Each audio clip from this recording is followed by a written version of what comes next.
sanctuary of Delphi is probably the most extraordinary of all ancient Greek sites. Delphi amazes all who visit it. This place is the center of the world.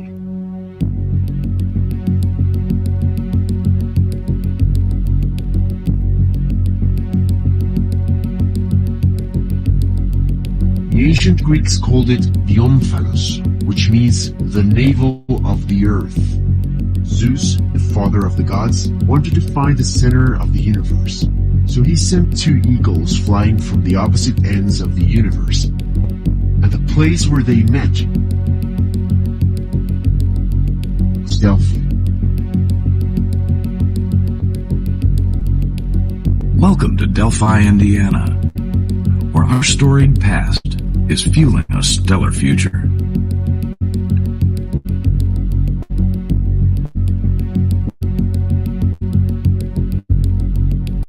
Whenever and wherever human beings endure suffering and humiliation, sometimes we must interfere. When human lives are endangered, when human dignity is in jeopardy, wherever men or women are persecuted, that place must, at that moment, become the center of the universe.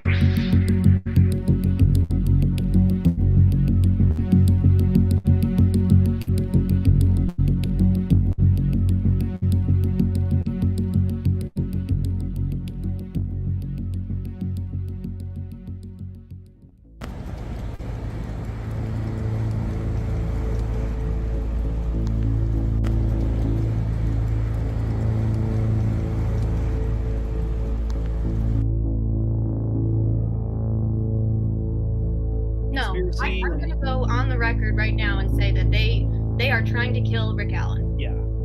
They want him to die. Yeah. It's like always like in and out, in and out. They don't want him. They don't want us to see it. Because he's my size. Chains and collars and leashes all over. It's all about optics. You don't have all of those people around Rick Allen because they want to keep everybody else safe. They don't want us to see Rick Allen. They don't want us to look at Rick Allen. They don't want us to see his face and his eyes. Remember when he came in June and he was all doped up and he was dissociative and he was experiencing psychosis from being tortured and starved and sleep deprived and probably withheld his medication. All of these things that they were doing to him so that he would show up looking like a zombie and couldn't protest or assist in his defense. Guess what? The eyes of the world are on them. They're not allowed to do that to him anymore, and they have tried to break him. And Rick Allen, he's not going to break. Look he has done a year in solitary confinement. A year. He's on the upside of things. Like if he's still alive, he's getting better every day. His attorneys get thrown off the case, and he turns to his wife and he says, "It's okay. You didn't break him. You're not going to break him. He's not guilty. Whatever they're trying to do, you're hip to it. It is not going to happen."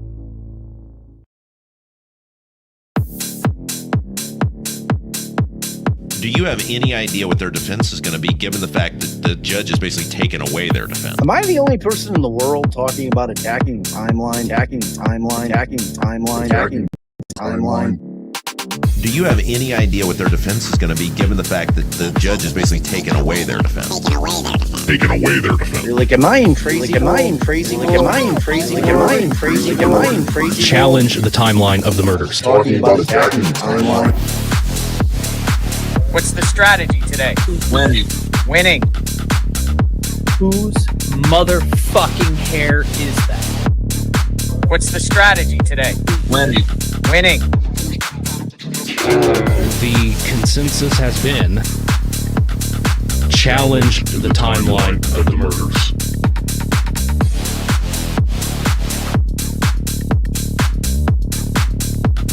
Challenge the timeline of the murders.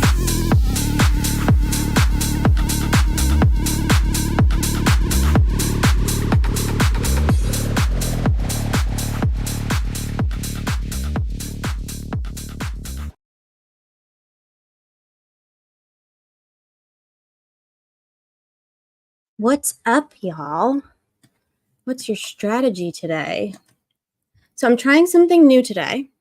I have StreamYard open in one window, and I have YouTube Studio open in the other window. So I'm playing around. So if I fuck some stuff up and we glitch out, we're just gonna keep it moving. But I'm doing a thing. I'm doing a very brave thing, and I'm trying to get used to the YouTube platform.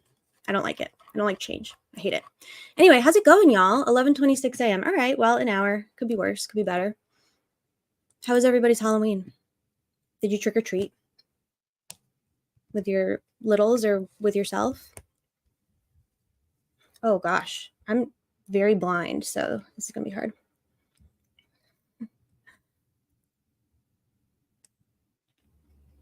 Hi, Christine Beck. I'm so sorry to hear that.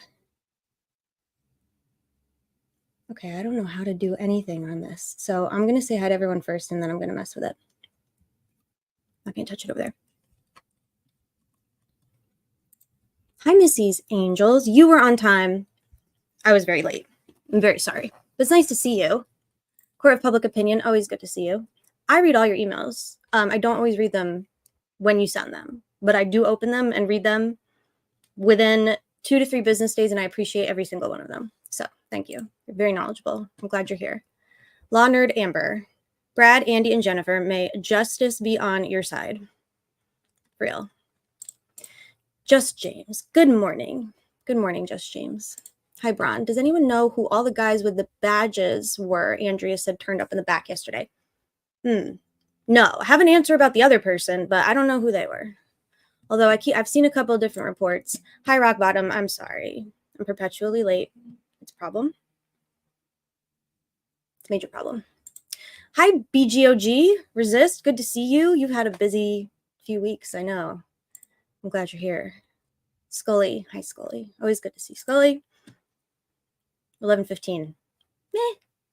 Hit or miss. Post-punk mama. Hi. Did you get good sleep last night? I hope you did. We had fun last night. We had a spooky Halloween live. We processed things. We laughed. We danced. We cried a little. Not much. Longtime lurker. Welcome, longtime lurker. So glad that you're here. We love lurkers here. The veil is lifting. I hope so. It's time. Hi, Chelsea. Beautiful Chelsea. Chelsea, you need to follow Chelsea on Twitter. I'm going to link all of our friends. Not on this screen. This is scaring me. I don't like this. Chelsea always has the best, most mature responses to people who are dumb. Like when mainstream media entities do a dumb or do a disinformation, Chelsea claps them, but she does it in such a classy way. I strive to be like that. It's very good. If you're not following Chelsea, she's definitely one of my top. She's one of my top peeps. Hi, Stefan. Good to see you. I don't know if it's Stefan or Stefan. I feel like I mispronounce it every time, so I'm going to just say both. Stefan. Good to see you. Hi, Simply Belle. There's me. I'm always late. What a compliment. Okay. Wannabe bodybuilder. Hell yeah. Morning. Despite everything going on with the case and trial last night, there were tons of there's a big bug right there. I'm going to ignore it. If I ignore it, it's not there. Morning, y'all. Despite everything going on with this case and trial last night, there were tons of families trick-or-treating. Nice to see this town won't let fear grip it. So I imagine you are local. Don't dox yourself. But I'm glad you're here. And I'm glad to hear that there's some normalcy occurring in Delphi, especially for families and children who have arguably been most affected by all of this. So thank you for being here. We're very honored to have a local here. You matter. Your perspective matters. I hope that you feel seen. What a shit show, huh? Ems, my wife. Hello, Ems. Kira, my other wife. We are sister wives. It's good to see you, my love. I love that picture. Is that your man's? I'm imagining that's your man's. Very, very cute. Who dis? Is it froze or has it just not started yet? I was just very late. Christine back. Good morning. I'm buckled up. Rosie and Baldwin. You're up. Can't wait. I know. Me doing a fib. Post-punk being awesome. Hi, Ashley. Good to see you. Judge Jessica. Good to see you. Judge Jessica and I were in Michelle's live earlier, or I hallucinated that. A couple of us were in Michelle's live earlier. If you haven't watched her live from today, she might still be going. Steve, thank you so much, Steve. That is very, very kind of you, everybody. Steve just sent in a super chat. Very generous. We appreciate Steve and his beautiful, adorable cat named Angel. Very happy y'all are here. Go watch Michelle After Dark's live from today. She might still be going, but regardless, she did like a really good breakdown of basically the state's case and reasonable doubt and like just like the sheer stupidity of the case against Richard Allen and everything that we are not seeing in a way that, you know, only Michelle can. I love her snark. I don't know if is she English or Irish or Walesian or Scottish? I don't know. Don't hurt me. I just know that across the pond, man, the sass, the attitude. I dig it. They don't like oppressors in Scotland. I've been there once. We'll talk about it another time. There's some interesting history on that side of the world. Wild. Carly, free Rick Allen. Couldn't have said it better myself. Hi, Just Deb. Love to see you. Hi, Kristen. I'm so hungover. Girl, I'm so sorry. I hope you had a fun Halloween. I hope that you are able to just be hungover today. Sometimes you just need to be hungover, you know? Uncle Bob. Morning. Morning, Uncle Bob. Look at Uncle Bob's beard. Everybody put a 1 in the chat for Uncle Bob's beard. That's the best beard I've seen in a minute. Michael Miller. Good morning, everyone. Good morning, Michael. Jensen's here. Hell yeah, man. I haven't seen you in a minute.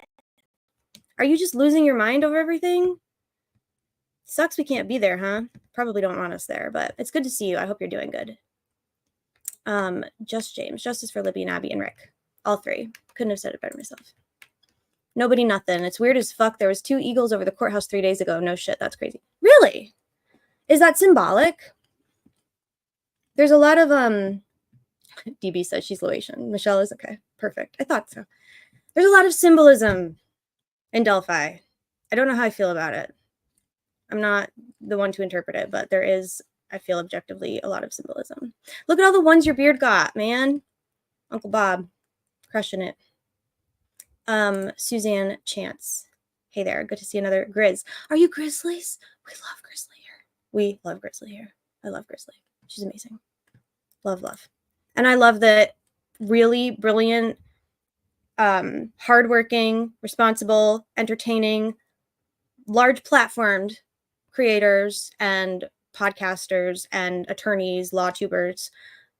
Their eyes are on Delphi, and I couldn't be fucking more stoked about it.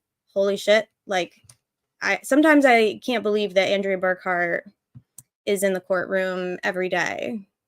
Like, DB, could you have pictured this maybe like 4 months ago if I was like, what if Andrea Burkhart just sat in the every day of trial, took meticulous, near verbatim stenographic notes, and then reported out every night for 6 hours for us? You would think that I was being a lunatic.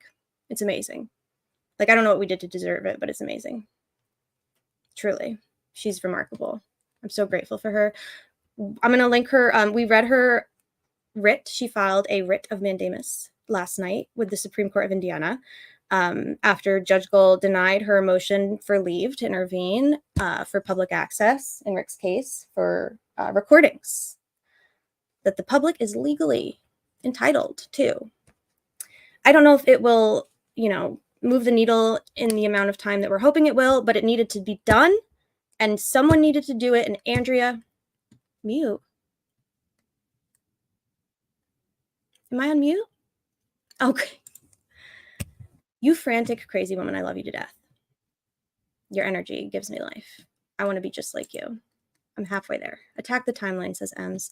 Anyway, I don't know, like, if what's going to happen with it, but it needed to be done. And I'm so grateful for her for doing it, as if she hasn't been burning the candle at both ends like an Avenger. And then she also found time to file a motion for leave as an intervener, and then also file a writ of mandamus as a relator. Like, Jesus Christ. That's amazing. I'll pull it up. If you're not subscribed to her Substack, I am. And it's really good. She has a lot of good stuff to say. So, Taryn Dusty, I've cried for 15 days, but not today. I'm pumped. Let's fucking go. That makes me very happy. It makes me very happy. Rum chata is delicious. It's like cinnamon toast crunch cereal milk. Amazing. I know somebody that loves cinnamon toast crunch. Put Holman in the hole. I like it. Yes, they tried to kill him. We've been saying that for a minute, Jason. We have been saying that for a minute. This video makes me cry every time I watch it. Me too. I've been crying a lot, and I'm not a crier, like in general. I really don't cry. I actually used to I've wished that I was more like emotive, and then the past 6 months, man, making up for lost time. It's fine. Carly says he is so innocent. He is not going to break. Hell no. Am I that behind in the chat? Okay, let me go faster. Meanwhile, Brian Koberger is getting royal treatment. Yeah. And you know what? I've thought about this. I've shifted a little bit in my perspective about Koberger, watching what's happening to Rick. And I think that everybody should get Koberger treatment, period, across the board. You know, like it shouldn't matter if somebody is factually innocent or not at this stage. Everybody who's arrested and not tried yet is innocent. And it's just deplorable that there's like such discrepancy and disparity in how just our criminal justice system is whack AF, man. Hi, Indy Cindy. Good to see you.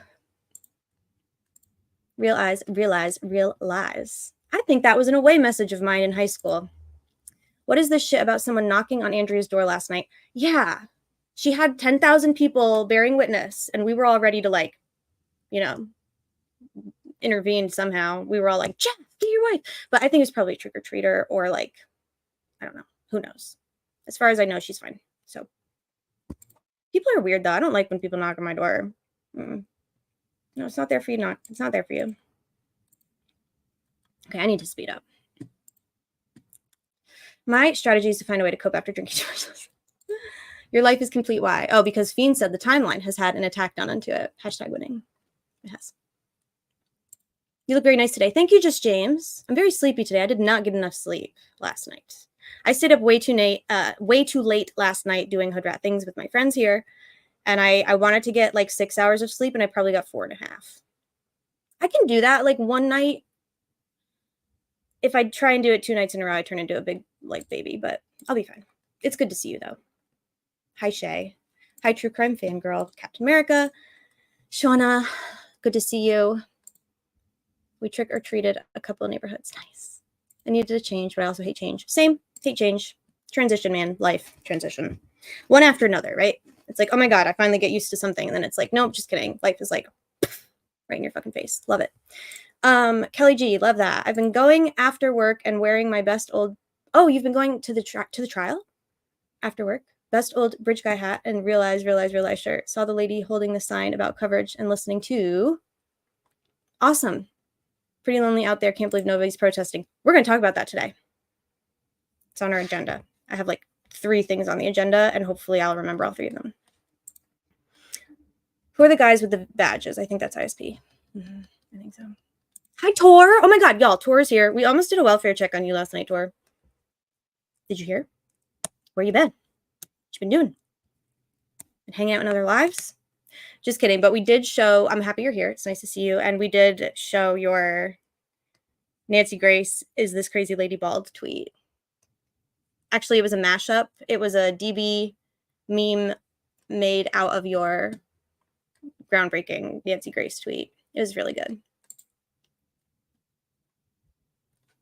This would not surprise me. I think DB, you're probably right. They probably were. ISP and Captain America, totally. They were doing a show of force. They like to do that. It's like they, at that ambush hearing that they had last October, a year ago, it was just state witness after state witness after state witness. You just went out. You're fine. You're just bored. The wolf is here. We're fine. We're not going to go anywhere, but he is here. So we'll manage. We'll make do. Yeah, they just had all of these state witnesses for what, a hearing? It was just very posturing and annoying and obnoxious. Oh my God, look at your puppy, Captain America. So cute. I slept okay. I didn't oversleep for work, so that's always a plus. Good. You got your first block? True Crime Fangirl. If you're going to get blocked by someone, it might as well be Nancy Grace. Sleuthy Goosey would be proud of you. Sleuthy Goosey is very proud of her arch nemesis status with Nancy Grace. It's actually one of my favorite subplots of our little true crime community here, Sleuthy Goosey versus Nancy Grace is amazing. If you don't follow Sleuthy Goosey, you need to. If you don't read Sleuthy Goosey's tweets at Cheryl McCollum and Nancy Grace, you're missing out because they're really funny. Like if I were Nancy Grace or Cheryl and I was the recipient of a Sleuthy Goosey clap back tweet, oh my God, I would hang my head in shame and just want to disappear. I would. But as a spectator, I enjoy it. Will the Pope come down from heaven and defrock? Defrock is a good word for Angola already. I just woke up. I'm right back in an R&M live. We're a little manic. I figured that during the trial, we would all be like a little bit manic, running on a little bit less sleep than we should have. You know, our endorphins are going, our adrenaline is going, our emotions are all over the place. We're in it together. I can do anything for a month, right? Like we can do anything for a month. I could stand on my head for a month if I had to. So we'll be fine. But make sure y'all are taking care of yourself. Drink water. I'm told it's important. Okay, now I'm just going to really go. If I missed anyone, I'm so sorry, but now I'm really going to... Bob update. Oh my God. Okay, we're going to go to a Bob update. Thanks, DB. I'm just going to play it. I think if the audio should... This YouTube live stream platform is terrifying, by the way. I don't know if anybody uses it. You're brave. So here we go. Here's Bob. 3 minutes. Can we handle it? Yes.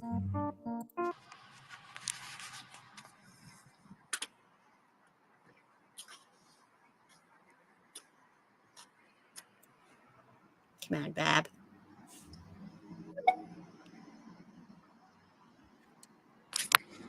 Hey guys, good morning. I'm going to give a quick update. We're on a short break. We've had a couple of different breaks. This one is actually a recess. So we've had 3 witnesses on the stand thus far. The first witness was a cop from Hammond PD, last name Goote, Goote. He had worked with he was partnered up with a Fed in the first 2 weeks of the investigation. He was doing canvassing and interviewing witnesses. He was with the Fed when they interviewed Brad Weber. And we're again on the defense's case in chief. So the defense had to call him on direct. If you know anything about the law in terms of trial work, it is extremely difficult for defense attorneys to give direct examination of a cop. They're not friendly witnesses. This guy absolutely stonewalled the defense.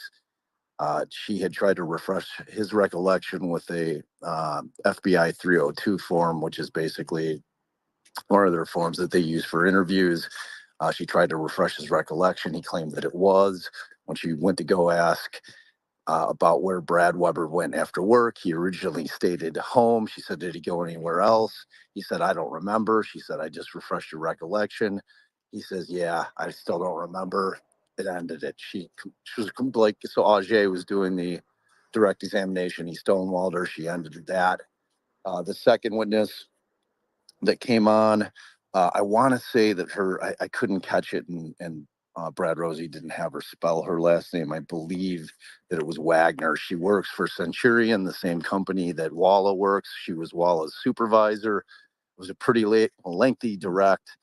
He got into a lot of the ins and outs of what her job was with respect to supervising Walla. Was she aware of Rick Allen's conditions? They got into the serious mental illness aspect. His classification is a D. There were some interesting jury questions. I'll obviously give a lot more details, or Allie will when she does our live this afternoon. Third witness is Max Weber, who actually works for the defense. He works with Brad Rosie in his office. IU graduate. He is currently, he's been acting as a legal intern for the last 2 years. He is on the stand testifying about the work that he did compiling the in-cell video as well as the camcorder video that was taken at Westville prison. That's going to be viewed by the jury. There was an objection by McClelland. He was objecting that the audio portion of the camcorder was hearsay. The judge agreed. She sustained it, so we had to take a recess so they could take the audio portion of the camcorder videos off of what the jury's going to see. So that's kind of the quick update. I'll give you more if I can. Sorry, y'all. I want to rewind that really quick because I got distracted and I want to hear the last Viewed by as well as the camcorder video that was taken at Hold on. Westville. Bear with me. Prison. It was Wagner. She was with us our live this afternoon. Third witness is Max Weber, who actually works for the defense. He works with Brad Rosie in his office.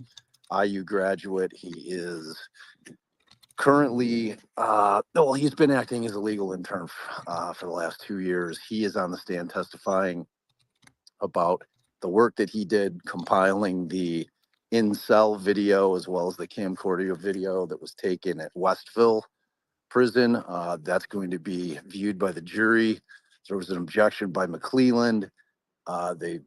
He was objecting that the audio portion of the camcorder was hearsay. The judge agreed, she sustained it, so we had to take a recess so they could take the audio portion of the camcorder videos off of what the jury's going to see. So that's kind of the quick update. I'll give you more if I can. All right. So how did y'all understand that? Particularly the last, I guess maybe we'll go in order. So hey, Steve. Oh, I'm so far behind in this chat. I'm just going to go all the way to the bottom. And if I missed you, I'm so sorry. And I love you. And I'm glad you're here. How did y'all understand that update? Max Weber. Yeah. Every time they say in cell video, I always think they're saying in cell video. And I'm like, how did y'all understand that? Asking so I can cheat off of your paper, off of your test, because that was a little confusing for me at the end. Yeah, exactly. Because Judge Jessica just made a great point. She said, I thought that there was no in-cell video to begin with, or yeah, audio to begin with, because they swore up and down that the camcorder and the audio, like there's no audio recording on the camcorders. It's just video. But it's interesting that Hunter's here. Hey, Hunter. I can sense you. I can't see you, but I can feel you. You're like the wind. I can sense you. So here's Andrea's. I'm all over the place today, y'all. I'm so sorry. ADD, no sleep. We're doing really good. And I have not drank any water today. I just started. Bear with me. Kate just linked Andrea's OA. If you've not read it, it's awesome. You should read it and subscribe to her Substack. It's free. You can't pay if you want to. It's free. And Goaty, Baker, Incel. Interesting mix on the stand today. Max Weber. Must be like, I don't know who that. Hey, Thomas Scott. Yeah, exactly. Oh, the camcorder that never recorded audio. ZCS, welcome. Love you. Cheryl blocked me on Twitter yesterday. She blocked my private, personal account. Then she blocked the Unraveling. She won't block R&M, though. And I've earned it. I've earned it. I can't get her to fight with me. She's being very nice. If you're in here, Cheryl, what is that? I'm real tired of your shit. It shouldn't be hearsay. It's not being offered for whether what Ari said is true or not. It's just to show his mental state. Judge calls a hack. Clearly. And she has no qualms about, I'm giving up on YouTube, y'all. It's stressing me out. She has no qualms about being a hack either. It's remarkable, truly. Okay, so they can admit the video, but the audio would be considered hearsay. So they had to extract the audio. Thank God. They had to extract the audio, I imagine, so that they could then show the video to the jury. I don't know what you're laughing at, but I love when you do an all caps laugh. Audio on cameras, hearsay. Yeah, yeah.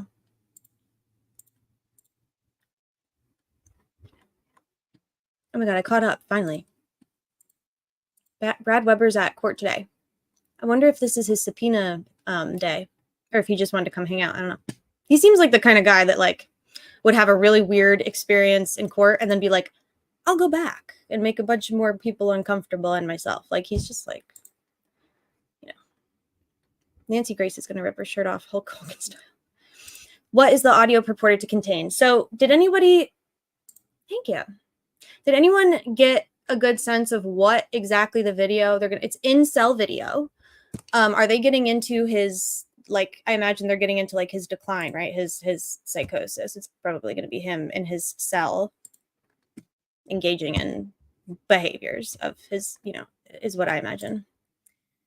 Ariel, this is a great question, and I know that you are, I don't know like if you're a lawyer or not, but you certainly have some really good legal insight, and you always do. And I don't know, I wish that I knew the answer to that. Hearsay to me is annoying, the hearsay rules and objections, because they don't feel consistent, but I'm a layperson. Yeah, especially with Judge Cole, nothing's consistent. So it probably wouldn't matter if I had a great understanding of it, because she would just do her own thing. But hey, 4 bits. They do have video. Yes, read my reply. I got it. I'll pull up Twitter in a second, because I need to have it in front of me anyway, because the updates are going to probably start coming. I don't know, dude. That guy, one of those like probably like barks more than bites, but like also like maybe go away. We don't need to find out. Just don't be here. You're making death threats, and that's weird and creepy, and you're weird and creepy. I'm glad there's no free speech here. It's beyond obvious that Richard is not guilty. Timelender, I'm glad there's no free speech here. It's beyond obvious that Richard is not guilty. I think we mostly agree with you here, Timelender, but I'm glad you're here. I hope that you feel free in your speech. Truly. Yeah, I had a feeling Brad might maybe skip town, like maybe an aid and abet by, a nice deputy or something, but the tape recording playing over, I did it, brainwashing, yeah. Steve, I didn't sleep nearly enough. I slept good, but I did not sleep enough. Ariel says, I'm still almost a lawyer because I failed the bar by 1 motherfucking point. That's cruel. I feel like if you're within a range, they should just give it to you, but that's still remarkable. You go. You're going to get it. You're still a lawyer in my eyes. Hey, Post, not so well. Dom, I hope you feel better. The hearsay, okay, hey, Jason, thank you. So the hearsay are the officers in the background because it was a camera on a tripod. Interesting. So this is their handheld camera, not... Are y'all going to be mad if I play that last part one more time? I just need to listen to it one more time. I'm going to play it one more time. I'm sorry. If you can mute if you don't want to hear Bob again, but I do want to hear it again.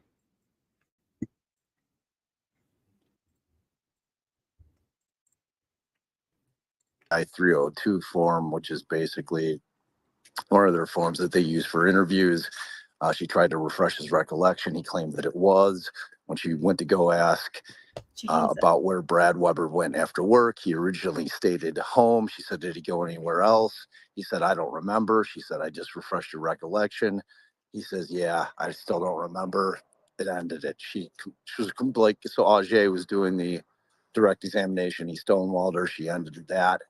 The second witness that came on, I want to say that I couldn't catch it, and Brad Rosie didn't have her spell her last name. I believe that it was Wagner. She works for Centurion, the same company that Walla works. She was Walla's supervisor. It was a pretty lengthy direct. He got into a lot of the kind of the ins and outs of what her job was with respect to supervising Walla. Was she aware of Rick Allen's conditions? They got into the serious mental illness aspect. His classification is a D. There were some interesting jury questions. I'll obviously give a lot more details, or Allie will when she does our live this afternoon. Third witness is Max Weber, who actually works for the defense. He works with Brad Rosie in his office. IU graduate. He is currently, he's been acting as a legal intern for the last 2 years. He is on the stand testifying about the work that he did compiling the in-cell video as well as the camcorder video that was taken at Westville prison. That's going to be viewed by the jury. There was an objection by McClelland. He was objecting that the audio portion of the camcorder was hearsay. The judge agreed. She sustained it, so we had to take a recess so they could take the audio portion of the camcorder videos off of what the jury's going to see. So that's kind of the quick update. I'll give you more if I can.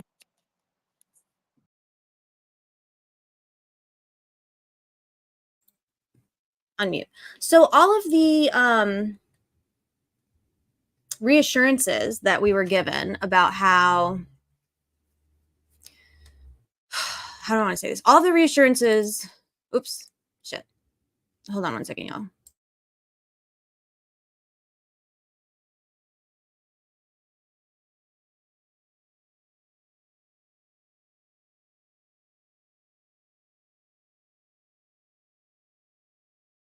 All of the reassurances that they gave during the safekeeping hearing in June 2023 and in Nick's petulant whining motions that say nothing but word salad and nonsense about how there's no audio on the camcorder. So that was just more bullshit, which we assumed. I mean, we assumed that at the time. Yeah, so as I understand it, and I actually was reading maybe I'll pull it up in a minute. I was reading the safekeeping hearing transcript that Criminality got for us. And that was from June 15th, 2023. And that was the hearing where they were discussing, it was supposed to be a suppression hearing, ballistics, suppression hearing. They were going to address the search warrant. That's when she was like, you have to file a Frank's notice. And they were like, okay. We know how that turned out.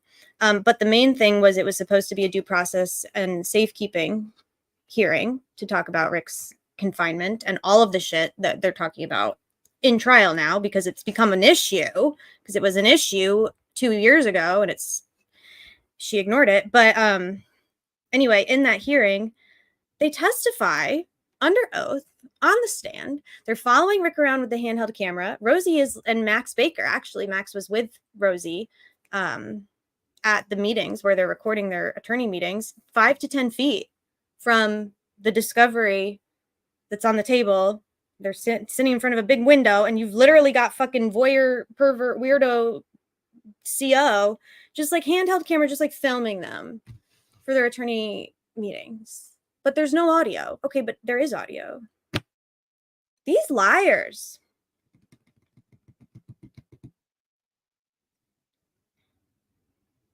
Oh, Max took the video. Did I misunderstand? I thought they were talking about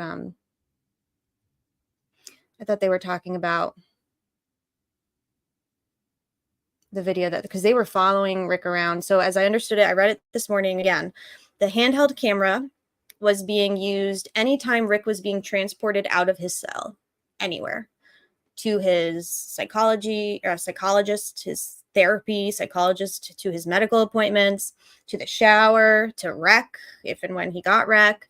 Anytime he was being transported, he was being followed with a little hand. He's on a leash. They call it a lead. It's a leash. And Rosie lost his shit. And it was very, very sexy and inspiring. Rosie got pissed. Rosie does not like how IDOC has treated his client. He really doesn't. He's indignant. He has a lot of righteous rage, and I appreciate it. I love that. And Rosie was like, I didn't appreciate that. Yeah, so they were leading him around on a leash with a camcorder that's not recording audio, but it sounds like it's recording audio, right? Did I understand that? This is the DOC footage of Rick.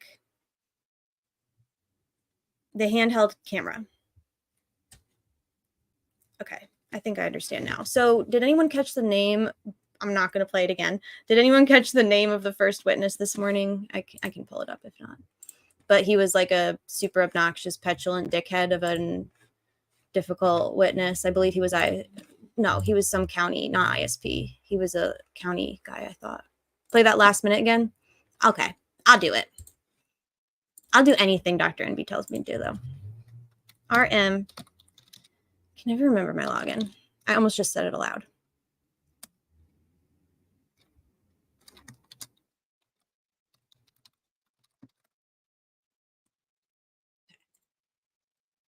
Hammond, thank you. Hammond, Indiana Police Department. So he was like y'all are the best. Hammond County Police, FBI took task force from 2013.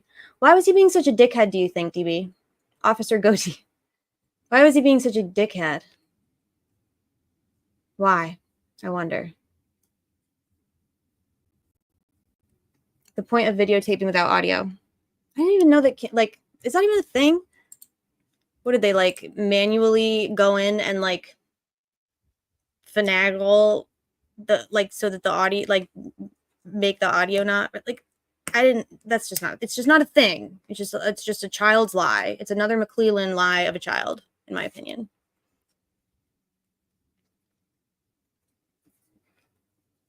Yeah.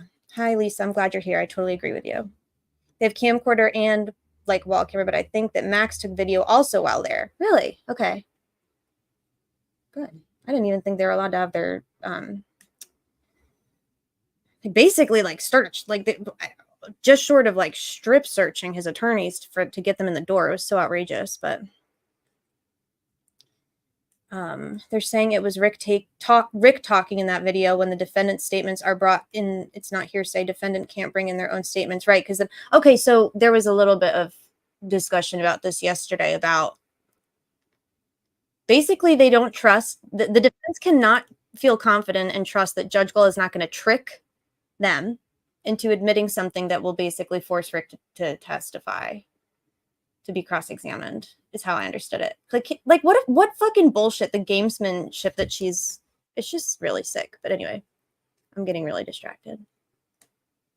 He is a cop on direct. He didn't want to give them shit. Okay. He works with ISP. Well, there you go. Cops from the region are pompous pricks. Yes, I agree with you on that. 100%. Max took video and they stopped allowing phones, I think. Okay. Yeah, you could probably hear everyone screaming at him. Andrea was describing one of the calls the state admitted yesterday of Rick. I think he was talking to his dad at it was 3-something in the morning. It was the call he made to his dad where he was a little bit more lucid than later in the day. And she said it sounded like hell, just scream, literal hell, just screaming, inmates just screaming. She described it and it just made my blood run cold. They just took lunch. DB shared something. Can the audience please help us update the witness list? It's also really funny and cheeky too.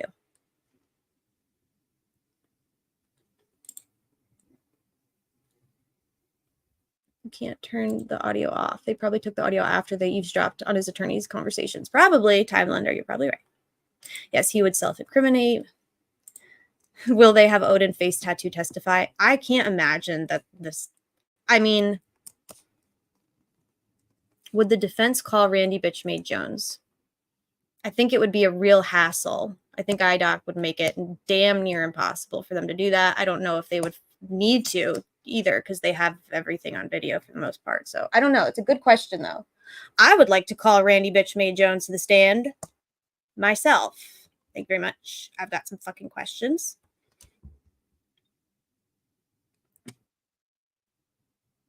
Yeah, I don't recommend that, but you're right. Yeah, if you've got the wherewithal and the intestinal fortitude to just see the worst of humanity being the worst, go on a Reddit or Facebook group about Delphi right now. I had to take it off my phone. Sick. Who wore fake glasses on the stand? Tell me. That's such a goofy, weird, and embarrassing thing to do. Who wore fake glasses? I feel like that's something I would have done in high school. At my community college English class as a junior in high school to feel smart and important. You know what I mean? That's definitely something I would have done. The Odinists wanted their new recruits, the mayor and the sister Kelsey and the Holder boy had to sacrifice who they love most to get in the big club. That's terrifying. Maybe. I've already told y'all, I'm not ruling anything out anymore. You could, with exceptions, yeah. I have no idea what happened. Beverly says the trial and the judge is suspicious. You're damn right, Beverly. I totally agree with you. The hearsay exception statement against interest might apply. Okay. Hearsay is lawyers trust their witnesses. I'm missing context because I'm getting very distracted. This is what happens. Maybe I do need more sleep than I'm getting. Oh well, I'll be fine. Face tattoo covered with makeup on the stand. Permata. Where are these Mata updates? Oh, they're on lunch now. Okay. All right. Let's go to Twitter.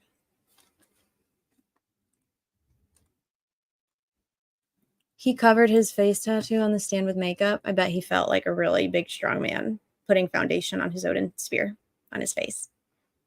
You think he used a sponge? Makeup sponge? Bob got trolled. Someone told him the guards wore fake glasses and covered his face tattoo with makeup because it was Randy Jones. Oh, so that's not real. That didn't happen. Oh my God, that's funny. What a dork. Did he just repeat it? Like it was like, yeah. I don't think, do you think Randy Jones will testify? What do y'all think? I think it would be more trouble than, I don't think they would really need him to. I think they have what they need from him, honestly. Plus, I don't think that, you do think so? Interesting. I want to find out when, because I'm going to go. I'm going to go. I do think thank you. I couldn't think of it. It's a beauty blender. I do think he uses a beauty blender to cover up his tattoo. He's going to testify? DB, how do you know? Say more. I'm fascinated by that. So the defense will call him and he will be subpoenaed and he will have to go. Will he be flanked with attorneys as Walla was? Will he be hostile? Will he be glib and charming? Will his Odinieri and blue eyes just dazzle the jury? I doubt it. They seem pretty smart. People that can talk shit and gloss over Rick's treatment, they need to take a long, hard look in the mirror. Couldn't agree with you more. My attention span cannot handle Bob's lives. I need everything in order. He's too scattered for me. Well, this might be a little triggering for you today. I'm doing my best, but I don't really have an agenda. But yeah, Bob's recounting of the day. He definitely has his own style. Like I usually flip back and forth between Bob and Andrea. Like Andrea's very like chronological, organized, structured. It's like we're there. But then sometimes I need a little bit of like drama and chaos. And I think that Bob, he did a really good job yesterday. I thought he did a really good job kind of like explaining his experience and like the courtroom's experience listening to Rick's voice on the phone calls. I just thought that like I think sometimes when you're forced because of the judge to take such detailed notes, you miss what's going on around you sometimes. And it happens, and it's fine. You can't like do everything all the time. But I do think that I like bouncing between the two of them. Is it Randy that has the Odinist tattoo? Yes, Kay. Randy Bitchmade Jones. Bitchmade is on his birth certificate. On his hands, apparently, too? I don't know if I knew that. DB knows everything because he has a million tabs open at any given time.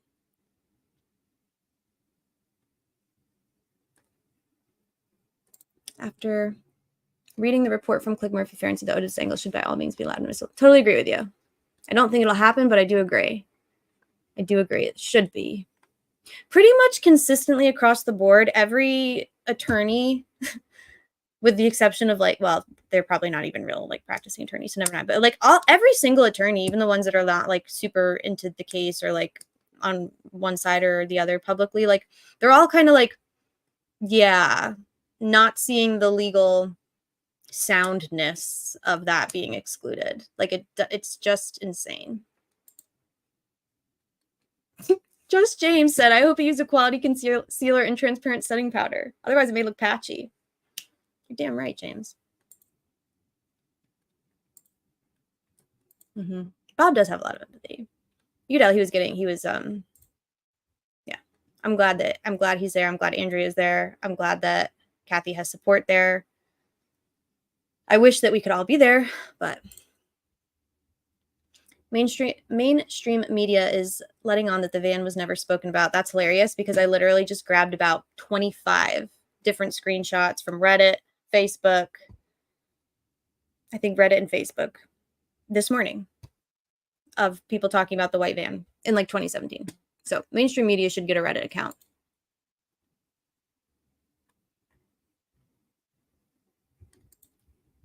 Randy did a handy. I agree with this. Yep, bitch made. He said the van was mentioned in Discovery no less than 100 times, and Rick had his Discovery. So, wow.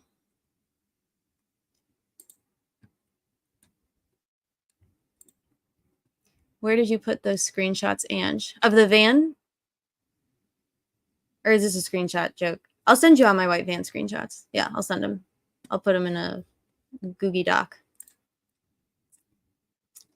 Hey, Auntie Bev, didn't the prison folks say that there was never any audio recorded on the camcorder?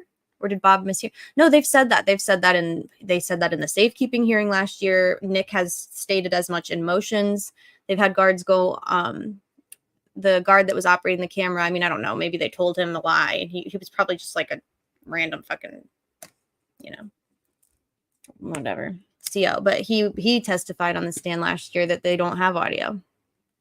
Hey, DB Cooper. Oh, my goodness. There's another DB Cooper in the chat. Welcome. Glad you're here. How do they hide the searches of Brad Weber's property? Because he was a suspect early on. I wonder if they ever served like an official search warrant.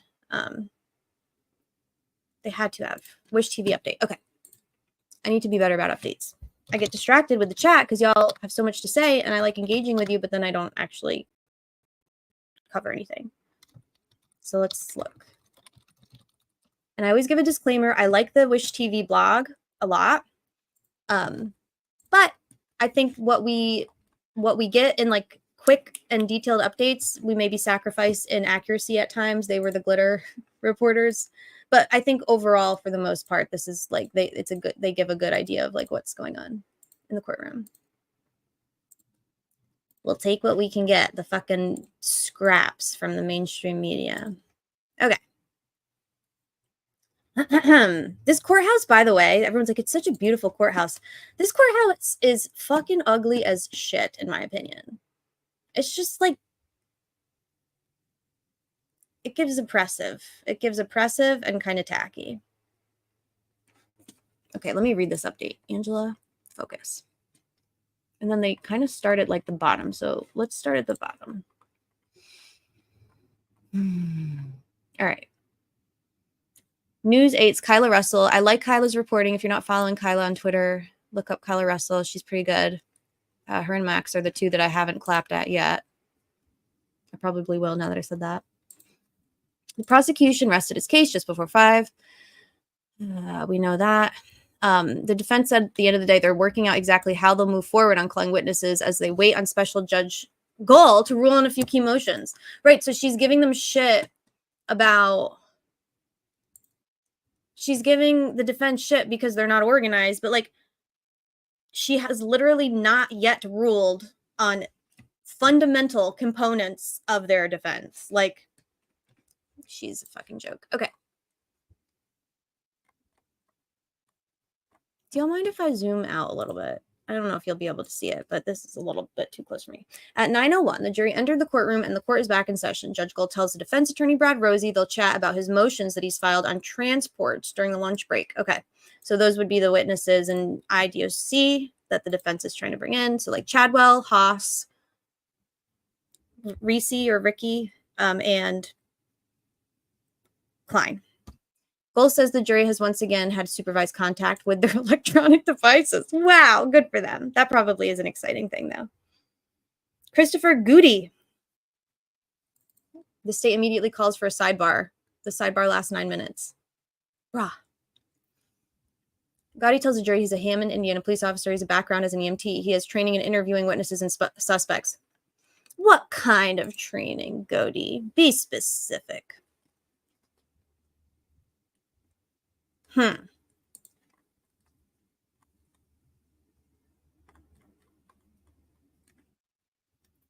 sorry. Don't look at the chat. Cody tells the jury he's a Hammond, blah, blah, blah. Defense attorney Auger asked him about the importance of correctly documenting interviews. He said he was with the FBI Gang Response Task Force, or GRIT. They focused on kidnappings. Is DB in here? Oh my God, DB, kidnappings. He was with an FBI Gang Response Task Force. What does that mean? Were you with them, or did you just sometimes get to tag along with them? I feel like there's a difference. Cody tells the jury that Grit assisted with the Delphi investigation by canvassing neighborhoods and conducting interviews. He worked on the investigation for over a week. Cody said he spoke to Brad Weber during the investigation. Auger asked Cody what Weber said about where he went after work on February 13th, 2017. Did he answer her wish? She asked Cody what an FBI 302 is. He says it's a report from an interview. DB explained this very well last night if y'all missed it. But Auger shows him an exhibit, which is an FBI 302 report from his interview with Brad Weber. He spoke to Weber on February 19th. He tells the jury he doesn't know what Weber said despite looking at his own report. I think that even the mainstream media is kind of getting tired of... I mean, I think they're even kind of like... I don't know. Whatever. I'm not going to give anyone credit. Nobody gets any credit for me. Yeah, he doesn't remember what he said despite looking at his own 302 report. And if I understand correctly, these are quite, like, pretty detailed, right? So, interesting. At 9:27, I wonder if you can't read. At 9:27, the defense calls Dr. Deanna Dwenger. I like that name. Dwenger tells the jury she oversees the Department of Behavioral Health at the Indiana Department of Corrections. So, like, the entire IDOC. She's been the director of the department since 2021. Her main job is to oversee IDOC's contract with the contractor, who's Centurion, who actually does the employing for the behavioral health staff. Okay. So she oversees Centurion, and Centurion hires the actual, people.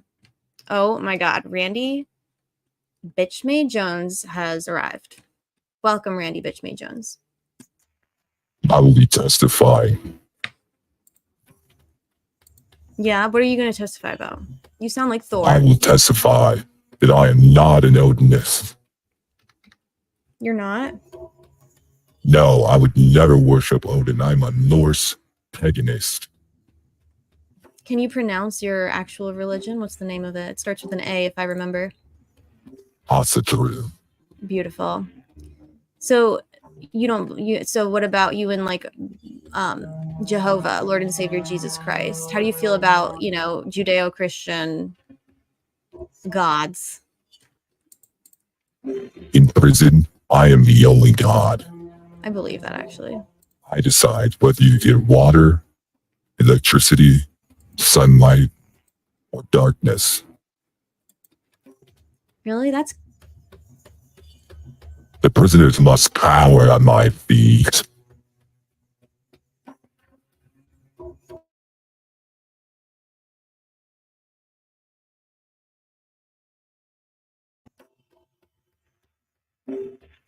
As too shall you.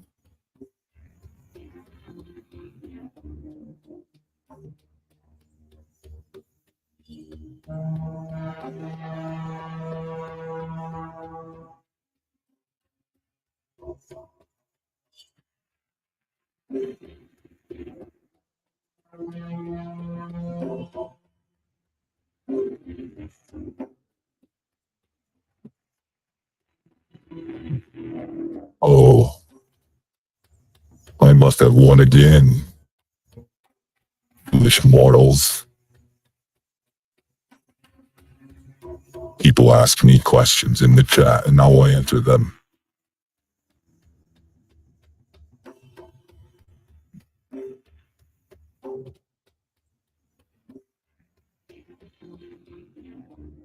I must break you.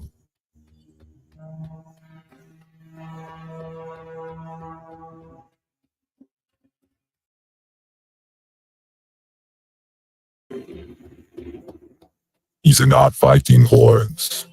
These are Asatru war whistles.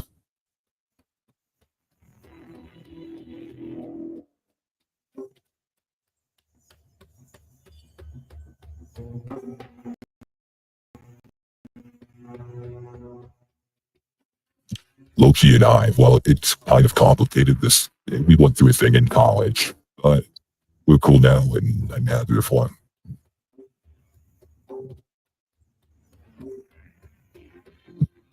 Koala, the best. So thank you for the wonderful membership gifting for this great channel. I love Godsmack. I don't believe in gods, but if there was one, Godsmack would be it.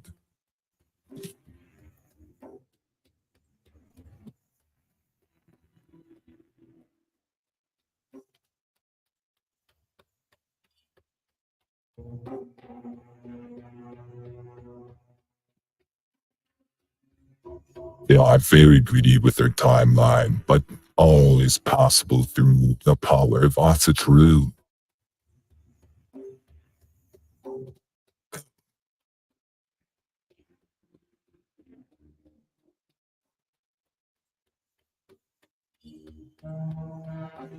I understand people apologize in my presence.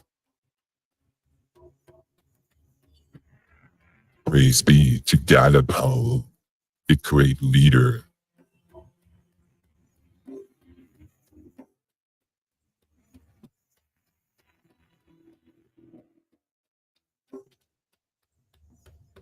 Oh, we do litter worse because there's more soul inside of it. It is pronounced Dalipu or Dalipo.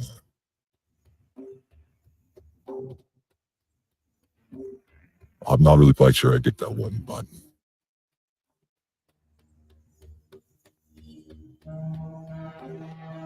I don't know who this Poseidon is, but Fuller's the greatest god that God's father ever made.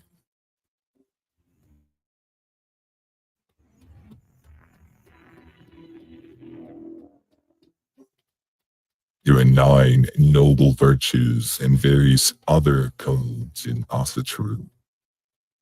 We must be courageous, true, honorable, faithful, disciplined, hospitable, self-reliant, and have an IQ lower than 90.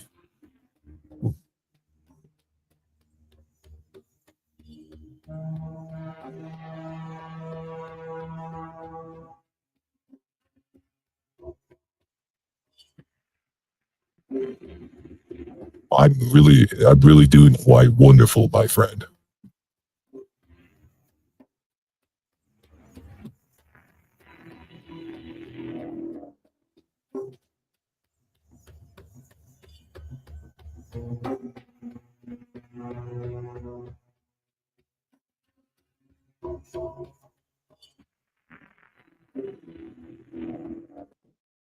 Hello.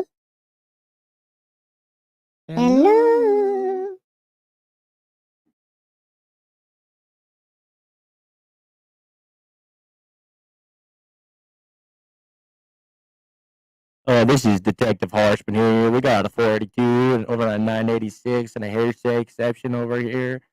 We're out with one over at Carroll County.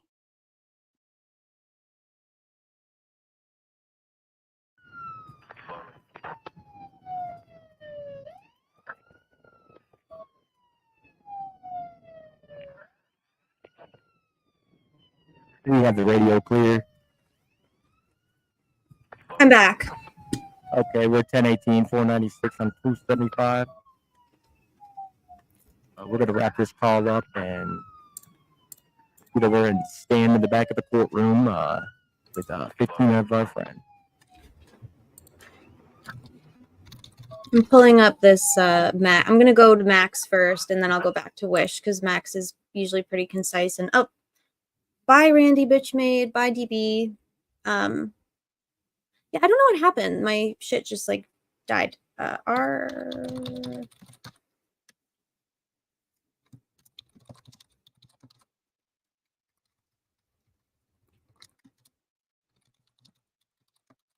Why can't I ever remember my login? Like I have like one. Okay. Max Lewis. Max is a good account to follow if you're looking for Delphi updates from inside the courtroom.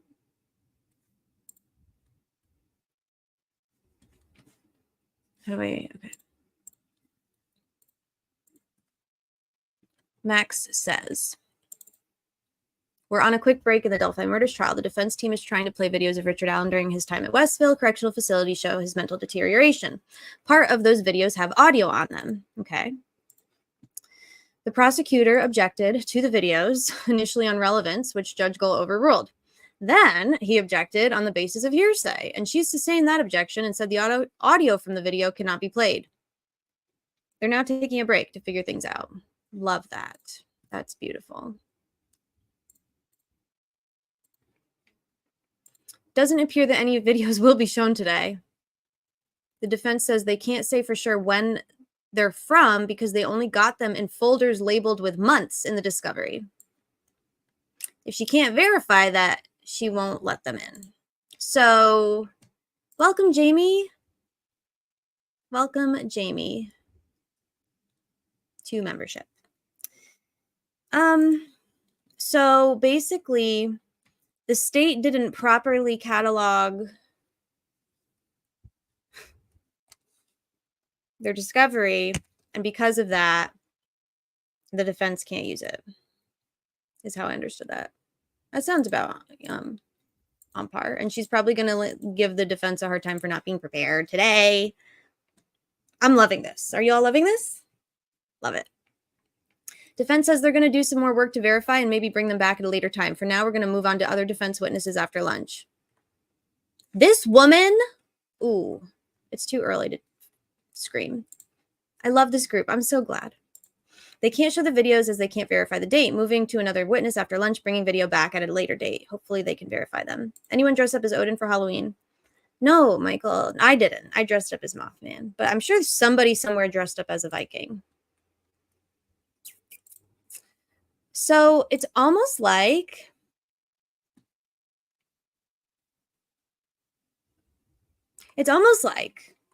the state gets benefits from their misconduct and their... Why do we have that picture? Why do we have a picture of a seemingly intimate selfie of Tom Webster at a Pizza Hut? Oh, he was at Pizza Hut. I did see that because he shared it with us. He did share it with us, yeah. DB, pull that picture back up for a second. Every time that I've seen this picture in the past 24 hours, I keep thinking he's wearing like a little party hat. It's not. It's Pizza Hut light. Chelsea, as always, he is eating it from the side. I don't like that. I want that to go away. Chelsea says, weaponized incompetence wins again. That's such a great way to put it. They literally weaponize incompetence. And they're rewarded for it. Judge Gull rewards them for it. But the state can enter an unverified Google search. Crystal Lynn, you said it. Make it make sense. Thomas Scott says, my niece dressed up as Thor last night. That's actually adorable. I'm no lawyer, but I don't recall a prosecution this week ever. It's pretty weak. It's weak sauce. We have the same brain for real. I know. I know that we do. Vom Tepster is his own man.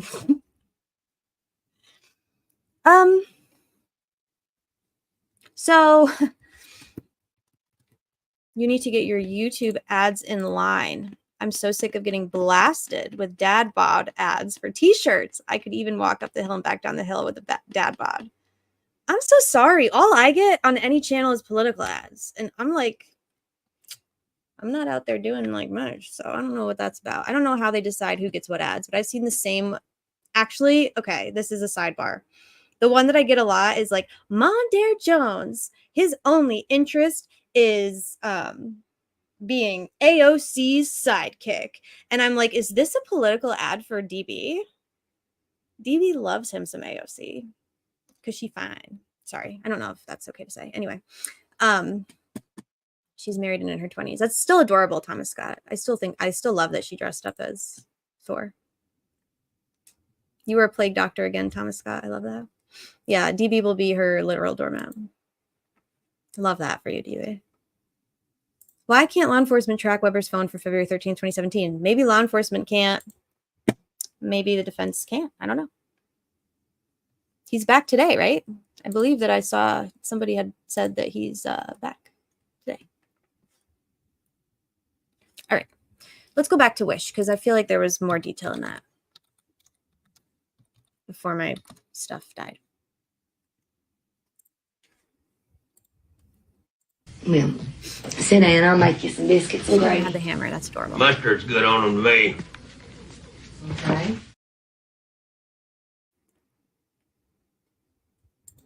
Love that. Thank you, TV. That's Brad. That is our Brad Weber, everybody. What's that movie called? Boy ain't right. That boy ain't right. That boy ain't right.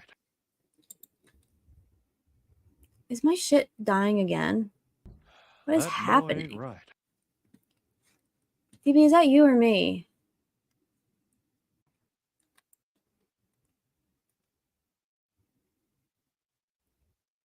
Oh my god, I'm getting so annoyed.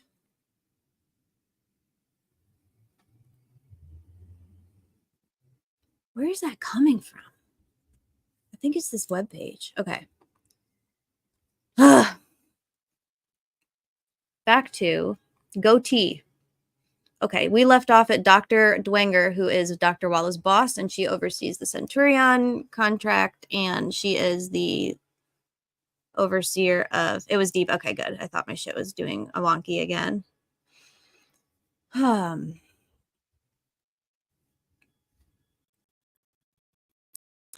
tells the jury she generally knows who Richard Allen is. She confirms Allen was transferred out of Westville Correctional Facility. Why? She says the solitary units at Westville and Wabash are similar. Great.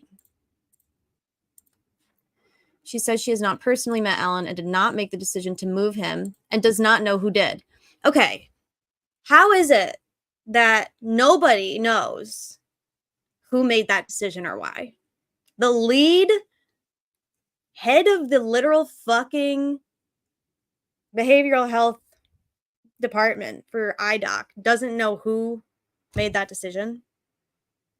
Imagination. Like, who the fuck made that decision?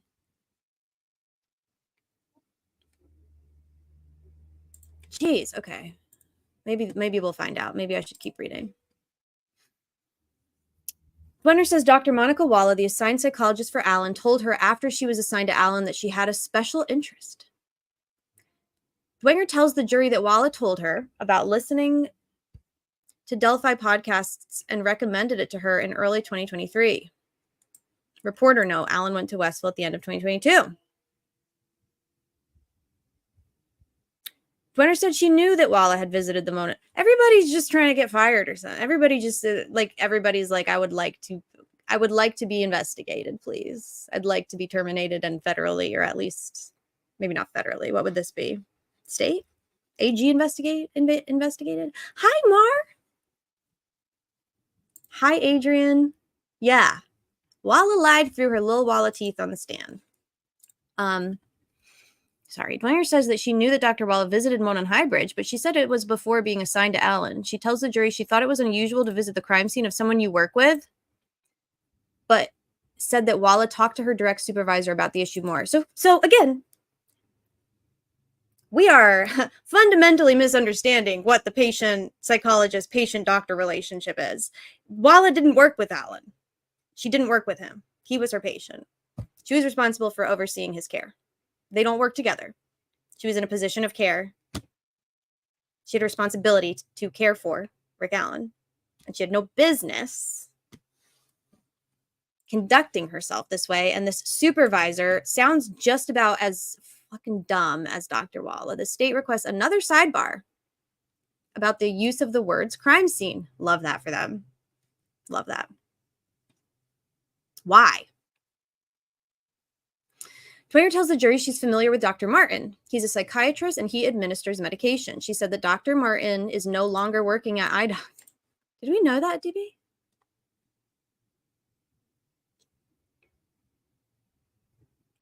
I'm assuming we didn't know that. I didn't know. They fired everybody, DB. They fucking cleaned house. Dr. Martin is no longer working for the Department of Correction.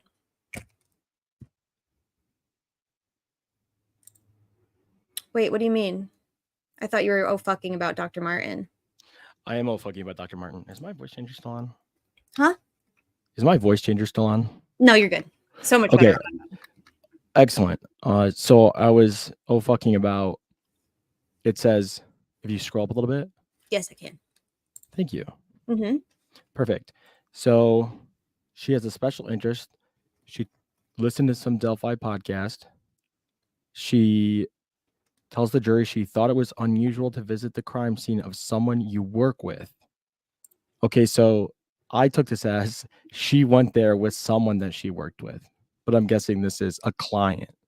Oh. It's the crime scene of someone that's your patient, right? Right. Right. And even her characterization of if she's talking about Rick and Walla, yeah, even her characterization of that relationship is concerning. But yeah. But then why did the state object to her calling it the crime scene? Did they? Probably because it makes Walla look really fucking crazy and bad because it's basically admitting that she went to the crime scene of, like, it kind of implies in just how I'm understanding it, to characterize it as the crime scene instead of the bridge. It like really amplifies her interest, like her fascination, and I think they called it an obsession yesterday with the case, and that makes it look really bad that she still felt fit to treat Richard Allen after that. Does that make sense? Sure. Like, they're like, oh, it's not the crime scene, it's just a bridge. She's allowed to go to the bridge. It's not like she went to the crime scene. It's not like a morbid interest and obsession, but it's like, no, that's exactly what it was. What's DeWanger's first name? Let me pull it back up. Something with a Asking D. for a friend. Sure. Deanna. Oh, Deanna's, dude. Mm-hmm. Deanna's trouble, huh? Double D. Deanna DeWagner. Did we know that Dr. Martin was no longer with IDOC? Well, I know everything. Did you know that? I know everything. I didn't know that. Oh, don't. No, I didn't know that. I just got. Yeah, I didn't know that either. I found you, Mr. Wagner. Can you say that a little louder? What do you do? Oh, I'm sorry. How's this? Perfect. Thank you. This should be goofing, dude. What is wrong with these people? Okay. Can I keep reading this part, DB? Or yeah, go ahead. Okay. Cool. Thank you. Okay, so this is much louder. That's perfect. So Dwener tells the jury she's familiar with Dr. Martin. He's a psychiatrist, administers medication. She said that Dr. Martin's no longer working at IDOC. She says Allen was assessed in Indianapolis. RDC? Okay, that makes sense. And was assigned a D code in mental health. D code means a person that would benefit from a specific and personal therapy treatment plan. That is one step above E, which is they transfer you out, right? Yep. Newcastle. Strike to Newcastle with you. And this is upon admission. He's a D upon admission. Yep. Just like my 10th grade year of high school. Nice. So he's a D already, and then we know he deteriorated way below an E, and they just kept him there. Dwenger tells the jury she doesn't know if there's ever been safekeepers in either Westville or Wabash. She says she doesn't know why he was assigned there. She says she knew that there was video cameras in his cell, and that worried her. She said that she recommended the video be removed, but it didn't happen. Okay. Dwenger tells the jury that solitary confinement can impact mental health, and it's not unreasonable to think that being in solitary would have a negative impact over time. She says 30 more days in solitary happens only if the inmate is severely mentally ill. Okay, so I think that this is a misquote. She tells the jury the 30-day rule exists to keep people from being in there too long. So basically 30 or more days of solitary they cannot keep severely mentally ill people in solitary for 30 or more days is what that should say. Right, DB? Well, yeah, and the federal government said that too, Right. in the federal Right. lawsuit for civil rights violations. I found a nice little lawsuit over here myself. Did you? Yeah, I'm just gonna read a part of it. It's Do it. the United States District Court of Southern District of Indiana, the Indianapolis Division. David Hayden Jr., an inmate at Newcastle Correctional Facility, filed an action against Dr. Deanna Dwagner. The complaint is subject to screening requirements. The complaint subject to dismissal. This was dismissed, but this is an Right. interesting. They usually are. Yeah, they're going to dismiss it. Mm-hmm. So, the complaint alleges that Mr. Hayden had been sexually harassed in a group setting. He states that on or about January 15th, 2015, he asked Dwagner to contact Priya, the Prison R-Word Elimination Act coordinator, and she failed to address this issue. Uh-oh. Yikes. Why? Is that her job, I wonder? Like, is that her responsibility? Is there a DR in front of her name? Yeah, like do it. That's a disclosure, man. And does she work for IDOC? Sure does, and he is a vulnerable. Priya applies. Yeah. Okay. But of course, this didn't go anywhere. I'm sure she just said, well, he's lying. He's a big fat liar. He's a big fat liar. He's malingering. He wants attention. A prison official cannot be found liable under an 8th Amendment for denying an inmate humane conditions of confinement unless the official knows and disregards an excessive risk to inmate health or safety. The official must both be aware of the facts from which the interference could be drawn that a substantial risk of serious harm, and he must also draw the inference themselves. Wow. There's a word for that. What is that? What they're describing? You never think of it. Qualified immunity? No, it's like your dereliction is so bad that it's like negligent. Yeah. Willfully negligent. Yeah, maybe that's what it is. But they have successfully sued. Like inmates have successfully sued under 8th Amendment. Like, oh yeah, for that. I think even in Westville, right? Just it's probably not. Oh easy. yeah. They get them writing them out by hand in Westville. And some of them are successful. Yes. We might actually, Walla is in the midst of, she's involved in, it's not like against her in her, actually, I need to check. I meant to send you something yesterday about that. There was like an update and I didn't really understand it, but yeah, it's not uncommon for providers or. You talking about her federal case? Mm-hmm. Yeah. I don't know where I was going with that, but interesting. So this was dismissed. Is this the only one that we so far? I mean, we just learned of her, but interesting.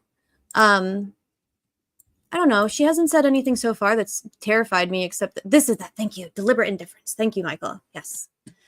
Thank you. She hasn't said anything except like the thing about going to the crime scene with a person you work with. I mean, I guess you're working with a patient. That's like a patient first way to say, I don't know. I'm going to keep reading. You see where she did her internship? Oh God, I haven't gone there yet. Dwanger tells the jury that Alan was gravely disabled. She explains the difference between mental health monitoring and mental health treatment. She says treatment is more focused on actual therapeutics. The therapeutic setting at Westville was not ideal.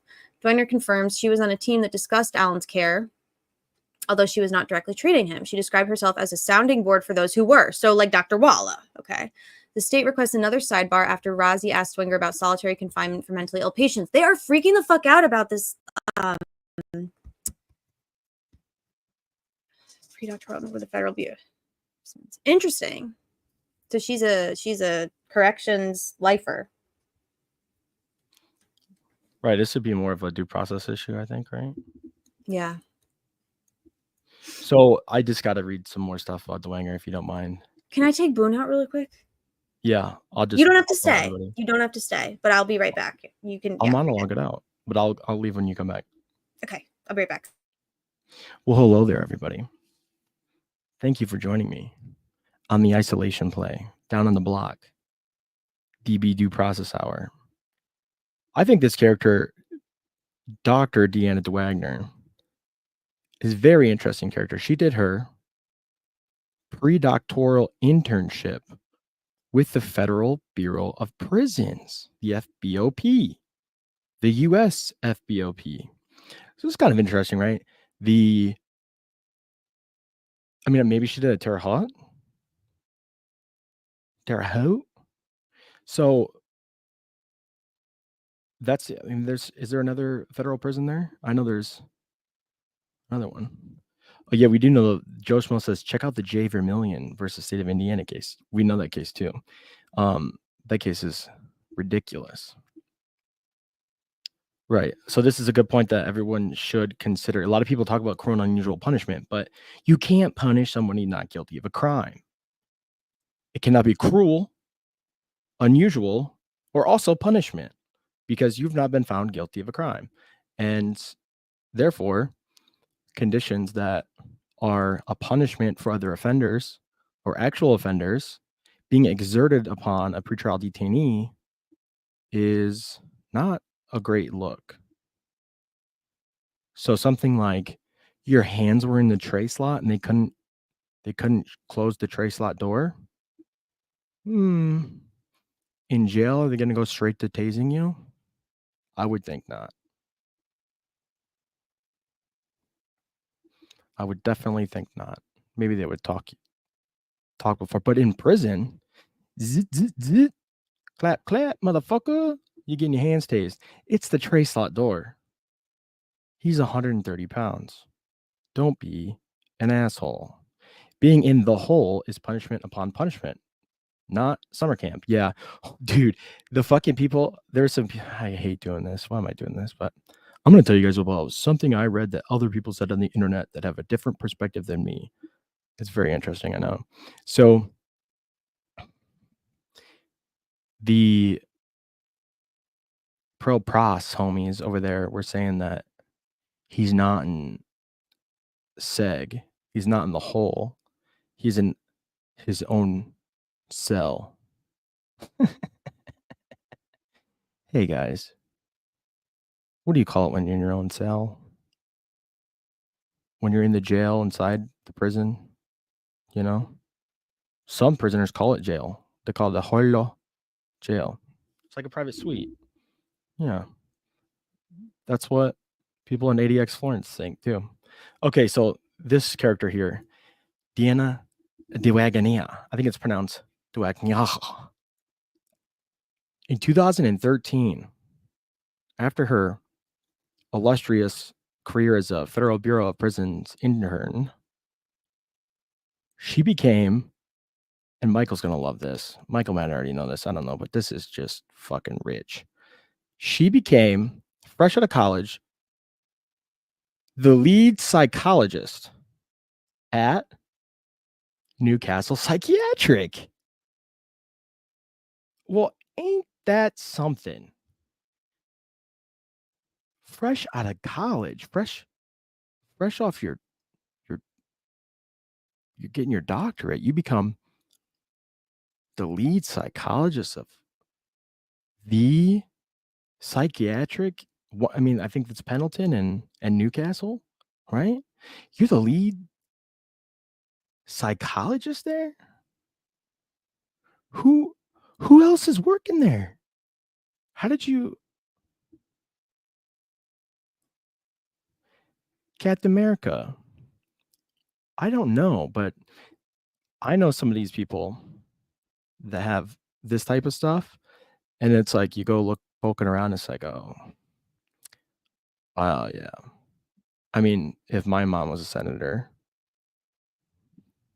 you know, if my dad didn't manufacture brake parts for 20 years and breathe brake dust and then spawn me, you know what I mean? Maybe I wouldn't be wrapping burritos my whole life for the rest of my life. Haha, Diener's a good old boy, just like the rest of them. Yep. Like all child age tech experts on the Karen Reed case. Okay. What does that mean? Oh, yeah, the experts, of course. The one guy in the Karen Reed case, they're like, are you published? The defense asked him that, and he said, oh, not yet. Motherfucker, you're a cop. What are you talking about? You don't even have a digital forensics background. You hooked up a couple dudes with some bad text messages and some like robbery cases probably, and then learned how to use Celebrate. What the fuck you talking about? You're gonna be published one day. You're working for the Massachusetts State Police. Do they publish articles? I don't think so.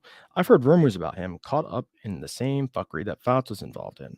I don't know about that, but Terre Haute, USP, United States Penitentiary, Terre Haute, FCI, Federal Correctional Institution, and Terre Haute Prison Camp. High, medium, minimum. Yep. I think the minimum, there's also lows, but so they just don't have a low there. My mom's family stopped being Masons in the early 1990s.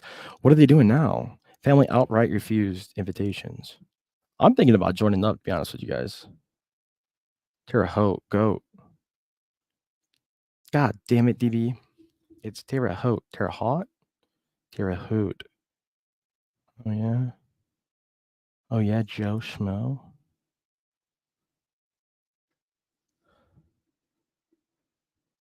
Well, I thought it was. Is this the Krusty Krab? No! This is Patrick! I'm not a... That boy ain't right. Oops. What'd I do?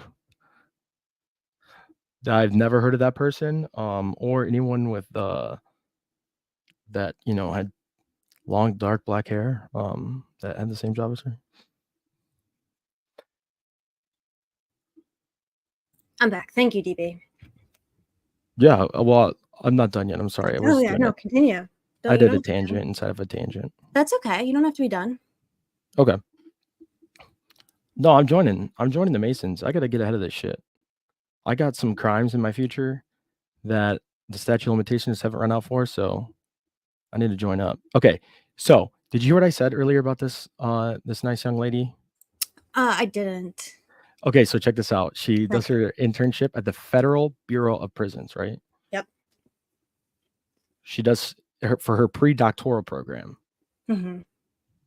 So after she's done with her pre-doctoral program, she decides to get a job, right? Right. Now, what if Walla decided to get a job? She got a job at a contractor, you know. Miss Deanna Dwagner decided to become the lead psychologist for the New Castle Psychiatric Facility. That's scary. Fresh out. Yeah, it's pretty scary.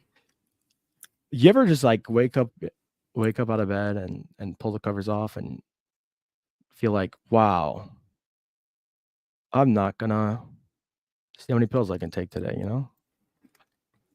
That's scary considering that This must be what it feels like. Very high need, high level of care there. That's scary. Yeah, and she's a lead, and she has, I guess, no clinical experience if she just got out of there. Well, she would have had clinical experience at Federal Bureau of Prisons. I mean, that's hands-on. It's clinical experience. It's hands-on. But so pre-doctoral internship. Pre-doctoral would be like she's in her doctorate program doing her clinicals. So yeah, it's I believe. I thought it was like master's level credits or something because it's pre-doctoral. Oh, you're right. Actually, maybe you're right. You might be right. I don't know, actually. That's a good, yeah, you might be right. I was thinking that it was like her doctorate clinicals, in which case it's like, okay, that's hands-on experience, but interesting. It gets worse. So, okay. I'll wrap this up real quick. No, you're fine. That's jarring. This article says she eventually became, which is fucking hilarious because, lady, you're 30. What do you mean eventually? She really, after, you know, a long career. After a long career. Yep. Eventually became the Associate Regional Director of Special Needs for IPASS. What? What? Is this why they called her, do you think? I don't know. So is this their way of getting IPASS? Is this their way of getting IPASS in without getting IPASS in? Could be. So she was the regional director of special needs for IPASS, the Indiana Protection Advocacy Services or something. Yep. Which is basically like, it's like an advocacy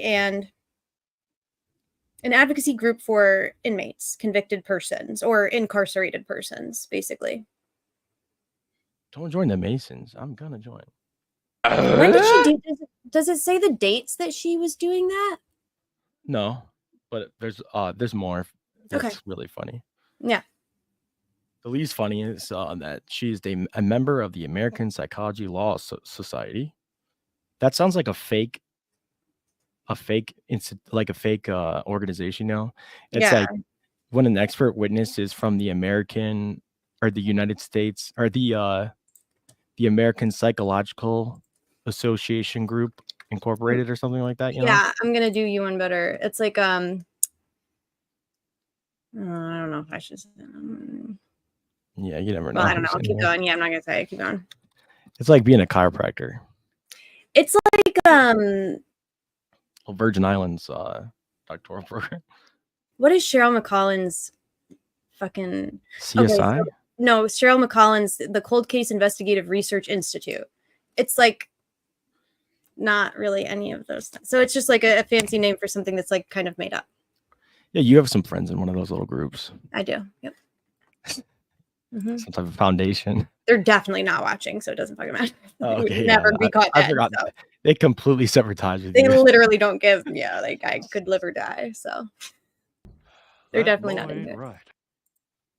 So That's my purse! I don't know you! Oh fuck, wrong button. Sorry.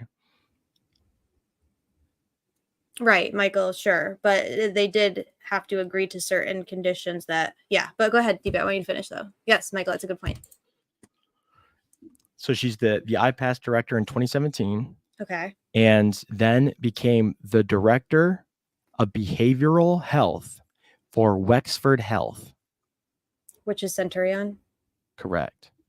So she's had her hand in the cookie jars of Federal Bureau of Prisons, IPASS, Centurion, and now IDOC. Some would call that, at least to me, I'm no marine biologist, but I call that a tentacle. Lord, okay. Oh, she's a defense witness. Okay, I'm trying to get an idea of like this would benefit them though, because then they could admit, because then she could speak to all four. I wonder if this is how they're going to get IPASS in, like get somebody who has very specific, direct, relevant knowledge of IPASS policies and standards and codes that IDOC very clearly violated with Rick egregiously. Like this might be their way of getting that admitted, since she both directly oversaw his treating psychologist and was with IPASS. Like, is that a thing that they could do? Like a workaround? Yeah, I think so. It's pretty smart. What's your background? You're always allowed to establish what your right, and him asking about solitary confinement for severely mentally ill people, like of course Nick's going to object, Goal is going to sustain, but she would 100% be qualified to speak to that. Like it's not outside of her scope at all. She would have direct knowledge about why seriously mentally ill inmates can't be kept in solitary for more than 30 days. Right. So she was there probably during some very pivotal time at IPASS too. So this person's psych law says IPASS equals federally mandated protection and advocacy agency. Thank you for sharing. Feel free to put as much as you need to in the chat. All psych law. People in all types of institutions. Okay, so it's an institutional advocacy group, not specifically like a penal prison. Right. Okay, that makes sense. That makes a lot of sense. Thank you. Cool. So she's also International Association for Correctional and Forensic Psychology and the World Professional Association for Transgender Health. Okay, that's cool. I mean, it is if you don't work for IDOC. Like, yeah, I imagine there's. I'm sure they really give a fuck. Why? So she's a. So can you read the forensic psychology part again? Yeah. International Association for Correctional and Forensic Psychology. Okay. So she's a cop too. It's probably not a thing. Yeah. She's a cop. These are They cops dressing like doctors. They don't need iPads. Fucking iPads. God, that was Irish as fuck, my man. Did you hear Luke's impression of Fiend the other night? Yeah, that was funny. It was really good. I'm gonna hire an accent coach off Fiverr. You love that. You love to utilize that. Yeah, you get I a lot do. of help off of there, huh?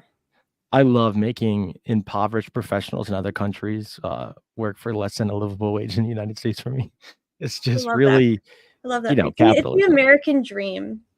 Oh yeah, I'm living it out. I love that for my you. burrito boy salary is really, it's worth something in Lucrative. another country. Yeah, for sure. So this woman's had quite a career. Okay. I have a lot of questions that won't be answered today, but Psych law says protection and advocacy for individuals with a mental illness. PIAMI is the federal law that funds IPAS's work and gives them authority to go to institutions serving people with psych disabilities. Yep. Fucking great, dude. I don't like love that. the fact that this woman both served as the regional director. Oh, Paul wants to appear remotely. Come on. Why? Don't love that. Where is he? Austin, Texas. Make the trip. Well, if it was a fucking state, this is an FBI guy. Court. Where is the FBI? Are they hiding like Weber? No, they're in Austin trying to appear remotely. Which I mean, It's annoying. It doesn't have the same impact, I don't think. Yeah, I would say that if there was multiple people appearing remotely, what? Makes sense. It's kind of a bad time for him to be called. Yes, if he go ahead. No, if that's true, yeah, I didn't know that. That makes sense.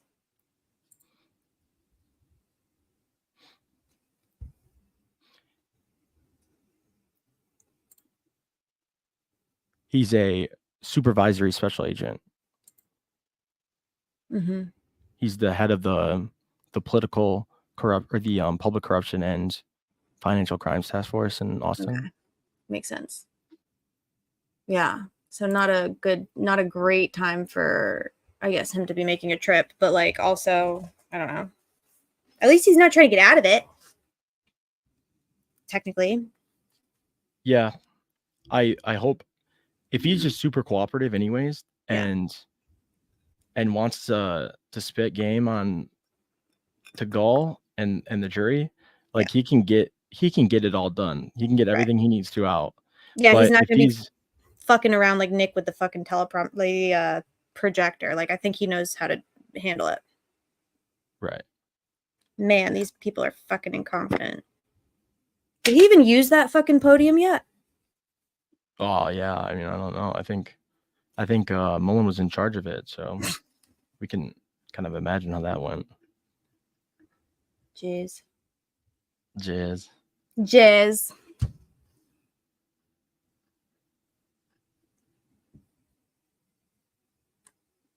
Anything else about Doc? Oh, Jesus. I hate that man so much. I really hate that man. I don't like that. It's not great. No. Nope. Is there anything else about her experience you think would be relevant before I continue reading this update? It's very relevant what you've shared already. I have a lot of questions, but yeah. No, I don't think so. It was Elvis Fields' cave. Okay. Okay. So Dwenger confirmed she was on a team that discussed Alan's care, though she wasn't directly treating him. She described herself as a sounding board. So like a bestie. She's describing. I was Yep. like a bestie. That's a very passive. That's a really good way to like minimize the amount of responsibility and oversight that you're supposed to be providing. But okay. The state requests another sidebar after Rosie asks her about solitary confinement for mentally ill patients. And okay. And then what? At 9:56, Rosie ends his questioning. Prosecution Stacey Diener begins her cross. Dwyer confirms Alan was not severely mentally ill. I would like to just, I hate this reporting. Like, he was not severely mentally ill. He was never evaluated, though. Like, that's the thing that they're not. Okay, just keep reading it. He was not severely mentally ill and began to decompensate until he was in the Westville Correctional Unit. She says he was. Okay. So this Dwenger was first contacted about Alan in April of 2023 when his core team was formed. So his core team wasn't formed until he was acutely psychotic, which I guess makes sense. They're very reactive in DOC. The first contact she describes was coming from Dr. Walla, asking if Alan could have a meeting with his wife. Dwenger tells the jury that at that point, Walla told her that. Oh, okay. I have a. Actually, no. 1 second. Keep going. You sure? I can take a minute. Well, I have another thing that I just pulled up that is reporting on it too that I've seen, and it might just be a little bit ahead of you, but we can go through this in order. Let's just go through it in order. You want me to keep reading then? Yeah. Okay. So Walla told her that Alan was faking it. And that's important, right? Because she is the one saying that. She didn't administer anything. And He did nothing to, is feigning a medical condition? Malingering is a medically recognized. Yeah, you can. It is. You can assess for it, and you can diagnose someone with it. They didn't say malingering. They said what? Faking. He was feigning. Well, this is faking, but Right. But I'm saying Wallace's testimony. yeah. She said he was feigning. Right. So maybe Psychlaw can help us out. Feigning is actually, so I'm not going to get the difference is kind of like nonsense. I don't actually think that Walla knows the difference. Feigning is like, malingering is a more manipulative, I guess. There's like, you would think of like a secondary gain with malingering more than you would feigning. Feigning is basically exaggerating symptoms of a condition, and the intent is kind of irrelevant, whereas malingering, you're doing it in order to kind of achieve some kind of secondary gain. I don't know if I explained that well, but they're using them interchangeably, which I don't love. But yeah, you're right. It's not the appropriate. She's not using it appropriately here for sure. Right. So this is what I was thinking too. Factitious disorder imposed on self. Right. Like I've seen that in other cases. I've seen malingering. Yeah. But feigning is just an English word. Yeah. Like it's not a diagnosis. Right. But she didn't say faking, right? Well, no, I think Wish maybe I think that maybe they're misreporting that. No, I think she probably told her that. He's faking. Yeah. But on the stand, what does Wallace say? Feign, he's feigning, they're feigning, he's feigning. They said he's feigning. It's a gaslight. Mm-hmm. Yeah. Because if you say fake, that doesn't sound medical to a layperson. No, it sounds like he's a liar. It's a smear. It's like Andrea would say. It's just a smear. But if you say he's feigning, it's like, oh, the feigning must mean something. Mm-hmm. Because that's not how lay people describe somebody who's, trying to fake something. But she's not saying malingering because she can't say that because he was never diagnosed. Right, exactly. It shouldn't be labeled as feigning or malingering without ruling out other causes. She never administered a single assessment or standard like evaluation or measure. Like you can literally Google these. She was like, we don't have those there. And I just wanted to be like, what the fuck do you mean you don't have those there? Do you need to be spoon fed? If I need to assess someone for something, you know what I do? I'm like, oh, my organization doesn't provide it, so I don't have it. I go and I fucking find it. Like, what is she? She's kind of a fucking rotten little brat. That's kind of the vibe I get from her. Yeah, and it looks like we have some. I would never put feigning or factitious disorder or malingering in a chart ever. I just wouldn't. And so people who don't know, and just a therapist and social worker. Mm-hmm. So some of them, I don't think I've seen Cyclaw or Mon Bent in here. So I just Who? want to let them know. Mon Bent, it sounds like they have a psychology background too. Oh, hi, welcome. Yes. Right. So, but Cyclaw, I seen you say she shouldn't say feigning or malingering, but really, is it true that she really shouldn't be saying malingering for sure because that's a diagnosis and he didn't have it? Is feigning kind of a symptom and like a tricky word she could use as a bridge, kind of? Because I feel like if she just says faking, a layperson would just be like, oh yeah, I don't think so. It doesn't seem like he's faking. All right, let's do. I'm gonna do like a really like lame, really quick. Yeah, I could. Oh, go ahead. No, sorry. Just want to read 2 sentences. So this is APA. So this is by Wallace. This is what Wallace is to go by. Feigning is generally used more broadly than its counterpart malingering. In medical context, it includes exaggeration of symptoms, magnification of symptoms, or faking. Malingering, in contrast, is a conscious choice to intentionally exaggerate or fabricate a medical or psychological condition for external gain. So I think okay, so I'm wrong. Well, I don't think you're wrong. I think that she's misusing these terms because she shouldn't be using fucking either of them because she never assessed him for this. This is just a bias. This is just malpractice and bias. This is her hating. This is her having contempt for her patient, and she neglected to treat him because she made a decision about him from a personal and emotional standpoint and did not do anything that she needed to do as a medical provider.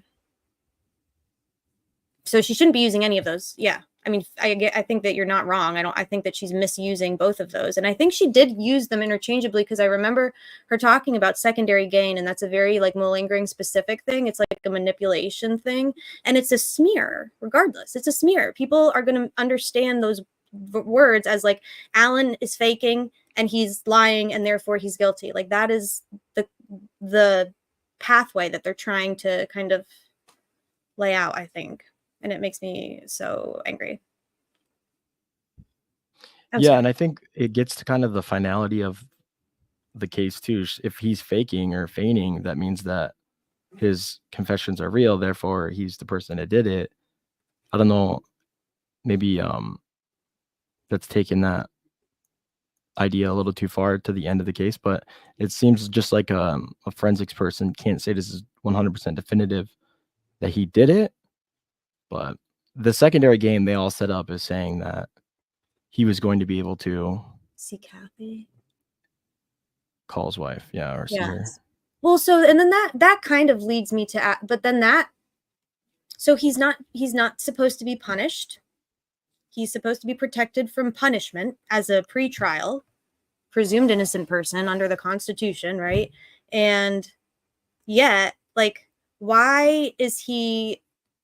If they're accusing him and alleging that he is malingering or feigning for secondary gain, and the secondary gain is to call or interact with or see his wife, but he's supposed to be able to do that anyway. So why, like, were they withholding contact? Because that could literally that could legitimately and would legitimately exacerbate legitimate symptoms of his mental illness. So them withholding his support system from him punitively would certainly make his legitimate condition legitimately worse. But they're perceiving it as malingering because they have no business treating people. Well, and the other thing too is that he was in his chart, I guess, Walla put it would be beneficial as a treatment to see his wife. So put that in her notes. Yeah, like it would be a positive thing for his. So then to say that he was doing secondary gain, he was looking for a secondary gain for literally something that would have been a benefit to his mental health. That seems ridiculous. Right. It's like saying you took your meds for secondary gain because you're going to feel better. Right. They're moralizing something that's morally neutral, and they as mental health behavioral health providers and doctors in the behavioral health field have their own internalized bias for the people that they're supposed to be treating and caring for. They obviously don't hold them in very high regard. The way that they talk about them and the way that they neglect to treat them and the way that they basically see them and speak of them as if they're inmates. And they're not inmates to them. You're only an inmate to the DOC, but you're not an inmate to your doctor. You're a patient. Your guilt or innocence is irrelevant. You're a patient, and they have to treat you the same as if you're guilty or innocent is irrelevant. And it's like Dr. Walla was a cop. She deputized herself. She was a cop. She wasn't a fucking doctor. And it's guilty or innocence doesn't even come into fucking question in prison. Like, right, exactly. Yeah. But I mean, like in your own, even in your own like cognitive, like your own perception of a patient is irrelevant. You know, it's not about if you like them or don't like them or trust them or don't trust them. You're not really supposed to have emotional feel. Like that is some crazy fucking transference and projection. This woman needs help. She shouldn't be doing the work that she's doing. You're not supposed to have personal feelings about you use standardized measures because there's supposed to be some separation between you and your personal feelings and emotions and biases between you and your patient. Like your biases shouldn't impact your care at all. And if they are, then you need to not be caring for that person. And the reason that we have standardized measures is because I might see something culturally or, you know, spiritually or cognitively or whatever very differently than another provider would. That doesn't mean I'm right and they're wrong or vice versa. It means we have standardized measures because it just keeps everybody safe and it keeps everybody in line with like treatment standards and evidence. And like, it really protects me from making emotion-based decisions. It protects the patient from being victimized by basically inappropriate transference and being basically treated like a lab rat. And for some fucking reason, she basically was just winging it. She was playing doctor. Why did she not do a single comprehensive evaluation of him at any time? Why didn't she ever do a single fucking evaluation? Or why was he still why was he not in Newcastle the second that they decided that he needed involuntary Haldol for a psychotic disorder? Why did they not immediately put him in Newcastle? Like, these are questions that I don't think we're going to get answers to, but like, these are not difficult questions. It was like we were talking about last night. Like Fiona and I were saying, like there's all these yes or no questions, and yet I don't think we're ever going to get a yes or no answer from these people. It's frustrating. I don't think so either, but I think that this person, even though I was just talking mad shit about them, I think they're actually shitting on Walla. Oh yeah, isn't hard to do, but Psych Law and Mon Bent. If we don't get to all your guys' great comments, yeah, sorry, we'll get to them eventually, and we appreciate it because there's a lot of people in the chat too that probably really appreciate it. Yeah. And then who was the last witness? Oh yeah, I mean, there's no way that the head of the behavioral health is going to say that they were injecting people with Haldol without being psychotic. So this person, by going to bat for IDOC, is going to be making Dr. Walla look way worse. And so the doctor that they mentioned earlier, Dr. Brian or whatever, Dr. Martin, Doc Martin. Mm-hmm. What the fuck? These people get around. Like fascist Doc Martin. Mm-hmm. Yeah, like one the in the boot same type guys. One in the Okay. same. Yeah. Mm-hmm. Damn. Okay. I know. Any relation? I don't know, but pretrial detention is supposed to be ensures one appearance in court, not punish. So he should have had regular visitation. Oh, he did. I don't know about regular treatment, but they was hanging out with Walla, right? Are they talking brain. about with? Yes. Are they talking about with Kath? Oh, okay, yeah, with Walla. Mm-hmm. Yeah, he was her lab rat. She got the secondary gain for Walla and her narcissism, and that's not a diagnosis; it's just an opinion.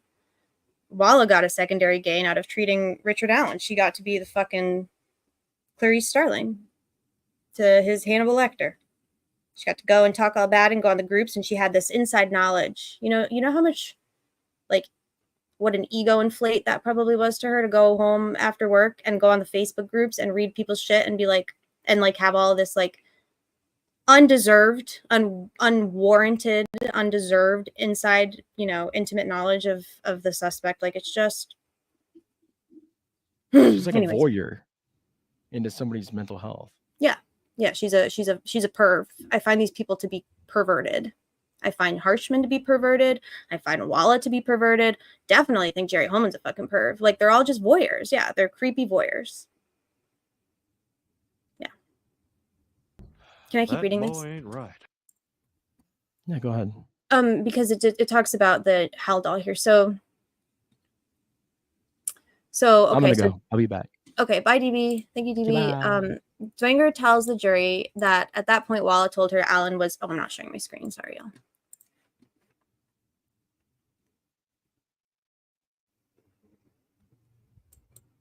If you're new here, welcome. Thank you for being here. I'm not a doctor. I'm not acting in any official capacity whatsoever, just opining as a layperson like all of you.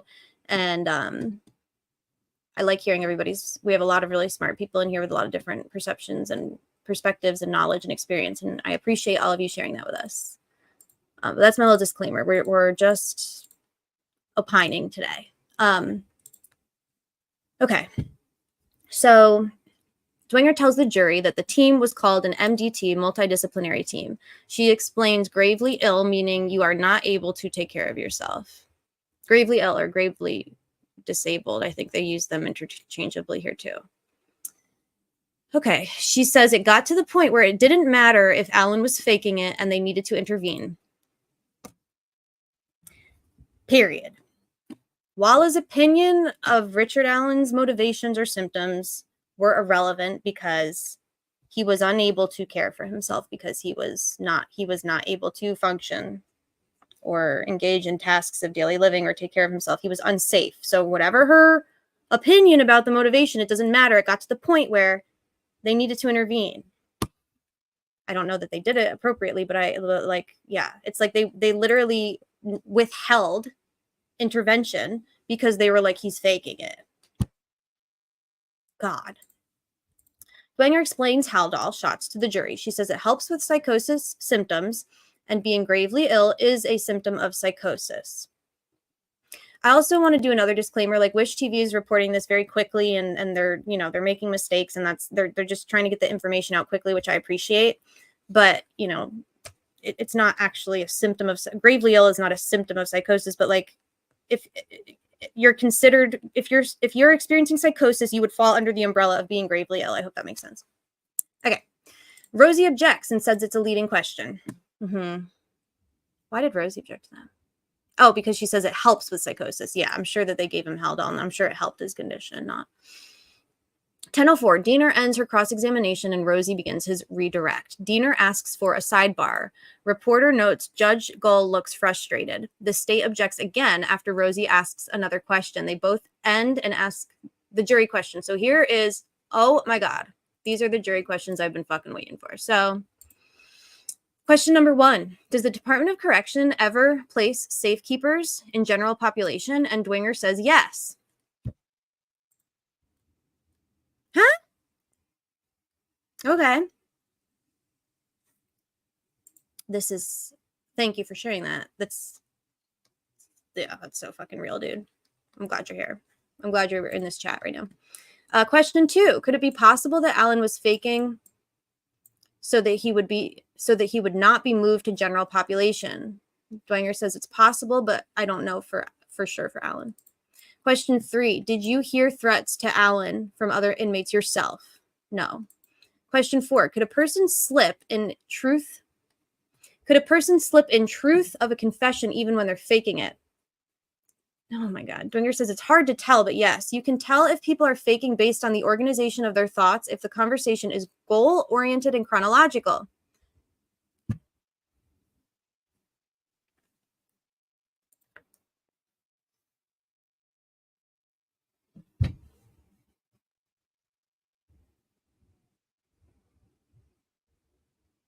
She said that Alan was not having delirium. This woman wasn't his treating clinician. She literally said she never treated or oversaw his care. How dare she? Why didn't fucking anybody object to this? Are you allowed to? I'm going to explode. She is a psychologist, yes. Dr. Martin was a psychiatrist, and he's no longer employed there either. But she's not Rick Allen's treating anything. She's not his clinician. She's not his psychologist or psychiatrist or medical doctor.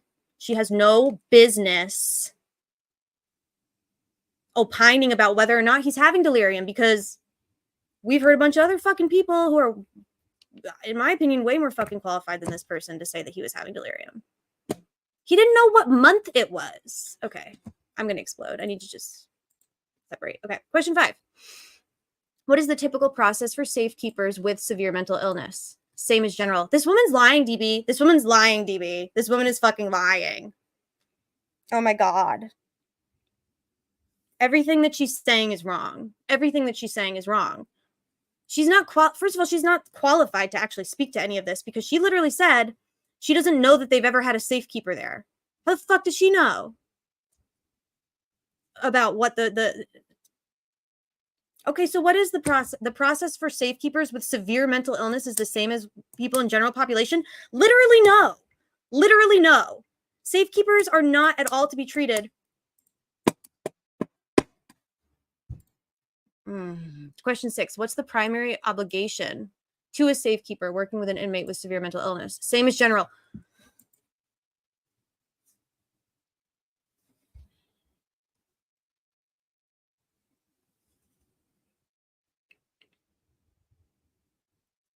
Is Rosie like? Can you so the jury is being fed misinformation here. They're being fed really, really, really irresponsible and bad disinformation. Like, so what happens with what's the fucking recourse? Maybe this reporter doesn't know what's up. Yeah, I know. We don't know if they're objecting. Who is this bitch? Is this a defense witness? Oh my God. Good start. Good start. Okay. It's fine. I don't really feel like I should be taking anything that Wish is reporting like too seriously, but here I am like pulling my hair out of my head. 11:31 at 10:40, court's back in session. There's an immediate sidebar. Jesus Christ. Yeah, you're right. You're right. I'm going to chill. I'm not going to freak out yet. It's the news station. Thank you. Thank y'all. You're grounding me. Thank you. This is. Yes. Thank you, Cyclone.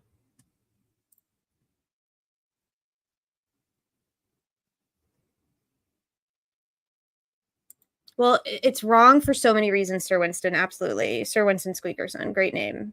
It's wrong because safekeepers are not to be treated like general population. It actually defeats the fucking purpose of having them in safekeeping. But they're also, he's a pretrial detainee. He shouldn't be there, period. They're not equipped. They don't have the infrastructure. They're not equipped to treat or care for or house a pretrial detainee in fucking segregated housing unit. I cannot believe that that there's any fucking discrepancy about this still. This is insane. Dr. Deanna, Executive Director of Mental Health Services for the Indiana Department of Correction, testified Friday. Allen arrived at Westville Correctional with depression, anxiety, and 23 around the time Allen began confessing to killing Abby and Libby. He was seriously mentally ill. Thank you. Fuck you, Wish TV. He was seriously mentally ill with depression, anxiety disorder. By April 2023, around the time that Allen began confessing, he was seriously mentally ill. Thank you, Connie. I probably shouldn't even read. Yeah, this is a great point. Hi, young black economist. Good to see you. They didn't let him go to the infirmary. They willfully, intentionally, with malice, in my opinion, withheld medical care from this man. No, I know it's a great point, but I was just wondering, yeah, that's a great point. A defense witness doesn't have to be on their side, for sure. Yeah, and I'm sure in this case, most of them aren't. They just need to take something off the prosecution's case. Dwenger, the fourth defense witness to take the stand, also said that prolonged isolation and segregation aggravated his mental condition. I'm literally we're getting such bad info. You're right. There is a nurse in there. Yeah, they're not properly reporting, Connie. You're so right. Thank you for restoring my sanity right now. All right. Do we even want to read about Max? We can read it. I'm going to chill. I'm going to relax. Max Baker, intern. He testified that he reviewed most of Alan's phone calls and videos from Westville. He says he was asked to compile video of Alan at Westville and put it on a flash drive. The prosecution is continually objecting. This is going to not work. Like, this is going to, I don't believe that this is going to, this is very obnoxious and disruptive and kind of like slimy. Like, why are y'all objecting so much? You know what I mean? I think you're right. I think they're misreporting on purpose. If there is a nurse or a medical person on the jury, they're not going to take this shit. Yeah. And I didn't love those questions, but I don't feel like we even really got a good idea of, I'm going to wait. I'm going to chill. Continually objecting, trying to hide. Yeah. You're being intentionally disruptive, almost like you're disrupting the flow of information. And that's frustrating to juries because they have a huge responsibility and they need to have all of the information. And if somebody is disrupting their information flow, that's going to disrupt their trust and rapport. And that's whatever, Nick, you do you. The jury might be asking questions that Nick objected to. Yeah. He's wasting the defense's time on purpose. But they said Gold was getting frustrated too. Like, I don't know. I could see Gold being the kind of type A person that, like, it doesn't matter who's like disrupting her type A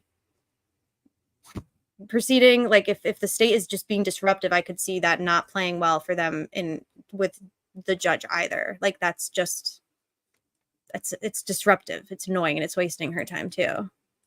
Baker says the video that was given to the prosecution as part of the video was given to the prosecution as part of discovery. He says there's two main video formats: camcorder video and security camera. The camcorder video is video that's taken outside of Alan's cell, and the security video is from inside of Alan's cell.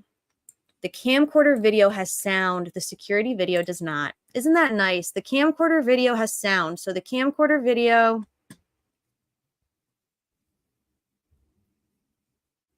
where they are recording the attorney-client meetings has sound. Good. Nick's going to do a sidebar with the snowman. I'm going to pull that up in a second.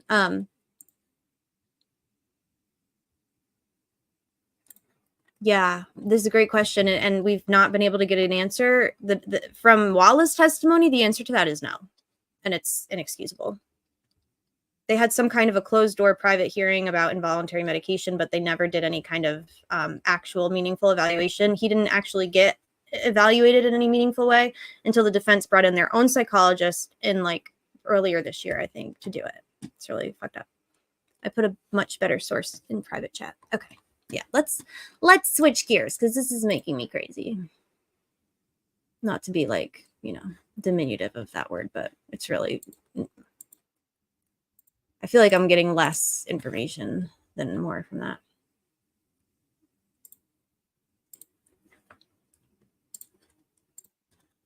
Okay, Delphi murders. Alan's mental health at the center of day 13. Whew, my God.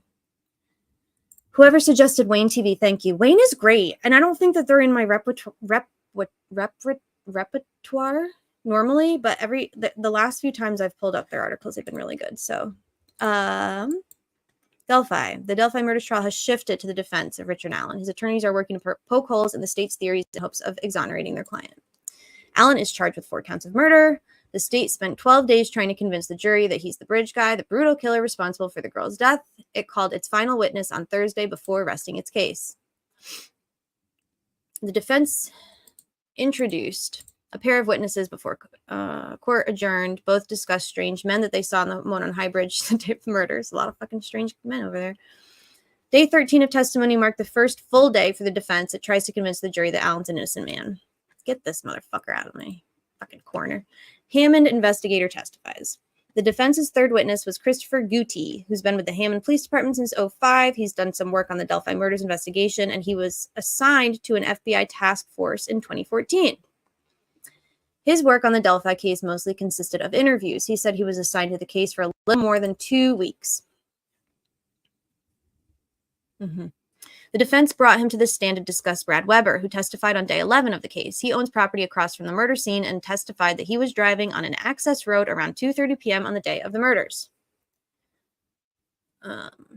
During Allen's key confession, he said a van spooked him, leading him to order the girls across Deer Creek and kill them.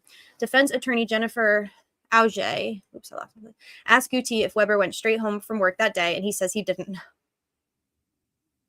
Auger showed him a report from February 19th, 2017 to refresh his memory. He had spoken to Weber on that day. However, he couldn't say if Weber told him he went straight home after work.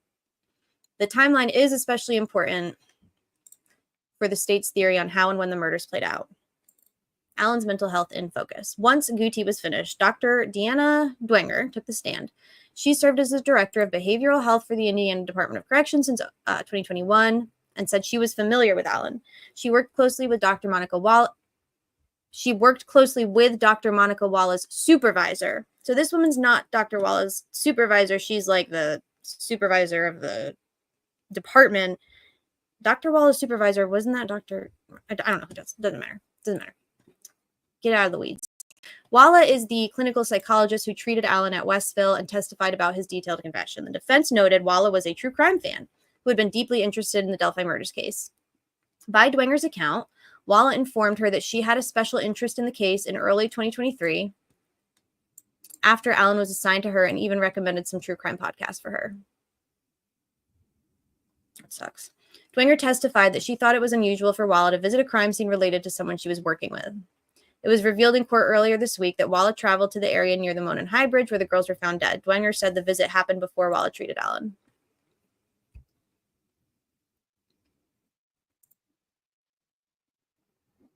Good.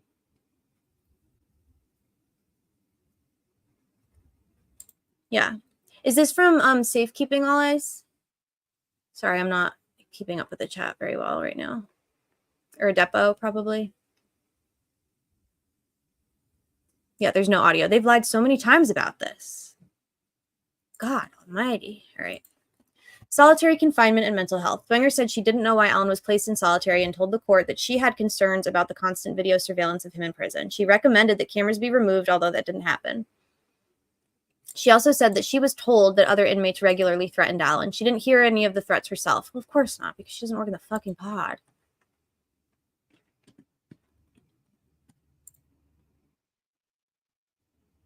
There's no audio capability in those rooms. Right. Okay, yeah. From safety in those rooms, right? But they're talking about the handheld, right? Oh, I see what they're talking about. So these are talking about the mounted cameras in the visitation rooms where he meets with the attorneys. Those supposedly don't have audio, but the handheld cameras that they're using to follow him around and surveil him that way, and that are like outside the room, kind of peering in, apparently now does have audio, which is concerning.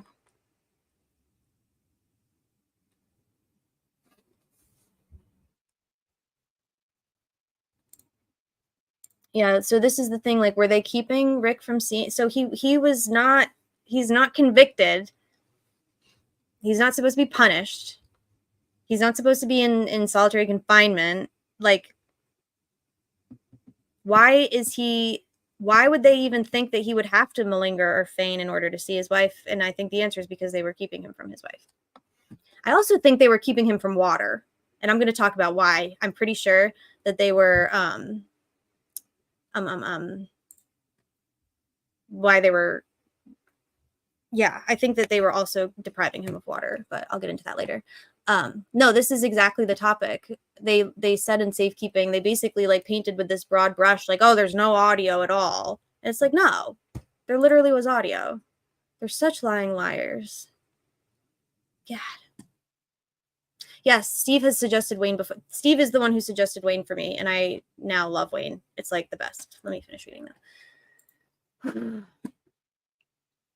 Dwenger said that solitary confinement is not good for someone's mental health, adding that the longer someone's held in solitary, the worse their mental health can get. She said it was the Department of Correction policy that someone with serious mental illness shouldn't be in solitary for more than 30 days. Thank you, Dr. Dwenger. Dwenger said that Allen was seriously mentally ill and gravely disabled and told the court that long-term segregation can be harmful. So you're right, DB. She's literally just contradicting. She's totally contradicting Walla's statements. She's impeaching Walla. Good. Someone in restrictive housing, such as Allen, gets more monitoring than treatment, although they would still receive treatment. She agreed that it was not a therapeutic setting, and it could be toxic to the welfare of someone with mental health issues. There are policies to make sure that someone with serious mental illness doesn't continue to decompensate. But none of those policies were used for Allen.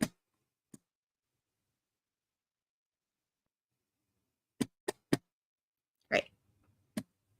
I would argue that they willfully and intentionally, with malice, exacerbated and amplified and accelerated his decompensation on purpose because they had a secondary gain. They were getting confessions.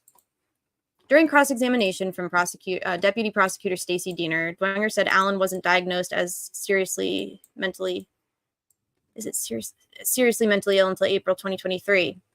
Walla advocated for a family visit. By Dwenger's recollection, Walla believed that Allen was feigning symptoms. She asked a psychiatrist to see Allen. I wonder if this is Walla, she. I hate the pronoun used in articles like this because it's kind of important. Walla was feigning symptoms. She asked a psychiatrist to see Allen.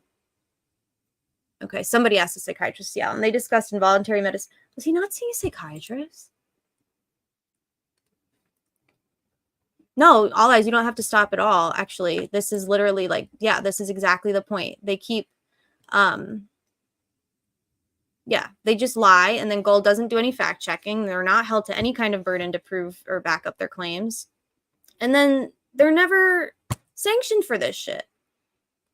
Again, you testified about this, but even the meetings between Rick and his attorneys will be recorded. Yes, video only. Liars, liars, liars, liars. Lying liars all the time.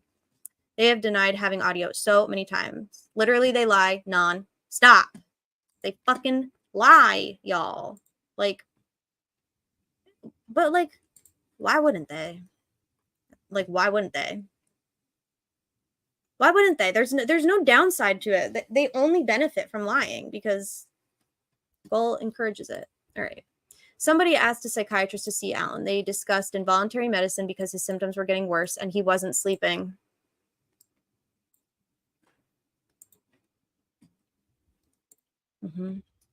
Haldol, an antipsychotic medication, was administered to help with his psychosis. The defense attempted to ask about legal action involving the DOC in 2012. That led to an objection from the state, which Special Judge Goal sustained. It was one of the multiple sidebars and objections during Dwenger's testimony. How, is there audio and video surveillance or just video? Just video. We promise. Trust us. We're corrections officers. You can trust us. Yeah, they all deputize themselves. It's disgusting.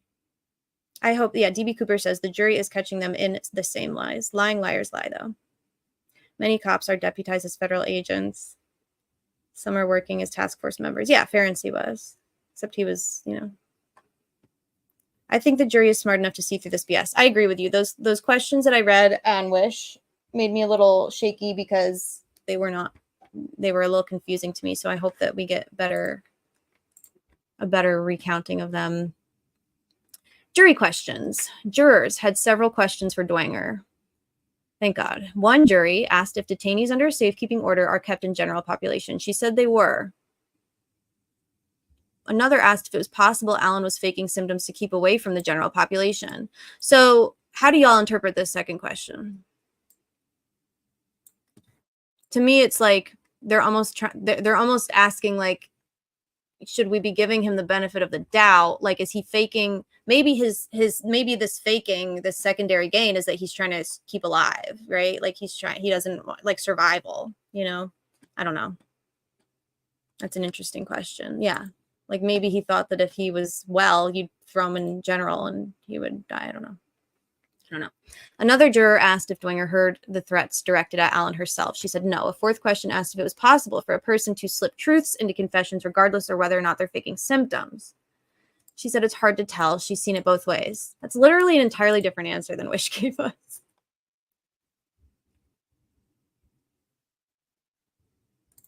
Indy Cindy. The justices are watching the news and know what's going on in the country. Maybe the jury doesn't understand what safekeeping order means. Yeah. I don't know if they've laid like enough. Yeah, I don't know if they've laid foundation for safekeeping, because it's, in my opinion, it's very fucking important. And I don't actually remember. This is a good point. I don't actually remember like where we left off with safekeeping in terms of like what's going to be admissible or not. I don't know. Dwenger answered a jury question about the process for a person with serious mental illness who's under a safekeeping order. She said the procedure was the same as it was for the general population with serious mental illness, I think is what she's meaning to say here. Like it's the same as someone with serious mental illness in Gen Pop. The final jury question asked what DOC's primary responsibility is for a safekeeper with serious mental illness. She said that safety is a primary concern. That's what they tell us, y'all. That's what we keep hearing. Lori, I just read the 4 jury questions here. I'll put this link in the chat if anyone wants to. This is a good article. I recommend this outlet. Okay. Objection, sidebars over video. When court returned after the mid-morning break, the prosecution and the defense sparred over videos of Allen in his cell and how much would be shown. That led to another break in the proceedings.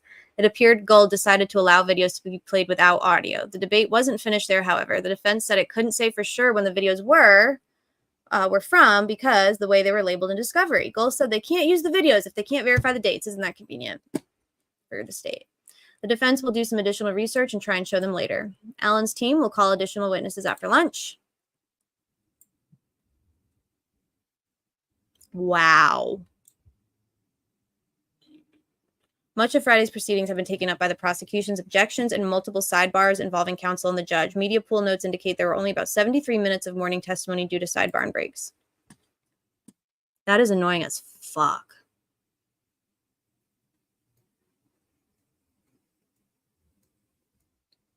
I don't know that they could have kept it out, Anna. It sounds like this other provider that they just called maybe mitigated a little bit, but again, like I don't really trust any reporting at this point. But I don't believe that they're done.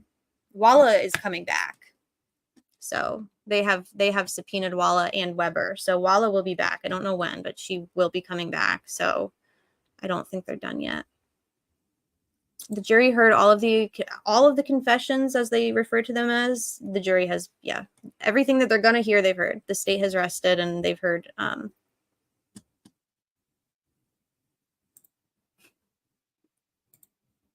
This is crazy.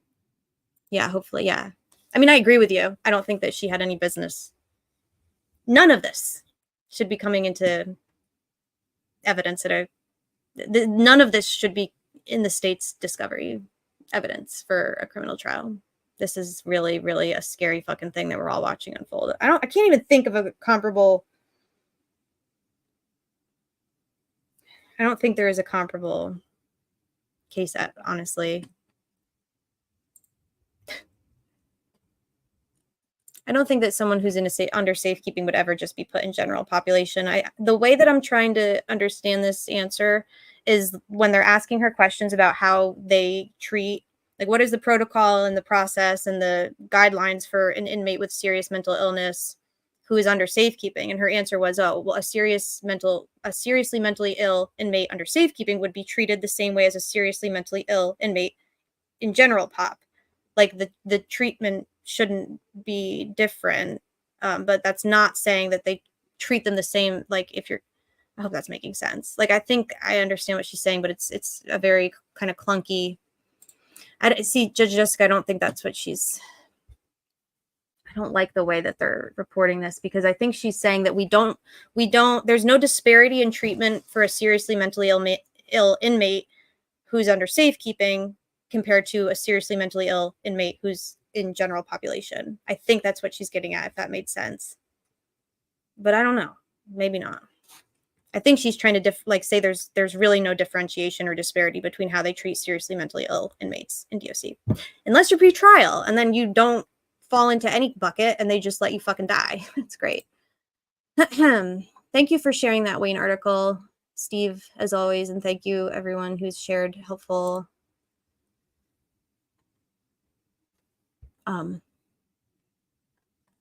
links with us. I would be very, very frustrated if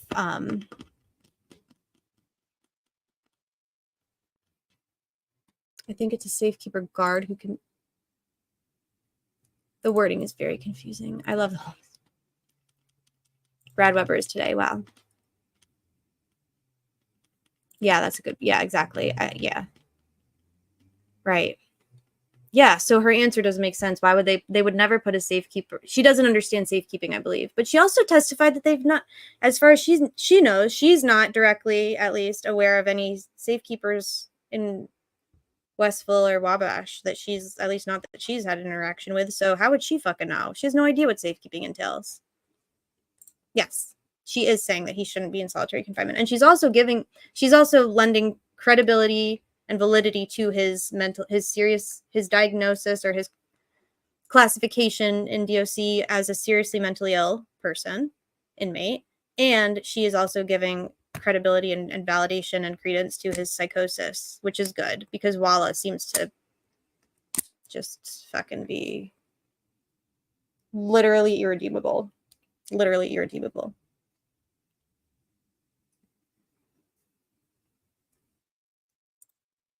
So, sidebar, fair justice, I agree with you. DOC should have called a neurologist the second that Mr. Allen started banging his head against the wall.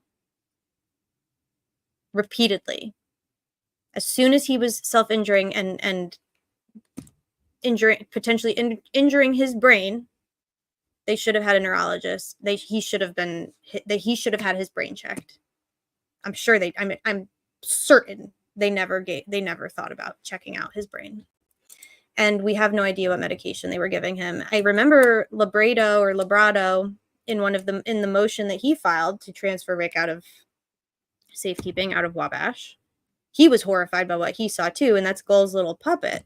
Labrado, tomato, said, we don't even know what medication he's been given. We have no clarity as to how or what they've been treating him with. Rick doesn't even know what medication he's taking. He says that the pills change day to day, and that could be true or that could be confusion. I don't know, but like, it's really convenient to fuck with somebody's meds, and then when they are aware that there's something wrong, to call them crazy. You know what I'm saying? This whole thing sucks. The problem is that they have ignored Rick's mental illness. It's a disability protected under the ADA. DOC should have made it. Yes, 100%. And that is why the defense wanted to admit the iPass suit, and why this entire morning has been eaten up by objections by the prosecutor for this exact reason, because they have fucked up atomically. They have fucked up atomically in their literally subhuman, cruel and unusual way that they've treated this man.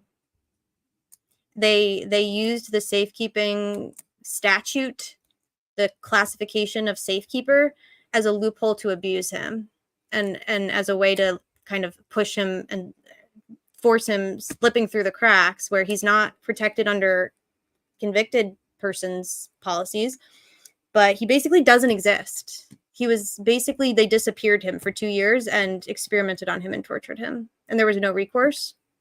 The only person that could have intervened was the judge. And she's a sadist. And she's hateful. And she should never sit in a courtroom ever again, in my opinion. Yeah. Totally. I believe that she's here I believe the reason that she's testifying. So she has not yet. We talked about this a little. I think DB was saying like she's still employed by Centurion, although DOC has let her go. So she's with another entity that contracts with Centurion.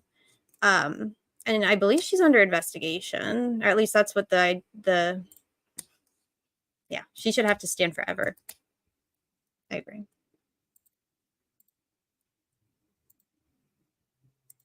Yeah, she didn't even know if she could amend a safekeeping order, and that fucking question, she didn't even consider whether she could or not.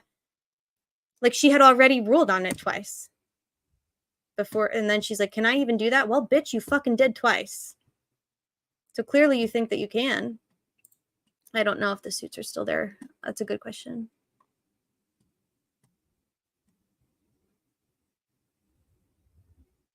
He was banging his head on the wall repeatedly, can cause permanent brain damage, has everything to do with his decompensation in that torture chamber. 100%. 100%.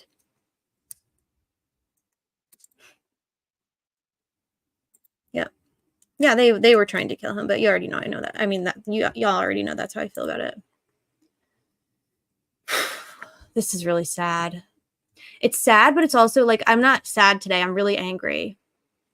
I don't believe she's with the Department of Corrections anymore. But they didn't say where she works. She just said that she's still employed by Centurion, but no longer employed with DOC. Is that in the video, the head banging? Because the usual thing they do is release a prisoner into Gen Pop for a beat down in the cell. She probably wasn't keeping notes. That's very common. Certainly not like accurate. I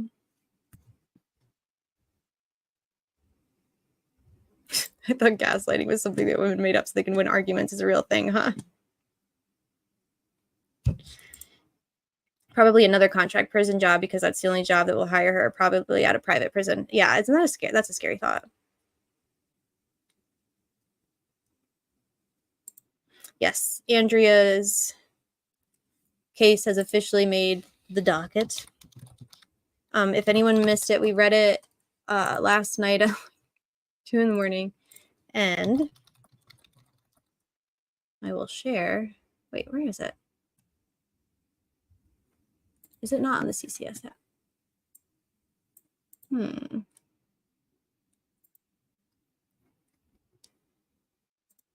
She started her career in DOC, I want to say in 2017 or 2018.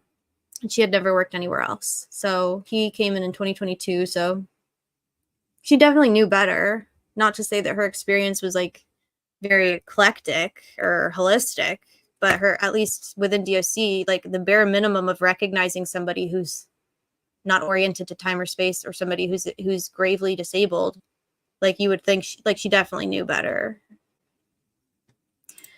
Unless you're in the infirmary, no one gives a fuck about your well-being. 100%.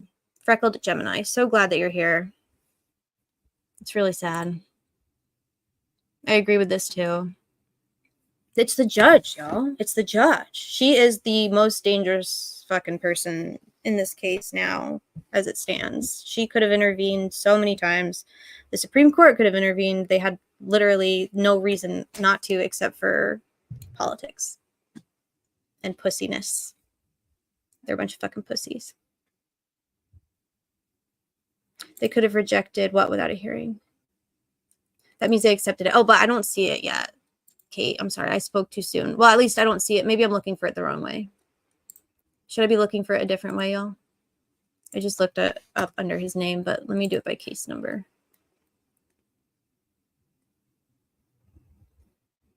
Hello, streamer. Hello, tax cut.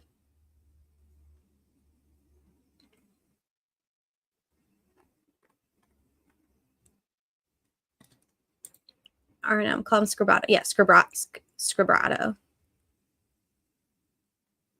Little Facebook friend.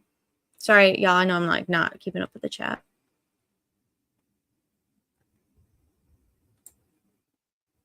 Copy. Paste.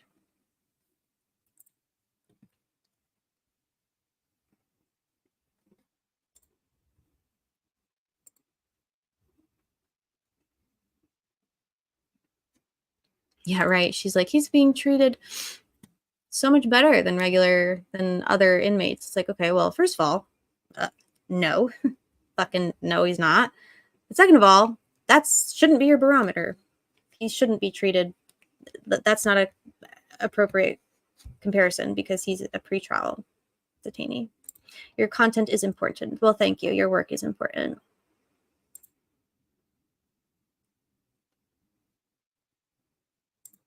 Andrea mentioned the TV show The Judge, and I can't stop thinking about it. I don't think I'm familiar with The Judge. Is it horrifying and scary like Dr. Gull? That's a scary thought. Oh my god. Is it horrifying and scary like Judge Gull? Probably. It really does feel like a horror movie.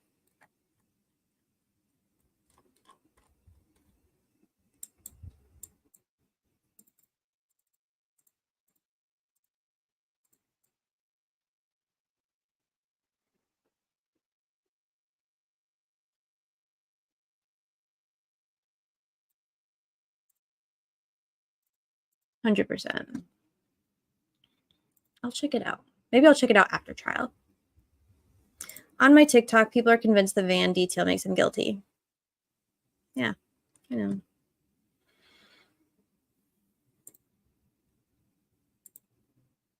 Yeah, good point. Court of public opinion. I know you shared the case number the case number and the case title itself. Do you know if it is like publicly available or accepted or posted anywhere yet? Yeah, and there still are people above her. These are the Watchers. The Supreme Court of Indiana here. They are the Watchers. And they looked away, and they continue to do so. Like everybody in this case.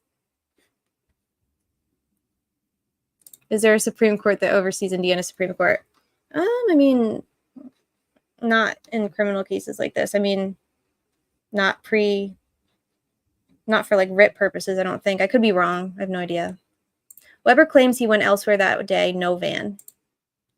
Thank you, Fiend. I can't. Fiend, can you, if you're like able to, can you send that in DM because I can't copy and paste in stream. Oh, you tweeted it. Perfect. Awesome. Thank you, Raquette. That's awesome. I'm like afraid to look, but I'm gonna look anyway. Y'all don't even worry because Sleuthy Goosey is asking these reporters all the questions that we have. She is holding their feet to fire, and that's why we love her. All right, y'all. Here it is. Filed. Pending. So can someone who knows more than I do explain what this means, the fact that it is now like in my case and I can view it and it's posted? Does that mean that they've accepted it, or is it pending like they have not yet accepted it?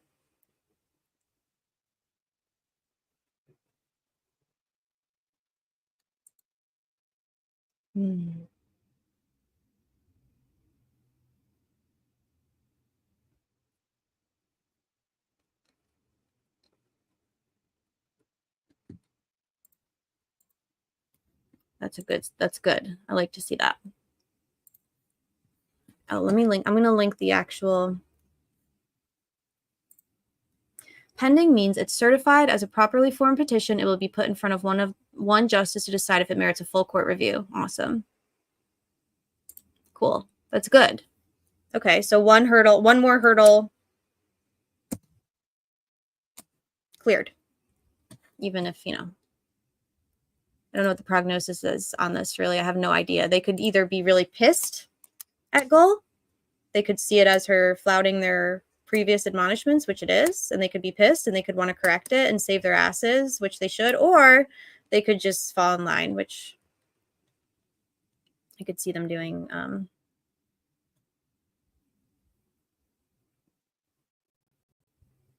Yeah, so that makes sense. I don't think that pre-trial there's a whole lot that can be done. Once you get to a writ of mandamus and you're having oral arguments before the Supreme Court, like that is supposed to be the extraordinary relief. That is supposed to be the extraordinary relief.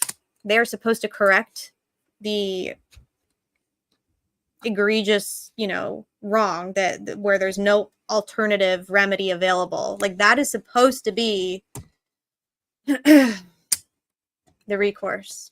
And it's just like so close to actually being doing something useful and meaningful in Rick's case. Pending review. Cool. Thank you, Steve. Okay. I don't even know what time it is. 2:05. So basically the morning was a waste because the state objected the entire morning. I wonder how, it doesn't really matter how Judge Gull feels about it. It matters more how the jury perceives it, but Judge Gull certainly impacts what the jury is. She impacts everything. She decides what the jury sees and she decides the vibe. So, but I can't imagine that the jury's appreciating how the morning was spent today.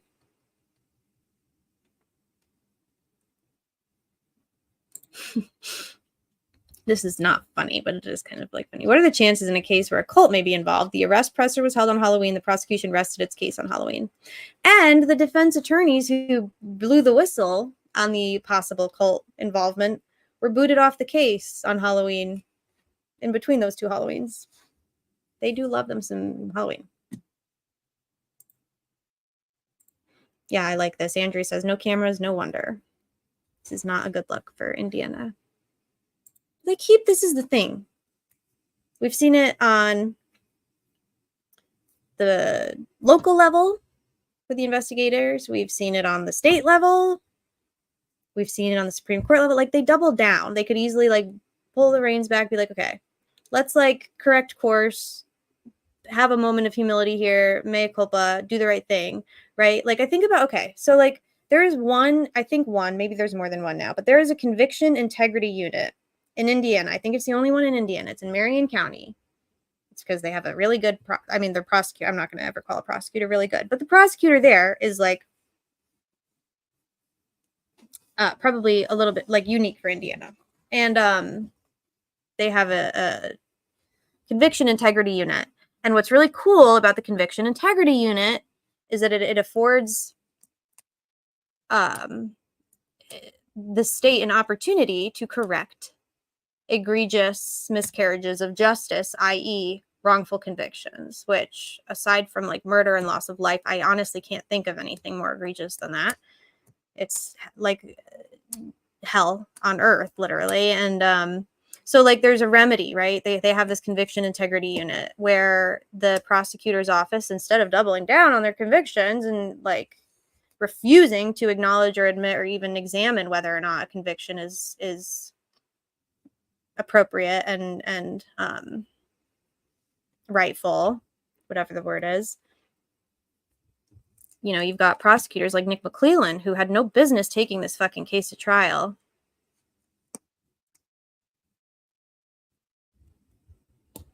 It's they think it's a shortcoming of some kind to correct course, I can't imagine living like that. No wonder they don't ever get anything done. No wonder they're all broke there in that county. No wonder they're all fucking getting sued for excessive force. It's no humility.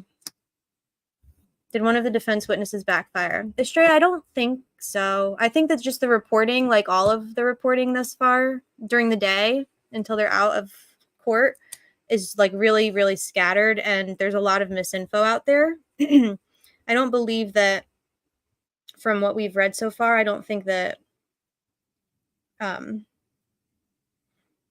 wouldn't say that it feels it's backfired. I think that what has happened is the state is preventing the defense from putting on their defense. They're being very disruptive, and the judge is allowing it, it appears, if not, encouraging and condoning it.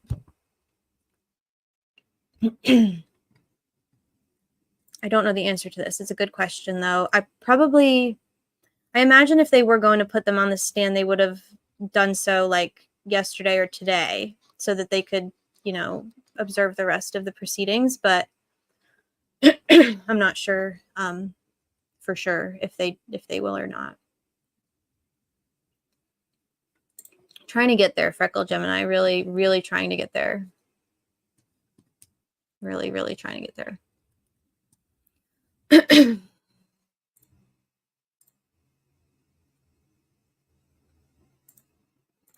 Yeah, I got a lot of questions about some of these third-party suspects that we're not allowed to talk about in court.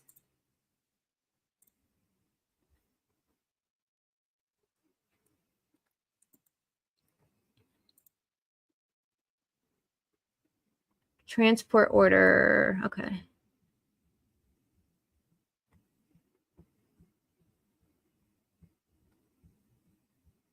So 73. So we're told there were about, pool notes say that they had about 73 minutes of. Okay, I like this, Bonnie. Yeah, this kind of ties into what I was about to say. So like, obviously the media is frustrated if they're counting how much actual, how much time has been spent wasted versus like, they're like 73 minutes of actual argument. So obviously they're annoyed or they're, aware of the disruption this morning. But the jury cannot be appreciative of the constant interruptions, especially for something as like, this is his mental health. Why are you working so hard to keep us from having this information about this guy's mental health? That would not sit well with me if I would like, anytime anybody's trying to keep information from me, I'm annoyed. But especially if like I have this duty, I'm expected to make this life-altering decision, potentially stripping someone of their freedom and their life forever, and or not, and impacting the victims and the community forever. Like, that is a huge responsibility to serve on a jury. It's a huge responsibility. And so if I get the sense that I'm being put up to this without all the information that I need and want, I'm going to fucking take issue with that. I'm not going to appreciate that. I'm not going to feel like I'm not going to feel like justice is being carried out. I'm going to feel like the state's hiding shit. And the defense claims are going to suddenly probably feel a lot more meritorious. I think it's going to backfire. Honestly.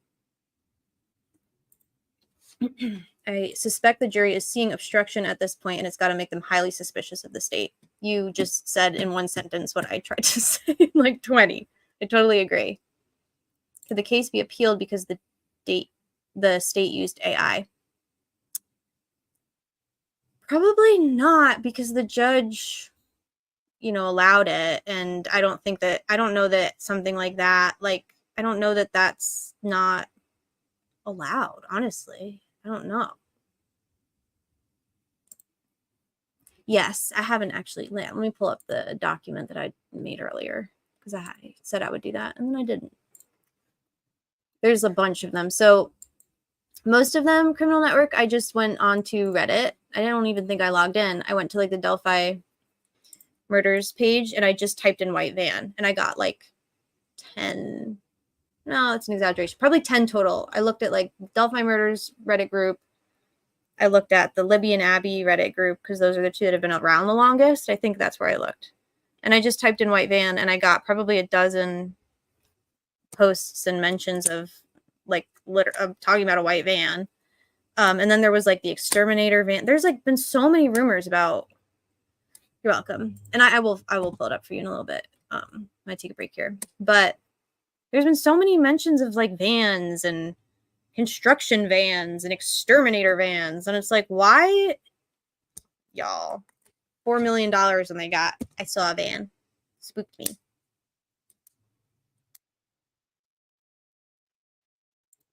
Yes, Steve, I totally agree. Steve says, I feel as though the jury's way smarter than they think. Yeah, I think the state is banking on all of the tactics that they get away with in their home turf working here, and it doesn't appear They will work, I hope.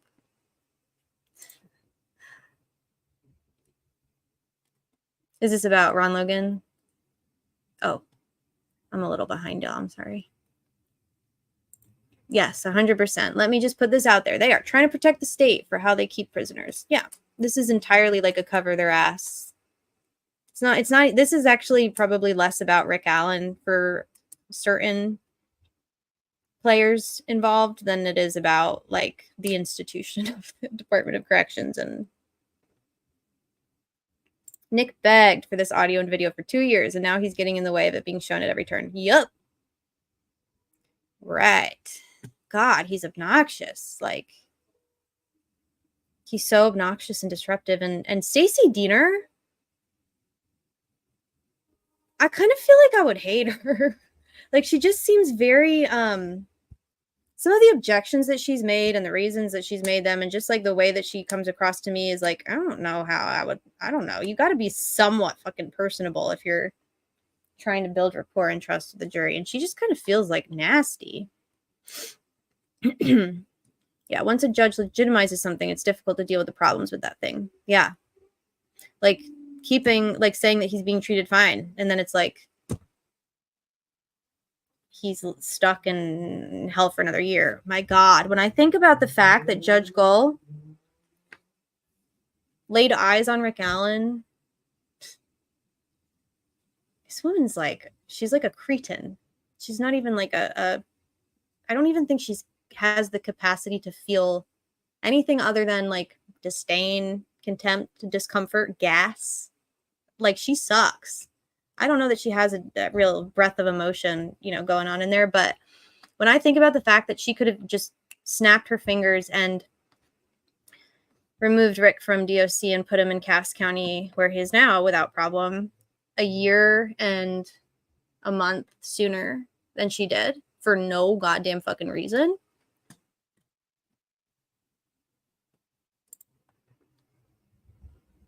Imagine saying that something was never brought up on social media, like you can testify to all social media. Right. Especially for somebody, how do they know that Walla didn't fucking contaminate that? How do they know that Walla didn't fucking... How do they know that Judge Walla, I'm calling her Judge Walla and Dr. Gull. How do they know that Walla didn't contaminate all of the details of that confession over the period or over the course of the 4 or 5 months that she was meeting with him every day?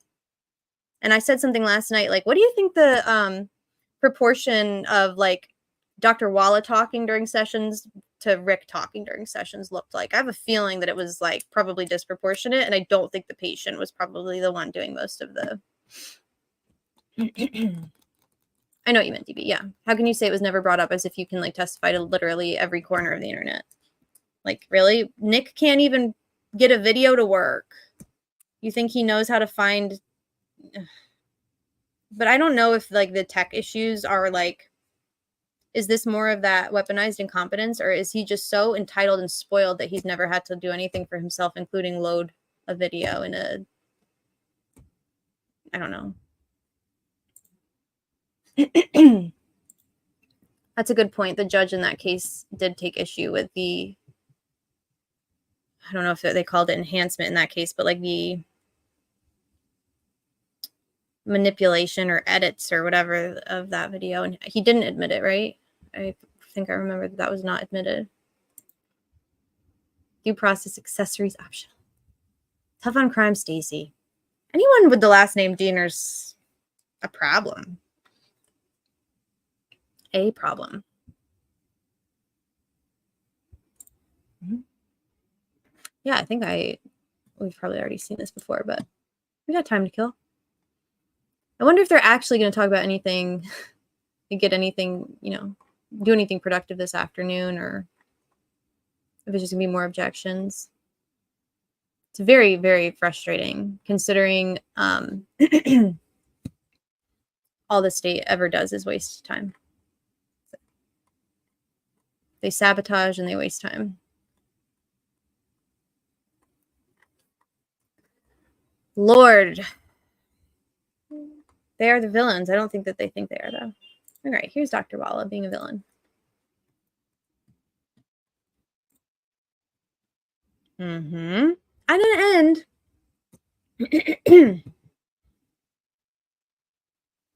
I think that Dr. Walla contaminated Rick's mind.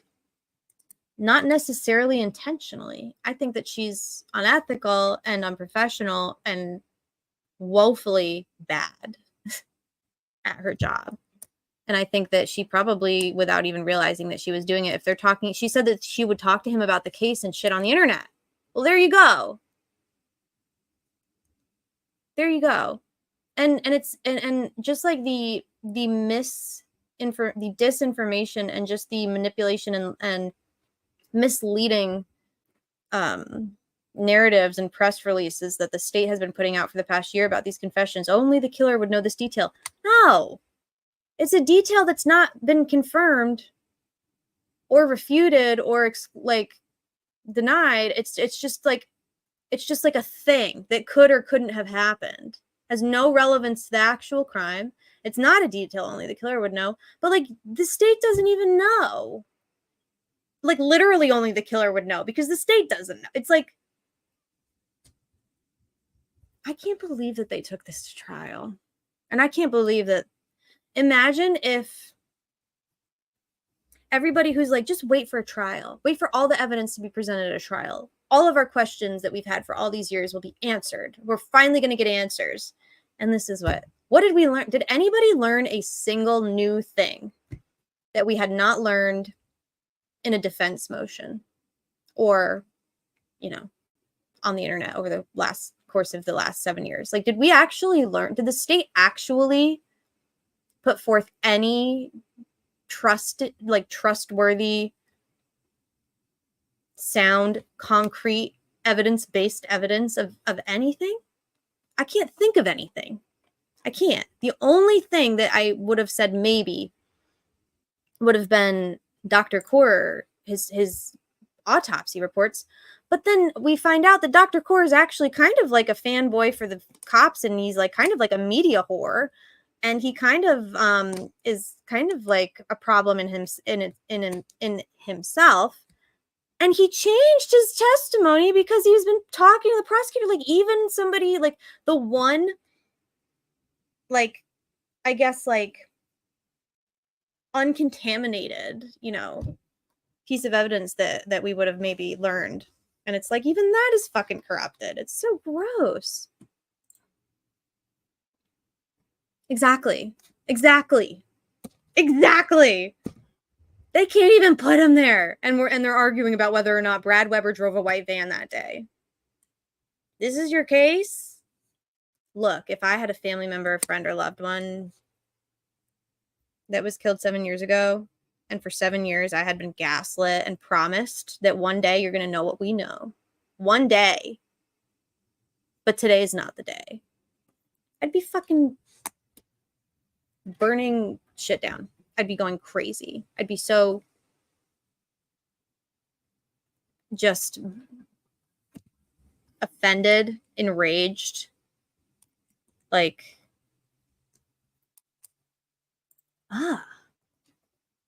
what about my eyes are terrifying? That's excellent because that's exactly what I was going for. So that's perfect, actually. I really like this comment. It's like we're literally arguing about shit that is so irrelevant. It's impossible to prove or disprove. And it's also just like so irrelevant. It's a distraction and a deflection. Like, what are we doing? The unfriendly guy on the trail had a camera around his neck. I'm pretty sure it was Dave or Dan. If anyone knows, please correct me. I'm pretty sure that was a McCain brother. They like were literally on the trails all day, every day, taking pictures and shit. You're gonna know what we know.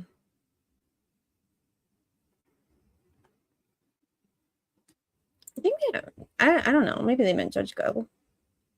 Thank you. Annie Rick knew Dave too. Who's Annie Rick? Oh, someone mentioned a McCain the other day, right? What were we talking about McCain the other day? Hey, Robert Webster. Good to see you. I know Weber. He's a dipshit. He seems like a dipshit. He seems kind of a little untethered, if I can be a little judgmental for a second. He seems a bit untethered, a bit tightly wound, but also at the same time untethered. He seems tightly wound, but also unwound. Come to find out, what they knew was that Brad Weber actually lied, but he was driving the van. Rick did community. That's what it was. Yep. Yeah, because he did like I don't know, was it like volunteer stuff or like not trail restoration, but like some kind of like, yeah, volunteer stuff. Community service with Dave. That's where it came up. Good to see you, Shams 666. Reigning champion and still holder of the #1 comment on the channel in weeks, at least weeks. Oh, right. Yeah. I will send you something real quick. Okay. Where shall I look?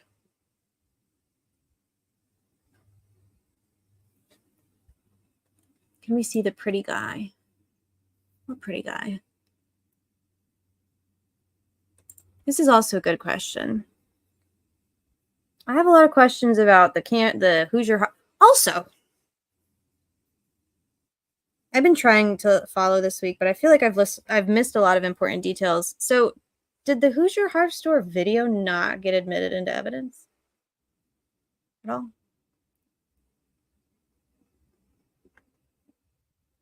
Yeah, I blocked him. It like hurt my soul to have to block him because he shares a name with like the real DB, but you know. I've heard there's been, since really early on Criminal Network, there's been like rumor or story about a couple arguing under the bridge. I don't know if that was ever tied into like the van, but if they're under the bridge, then probably because the van would have been nearby. I don't know. The video didn't, but the stills did. Okay. Does everybody, let's take a minute to just like think about that for a second. The state is basing almost their entire timeline on the eyewitness statements of witnesses who are all contradicting and actually are like exculpatory to Rick, come to find out. And this video, this Hoosier Harv Store video. Am I being bossy? I need to eat lunch. This video, this Hoosier Harvest Store video that shows it, but it's not admitted into evidence? Why? Why? Can someone answer that question for me? It's like a simple question. Like, why? Don't you think the jury's going to be like, hey, you know that video that y'all were fucking belly aching about back and forth for a week? Are we going to get to see that thing or not? Like, why not? That's your evidence. Why aren't they admitting that? This is too stupid to even be real life, y'all. This is so fucking stupid. On that note. But the dude has coke dealer hair. But the dude has coke dealer hair. But the dude has coke dealer hair. Coke dealer hair. Rick is beautiful, but he's not bridge guy. True. How many witnesses said that they saw? You need to eat. I do. I'm going to take a break in a minute. I'm going to eat lunch. Who had a moped out there? Yeah, we heard about. So we've heard 2 different eyewitness accounts now. Of like frantic people by the mirrors. Like, why would, well, unless they were looking for the girls, but like, this is weird. There seem to have been for a crime, for 2 brutal murders that purportedly, according to the state, occurred in broad daylight in the middle of the afternoon on an unseasonably warm day when children were off from school and there were basically 500 people on the trails that day. There sure was a whole lot of people out there that didn't see fucking shit or hear fucking anything. I can't make sense of it.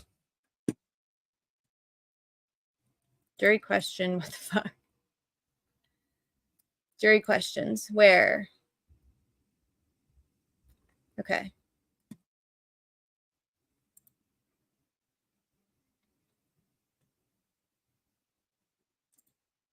Maybe.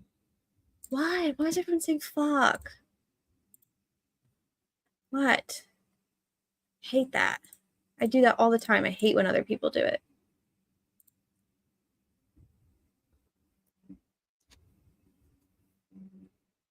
Oh, you're saying, oh. I'm pretty. My nervous system is like, man, this has been a time. They only printed still shots. That's so that would be very unsatisfying to me as a juror. I would want to know where the fuck that video is and why won't you let me see it?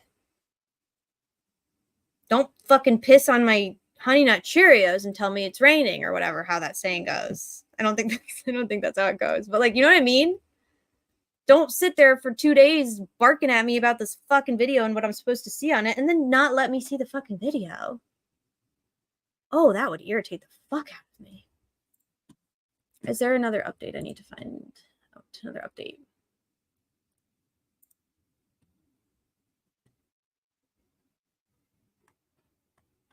Bob. Day 2. This is from earlier. Case in chief.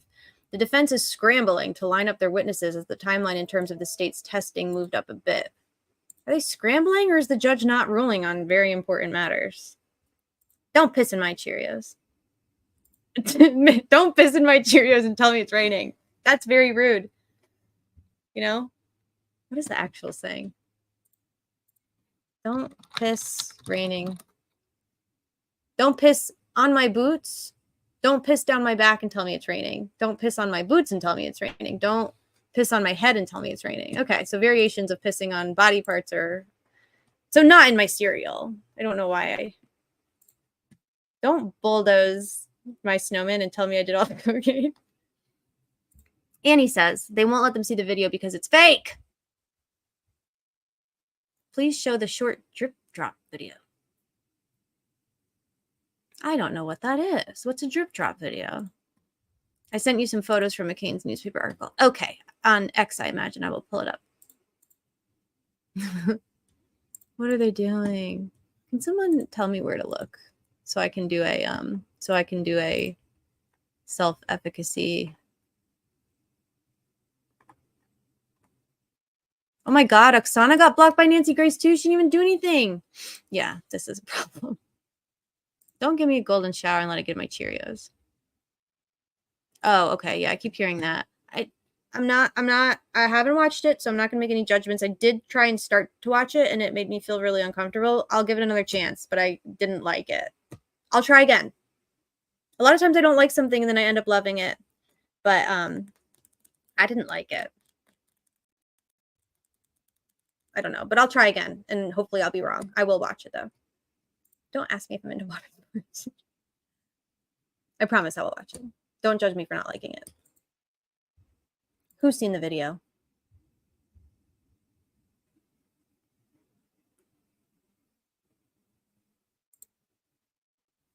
Bob Mata said that the defense asked Agent Pohl what Brad Holder did after work, and everyone else said it was Weber.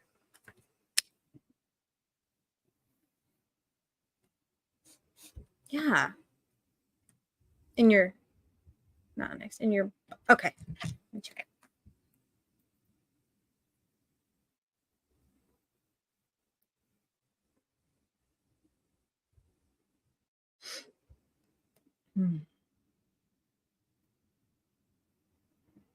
Got it.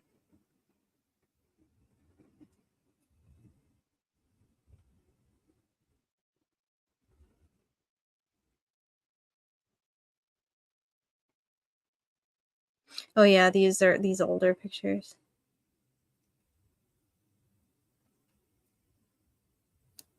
It's just like people like walking around, wandering around constantly around the trails and the bridge, like constantly just like fucking wandering around like zombies. Just like there's just people just walking around like Sims all the time.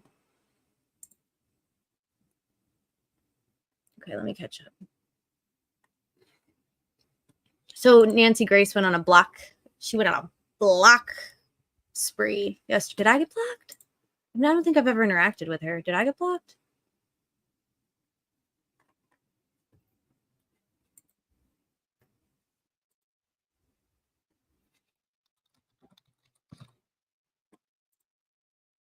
Nah. I'm still in the game. He interviewed both of them. Brad Holder is lemonaded. Got it, Cindy. I did see them. I will look at them more closely, but yeah, I've seen those kayak pictures before. Those McCain dudes. Weird. Yeah, it's kind of the sense I got. It just seemed, again, I'll give it a chance. Well, could just be a stylistic thing. It felt a little like, although he is a clown and it is Crime Circus, I was going to say it felt kind of carny to me, but like, okay, well, to be fair, he's a clown and it's called Crime Circus. So maybe I need to give it another chance. Like, don't go to the circus and expect a dissertation, you know? Come on, Angela. Yeah. Although, I mean, yeah, I think that even Cop Facts, who I don't know, I'm not going to like, Cop Facts is not like a NASA engineer or anything, but like there have been people who are not total, you know, who have relative like credibility, who say that there's problems with that video, the bridge guy video, which now we know there are major problems with it.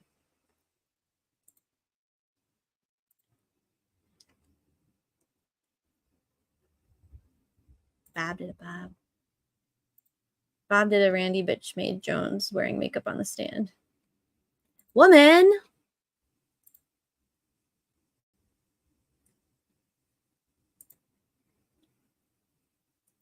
The loop is around Logan. They used his clothes he was wearing in his truck working his limp. Who used his clothes? I agree. Like I see Ron Logan when I see Bridge Guy, but I also fucking see everybody when I see Bridge Guy. I do see Ron Logan more than anybody else. But now that we know that show me the actual video, and then maybe I'll have like an opinion on it. You know, show me what the media was able to see. Angela Gunnock just claps off all day. I don't even know what she's mad about, but she just stays mad. I respect it.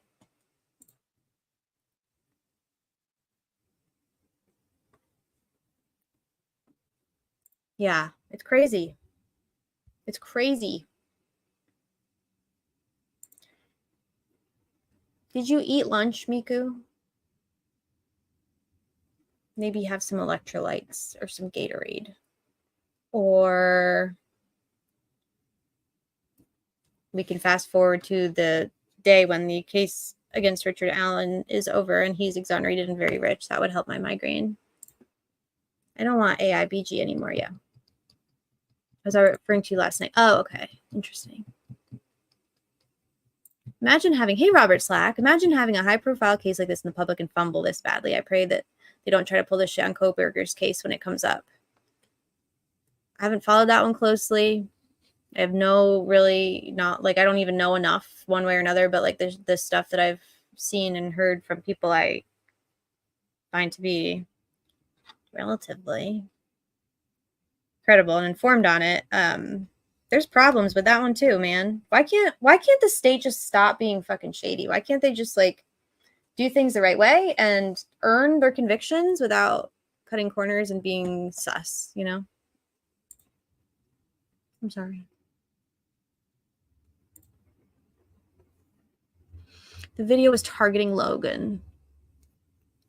Oh yeah, it's definitely not Rick in that video. If it's anybody in that video, it's definitely not Rick. Hey, little bean. Oh. Hi. What are you doing? I want an update, you know? God, Luke. No. Y'all, disregard. Disregard.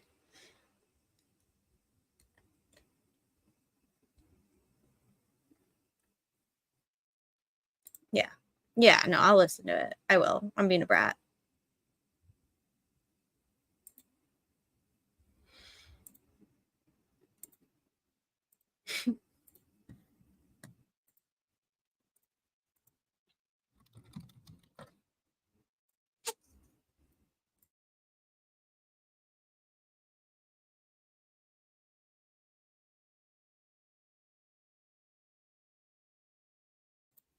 Look at this little thing. What do you think he wants? I'm gonna put a video on like y'all are like a toddler. I'm trying to keep busy while I like go outside really quick.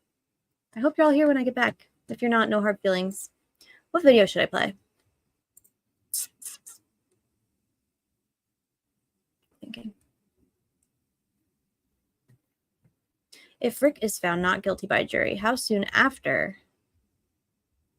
would the investigation reopen? Just James, if Rick is found not guilty, I think that I don't think that they'll try and prosecute anyone for this, unfortunately. I don't know. I hope I'm wrong. Getting videos. I can't play Crime Circus. I can link to it, and y'all can go watch it and then come back. But I don't think I can like play it on here. They'll never reopen it. They'll say it was Rick, but that he beat the charges right. They're going to do what they did to Leon Benson, what Indianapolis is still doing to Leon Benson. Basically continuing to cast doubt on his exoneration and his innocence because they are ghouls. I disagree with this. And the reason that at one point, there was a point in time where I would have agreed with this. I disagree with this wholeheartedly now because that man has defied every single expectation and reason. Like, he should be dead. He's very intelligent. He has fucking like strong-willed, like fucking like steel, that guy. I don't know him personally, obviously, but just from what we've seen, I mean, just the resilience of somebody's mind to go through what he went through, and we saw with our eyes his deterioration. And his recovery, that gives me a lot of hope. You think someone's going to kill him? I hope not. People sometimes, sometimes it's not like there's like, I think that people are seeing this for what it is. I think that people are seeing that are starting to understand the very real possibility and probability that this man's innocent. It's not like a Casey Anthony kind of situation. Yeah, I like when DB says this. Or something about those guys. Yeah, it's a good point, Steve. I hope he goes to like fucking... I hope he goes to like Montana or somewhere where him and Kathy can just like fucking hike and fish and just like chill, dude. Just like drink your beer in your garage and listen to your music and fish and hike and be left alone. That's what I want for them. Like, goddamn, talk about a nightmare. Sometimes I get claustrophobic when I think about what were we talking about? Courtney and I were talking about last night. Like, what do you think? What do you think the moment was when it finally like sunk? When he realized like this is happening. They're doing this. Like nobody's gonna come and save the day here. Like, this is happening despite all logic and reason and despite innocence. Like, this is happening. That would drive me crazy. That would break me 100%. Yeah.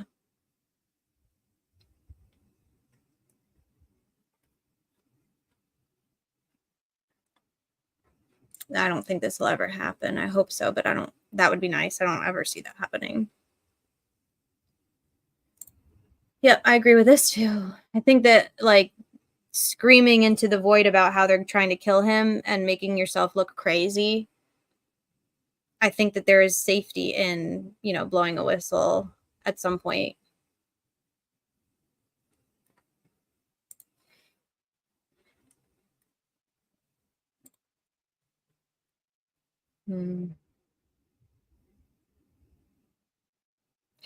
Maybe his letter. But I don't know, because like I think he was still reachable in county. Like, I feel like they disappeared him. They removed him from the world. He was invisible I forgot Rick existed from the period. You know what I mean? Like, he was not a thought from like December or whatever that hearing was, like 2022, until it's like a 5-alarm fire about his well-being and this emergency case. You know, they put the picture out of how he looked and we're like, holy shit, what are they? But like between that period, he didn't exist. He was invisible. He was living in constant torment. Every day probably felt like 100 years. And we had no idea. We had no idea because they were hiding him. It's so scary. That's nice. It's very nice. What keeps breaking me is his mom calls him Ricky. Mm-hmm. I was relieved when you said on TV that you thought that they were trying to kill him. 100%.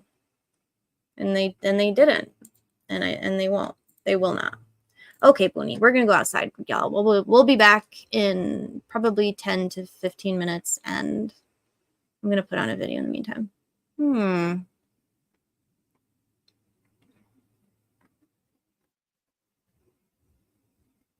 A lot of these are kind of goofy now. Go eat. I'm gonna eat. I'm gonna do it.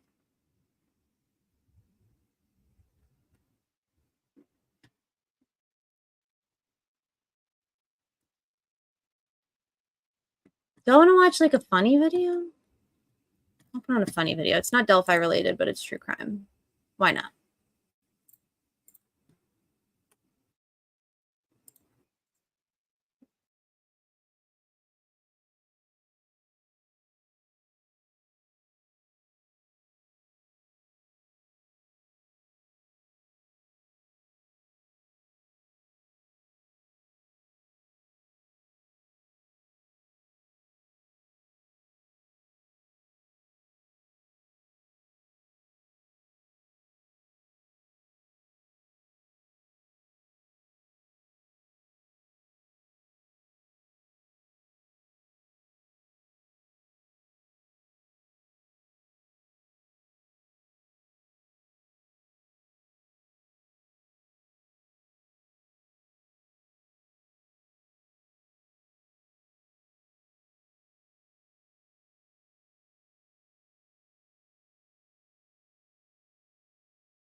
Are you fucking insane, dude?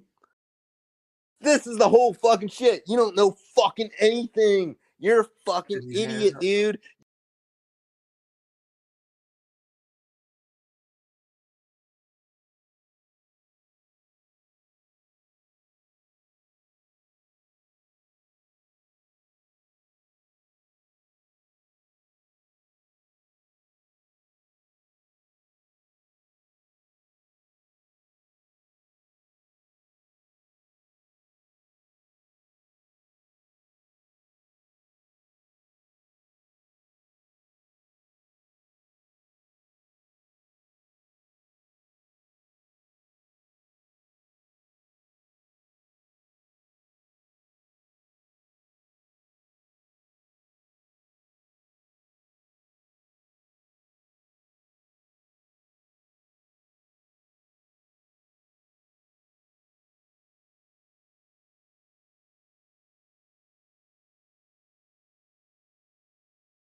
You know what, guys?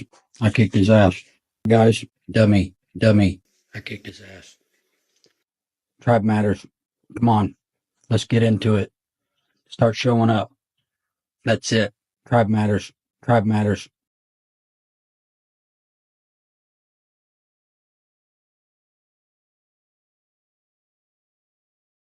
You know, I kicked his ass.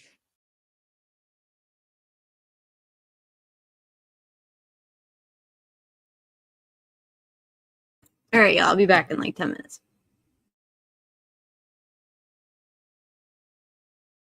At this time, I like go old school and publish this exhibit by just holding it up in front of the jury. That's fine. Or you can just pass it to them and. Okay, so we can do that stuff in old school. I will pass it to the jury. You have to take a look at it. We'll pass it through. I'm old, so it's just school.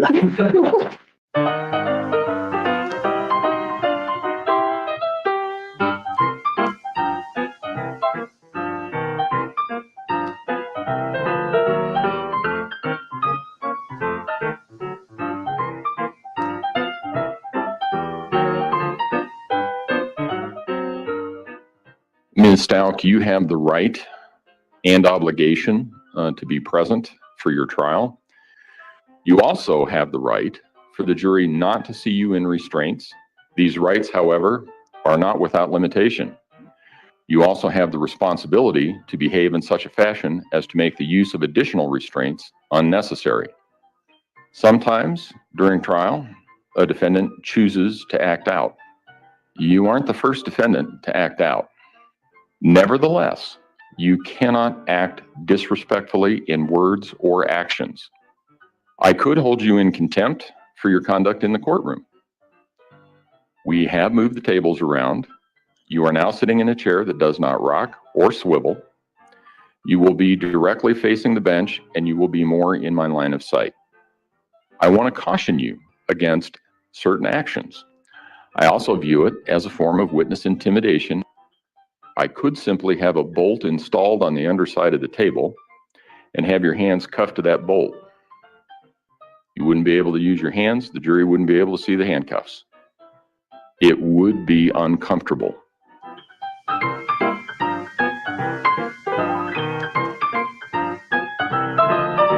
Mr. Cook is retrieving Dr. Lewis. Okay, so she's not in the building yet?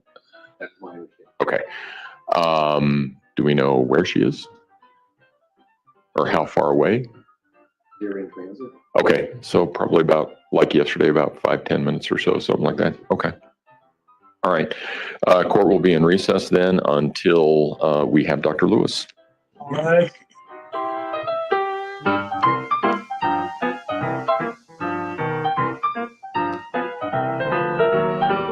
Just waiting you to get back. Audio's working fine, Judge. Audio's working fine. Okay. Dr. Lewis, I just wanted to double check. My understanding is that at some point during one of your interviews with the defendant, you obtained from the defendant, as I understand it, I think it was a confession that was written in Latin. Is that accurate? I didn't receive it, but in my notes it says, get hold of a letter written in Latin. Okay. So somebody has it. Let's, well, I want to focus on that for just a moment. You may or may not have had it at some point in time. You never had it. Okay. I became aware of it very recently. So it's fair to say then that it is not in your possession now. It's not in the stack of notes and things that you have now. All right. We good? You want consistency in your persona. If you want to say Maria comes out in a Russian accent, she should come out and speak in a Russian accent. You should have. Is that logical? Logic. It is not logical. Okay. They are as logical as dreams. So you handed her a piece of paper and asked her to sign her name. Yeah. What happened to that piece of paper? I will certainly find it for you. Well, wait a minute here. You just told the court that you don't have these documents, that you lost them. That's what you just... There's probably, this is probably it. Your Honor. Ladies and gentlemen, I'm going to have you step out in the hallway back to the jury room, please. Guys from the jury, please.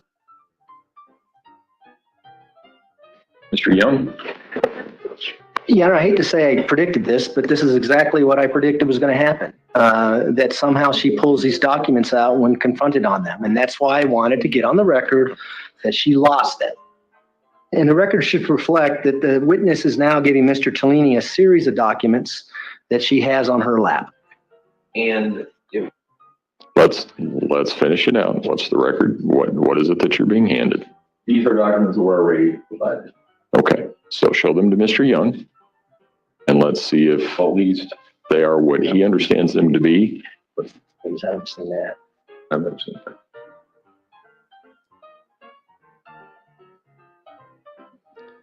I don't know what this is.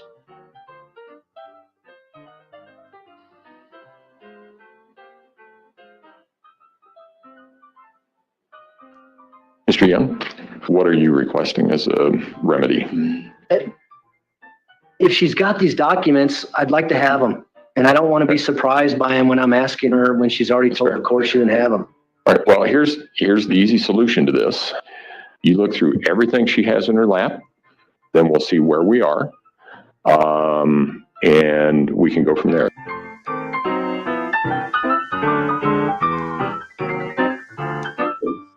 Line of thinking is confused, addled, and frightened, and Why didn't you ask her about why she gave Gannon an excessive amount of hydrocodone? I didn't know that.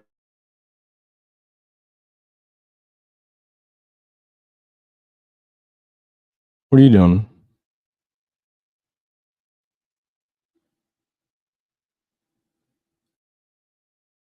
Are you sick? Can't talk. Put a 1 in the chat if you're experiencing symptoms of strep throat.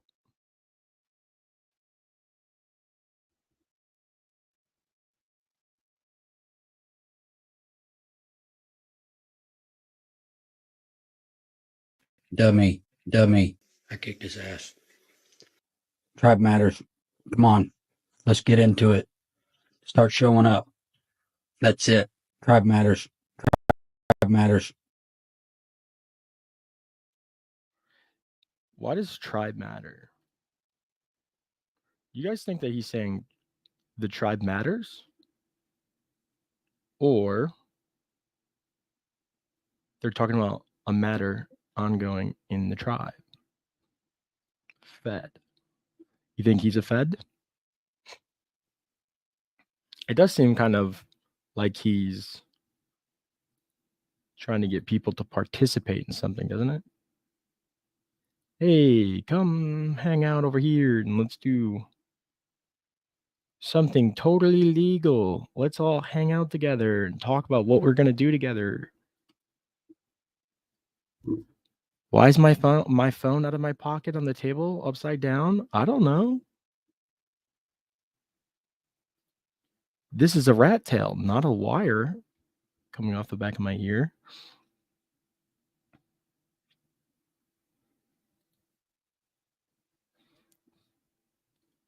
Trap shit.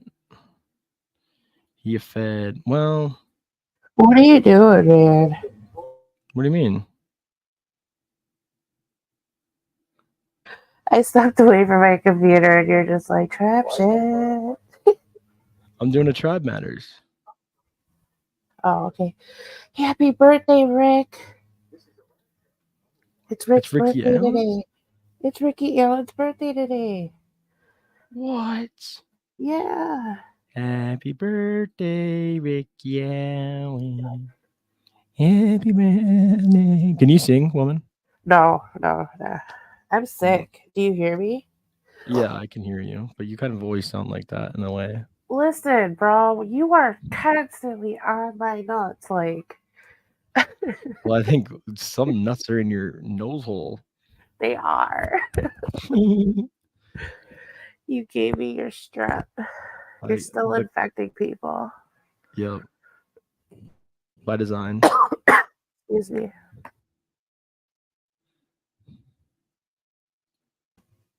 Bob's gonna yell at me. Guys. Did you see this woman? Why do her legs do that? Do you see how her legs are? Interopulation. Did you fix that? Did I do that? Yeah, did you make her legs go the opposite way? Like PG? Oh, I see what you're saying. They look, oh. They're bowing the other way. Yep. Underneath. Yep, rocking that man. He's got that second. He's got that second edition emergency management cap. That's a special drop, dude. Bro, her legs have zero chill. Her knees look like they bend the other way. Well, maybe that explains a lot. She has arthritis in her knees, She and mad. he's really doing a number on her. No wonder she's mad. I'd be mad See, if my knees went the other way too. for me, what stood out to me when I first seen this right away was, oops. Oh boy, Well, I checking guess her out. this guy. Can you see my mouse? Yes, I do. This guy wanted to be a building manager so bad that his literal keychain consumed his whole body. His keychain evolved to become part of him, dude. Oh god, it reminds me of that episode of The Office where dude's adding all the keys to Dwight's key ring, and he's like, Oh yeah, yeah. and he just starts pegging him at him. Look how pleased he looks. He is. He's got his fingers interlocked. He does this thing where he tries to walk a couple steps ahead of goal all the time, and Do you just think kind he's of telling her jokes? yeah. Jokes. What is this guy behind him doing? Is he looking at the knees or something else? He is. Yeah, that's what I think he's looking at the knees, and he's probably wondering why Mullins is his twin brother. Yep, I seen this picture and I thought I could riff on this. I could do it. I really thought you edited it so her knees went that way. No, I Like, would never. is there edit something on the anything he internet. won't do? No, I Oh, wouldn't you do it. gotta show my meme of Nancy Grace in the shack. You're probably in here somewhere, so I'll just keep scrolling. Yeah, probably. I hate like searching what I'm sharing because I get really nervous that I'm gonna leak This myself. really. Oh yeah, something bad is gonna Oh, pop. sorry. Whoopsies. Oh my gosh. Oh, no. That's a really good one. That I was old actually bat. very pleased with that. Dude, Bob Siegel, you're an issue for me. You I've understand? had it with him.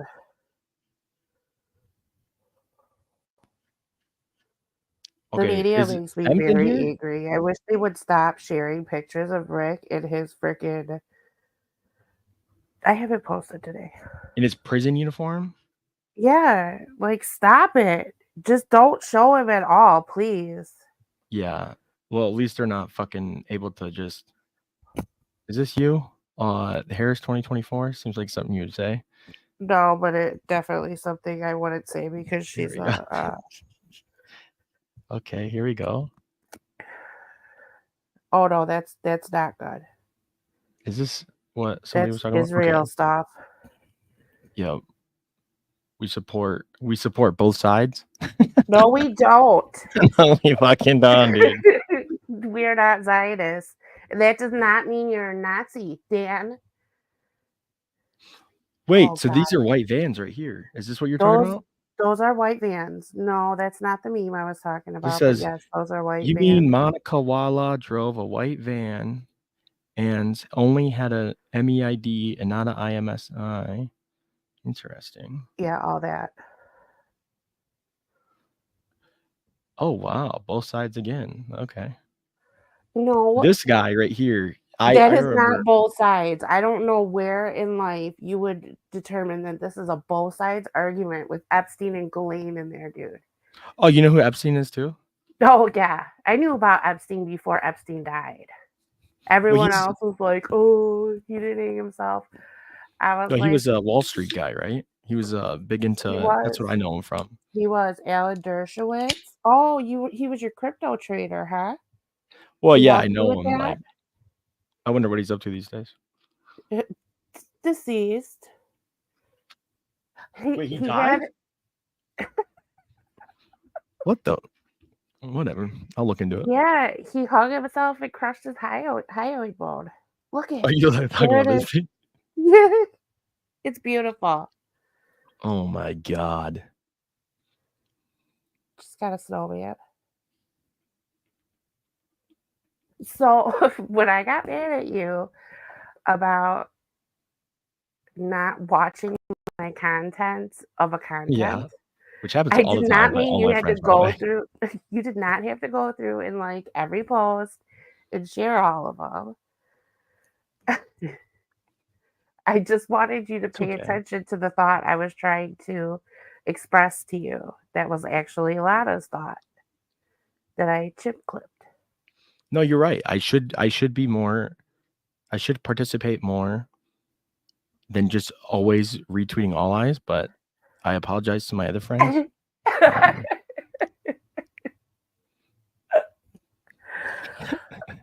Secondhand embarrassment, dude. Some people like secondhand embarrassment. Oh, they really are into that shit. I think Nick is like, he is definitely one of the people that would have. Oh, he did have his dick out in the park. Yeah, I heard it was at a bonfire, but I suppose those could be at a park, dude. Did they really have these donuts? These look fucking masterful. Yeah. Did you see the little captions they had? I have the long legs. I just need a daddy. You trying to find Ooh, me in a water spout for real? your girl said I ain't itsy bitsy. Oh, Wu Dang is so fucking Mudang good. needs to chill out, dude. Dude, don't even. My boyfriend's like, Wu Dang I is know a I said that, but sociopath. No, Wu Dang is a sociopath. look at him And go. I'm like, don't you ever talk about Wu Dang like that. Well, And then I did I that actually to hate him. monkeys, especially the little ones. I feel like they're just gonna want to pull like a little puppy's face off or something. They just look Look, evil. he's just trying to protect the facts. Damn, Mudang is really like that, huh? He really is. And he's like that about Kathy Allen, too. You know what? I appreciate that. This is Rick Allen right here. Yeah. Protecting his wife. Yes. What a guy. Did you see somebody Except said, would you let Wu Rick Dang. Allen live with It you? is Wu Dang. Yeah. Somebody said Dude, that to me, too. I said, sir, you must not know me. We love Rick Allen. Look at, they're so beautiful. That's true. JP is gonna marry Mr. Allen. Like anybody who wants to marry Mr. Allen, you're gonna have to fight DB for him. His DB, like, sorry, I'm scrolling through these. It's true. It is true. Oh, God. Don't do that. Okay, bitch. Okay, my bad. Yeah, you're right. What about this one? Briefcase. What the hell are you? Okay, this is I'm I just to triggered. preface this is actually the state of Indiana versus Richard Allen. It's an excerpt, and it's when they served him the subpoena, Mr. Weber. Briefcase. What the hell are you doing? Give it. Pocket sand. Yes. That's right. That pocket sand, just like that pocket subpoena, dude. I thought you said pocket salve. Oh.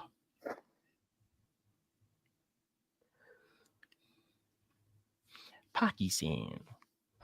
That's my purse! I don't know you! Oops, that was a little loud. Was that Cartman? No, that was Bobby Hill. Oh, yeah. I don't know why that played through my headphones and everything else is not playing through my headphones, but Bro, you got real ADHD. What? You got real ADHD. What you talking about? Like this dream really be like ADHD when you go around. I put Squidward's walking noise so that every time we see footage of Nick walking anywhere, Yes. clap, clap, clap. I don't have ADHD. What time is it? He's so moist. Dude, he is moist. He's a moist little boy with a saggy butt. Moist boy. Just saggy as butt. Oh, go up a minute. Go. Up. There. That one, the brown one. So, I want to talk about this a little bit. Go ahead. When you guys are standing in line all night, and Yeah, you because everyone that realize, was standing in line is in the stream now. oh yeah, that's right, they're in court. But go ahead. It's good to know. Well, but they might be there one day. And you see a chair sitting there by itself for 4 hours, not doing anything, with no human in it. You can call Tobe Lesenby Yeah, what's he gonna do? and Tony Leggett, Tony Leggett. and they'll do nothing. Right. Okay. Yeah, you guys didn't investigate the disappearance of 2 teenage girls. Right. And look, we have 2 missing people in this line. So you can make it up to us by getting rid of these fucking chairs. Thank you. They love them chairs. That is one of the biggest issues I have with the trial is the way people are coming in. I'm not going to say any names, and setting up 10 chairs and thinking they can just be like, oh no, we're here. You don't see us. Like, bro, you've gaslit us far too long. You told me that guy was on the bridge. You told me his feet were facing forward. And he wasn't even a guy. Like, we don't even know who he is. Like, Right. Right. And now we're still arguing about him, and we still know that he was like an immaculation or whatever. Yeah, an And immaculate. actually, there was probably 5 of them.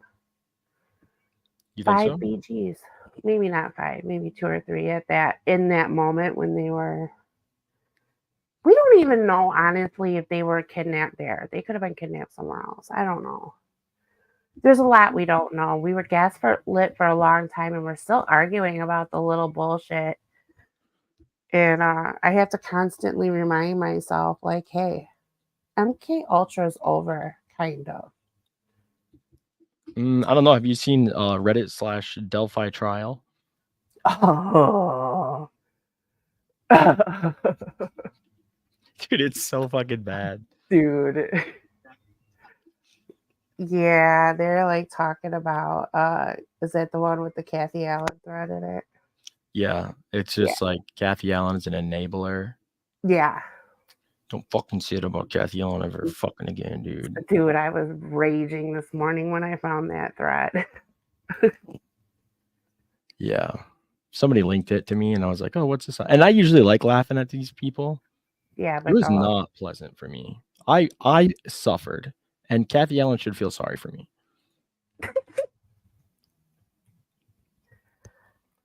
Yeah, she said. I'm gonna play this video too. This is a nice little clip that I did. I put this together. It's Andrea. Love her. She's such a queen. Yeah, you watch her? Yeah, I do. She's been covering the trial. She's been doing really good. I heard she's gonna win a Pulitzer Prize. Oh, that cracked me the fuck up, dude. Reason you had this round in your keepsake box? Talking about the round they found in the keepsake box? So good. Rick says, I don't know. I don't know.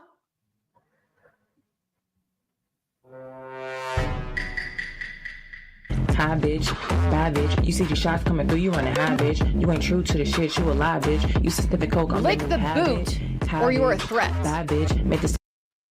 Oh my god, when she said that, I was like, oh, dude. Everywhere. She just like this look she gave.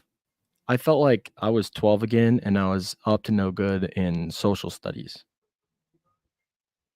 Yeah. And the teacher just caught me like, sir, DB. Hi, bitch. See you, DB. Jeff is a great person, and he's really lucky.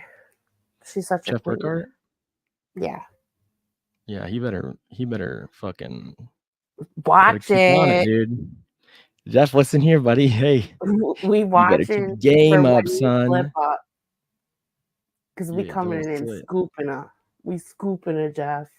I'll be Richard Allen to her, dude, if I have to. You know what I'm saying? Whatever it needs. Oh, Jesus.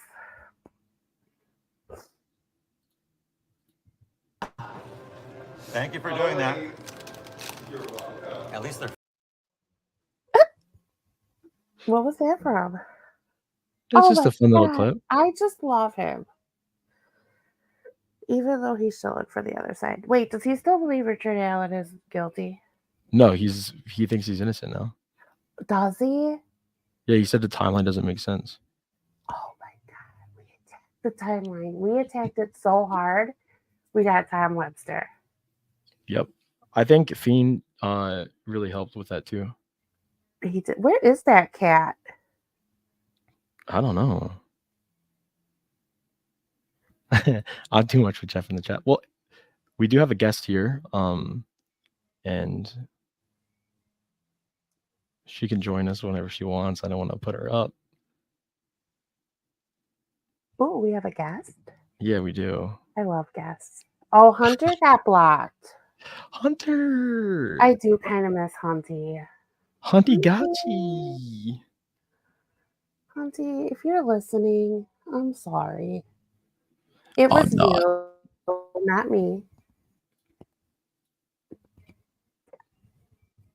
Oh my God! Hi. Hi. Oh. Hi, woman.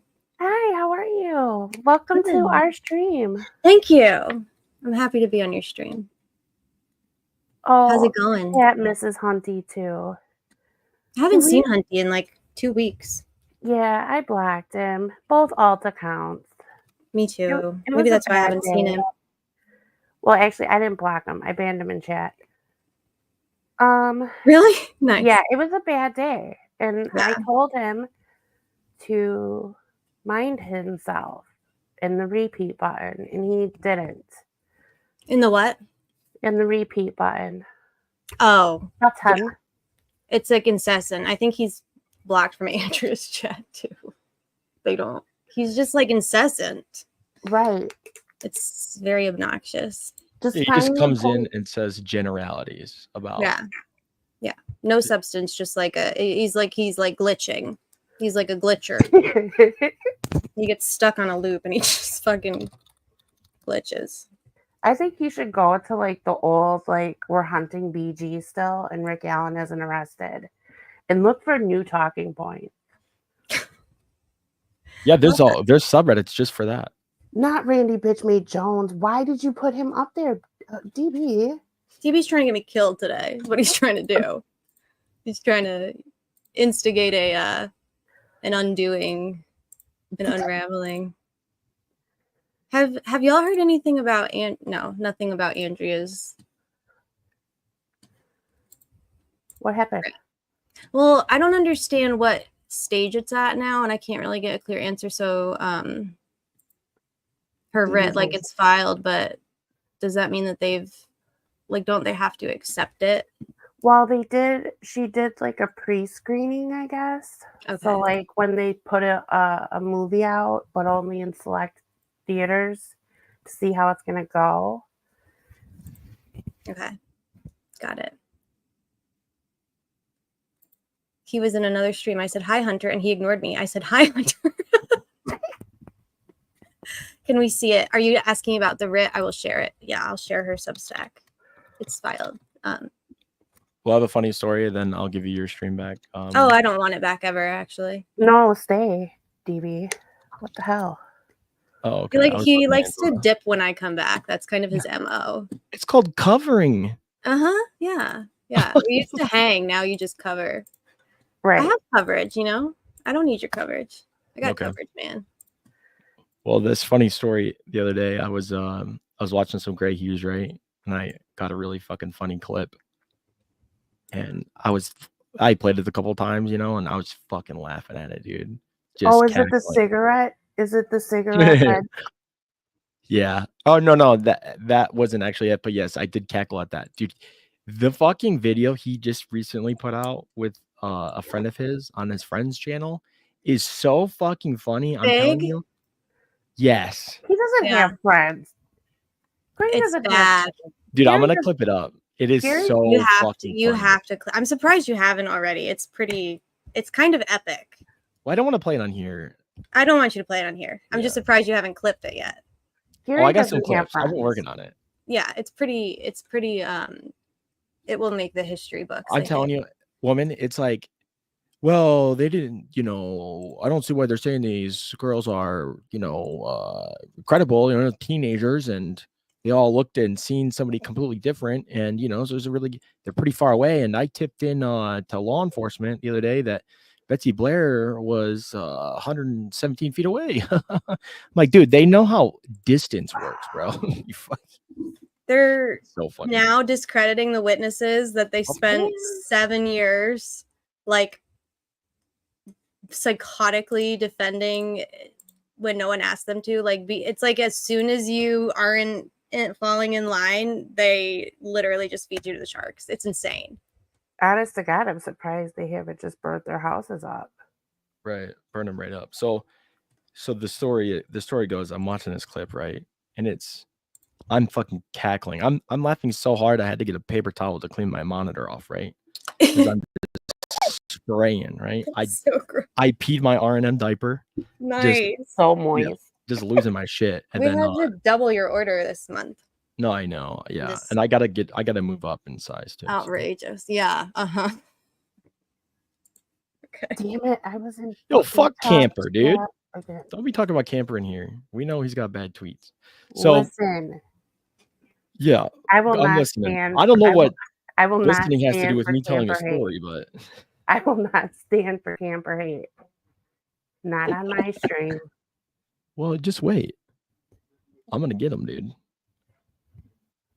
Oh God. Okay, so there I was, doo-doo in my R&M diaper, right, laughing, and what do I see? I see Judge Jessica in the chat. Okay. Yeah, tell me more. I'm watching the Gray Hughes video. I'm like, what the fuck? I pause it. I play it again. And I fucking kid you not. What? Was she trolling him? No. And then Mandy Bay was in the chat and you, woman. Oh, I wasn't there. Dude, I fucking straight up snapped out of the poopy went back into, where it came from. I was so pissed. I was like, what the fuck? And I was looking, I was like, no, this is really them. And I scrolled, right? I'm like, what the fuck? I wasn't there. Like, I was trolling. If I was there and you see me, I was trolling. Oh, no, it gets better, right? Okay. I actually think Chelsea might have been there too. And so I'm like scrolling around. I'm like, what the fuck? And I'm like, this is really them. And I'm just pissed. I went to pull Discord up because I was going to message you. And I was just going to fucking let you have it, right? Yeah. But I was actually watching R&M in the background. And the fucking Gray Hughes. Imagine clip. My delight. I love being background noise. No, I had background the video of Gray still. Hughes. I had the video still. Uh-huh. What I do is I refresh it 15 times a day, every day, just so we get extra views. Bruh. You know what I mean? And the clip, I realized I had clipped the video and the snipping tool, right, was like still over the video. And I thought it was you guys in the chat, dude. That's so good. And he was just not paying attention to chat because we were trolling. That's so funny. That's what I get for having too many tabs open. Dude, if you would have done that, I would have been so confused. Like, what the fuck are you doing over here in Gray's chat? But I got out of there. I fucking snapped out of it. I was in his chat the other day, though. I get in there sometimes. I told one of his chatters to stop donating all her disability to him because he's a grifter. It's true. It's a good point. Fiend tweeted an update. Oh, send Fiend a link. Oh my God. Please don't. The show. What is that horn called? Schopenhauer? Brad Heath with the horn. Yeah. Not a shofar. What is it called? I don't know. I know what you're talking about, though. Brad Heath. He tells the jury he lives outside Delphi. He's 70. He worked for Reliable Exterminators, the truck. Oh. He said he managed company business for the Delphi area surrounding spots. He describes doing a job at a company called the Andersons. Do you know where that is? Yeah, probably. Cornucopia? Yeah, it's the cornucopia he's blowing. and the scans of the building he did on February 13th. His last scan was 206. Defense attorney Brad Rosie hands Heath the report he requested that shows what Heath did that day at the stop. The report refers to Heath seeing a vehicle at 8:45 the morning of the murders. He noticed it was in the same location that afternoon. Heath said the car was halfway down the road near the CPS building, parked about 2 feet off the road. What? I need the full. I'm gonna pull up the full article. Trying to like orient to like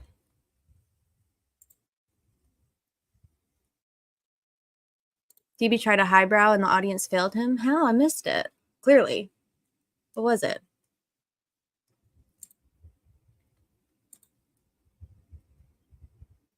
Oh my God, I was just talking. I was on mute. Oh, okay. Go ahead. Remember Nicest conversation I've ever had with you. Oh, you're such an asshole. Remember? Yes, that was the article. The Carroll County comic guy, and he was like on the bridge blowing his horn. Yeah, Like, I kind of liked him. Sort of ritual, though. I don't know. I kind of liked him. I thought he was sweet. Now I don't know.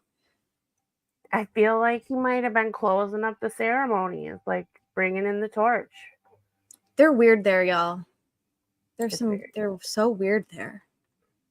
Who just has one on hand to, you know? Hold on, let me get my blood horn. My blood horn. Isn't that what? Wait, haven't we seen pictures of those types of horns in like the altar? Holder, like, right? Aren't they the Holder same? They're actually one of the pieces of evidence, I believe, or maybe it's one of my pieces of evidence because I'm running an investigation. I've seen that evidence. Shut up. Stresses me out, dude. Oh my God. Okay. Don't attack the Discord. So, in the background, there's a horn. Yeah, we're not going to do witching again. Like a foghorn leghorn. Travis? With an acorn. Yeah. And Eminem. Is it Freya's antlers? Okay. I need to know, how many of our chatters do a little Odin? No shame. Have you had the occasion? Just don't sacrifice little girls. Or anybody. Oh, I thought Anne froze in the... Is that a Freya's antlers? Do we know? Can we have an Odin day where we learn about Odin and what's happening? Because I feel like I need some context. In what? Can you say more? Does an Odin sometimes. Okay. I'm sorry, Ange. What were you saying? No, I mean, like, what about Odin specifically? Like his the epidemiology of Odin, or like the life course of Odin, or his likes? Like, what about Odin? I just need some history about, you know, a little briefing overview of what they do. And I can give you it's just a bunch of white dudes trying to get out of COVID shots and storm the Capitol.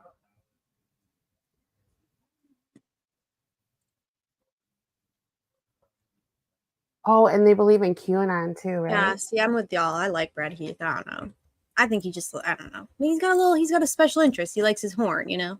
We all have a special interest.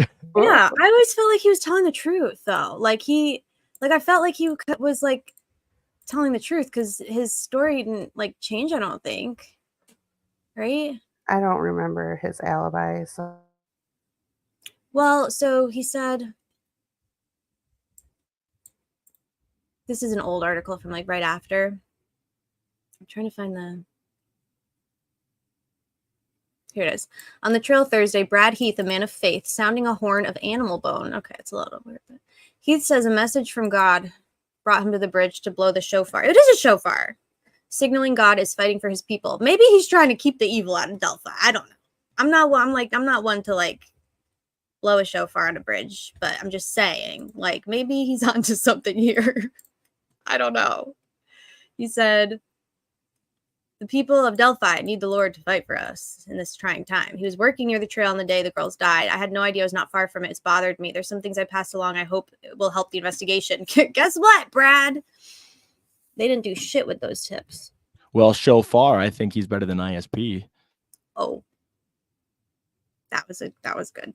That made me happy. That was pretty corny. What's up with Fine. CPS and What? DCS? Yeah, there's a lot going on in life with CPS in this investigation. Yeah. It's almost like they take people's kids to sacrifice them in the woods. There's a lot going on. But then why get rid that of was the in your CPS Discord, building? actually. Sorry. What? I missed that last part. But then why get rid of the CPS building? Right. They got rid of the CPS building, and then why did they fuck with the bridge at all? Or before, you know what I mean? Like, I just feel like they're like masters of destroying evidence, honestly. It's unnerving. I really hope that when they restored that bridge, they would like not put rails, and I hope they would keep it a choo-choo train bridge, honestly. Well, it is us we're talking about here. We are partial to Yeah. trains. We do like trains here. I love trains. I see trains. I live by trains. Indy Cindy's totally a vibe. She's like, cuz Shaq. She's so funny. Indy That's Cindy's the best. She just manifested one day, and life has like been way better ever since. Was there a guy blowing a shofar? Is this like a common thing that people do in like little towns? The shofar? I've never heard of a shofar before this case, I don't think. Yeah, me neither. So I wonder. I never heard of Odin. Well, I heard of Odin before, but I never heard of this whole like fanboy Viking club. I never heard of I don't think I heard of it out except in like Delphi case. Like a shofar is this like horn that is like, it's that horn that he was blowing in the video. It's like a twisty. Wait, is that true about Summer Wells? I don't know. I was wondering that. I don't know. Heath said he recently spoke to law enforcement about having seen a car that looked like it was in a movie. Like a Comet? A four-door car that looked like it was from the 80s or 90s. He said he was 150 to 250 yards away when he saw it. The defense shows a photo of the car. They have a photo of the car? Okay, so there was a car, Tyler Joe French's car, but that was white. What does in a movie mean? Like Dukes of Hazzard is what I think of when he says like 80s and 90s car from a movie, like a boxy. What does that mean? You think Brad Heath has had an occasion to watch a movie? He doesn't have like a frame of reference to like give an example. Like what movie, Brad? There's lots of movies. Right. Oh my God. Why Dukes is of everybody Hazzard? Brad? What? Dukes of Hazzard? That's what I thought of when he said that. There are lots of movies on Netflix. Mainstream media. Back to the Future car. He has to say the type of movie. Maybe he watched Cars. Maybe he was literally like, I watched a movie about cars. And it was cars. Disney Pixar. Car. Deliverance? I've never seen Deliverance. I've seen parts of it. And I am like, it's one of those movies where as soon as I start watching it, I'm like, this is not for me. I have no desire. Is it like Wrong Turn Deliverance? Huh? Do you know Wrong Turn? Oh, Wrong Turn. Yeah. Long term. Oh, sorry, I'm sick. So I'm really stuffy. What are you sick with? Oh, we just got I think it's honestly, I'm not really sure because I don't feel entirely bad.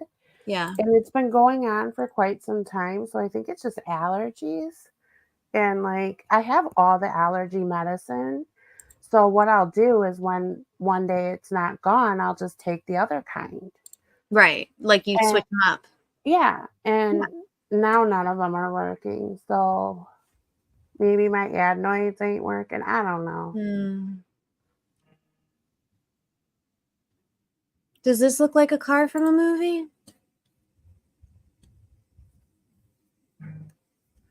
Oh, I think my thing's behind my stream. Shit, it is.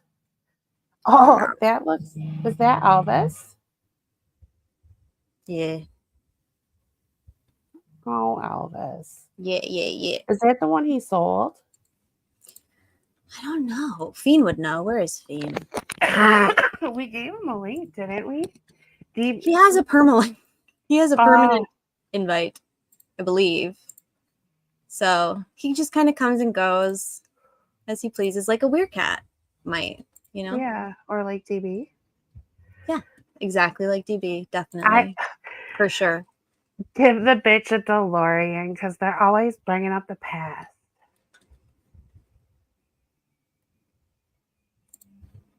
Where did it that? Oh, I lost it. Fuck. He's a stray. Yeah. I just like how everybody, all of our friends are just like going ham on X with the mainstream media. Yes, it's the same one as always seen. It's just one. If you've had it before, you have it again. I thought that it was chicken pot pie night, Fiend. I thought we were doing a chicken pot pie. He's gonna have a Does he need a link? I'm gonna send it right now. Oh, okay. Fiend, are you doing what are you doing? A cannoli? What did he say? A cannoli? A Calzone. If I ate a calzone, I wouldn't be hospitalized. Cannolis aren't they the sweet thing with creams in them? They got the sweet things with the creams. With the Very creams. Italian. Yeah. I don't really like them. I've never been a big cannoli person. So I think they have Odin worshipping sex cult. Who also hunts people. What is that about? This does feel like a bad movie. Yeah. In Carroll County, you mean? Yeah. Yeah. And they're all cousins. Oh, did you see that one screenshot I sent of you about Brad Weber talking about kissing his cousin? Yes. Yes, I saw it. And then there was another one about fishing, and he's just kind of a strange guy. Yeah. I've always found him to be a little unnerving. Yeah. Like, why are they so territorial about their like their land, their yards, their property? Like, what are you doing? I do gotta ask that because they put trails in their backyards, right? They put up the trails in their backyards, and now they're like, oh no. They're all mad about it. Don't go off the trail. Yeah, it's a small town thing for sure. But it's so like, I imagine that like people in the chat are from, like, there are people in here who are from teeny tiny towns like Delphi, right? Like, it feels different. It doesn't feel like there's like protective and territorial and small town, like whatever. And then there's like this. I don't know how to explain it. It's like a whole nother level of, yeah. They're like, come to our trails, bring your kitties. We're going to sacrifice them while we cook meth in our weird Disney shack. And with our Bunsen burner. Our Bunsen burners. It was so, honestly. Our 1,400-foot hose and extension cord. And we're going to conspicuously. Yes, we were just looking at Fiend's post. My God. The clarity behind them cooking meth at the bridge really felt good to me because I was like, this is very unstable. I can't believe these bitches are just out here over a You're just out campfire. here with cooking meth. fire.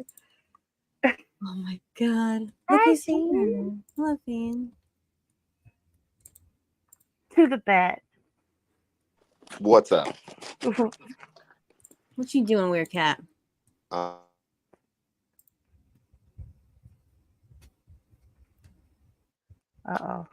Is that a me thing or a Fiend thing? I think it's a Fiend thing. Chat, Fiend's Fiend chats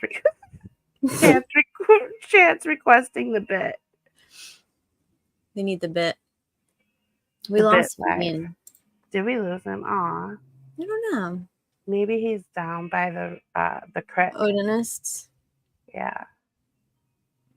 Meth heads for Christ. Yeah, it's a common theme. It's a Fiend. Man.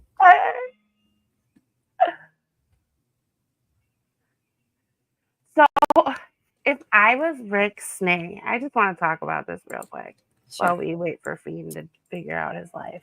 Tell me. Why would he meet Greeno by the bridge? That is so terrifying. Like, all of a sudden, I'm watching this short of Rick Snay, and Greeno pops up from the bottom of the bridge. Like, just pulls himself up like, hey, yo, Rick. If maybe that's not how He's a literal bridge troll. He He just really lives is. in the bridge, I guess. I'd be afraid that dude's gonna try to push me off the bridge. Like,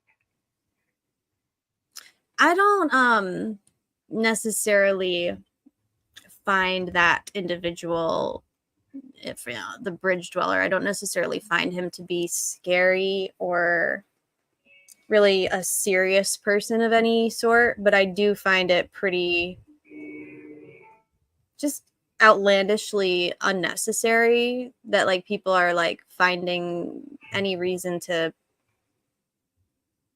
be anywhere near him. yeah. Why? I feel like he's not a good person. I feel like he is much like cooking meth down by the creek. Very unstable.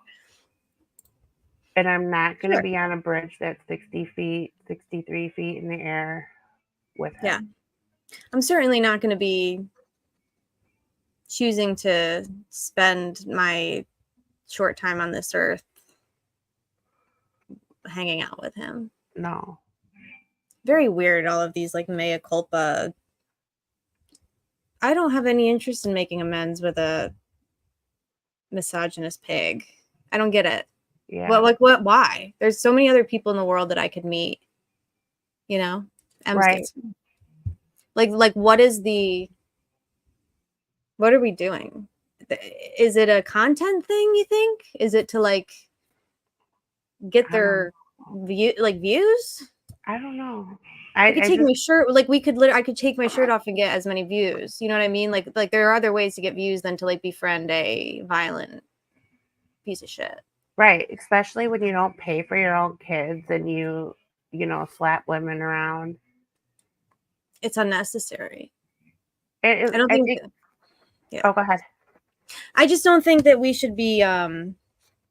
I'm not passing judgment on anything that anyone else does, but in my life, I have, especially when like we're following a case, where that literally is encapsulated in violence against women. I feel like we have enough of those types of people. How about instead of platforming them, they cease to exist in this space? That would be better. Right. Like taking the righteous road and defending child death that you ran to Marion County and then confessed to in a mental hospital seems strange. It definitely seems strange. It's a weird, you know what? Oh, really? God. Oh, God. Oh, you're a little delayed, Mama, I guess. Yes, I'm so sorry. That trauma just hit you. It just hit. Let me fix. How does this keep happening to me? I don't know, but I can hear you, which is good. Yeah, my audio or my visuals are way off. You know what feels also outlandishly unnecessary? What's that? How much trouble and drama and chaos has that person caused in this little community? Here's the other thing.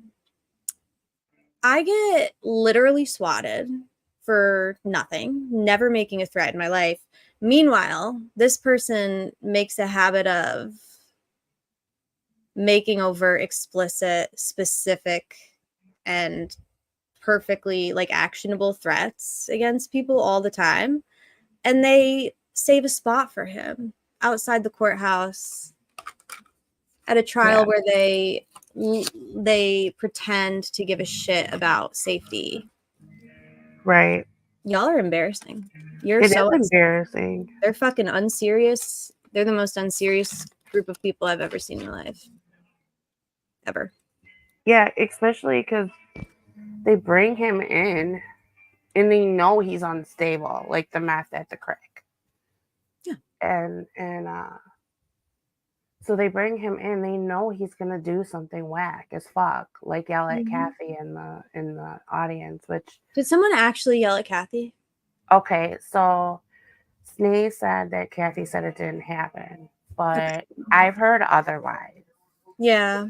From other people who are pretty reputable. Yeah. I She think might just maybe not. Kathy just doesn't want it out there like that, but by that time I had already pretty much blasted Greeno, so it's a little bit late. Yeah, it was Greeno? Yeah. Well, it was a combination of Mara Greeno and Osbrook together. Not Michael Osbrook. There's a whole other. Yeah, there's Sarah an Elrod Hubbard. Yeah, there's a good Osbrook and a bad Osbrook. Yeah, I know all about her. She's fucking nuts. Wait, I don't so know. did she just adopt that last name because she wanted to throw a wrench in this, like everything in Delphi? Because she wanted to what? She wanted to throw a wrench into things like everything in Delphi. Because I feel like there's a lot of that going on there. Like there's many Brads, many Logans, Webbers, Weavers, There are a lot of Brads. There certainly are a lot. What the fuck happened to Donnie? You know what it is? He got to hang out with his media friends again. Like he's back in the club. And so everyone unfollow Donnie. I didn't say that. I did. Woman he did. blocked me. He blocked me, so you know.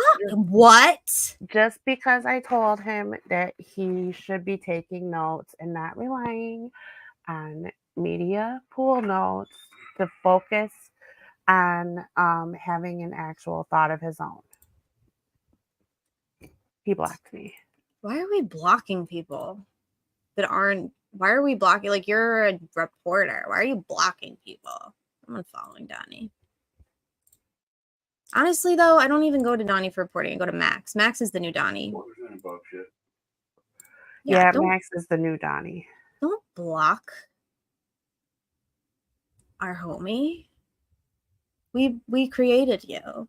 What are you doing? How much attention did we get Donnie by just like hyping him up for no reason, you know? Yeah, one day he covers it, we listen and we share and everyone follows him, and then all of a sudden he's like, yeah, fuck you, don't tell me how to do my job. But you need to be told how to do your job because you're not doing it right. I was thinking about how when Courtney went to the hearings, bitches. When Max Lewis, he's good. I like him. When Courtney went to the hearings, she and I and like DB had this like pretty good system. I mean, it could be improved, but it was like a pretty good system where she would take notes, exit during breaks, take a picture of her notes and send it to us, and then we would report, and then she would go back inside and she would finish the rest of the day, and then she would send her notes and we would do the same thing in the afternoon. And when she went home and got herself situated and got herself settled and comfy and cozy and ate, then she would come on the stream and we would discuss her day. Why isn't anybody doing that? Too organized.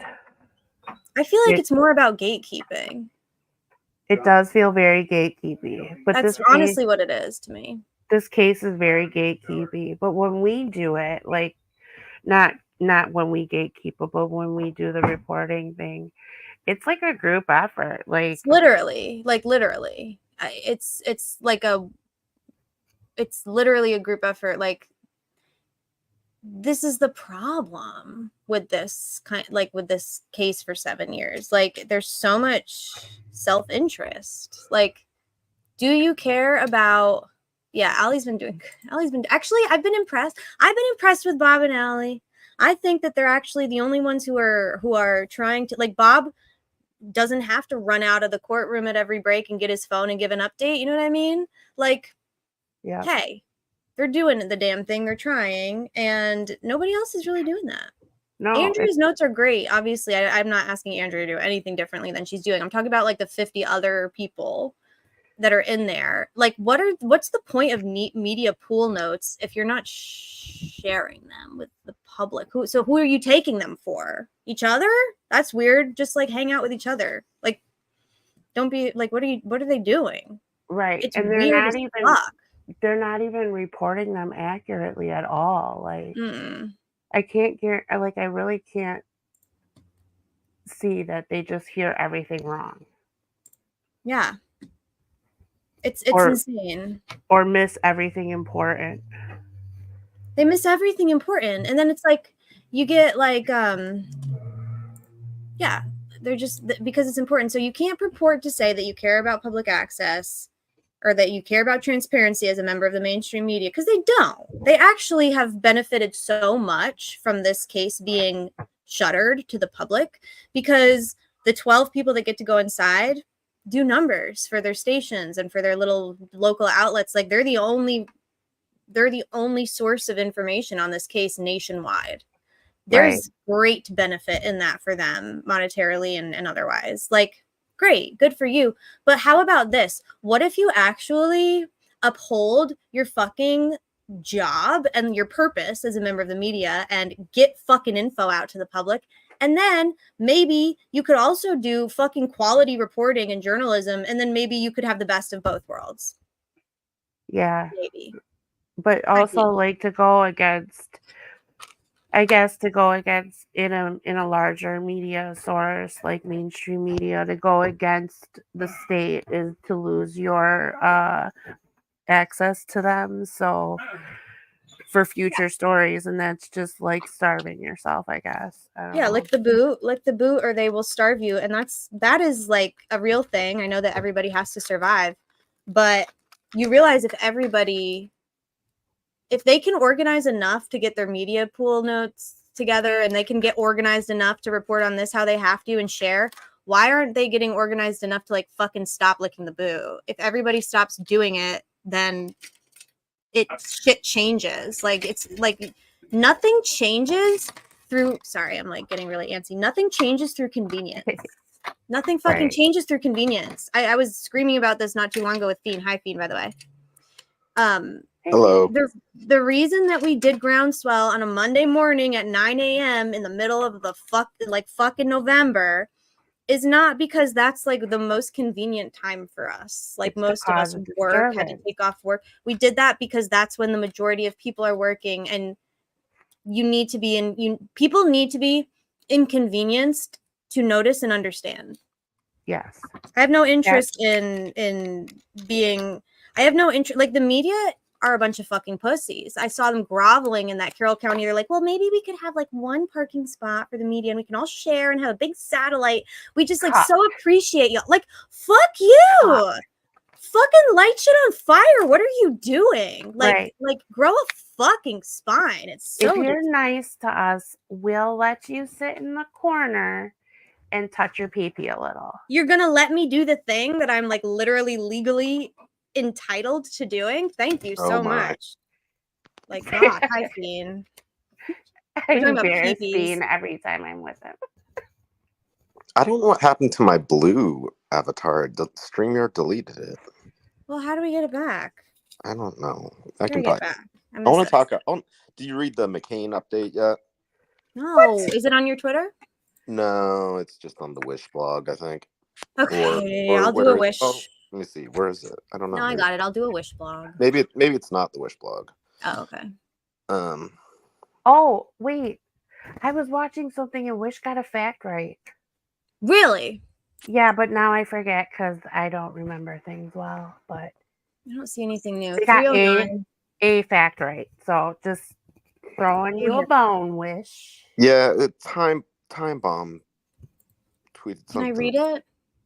I think this might be it, Fiend, because I don't know if this is it, but Wish is talking about McCain. Okay, yeah. Court's back. Okay, so we started reading this and got distracted. So defense attorney Rosie hands Heath a report. Okay, so he noticed it was in the same location that afternoon. He said the car was halfway down the road near CPS, parked about 2 feet off the road. He said it was an older car. It looked out of place. He went to law enforcement a week after the crimes to tell them after he had realized what happened. He said he talked to law enforcement a few times over the years at his own prompting. Heath said he recently spoke to law enforcement about having seen a car that looked like it was in a movie. He says the car was a 4-door that looked like it was from the 80s or 90s. It was 150 to 250 feet, yards away when he saw it. The defense shows a photo of the car. Heath said he had no recollection of cars being in the CPS lot or not. He said he saw different angles of the same car at different points throughout the day. The prosecution had no questions for Heath. At 1:28 p.m., the defense called David McCain. David McCain said he lives just outside of Delphi. He has lived there for 20 years, and he is 79 years old.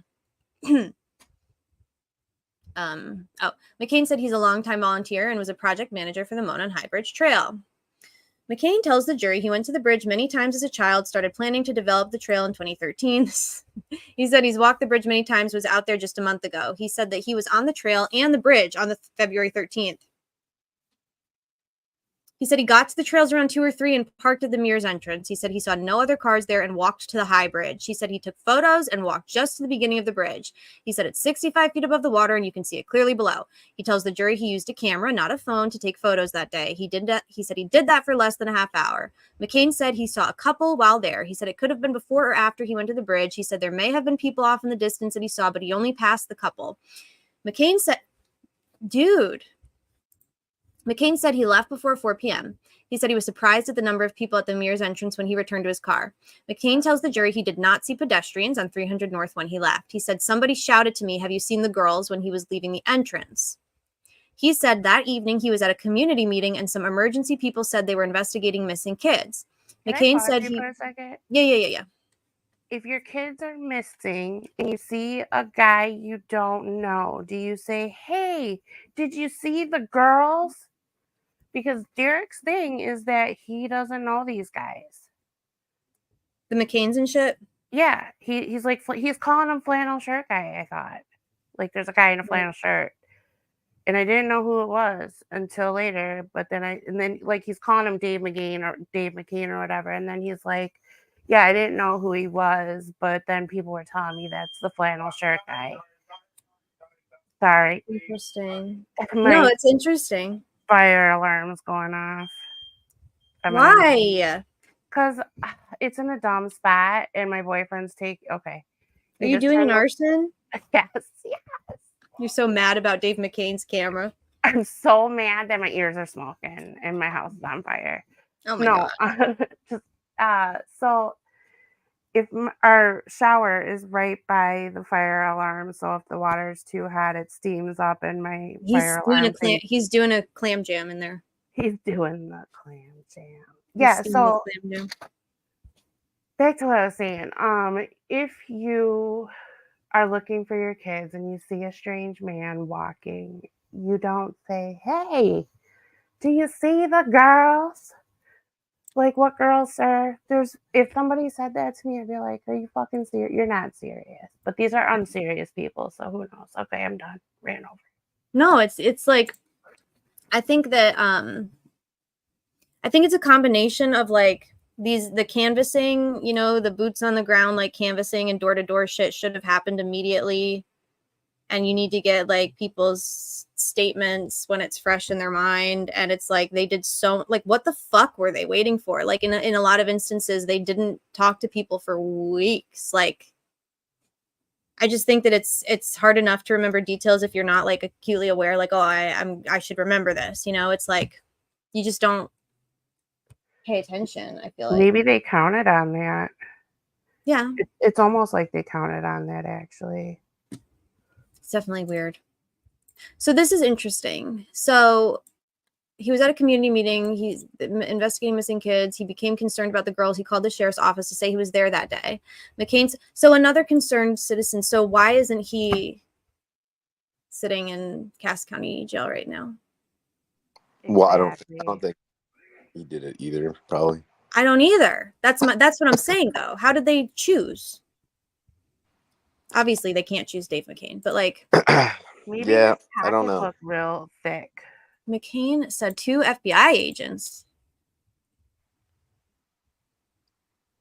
and 1 ISP agent came to his house and interviewed him. He gave them the photos from his camera and he gave him his SIM card. He said 2 or 3 years later, he was called and asked if he'd seen a certain car in the distance of his photos. He never got his SIM card back. Yeah, because they lost it, Dave. I hate to tell you.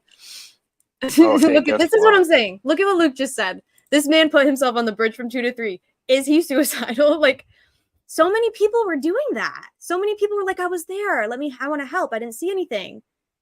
And yet, Rick, he put himself there. So did fucking 30 other people.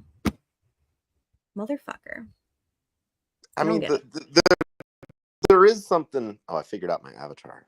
Oh, can I talk about my calzone? Luke wanted to hear about my Yes, calzone. Fiend. Tell us about your calzone. I got build your own calzone, and I got hot chicken, jalapeno, and pickle, and it was pretty good. So not really an Italian calzone. No, this is more of like a hot chicken calzone. A savory calzone. Yes, definitely savory. I think most calzones are savory. Otherwise, it'd probably be like a. You're right. It'd be like a croissant. Yeah, something like that. I don't know. Did you dip it in anything? It sounds kind of dry. Nacho cheese and marinara sauce. Both, yeah. What cheese? Go big or go not home. Joe's? What, Mama? What cheese is not Joe's? What? What cheese is not yours? You think people log onto the stream, they just think we're all fucking zooted all the time? Probably. At this stage, yes. Yeah. I mean, we might as well be. We're all fried. DB I'm says high on Delphi. DB said, what did Angie eat? I had leftover. Oh, I had a leftover, not a calzone, a leftover chicky parm wedge from last night. It was delicious. And I had a cookie, a chocolate chip cookie, 2 chocolate chip cookies. Actually, 1 chocolate chip cookie. I did not eat my other chocolate chip cookie yet. That's what I ate. Good. Mm-hmm. It's delicious. I'm going to be sick later, but it's fine. Who cares? I also had 2 breadsticks. Were they garlic breadsticks? I don't know. Just breadsticks. Just kind of regular breadsticks. Sometimes a regular breadstick is really all you need. You don't need all the other fancy shit. Fiend, are you Italian? I believe, no part Italian. I like Italian food. Just Louis. I like a lot of different types of food. Like, I love Italian food. I could eat nothing but Italian food and survive. Most of what I eat in my life is spaghetti. It's probably like the main reason I'm alive right now. I'd be dead if I didn't eat spaghetti all the time. Because I just don't cook. I don't fucking cook. So I don't cook, and then I just you won't don't eat. cook the spaghetti? No, I can cook spaghetti. It's like one of the few things I will cook. Yeah. I thought you were just like crunching on it. Yeah, I just like to crunch on it a little bit. You know, it's good for my teeth. It keeps my teeth good and strong. My dog likes crunchy noodles, and I know they're not good for their tummy, but sometimes I'll give him like a noodle or 2 to crunch on. Yeah. He's old. He's earned it, you know? Right. I had a cat who used to eat pineapple. Really? He loved pineapple. Yeah. That's so interesting. Yeah. I would feel like... What was the cat's name? Nacho? Yeah. Meows, actually. Her name was Meows. Okay. Meow Zedong. Or just Meows? Just Meows. Love it. Yeah, it was a different name, Lily, I think. It was a long time ago. But then all she did was meow all the time. So I would meow back at her. And nice. Yeah.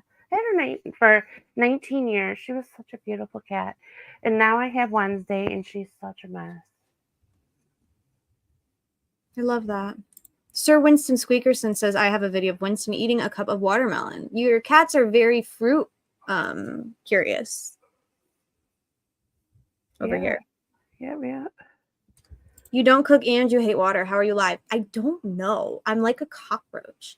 People are like, you don't drink water and you often forget to eat.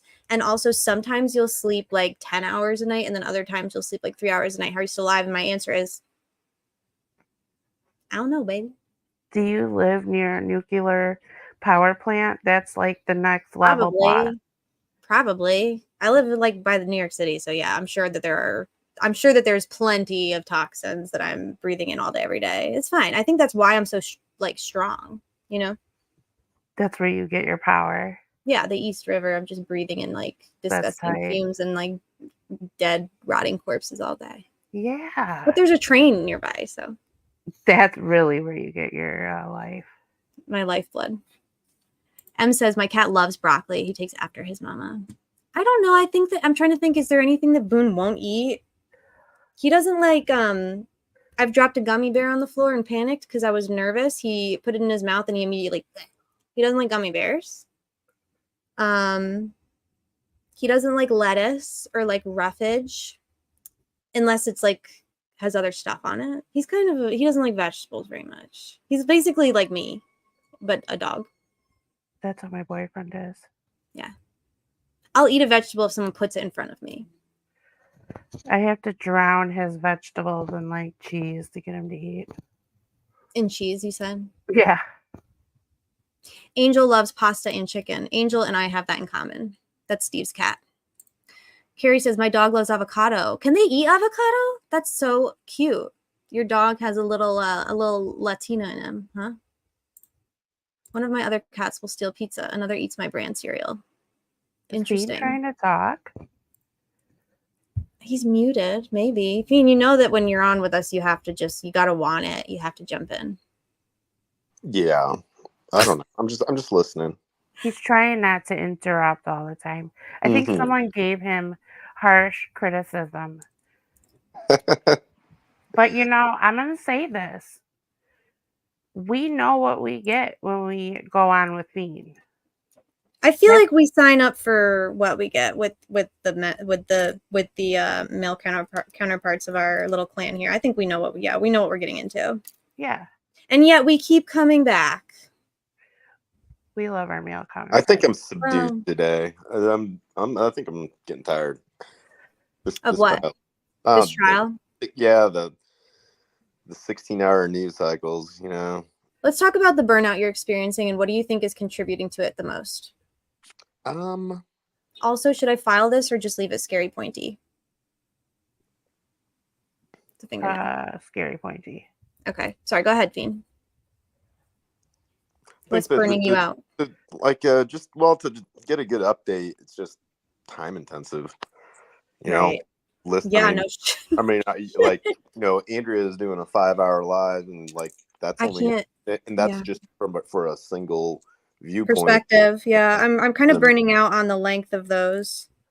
Well, that's why I mean, the thing is, you don't want I do want the details, the more granular details. I just want to speed them up a little.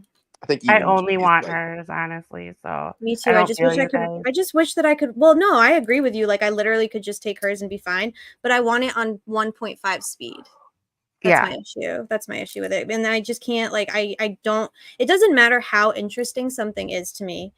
If we're going, unless it's like obviously sitting here with my degenerate friends for 5 hours, but like other than that, if it's not my, me centric, it doesn't matter how interesting something is. 5 hours is too long to yeah. It's so much time. But also I don't want to miss any of it because then it's so important. So and I want it right now. I wish that people would I wish that somebody would do what Courtney and I did. Like there need a system. I need to just get there. I keep saying this. We need, we just gotta go, Fiend. We just need to fucking bite the bullet and just go. Well, True Grit Crime is gonna be there Monday. Awesome. Is she gonna do y'all have a system worked out? We probably need to talk about doing that. Having her get in with us. The thing is with her though, is she's not going to bring her device in there. I don't blame her. No, she's not going to bring it into the courthouse. Like some people will bring it into the courthouse and leave it with the cops up front. Fuck that. She's so like, yeah, she's not going. Well, yeah, that's the problem though. Then it's like you need someone there almost to like bring you your phone. People, do not give your phone to cops. I know. What like, are we have we learned talking about? nothing? Right. But no, Right. Gritty knows what's up. Yeah, she knows. So He's not fucking with that.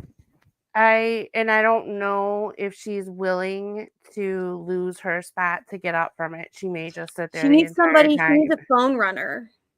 Yeah. She needs someone there with her. We need to be there. She needs a I don't line know sitter, how a phone runner. I don't know how like this corporate media doesn't have systems, and like this is as much detail as they're able to get out. Like they have the ability to have runners, and they have like a whole support system like outside of the courthouse, and like they just suck. They're there to lick the boot. That's it. Well, if they would just literally, all it takes is download the app. DB told me what app to download, so I download the app. It's literally, you can even practice. You literally just take a picture of your handwritten notes, and then it scans it, and you just send it off into cyberspace to your friends, and you forget about it, and then your friends report it out. The end. Right. Why is the media not sharing their notes?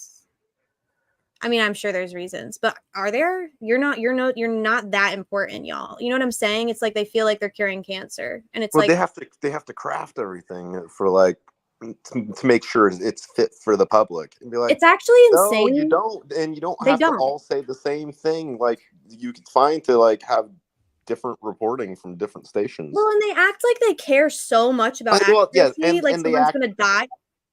But they're inaccurate all the time. They act like they're the journalists. They're literally not doing the journalism. They're so concerned with like, is this okay? Am I okay? Is this okay? Like, ew. Just fucking do the thing. You're disgusting. Well, no, only on one side. They don't seem to. They're plenty happy to point a finger. Right. Exactly. But because of like, it's actually insane to me that this judge is able to literally just commit broad, wide, like unquestioned, literal fucking discrimination. She's literally committing a discrimination against anyone who's not a credentialed member of the media. It doesn't matter. It doesn't matter. The exhibits not being published is absolutely insane. And I know.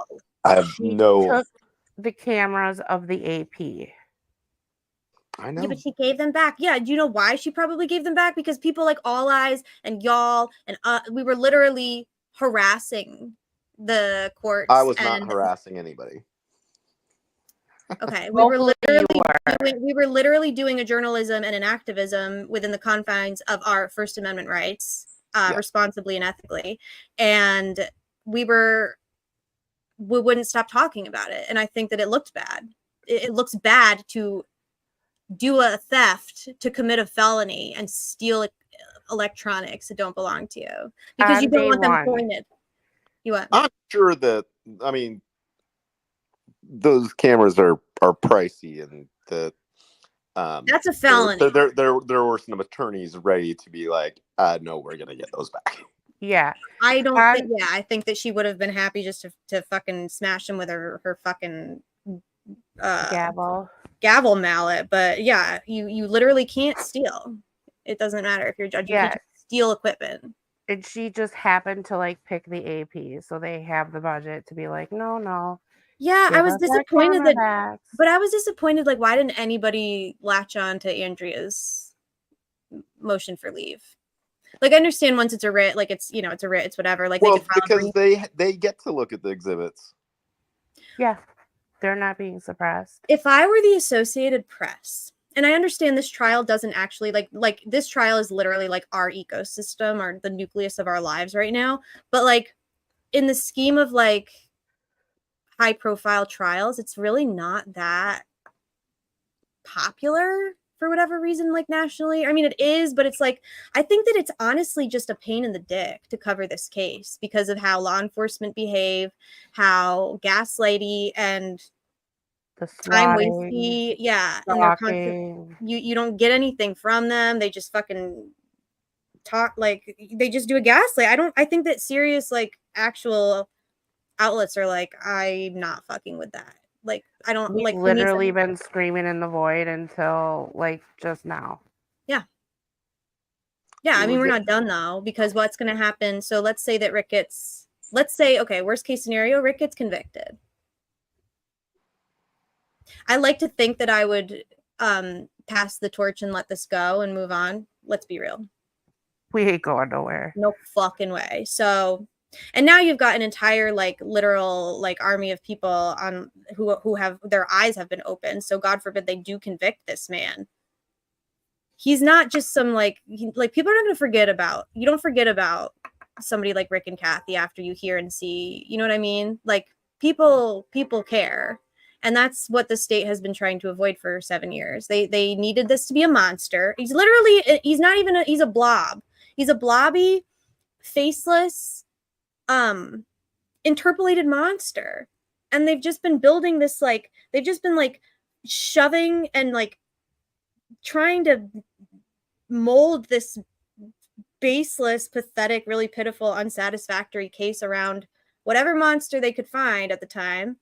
And, like, people are so burned out and they're ready for it to be over that they're willing to kind of just be like, all right, fine, let's just move on. And it's like, no, fucking no, because they're going to do it to you next time. Like, do you think people understand that? It's not just about Rick. It's not. Oh, there's an update with McCain. Oh, Lord. Yellow Jacket did a rant too, a Twitter rant. Yes. I love her rants. She had a minute away from slinging her dog kibble. Let's see.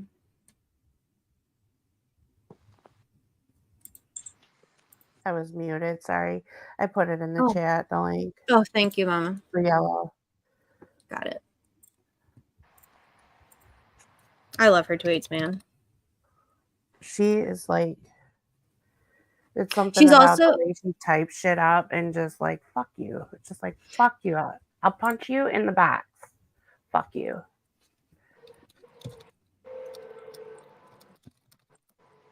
I like that she's also gotten, so I used to give her such a hard time because she would do like she's really good she's really good at making, like, she does all of like the thumbnails when she has time because I don't like to and I suck at it. And she's just really good at that shit. But sometimes she'll go overboard and I'm like, Yellow, I can't read this. Like, can you just do white text, black background, or like black text, white background, please? I have astigmatism. I can't do it. But now I feel like she's found like a good balance between like colorful. She appeals to all tastes. She's hitting all the senses, baby. She really do be. She do be. Do you want to read it? You want me to read it? You read it because I'm so stuffy. Okay, fair enough. Rant, Yellow Jacket says. On July 30th, 2024, pretrial hearing was held on defendant Richard Allen's third motion to compel and motion for sanctions. Judge Gold denied the first two without a hearing. The defense claimed that the prosecutor had egregiously and continuously violated trial rule 26 for 2 years. Listen to her. Like, she's mad. The state turned over discovery late. Not at all, and or in such an abhorrently disorganized and unlabeled. Oh, I know what set her off, I bet. Before I read, I'm going to guess. She's pissed that the disorganized, unlabeled discovery is hurting the defense. They can't admit these videos. I bet that's what she's mad about. Okay. State turns over discovery late, not at all, and or in such an abhorrently disorganized and unlabeled fashion that it can only be assumed intentional. Peep. We're going to open that after. Gold's refusal to order the state to comply with discovery rules the first 2 times they asked her to was cited as one of the many reasons that the defense filed for her recusal. Twice. It's a good read. Check it out. At the eventual pretrial hearing on July 30th, 2024, on her third attempt to just get discovery, defense attorney Ajay argued when a document comes in, something needs to indicate what it is. It should be clearly labeled. This isn't our data, it's theirs. It should be presented with names and labels, emojis. Further, She asked that the court order the prosecutor to make himself available to them by phone or email when they have ongoing questions about discovery, since Nick refused to communicate, like fucking hiding under his desk. Prosecutor McClelland took zero. Oh, and I just am remembering Courtney was here, like there for this. So like she witnessed all of this in real time. Prosecutor McClelland took zero responsibility and responded, "I've done everything I can to spoon feed them locations of things they're looking for. We did their job for them. They're asking for ridiculous things. They want us to organize everything for them." What a child. How did the dishonorable Gull rule after this hearing about turning over discovery nearly 2 years after Rick was charged? Denies defendant's motion to compel and motion for sanctions, as defendant has failed to comply with trial rule 26F and seeking an informal resolution of discovery disputes. Couldn't make this shit up if I tried. Today, on day 13 of the Delphi trial, look at her, she into the hashtag. I love it. I love her. The defense simply attempted to show video of Rick while at Westville, since he was surveilled by the state like a science experiment. They wanted to give the jury insight as to his conditions and mental state with the full context, since the judge allowed the state to present video and audio out of context against the defense's wishes. Nick threw fits about videos the defense tried to show today, as the videos were only dated by month. Rather than detailed month, day, hour, defense said, it's his discovery and that's how he gave it to us. The judge sided with the prosecution, and no videos given to the defense by the state could be played today. The defense will have to try and fact-check timestamps and dates for the state's discovery. Retweet. Wow. Nick McClelland, I can't even say funny things anymore because, like, he's I have, like, this little fucking pest just, like, stalking me, you know, fucking stalking my life. But Nick McClelland has a very punchable face. I'll say it. There's another witness. In my opinion. Go ahead, Fiend. What? Sorry. The Delphi fire chief is up after McCain. Is Criminal Network in here? He's gonna jizz his pants. This is Daryl, probably stir it. Yep. Criminal Network just did a jizz in his pants. I'm sorry to the eighth witness. I don't mean to objectify, but he did. He did a mess. You can objectify my ex. He deserves it. He objectifies me all the time. Fair enough. How do I get to? Is it on Wish? Yeah, it's on the We're Wish. sticking with Wish. Man, it's like we'll take what they give us. You know, I hate to admit it. Yeah, I mean, this looks like they're finally adding a little bit more detail to some of these. Yeah. Oops. I thought it was funny. The Indianapolis Star was keeping track of all the witnesses, and just organizing it. These witnesses were on this day, and then they got to the defense case and they stopped. Of course. Like, Why what are can't you doing? Is it on this? Is it at the same link, Fiend? Yeah, it is. Oh, here it is. Okay. Should I share it? I'll share. Some people like to read. Oh, you got your blue avatar back. I did. You look so fire like that. I put a embarrassing meme of Nick in the chat. Amazing. Okay, I'll pull it up in a second. So, I can't believe I have it. I keep reading this and not finishing it. So, all right. So ADD. I don't even know if I took my fucking minutes today. Who knows? So 150, the state began their cross. Luttrell shows. How is Luttrell still? I need to know. I guess no one cares. Are the suits for him? No, I doubt it. They don't give a fuck about it. They're like, we've done what we need to do to save face. I feel like. Luttrell shows McCain a document of an FBI interview. Defense attorney Baldwin objects, saying it's improper. Judge Gould sucks, dude. She allows him to look at the document. She's trolling at this point. She's just fucking troll. She's doing a punk. She's doing a troll. Luttrell asks him if he left at 4 p.m. or shortly after. He says yes. McCain says the man shouting at him that day was a pretty... What? Okay, there's a man shouting at him. Was a pretty large man in a bright orange jacket. Oh, he said something like, "Have you seen the girls?" At 2:05, the defense called former Delphi fire chief Daryl Sterrett. This is the 8th witness for the defense. They're kind of flying, right? Sterrett says he grew up in Delphi, graduated in 1985. He's been a firefighter for 36 years, and he was the fire chief on February 13th, 2017. Where is Criminal Network? Let me see if we can Sterrett said that he was at the station house around 6 that night because there was a training. He said that word came in that 2 girls were missing. He said he went to the Carroll County Sheriff's Office where Joint Command had been set up. Sterrett said they tried to figure out where they were and sent people to go search for them. He tells the jury they were directing the search through dispatch, and that Mullen and Lazenby, why do they always call him Lazenby? It's so funny. Lazenby, I lost my place. Lazenby. We're in charge of the search. Mullen and Lazenby were in charge of the search. Is anybody surprised that they didn't yield a fruitful result? You guys wanted investigation? Oh, good. We'll send our best. The Mullins and Lazenby. Mullins and Lazenby. My God. Sterrett is shown a document that kept track of where firefighters, cadets, and officers were that day. He said they are an entirely volunteer department, but everyone was at the station that day because of the training. Sterrett tells the jury that they were notified about the girls at 7:01 p.m. That's awful late. He said he left to go to the Unified Command at 7:10. He says about 6 of the volunteer firefighters were at the bridge that night around 9:30. He took his personal vehicle, and the volunteer firefighters took 2 fire trucks. Sterrett says he entered the trails off of 625 West and drove to the end of it and parked. He said that there were houses on the left. He said he parked in someone's yard. He said one vehicle drove up to the bridge, but the others walked. So this is the private driving? That is the same road.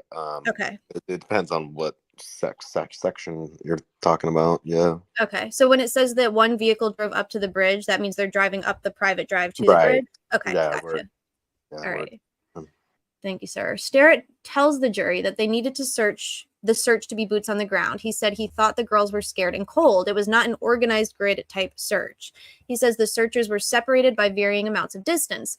He said that they stayed more southwest of the bridge, only on the east side a bit. That's Thank you. the part that I'm trying to Figure through out. that a bit. Well, I mean,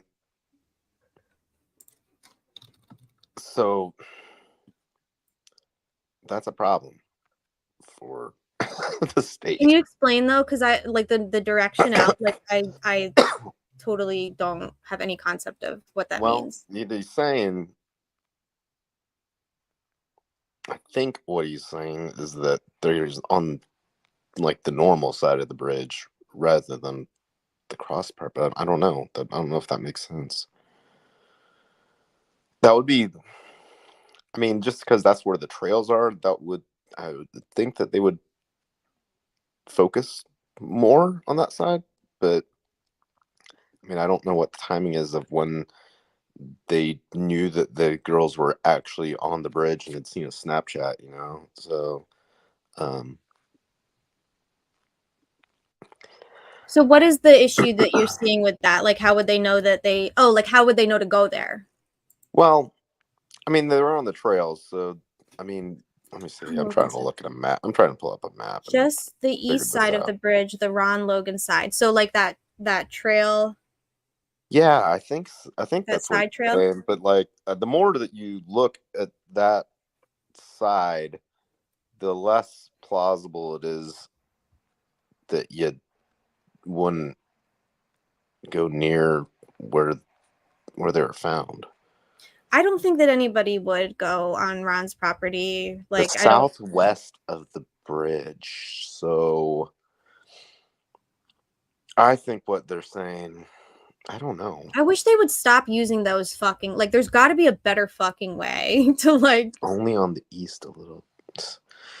Well, well, I guess the whole southwest. I'm not sure which side of they're on, but I mean, obviously, I don't know. I don't know why they wouldn't look east at all. I don't even know where that is, but yeah. The entire area is not that large. Correct. That's. I mean, what is happening? It's a fairly contained area to like. I mean, and especially like especially when you've got the idea in your head that maybe they fell off the bridge or something. Like okay, well then you're gonna look along the banks. Just right. walk along the banks. That's all you have to do. It's not impossible, to do that. It's fairly easy. So I don't know. Like, we're not talking about the Black Forest. This is literally a small patch of woods that's broken up on either side by houses. And there's trails all throughout. Like literally you have one person on each side of the trail, and on both sides, one looking one way, another looking another way, and you can pretty much cover the entirety of it in what, like an hour, and you find your victims alive. No, or at least I don't, maybe not alive, but still warm. If they're there. If they're there, they're not there. Yeah, they should have done an Amber Alert, y'all. I'm like, they should have. I think the Amber Alert would have put it in federal territory, and that's why they didn't do it. I mean, whatever. I think there's like so many reasons that they probably justified not doing it. And I think that one of the ones that I've heard like most frequently from people that like live there is like, nobody in a billion million years suspected that they were like dead or hurt. Like they to issue an Amber Alert would have been like the most insane overreaction at the time, like in their, minds. And it's like, that's the problem, Sorry. No, go ahead. No, you misunderstand what I'm saying. Where the girls were found off of the path is like a small patch of woods. Like it's not, you can see the area from a lot of places off of those trails. So the fact that they're trying to say that they were there the entire time, like brought there, attempted to be sexually assaulted, interrupted by crazy man from Deliverance, and then slaughtered right there, it's not. Yeah, it doesn't make sense. They're I mean, another important part is that they're also saying that they didn't see, the clothes in the creek. So like, right. I mean, strange the drone didn't either. Even if that's the only thing that happens at a different time, like that's hugely significant, like what was somebody doing throwing clothes in the creek in the middle of the night? Right. Like big question.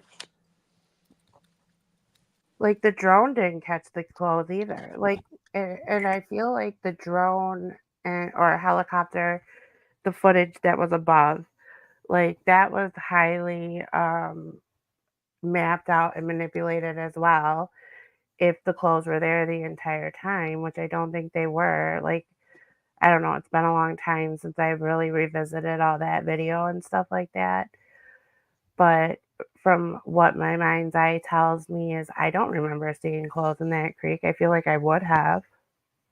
Yeah. Well, I mean, the important part for like, I think it's just something to keep in mind the whole time is that the defense is not going to be able to deliver all of the answers, but like, they have to poke holes, and they, is there like when you start stacking up everything, is there enough reasonable doubt? Now, I thought there's enough reasonable doubt just on the state's case, but they're gonna try to build as much reasonable doubt as possible. The clothes didn't just so the way that the clothes, they were thrown, obviously, right? They were thrown onto, I don't know how much the water, the creek flows or moves or whatever, but they were literally almost perched on top of a I don't know, a shallow spot of brush. Get just caught on snags on the along the bank. It looked like a beaver dam. It looks like they were there. I think that they were placed there. Obviously, I know that most people think that they were thrown there or put there after the fact, but I think that they were put there intentionally. I think they wanted to look like they got snagged, right? But could somebody throw clothes from across the creek? No. You know what I mean? No. They would have had to be they would have had to go wade into the water and put the clothes. It is an important part of this, and I think that's where the entire idea of crossing the creek. But I think, what I would focus more on is why is there an intentionality to have evidence on the opposite side of the crime? Like we I feel know, like there's breadcrumbs. we know things like, and the staging is we know that it's staged. The actual crime scene, that's intentional. The clothes on being on the other side is also intentional. It's also staging. All of it is intentional. What is the reason to do that? Like, why are you trying to conflate where things are happening? They're trying to literally, and it worked, by the way. I think my best guess is that there's more than one crime scene. I don't know where they were killed, but there is more than one crime scene. Well, I mean, yeah. I mean, even the state's really saying that because they're saying the abduction happens in the Weber backyard. Right. And so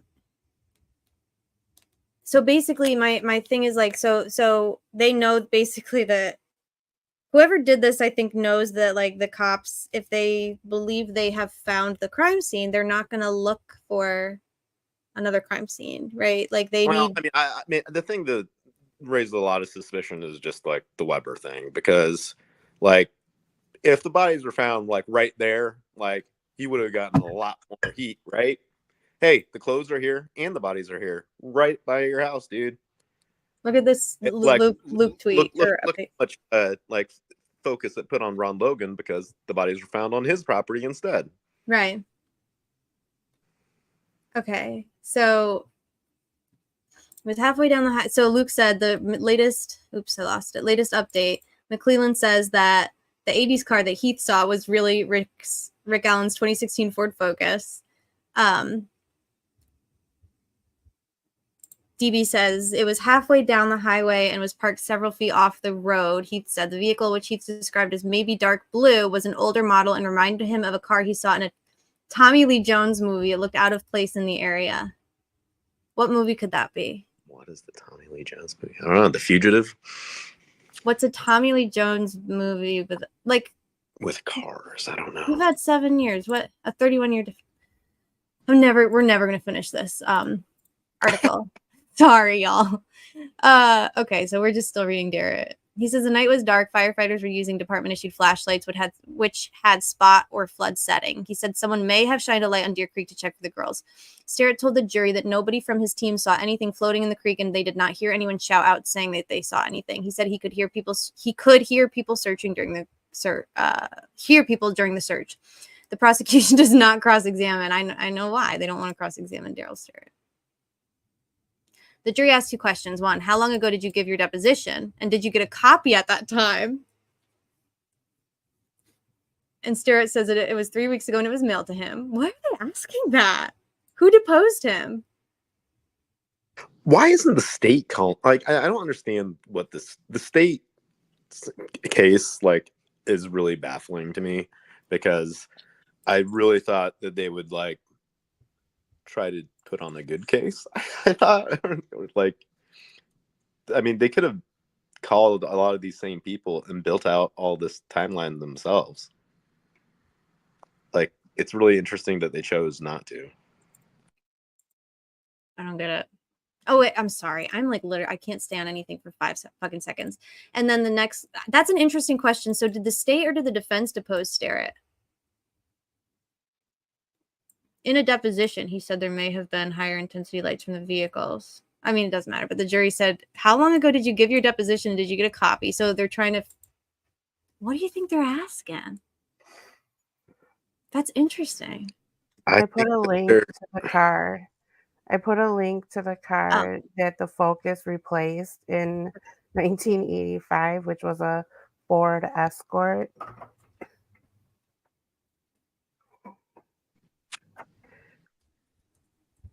I don't know if you'd call it The Fugitive a Tommy Lee Jones movie. I'd probably call it a Harrison Ford movie. Oh, this is Tom. Who was I thinking of? Tommy Lee Jones. Who the fuck was I thinking of? Is he thinking of fucking Taffy or something? Like, what is he thinking of?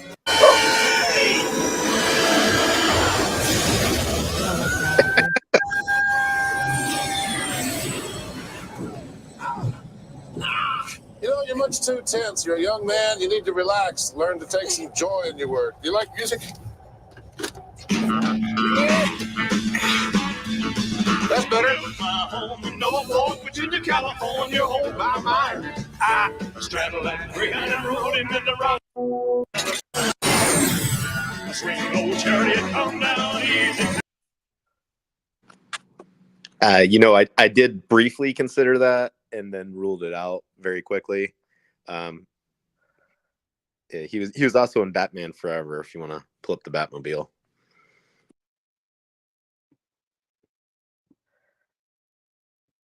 I think she's muted. I think you're muted, babe.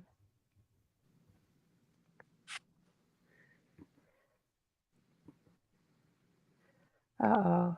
Maybe she's watching the rest of the movie. Oh, yeah, maybe. I was so behind. I'm like, okay, they're watching a movie. Where's my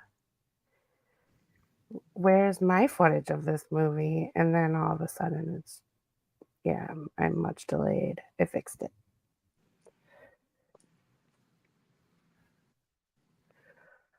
Look up the Betsy car. What car was it again? Was it a 1969 Comet? Or You said an 80s or 90s dark blue.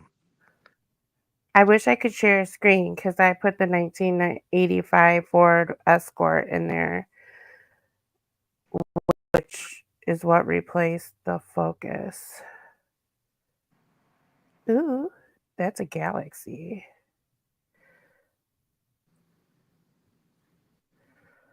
Yeah, it could be No Country for Old Men. I mean, there's a lot of old cars in that. That looks nothing like Rick's car, by the way. I think that maybe just kind of think that he might be talking about like an older movie since he's an old guy. Right. Stop with the references. We're on trial here for a man's life. Can you be serious for a second and not do references? It was like a car from a movie. What fucking movie, my guy? Right. Oh, there's an old movie called Backroads from 1981. That's the car. That was it. And you have no audio. I don't know if that's by design.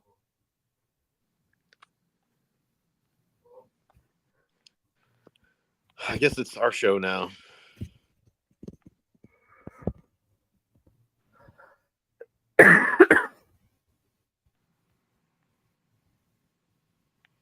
It is The Shack. This is the movie The Shack, the Wrong Turn version. Bean Reed Cleveland Rock's comment. Let's see. What does Cleveland Rock say? She says, Fiend, read my comment. Done and done. Oh, then it says R&M Productions, read my comment above. Okay, we're gonna keep scrolling. The series, The Fugitive.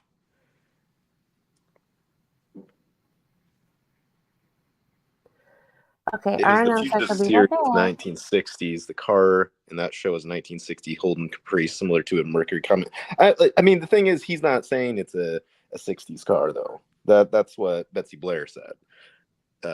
This guy is saying it's a 80s or 90s car. So I think the defensive case here is, look at all these residents in Delphi. They're gaslighting us all. You see it? You see what we've been putting up with? This crime was unsolvable. So they took this innocent man and were like, here, put him in jail and torture him till he dies. I mean, it's strange that these other people are putting themselves like, they believe their story on the bridge or in the area, like at the same times, and like they don't seem to have any similar type of scrutiny.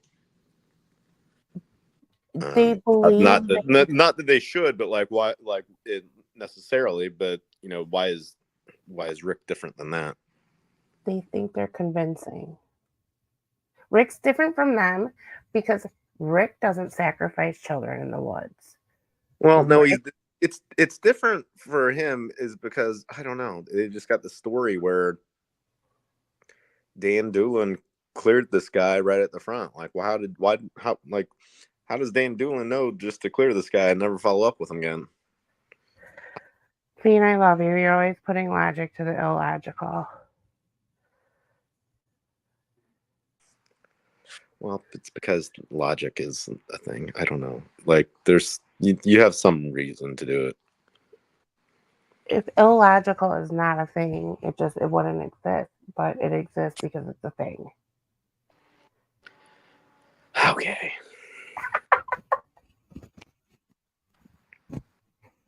Cat, I think I'm upsetting Fiend.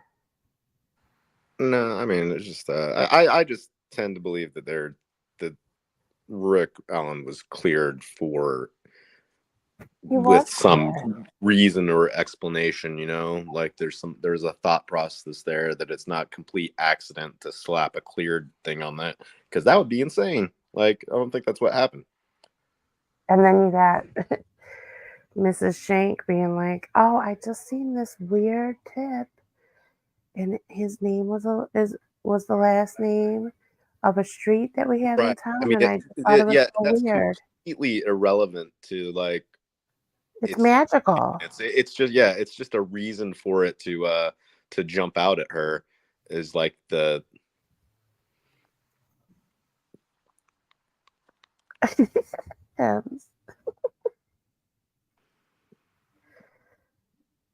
Did you know? Okay, I'm gonna just sidetrack us for a minute.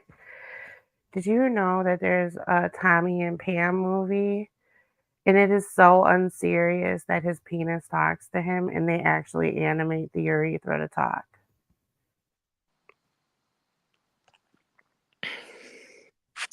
I saved that for you. I'm trying to do too many things at the same time. I'm like trying to figure out the car. I think I don't know. I feel like it's just gonna jump out at some point, but maybe not. He probably should have been more specific. Like, what movie, dude? Right. Are we talking cars? Disney? I also want to know what cars. Like, they showed a picture of a car. Right. That's weird. Is this what it feels like to be blind? I don't know. Maybe a little bit. I mean, we're kept in the dark about everything. Yeah.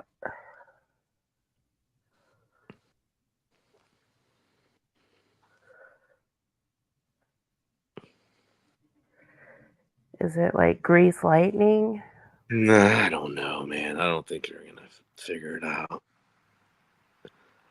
There's a lot of 80s cars and blown away. Wait, I'm sorry. Is this Dave McKean or Dan McKean? No, this is Dan. Dave. No, this is Heath. Right. Oh God, they're like all the same. They're all crazy. This is fucking crazy world. All right, I'm gonna have to give up on the car.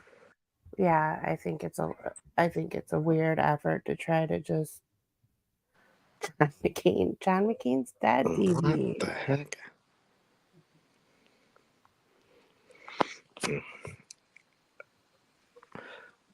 Dean, are you driving this bus right now?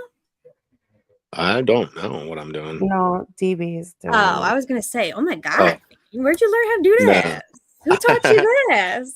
I can't do anything from my tapped in. I was like, I didn't teach you this. Who taught you this? Fugitive car, 1987 Caprice. Curious Luke says. What is it? We need to make Luke a mod.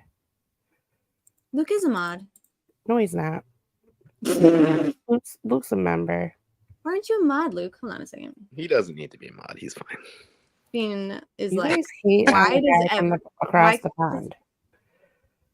I'm gonna I finish. don't want to be a mod. Y'all, I need to finish this. Can I please finish this wish thing? Because now it's an OCD thing. Maybe he is talking about Men in Black before it transforms. No, I'm fucking telling you, it's not. Oh, I did finish. Sorry. Or Don't 90s. better not. I finished. It's done. I already finished reading this. Although I did want to read this Indie Star one DB just sent me. Are they still in? Yeah. I think I froze again, y'all. Okay. Excuse me. Sorry. God bless you. That sounded like it came from your toes. Did you hear me? Yeah, I'm sorry. I No, I said muted that sounded myself. like it came from your tippy toes. Yeah, it You kinda don't feel did. good. Oh, Poor thing. okay. I'm back. I'm so back. Why can't I share this? What am I doing wrong? Oh, okay.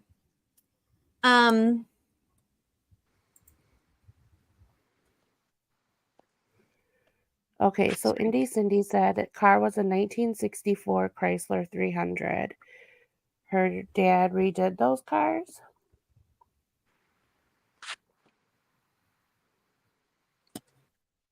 Who said that? Indy Cindy, our vibe.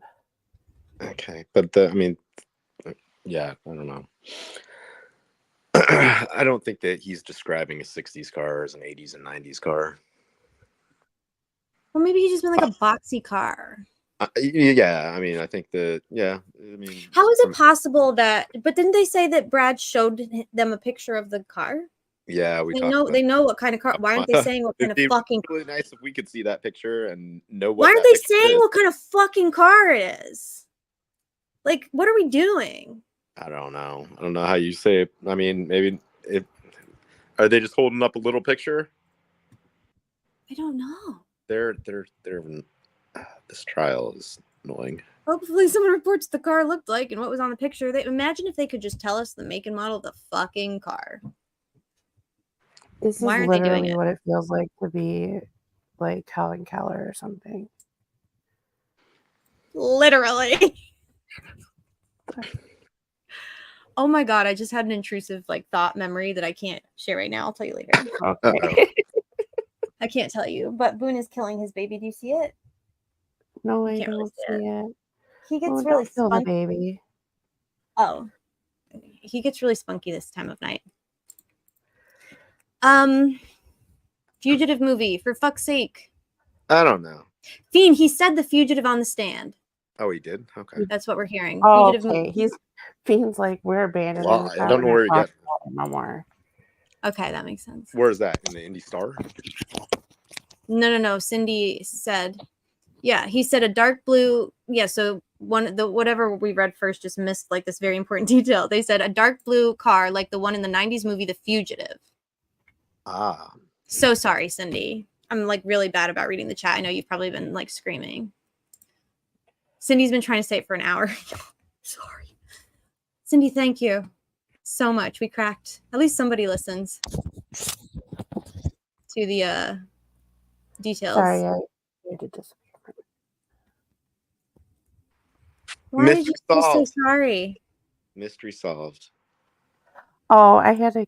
I didn't know if anyone was saying anything to me. I had to go get my charger. My computer was about to die. Yo, I love that. Don't ever apologize, ever. That's my motto. Never apologize. Sometimes I just walk into a room and the first thing out of my mouth is like, I'm sorry. You guys ever do that? Sorry. I grace you with my Sorry. presence. Like, for what? Like, I don't fucking know. Let's just save time. Oh my God. Cindy says, my dad is a mechanic. He flipped cars like Garage Monkey. I know cars. I drove muscle cars. Cindy, you get cooler literally every day. Judge Jessica says, I did it. Did you do a bully onto the MSM? We love that for Judge Jessica. She's so great. We have such good, yeah, the ADHD is probably honestly infuriating to people, and I get it. I was having like a, so last night Andrea was talking about, a legal argument that was raised, like about, I think it was either about like the completeness, I don't know if it was the completeness doctrine or something else where I don't know. But like, so she was kind of explaining it, but then like I realized I was walking Boone and I realized like 15 minutes had passed and she was still talking about it and like going on but like kind of circularly. And I was thinking like, I think she's stuck in a loop and like thinking about how often that probably happens here, where we just kind of circular talk about things over and over, you know? No? Just Yeah. me? No, I hear you. For sure. I don't know though. Anyway. Okay, defense team called 3 more witnesses in the afternoon. A 70-year-old man reported seeing an older model vehicle. I thought he was 79. Oh, this is Brad Heath. Lord. I keep doing that. There's so many old men by this bridge. Okay. There's a lot of cars in The Fugitive. Are there? Yeah. There's a 1990 Chevrolet Cavalier. Cindy has now Cindy no longer has a computer because she threw it out the window onto the highway. She's like been screaming at us for an hour. Oh my God, I'm so sorry, Cindy. I asked Max to tell us I'm giving him a shot before I unleash. Perfect. You are nothing if not gracious and diplomatic, Judge Jessica. So we love that. Oh God. All right. What was I doing? Brad Heath. We're back to Brad Heath. The vehicle is parked from 8:45 a.m. to around 1:45 p.m. It was halfway down the highway, parked several feet off the road. The vehicle, which he described as maybe dark blue, an older model, reminded him of a car in a movie he saw in Tommy Lee Jones, looked out of place. During a brief cross-exam by Stacy Diener, Heath said the car was not parked in the CPS parking lot. Police have alleged in a probable cause affidavit that Allen parked his car. Yeah, we know. David McCain, who frequents the Monon High Bridge Trail, testified he was there between 2 and 4 p.m. on February 13th and walked on the High Bridge to take photos. When he went to his car, the Mears entrance along County Road West 300 North, he said he was surprised to see several cars there. Somebody shouted to me, "Have you seen 2 girls?" He said. No, to the man who asked. Daryl Starrett, who is a fire chief of Delphi's volunteer fire department, said he and the crew arrived around 9:30 p.m. 9:30. So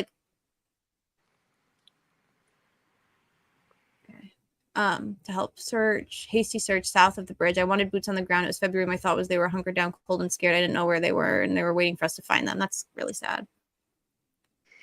Richard Allen was seriously mentally ill. Dr. Deanna Dwenger, Executive Director of Mental Health Services for the Indiana Department of Correction, testified Friday that Allen arrived at Westville Correctional Facility with depression and anxiety disorder. By April 2023, around the time he began confessing, he was seriously mentally ill, Dwenger told jurors. No shit.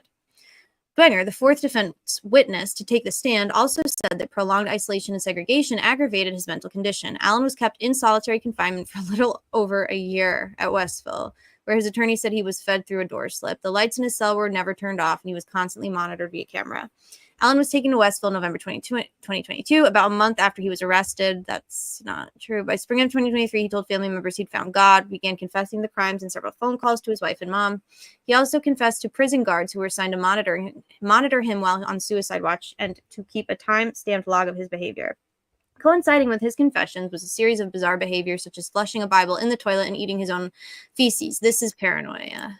He was convinced there was something wrong with his Bible, he said. It's very sad. Dr. Monica Walla, Allen's therapist at Westville, testified earlier this week that she believed Allen was feigning his bizarre behavior.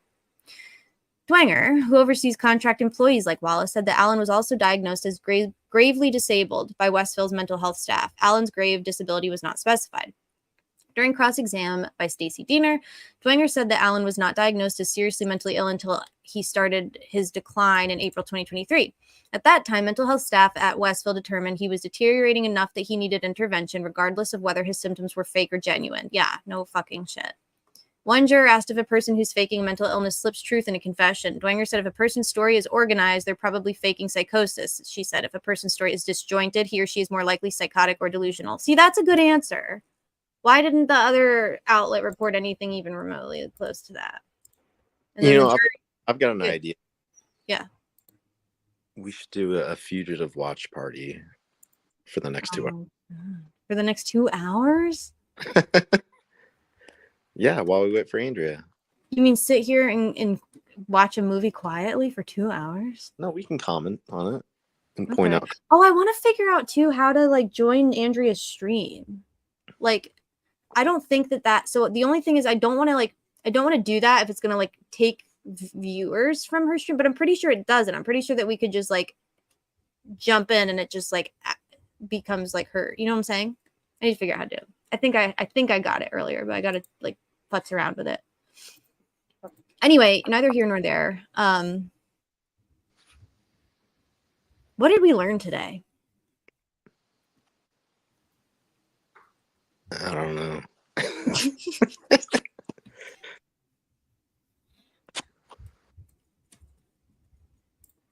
Tom Thomas, whoever gifted me a membership, thanks. That was probably Luke. I think that I think I was asleep. And Yeah, I you got were. gifted a membership. We celebrated. Good. Thanks. Yeah, we did. We were all very, very happy for you. Sorry I missed it. It's okay. You're here now. Walla kept saying that Alan only acted up when someone was looking, but then he would stop as soon as no one was looking, but someone was literally always looking. I don't know if y'all, I know most of y'all probably watched Andrea, but she said one of the jury questions about this was you mentioned that like he stopped once no one was looking or like wasn't being watched. When was he ever not being watched on Suicide Watch? Like he was literally always being watched. Oh God, guys. Yeah. COVID. You have COVID? Probably. Why? Oh, because my life hates me, I swear to God. I swear to God, everything is working against me. My granddad's in the hospital right now. He has COVID. Your granddad? Yeah. God, everything sucks. Fuck. Were you around him?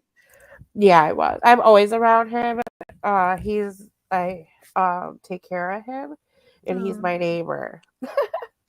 So he's literally he contaminated you. Yeah, he's intruding my life at all times. Nice. I love it. It's my favorite intrusion. However, I love that. yeah, But now I you have the just found COVID. out- yeah, I just found out he had COVID, and I'm like, oh, maybe that's why I feel like shit. Probably. And the allergy medicine is in it. Okay, that's all. So I'm at a distance. I hope you guys don't get sick through the interwebs. It would be an honor to be contaminated by you. Yeah, I'm trauma bonding my COVID with you guys. Thank you. I hate that you have COVID though. That sucks. Did your head hurt? Actually, no, but the minute I heard it, instantly I got a very warm feeling over my body, and I'm like, okay, yeah, I think I have COVID. It's like I feel a fever. So I'm gonna take a test in a little bit, but I just thought I'd let you know. Thank Put your you. mask on. I'm sorry that you have maybe COVID. Maybe COVID, yeah. I hate that. I hate having a fever. It's like the worst. Yeah. It's very, very uncomfy. Can we do anything for you? Do you want Fiend to sing to you? Yes, Fiend, sing. Oh, hey, we should I want to take a moment. Look at what DB. Please look at DB. That feeling is God. Jesus. No, his avatar. He just joined. Oh, God. Oh, I'm behind again. Oh, no. DB. We had to just come in and remind everybody that he did have strep throat at one time. Like, make sure you don't forget that. Oh my God, he's such a pick me. He's like, y'all, I'm sorry you feel sick, but you remember that time that I was really sick and I barely survived. Barely. I had strep throat. Brother, you got Steven Johnson syndrome from the antibiotics. Everyone Google Steven Johnson syndrome. No, don't Google it. It's traumatic. It is. Also, it's Rick's birthday today. Rick who? Richard Allen? That was Richard Allen. I thought he had a birthday last month. That was September. Yeah. Somebody trolled me and put today. Who did it? Oh, you got I thought he just had a birthday. Yeah, because I was like, really? I thought we just celebrated. No, November 1st is probably not his. Yeah. I don't think today is a day. Today is All Saints Day is today. Today is Randy Jones's birthday, I think, actually. Randy Bitchmade Jones. Strep throat survivor. # blessed. It's true. Oh God, he dropped out again. God. I think I had strep throat earlier this year. I'm pretty sure. I was around like my cousin's kid and she had it and then I got it. And I remember thinking like, I don't love this. This is icky. This feels icky. So, did you get antibiotics? Oh yeah. Dude. What, dude? Antibiotics suck. How so? I mean, they do, I but mean, they they're also, great, right? yeah, but they're rough. They are rough. Like, you can't drink alcohol. No, I could barely like. They're hard. Like I had to take 2. Like, did you have? Sorry, go ahead. Oh no, go ahead. It was like 2 a day, and I'm supposed to take 2 a day with food for 10 days. For 10 days, and they're like this big, and I have to plan my meals because you can't take them on an empty stomach because then you're sick. I was supposed to finish in like 7 days. It probably took me like 14. I finished, but I didn't finish it in the amount of time I was supposed to. Right. I sometimes don't finish antibiotics too. I'm a nurse, so I just feel like yes, that's really why. So, I was thinking about that. Like, I was like, oh, you're not on the phone with just your friends. There's lots of viewers. So maybe you shouldn't talk about how antibiotics give you yeast infections. Who gives a fuck? Who said that to you? Who had the audacity to try and police my woman? That's fucking. That scared me. Who had the audacity to do a police? Actually, she didn't police, but it gave me time to ponder. And I'm like, this is life, actually. It's real life. So I'm just going to go ahead and say it. Michelle said antibiotics, they give you yeast infections, and they do. They kill your bad flora. You know what else they give you? What? They give you C. difficile. And if you don't know what that is, Jesus Christ. You What must is take that? probiotics with your antibiotics. About 2 Can't you hours. just eat it? Can't you just do a yogurt? You can do a yogurt. Oh my God. My friend one time thought you put the yogurt on your vagina. I went to an all-girls. Oh my. I went to an all-girls high school for a minute, and I learned a lot of things there that I don't condone or recommend. One of the things is that's one thing they would. So this is a very TMI. I don't have to do this right now. Do it. Anyway, do it. We're like, breaking barriers and embarrassing feed. So like not a very cool thing at all, but like there's a lot of like there's some eating disorder epidemics at all girl boarding schools, and so this one girl, I remember her name and her face vividly. I hope that she is okay. I hope she's okay today. Don't but she watch basically us. I hope you're not watching. She's not watching. She hated my guts, but she basically was convinced that if you like soak a tampon in vodka, and you can get drunk like oh, you put it in your butt? Oh, no, she did it. well, I don't know. transvaginally. Did she put it in her butt or did she put it in her? I don't know. That had to She really definitely burn. inserted it into an orifice and was convinced that. And I think that, yeah, Ashley knows. I'm so sorry, Ashley. So it is. It's the Does it work? Probably. I mean, it's getting absorbed into your bloodstream. I'm so sorry, Ashley. I don't know what came over me. This is us. This is But us. the good news is Luke's a mod. So Luke, you're mad. took Congratulations. me an hour You to didn't want remember. it. I like keep starting tasks, and then you can get drunk from the vag. I thought so, because she definitely, I mean, she, bing bong. She would definitely get drunk. Okay, so the reason why I talk about not doing yogurt in the vag, yes, tell me, because you really just don't want to feed your vag all that sugar. So like maybe a plain yogurt would be okay, but like I feel like putting strawberry yogurt down. But what about don't like squeeze a Go-Gurt up my cooter to no Go-Gurts. What about a push pop? Would it have like the same? It's like kind of like a Flintstones push. Oh shit. The brand new viewers are gonna be confused. We lost a bunch just now, although to be fair, I think T is live, which is that we always lose viewers. I'm just kind of going, Yeah. I'm just kind of going. I'm just kind of going. We got the updates that y'all. We got all the updates that T. We got what T got. No, I'm just kidding. If you go watch T, I won't blame you. She's got purple and way more organization and way less ADHD than we have over here. Per Dr. Mama Jones. If you ever call me Dr. Mama Jones again, No, I'll cry on live for your entertainment. Who's Dr. Mama Jones? Bitch me Jones. He's saying I'm like married to bitch maid. Oh, Randy Bitchmaid Jones? Yeah. Mm-mm. This is not medical advice, by the way. None of it is. None of us are none of us are on this live in our official, professional, or any other capacity. We're not even here right now. No, really, we're not. I've been staring at this these press-on usually fingernails. put up the banner that says this isn't medical advice. Should I? Yeah, Legal or at the medical. end of every single, like I should just do like the disclaimer at the bottom of every single. Who's the co-cheese lady? I don't know who that is. Who is she? Co-cheese? Please tell me you have seen the Oh, coochies. Coochies. Coochie. Oh, coochies. What is the coochies lady? Oh God, I don't think like a vaginal health. The co-cheese. Like a coochie fiend. Coochies. Like a lady, like lady bits. Coochie. Yo, like we lost 10 I'll more DM views. you. No, DB's like, I think I can help. I think I can translate. DB, we were all talking at once, so I didn't hear what you said. Your one-liner.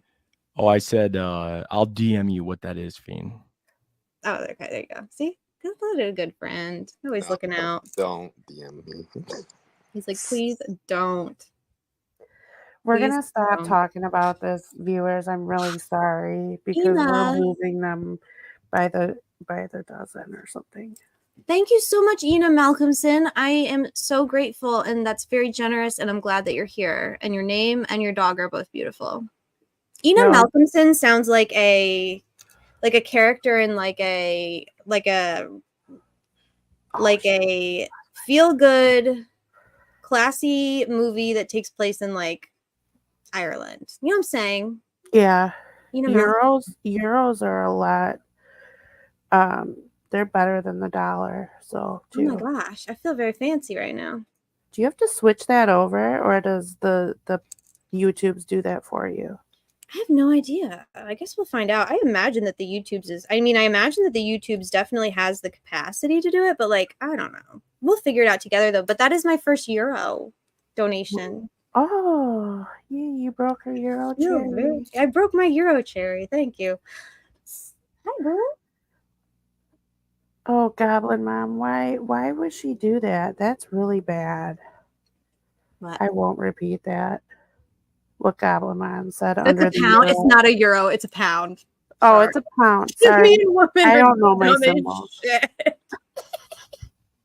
We're fucking terminally American. God help us. We are. Sorry. It's a beautiful, but it's a pound. A pound is even better. I love.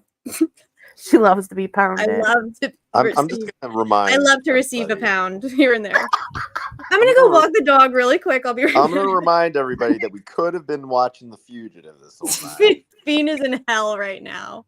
Okay, BRB. I will be right back. Somebody did a pound onto Ange. Lord.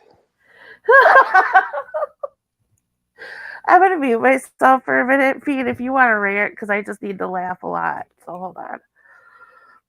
Yeah, I don't know what to rant about. I don't see any good updates.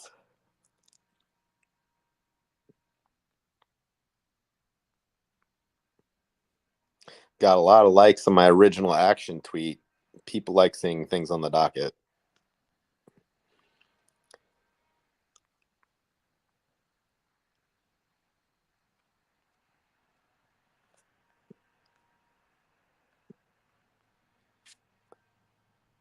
If I try to go to the Wish blog, it'll cut out my audio. So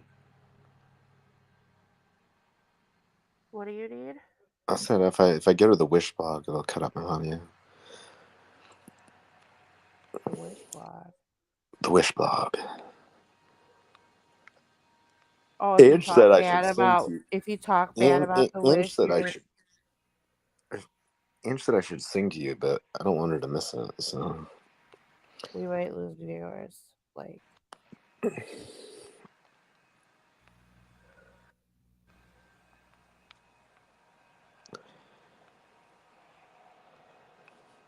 yeah, the Wish blog is probably the worst website I've ever gone to. Like it just does not load correctly ever. I wish I could remember. I wish.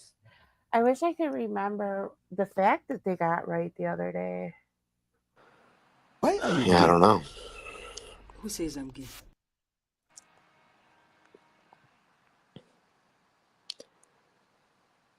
Yeah, we don't have another update on there.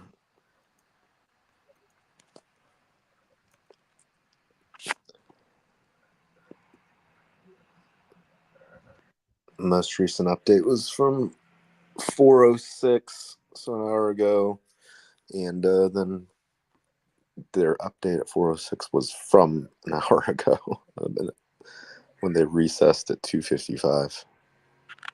Yeah, that kind of makes sense since they can't have shit house in the courthouse. And I doubt she ever breaks more than like 3 times a day.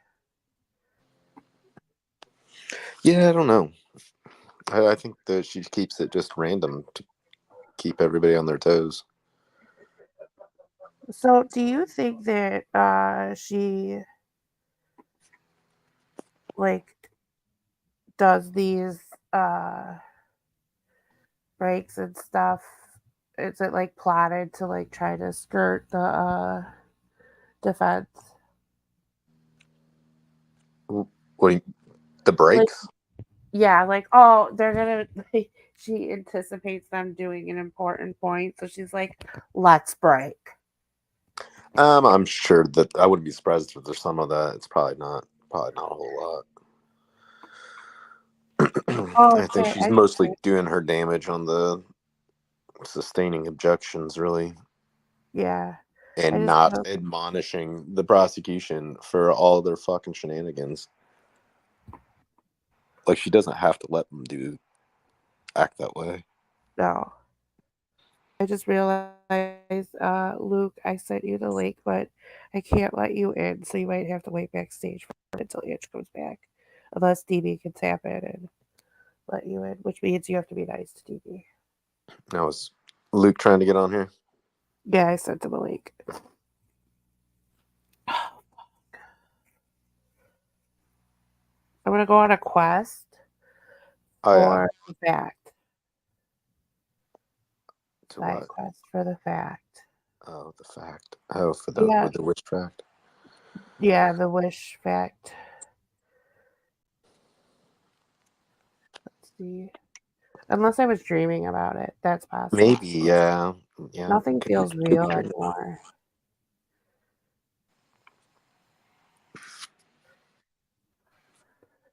Nothing feels real anymore.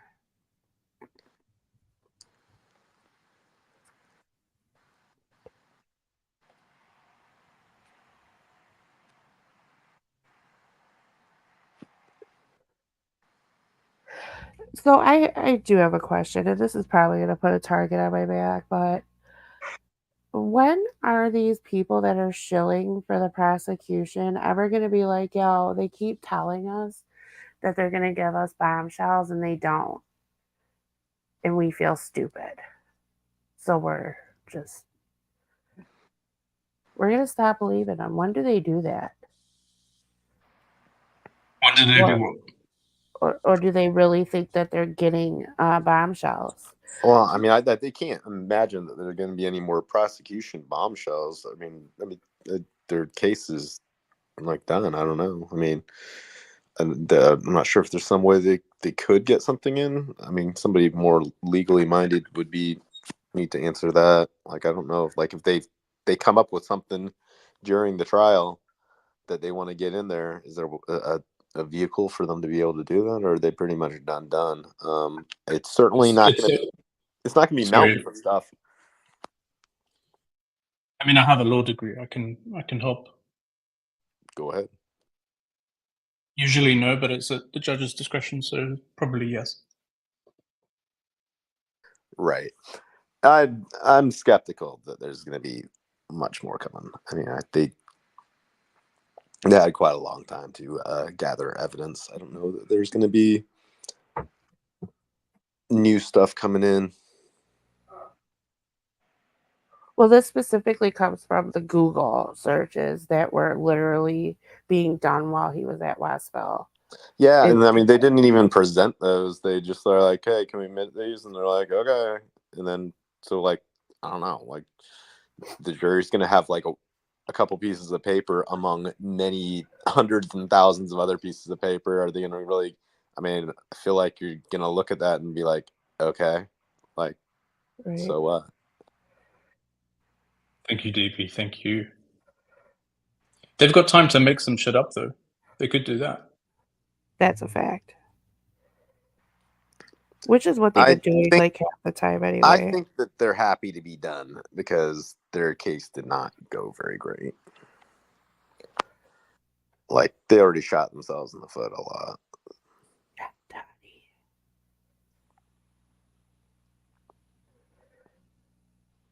Do you guys feel as burned out as I do? Yeah. Probably. Yeah, I'm done. I'm done. Well, I mean, there's just, I don't know, like, you know, people that are Delphi people, you know, they're sleuths and stuff, and you know, not a lot of us aren't really even trial watchers, and this isn't even trial watching. This is just some insane like psyop, like scientific, like social experiment of like, but like when we get new pieces of information, like you're also going back through old theories and stuff because we're still trying to make sense of this crime, and the state wasn't able to do it, which is typically what would happen, is that the state would make a lot of sense out of the crime. They'd answer a lot of the questions. Like, we got more, and you know, now that we're getting information from the defense, which is sometimes a lot of it is newer information, like, man, it's hard to like reconcile all of those and process it. Yeah, it's a little trippy for me. Like, I don't know about you, but I've been following since like the absolute beginning, having the old theories pop up again and the old names and stuff. Yeah, that's trippy. And then I have then I've got a couple of instincts. One is going over old stuff, trying to figure it out. One is the legal stuff, and then the other is the amateur journalism, trying to like get press notes, organize them into some form, and do something useful with that, because nobody is. It's just a lot. And the social media aspect of it all. Like the social experiment. And how was your calzone? It was solid. It had a lot of different options. So yeah, like hot chicken and pickle. Like, definitely haven't had a hot chicken and pickled calzone before. Did you buy it or make it? I purchased it. Okay. I had it delivered because I was feeling lazy. Dude, so this car thing, like literally every outlet is saying something different. Like everybody. Bob said one thing, Wish said something else, the Indie Star said something else, other people said something else. Like, so I think there's confusion. I think it is The Fugitive, but it's unclear whether it's the TV show or the movie, because different people have said both things. Is that large of a difference in the actual Yeah, because it's set in an entire different era. Yeah. But the fact that there's two options. One is the 80s car, one is the 60s car. We already have a 60s car, so that makes me kind of think maybe it's going to be a 60s car. You know? But that could be confirmation bias for me. See, I just don't think that Brad Heath is going to say it's an 80s or 90s car if it's a 60s car. Like, I think that he'd differentiate those pretty significantly. Yeah, because he's 70, so he's gonna know where that car comes from. I'd say generally, probably. I think a lot of Indiana guys are gonna like. You're not gonna say like, dude, I'm never gonna look at a a 60s car and be like it's an 80s or 90s car. Like that would be ridiculous. It's like a psyop anyway.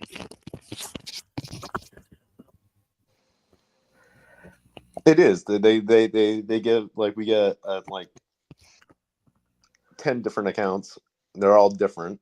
There is no objective reality. So like what can you do? Do you think they have town meetings on how they can MK Ultra us more? I don't know, maybe.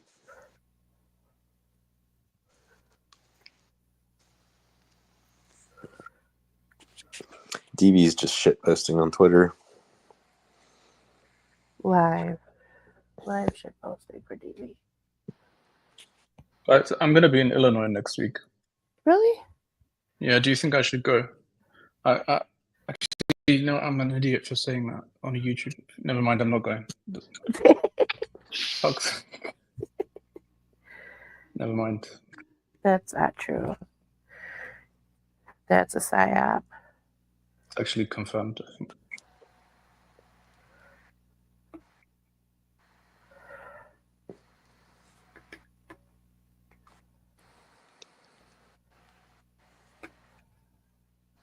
I wish I could go. I'm nearby. I wish I could go, but like, I just don't want to go to jail. If he'd always told me I want to go to jail, but I don't think he knows how reckless I am. He should, because he's listened to me talk enough.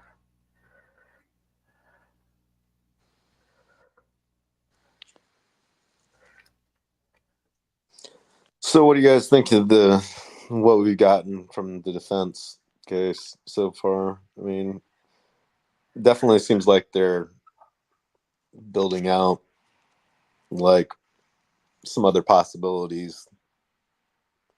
I feel like some of the people they're calling I feel a little weird about it, right? Because some of the people they're calling, I feel like, are in on it. So they have their own agenda and probably making up their own little story that is unhelpful. Yeah. Or furthering the narrative. However, they only got 2 witnesses.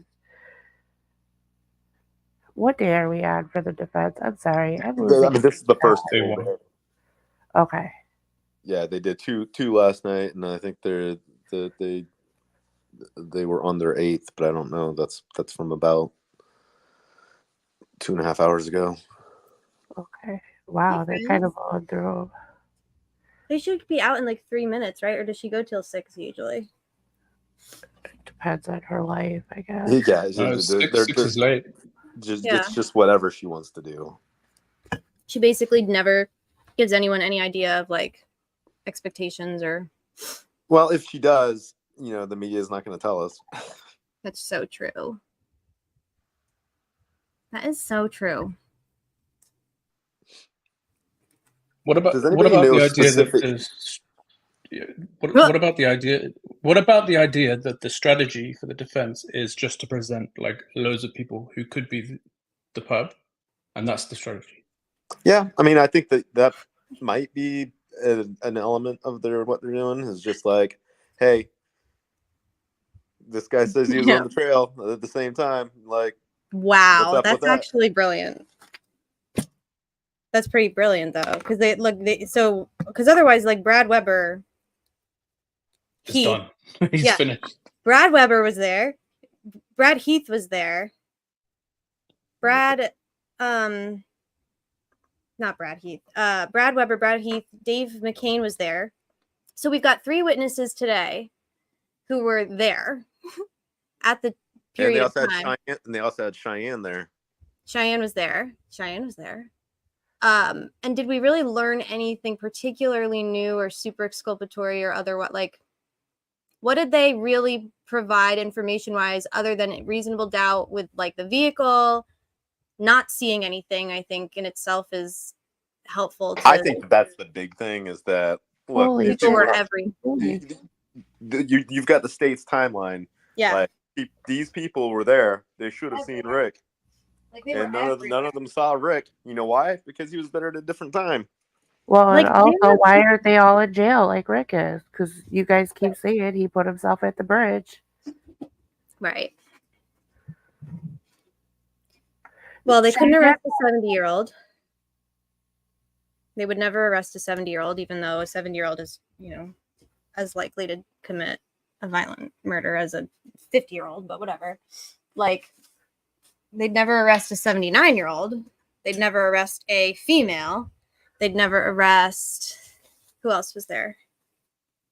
Cheyenne literally had blood on her even pants or consider something. a female suspect. They immediately ruled out the entire 50% of the population. Yeah. Despite the fact that over 50% of the DNA was female. I don't know if it's just their random guess that, well, it must have been a man that did this, or if they're like just solely going off of, I think we see a man on this video. But like, that could easily be a woman on that video from how other people have described the original. Like, that could easily be a woman. It's like it's a little blip. It's a dot, I mean, I who knows? I mean, we didn't get to see anything. Like, haven't been able to get this. I resent it. Public evidence, like, that would help a whole lot in like people making up their minds. I mean, because like maybe there is something that's like a little bit more convincing. Maybe you get a better look at the guy's face, and like there's something that's convinces you one way or the other, like based on that. But like we're not going to see it, so just based on what you're hearing is what you have to go off of. And like, did I hear anything that made me think that they have any case at all? No. Then I think it's going to be, I don't think one person's responsible. Like for the actual murders, I think there's probably some form of conspiracy between at least two people. One of them could be a woman. It just seems to me a little bit wild that, like, if you think the girls were taken away from the area for a considerable period of time, then it's not just going to be one person, I think. What if it was something like one person did it or was doing it, and then they did get interrupted by like a doofy fucking Elvis Fields hanging around or something, and then like roped him into helping after the fact or whatever, I could see that as somebody. There's definitely a possibility of like, the things happen in multiple stages, and there could have been a cleanup / staging stage of the crime that happens subsequent and involves different people. Poor Elvis Fields. He was just like out in Rushville going for a walk, and he ended up 150 miles away in the middle of the woods. Who did Teresa Liebert he's probably see? What's that? Who did Teresa Liebert see? She was there this morning, right? Yesterday. Yesterday. I feel like we didn't even hear anything from her. Like, I think she's seen Elvis. You do? Yeah. Why was he there? I think the whole point of bringing Elvis along was to make him the patsy. Do you think so?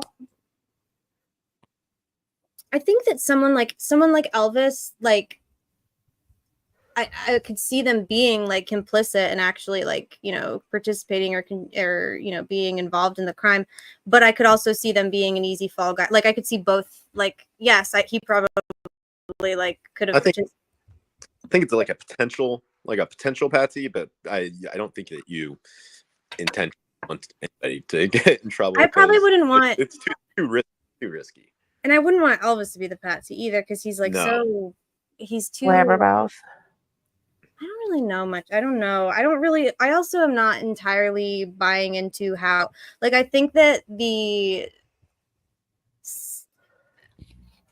you can have like how did they describe his like intellect or like his cognitive level or whatever, like of how old did they say? I mean, I think they said 7 or 8 in the Frank's memo, and I don't think that's accurate. I don't think that that's necessarily the case. He might have some kind of like cognitive or like, intellectual like impairment or delay or disability or whatever it is. We have no idea because we don't know anything about him. But like that in no way like exculpates him from, but you can still like commit crimes. I mean, I don't know any 7 or 8 year old kids that work a job and drive a car and fix small engines. Like, no. Yeah, and kind of prey on right number to attach to that. Prey on 12 and 13-year-old girls on the internet, like pretty extensively. You know, he's also like pretty. He's also kind of groomy, you know, and maybe that's because has like a cognitive delay, but still, he's not immune from committing a crime or like an act of violence. You know what I'm saying? Like, I think there's a few points missed when discussing Elvis Field. Statistically, like criminals that do murder and stuff like and rape are low IQ. So to say that he's too stupid to do it is just like, it's really beyond me. Like, and it makes sense because if your IQ is low, there's going to be certain things that you just don't see as a bad thing, like consent, not getting consent, or, you know, what's that story of the guy who like was slow and he like held the bunny, but he didn't realize how hard he was holding the bunny, so he killed it or whatever. Are you talking about Of Mice and Men? Yes. That's what I always talk about Elvis Fields. Like, I'm like, he kind of reminds me of like Lanny. Yes. Yeah, that's wild that you just said that. Have I said that to you before? No, I never have. We have the same brain. So. Yeah, that always sticks out to me because I have a saying that I can say, but it's mean, so I'm not going to do it. Okay. Maybe another day. Anyway, so there's that, and then the fact, there was something else, but I lost it. Oh, ADHD is crazy. Yeah. If I think of it again, I'll come up. I'll let you know. You just jump in when you think of it. Don't even just bulldoze. I'll be like, thought. You have to, otherwise it'll be gone again. Who has an opinion about it? Oh, Jesus. And just quickly ask you, what are your perceptions of the trial so far? Oh my God. Who the fuck is this? Josh Schiffer. How does she get trolled so hard and then picked? It's her show, though. Oh, it's her show. Josh is wearing swimming goggles. What the fuck? That's not a negative. It's just a situation. I have not been in a court where I personally had to take notes on a legal pad. That's bullshit. In 30 years. Yes. 40 years. Why aren't you making a fuss about it? There's media. There's a camera. I can go home and watch what I just witnessed. I can't do that here. And I'm trying my best to get it word for word. Yeah, right. I ain't a court reporter. I'm not a stenographer. So it's difficult. We to make know. sure you get every single thing to try to tell Oh, people. is this the shit? The other thing this judge has Twitter? done. Nancy Grace recently got a lot of grief because she, quote, left court early. That's not why. Bitch, she did. Yeah, but she got grief because she's a fucking monstrous wench. She's awful. Is this the mean girl on Twitter that's on all my Twitter saying Abby and Libby got their throats slit? It doesn't sound. No, I don't think so. No, Cheryl isn't really a troll. She's just has bad takes. Just an idiot. Yeah, she's friends with Nancy, and it sucks because she's not an idiot, but she is. You know what I mean? Like, she has such bad takes about this, and I'm like, this is just because you're friends with the victims and Susan Hendricks. And I said that to her in a DM. I was like, you know, it's okay to disagree with your friends about shit. Like, you don't have to just go with what your friends say. Like, you know better than this. Like, Susan Hendricks is a fucking idiot, but Cheryl's not an idiot. You know, like, she knows better. Coffindoffer doesn't believe he's guilty, I don't think. I don't think so either. She's always been on the fence, but I feel like she's pretty concerned with how she's been tweeting lately. I think DB is the one who changed her mind. I'm pretty sure of that. What, She was back like, to with the Google search families? the Google search history. She was like, he's just like me. Ooh, we're trending. Are we? Richard Allen's trending, yep. With LAPD. LAPD. Yeah. Well, damn near as close to tweets as LAPD. Are they still they're not out yet, or they are? Oh, you're about to sorry, go ahead, DB, if you want to play. I'm struggling, y'all. Today, the defense told jurors that they were going to get to see videos of Richard Allen in prison. The idea behind showing those videos to show the harsh conditions that Allen was living in around the time that he made his confessions. But today, the jury never got to see those videos. Why not, Bob? Prosecutor Nick McLeland objected to the jury seeing that evidence because the defense cannot verify the dates prison guards shot the videos. We have to go back, DB. We need to see that again. Truly from the same time period when Allen confessed. Prosecutor Nick McLeland objected to the jury seeing that evidence because Leland objected. It's their evidence. But the dude has coke dealer hair. But the dude has coke dealer hair. But the dude has coke dealer hair. Coke dealer hair. It's so good. The best. I think he's aged somewhat, no? Yes. He looks rough. Yeah, he looks like shit. To the jury seeing that evidence because the defense cannot verify the dates prison guards shot the videos. So it's unclear if they are truly from the same time period when Allen confessed. Or Judge if Fran it's Gall even says Allen. she will give the defense a chance to show those videos later, when and only if the defense can verify the dates. How? Earlier in the day, we heard from the Director of Behavioral Health for the Indiana The Department ribbons. of Corrections. Dr. Deanna Dwenger testified that Richard Allen was diagnosed with serious mental illness. Wow, she can show and up without a also mob determined of to be fucking gravely guards. disabled around the Seems time of his so. confessions. Didn't make a fucking She also spectacle. said, according to DOC rules, inmates diagnosed with those mental health issues are only supposed to be kept in solitary confinement for up to 30 days. What is that Allen was supposed to kept in be? solitary confinement for much longer than that, including the time period leading up to and after his diagnosis. Dr. Dwenger acknowledged that is toxic for someone with mental health conditions and could cause their She's like, health "Get me to get outta even here." worse. Her testimony is important because remember, just yesterday, the jury heard recorded jailhouse phone calls with multiple confessions by Richard Allen. The defense wants to counter that damaging evidence with some type of explanation, hoping the jury will conclude that Allen was out of his mind when he made the incriminating statements. They weren't damning. They literally were actually And quite. that is why the defense really wanted the jury to Fuck this guy. Seriously. I'm surprised he didn't laugh his way through that report. see these videos of Richard Allen being led around the prison in ankle chains and arm chains and body chains, and also what he was doing in his cell, his bizarre behavior and his mental state while he was in the prison around the time of his confessions. We had a bunch of other witnesses testify here today, a whole bunch of them. Some of them really struggled.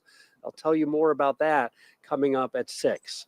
Live in Delphi, I'm Bob Siegel, 13 News. What does that mean? They really Thank struggle. you so much, Bob. And Bob's going to join Emily Longnecker and our legal expert for our Delphi debrief tonight. Yeah, that program airs at 10 o'clock. Yo, I fucking hate Bob, dude. Fucking milk that shit, man. Go You for are it. such a bitch, dude. He's a Holy fucking pussy, fuck. dude. In his little puffy jacket. I hate him. What is his deal? It's They like he's getting. struggled? They Go off, struggled baby girl. Has he got a logo on his jacket? Like, it's not even Canada Goose, it's a WTHR official jacket. He's getting worse, I think. He's gotten worse. He's getting worse. Go off, DB. This motherfucker, dude. He says they struggled. Yeah, you want to know who struggled? The people who got impeached multiple times on the stand. But guess what? Impeached to you is fucking the vessel that James wrote in James and the Giant Peach, you stupid fuck. Jesus Christ, this guy sucks so bad. He sucks. He's just like, they really struggled. What? Because boring ass Latrell got out there and did a sermon? Like, get the fuck out of here. I don't dude. even know how to interpret that. And it's not even like a cliffhanger clickbait. It's just like it's nothing. It's just nothing. It's just He like said they were going to try to poke holes. He always says this, poke holes. They were going to take issue with. No, dude, maybe that's what happened.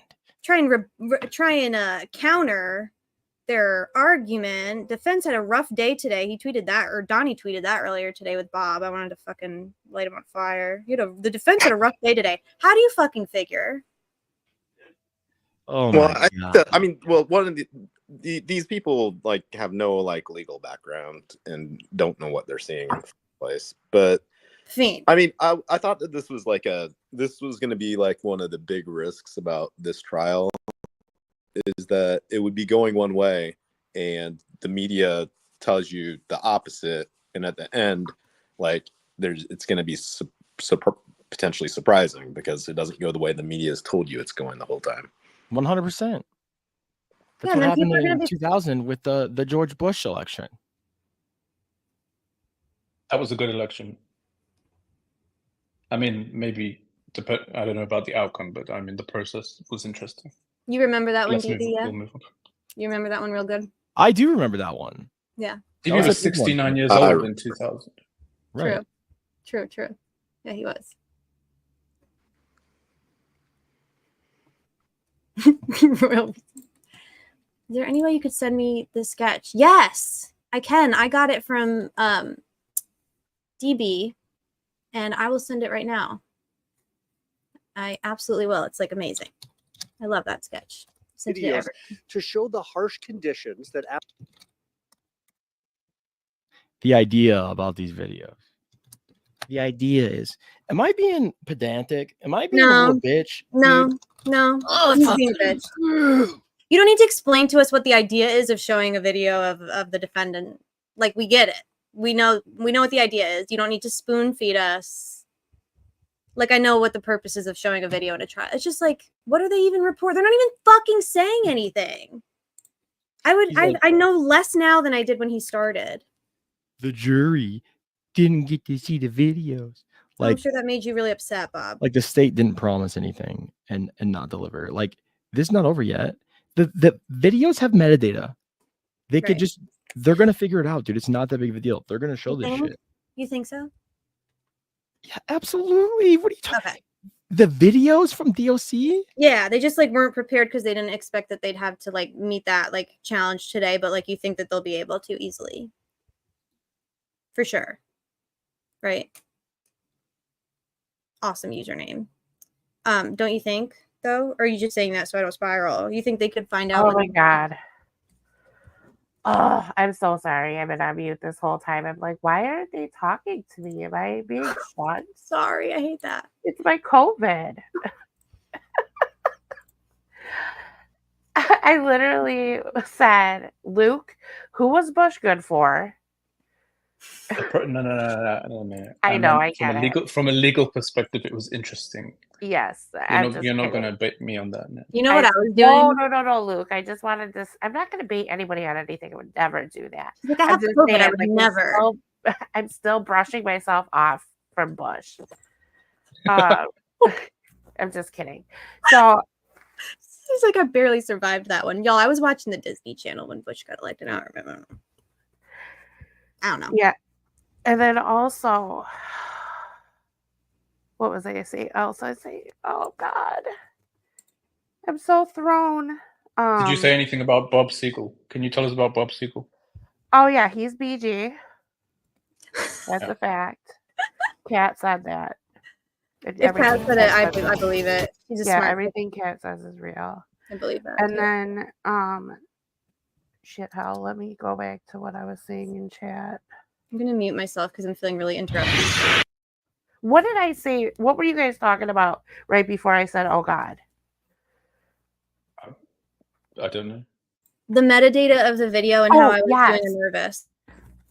Yes, that's what I was talking about. I am so fucking irritated that they're like, oh, the metadata doesn't match, or they don't have the metadata, or they can't confirm the metadata. Bitch, your fucking metadata doesn't match. You know your metadata doesn't match, and you're like, I just have to give the jury these internet searches. Like, they just need it. They need it now. Like, are you fucking kidding me? He wasn't even at his house Googling the worst Netflix series. When you're saying he did it, he did not do it. So what the fuck? Okay, that's all. For sure. Well, it's again, like Kier said, very simply, the defense had to pay for the state's mistake. I mean, mistake or like intentional, just like fucking laziness or fucking Rick Allen had to pay for the state's mistake. Let's be clear. 100%. The defense has to work 100 times harder just to get it fucking through. I just got a tweet from Kyla Russell. The defense in Delphi double murders trial will not be permitted to include Odinism as they present their case. More incoming. Shocking. Good. Fuck her. So it's, I mean, like, I don't think they need it, but that's reversible 100%. How the fuck? What is her deal, dude? Is she fucking Odinist? Like, I don't even subscribe 100% to that theory of the crime. Is she a fucking Odinist? What's her fucking deal? Odin spirit tramp stamp. Is it just hatred? Is she just hateful? She's just gonna die on this hill? I think you get some judges, like, you get a lot of judges who are just naturally pro-state by their instinct. I think she is like that, but amped up a little bit. I don't know if she has another agenda. I mean, we probably won't ever know, but I think she falls into that very pro-state. I think she has a fucking personality disorder, and I think that she maybe has fucking dementia or something. There's something wrong with her. There is something wrong with this woman. I've never, like, what is it to you, bitch, if they want to put on a defense that you think's fucking goofy? What the fuck do you care?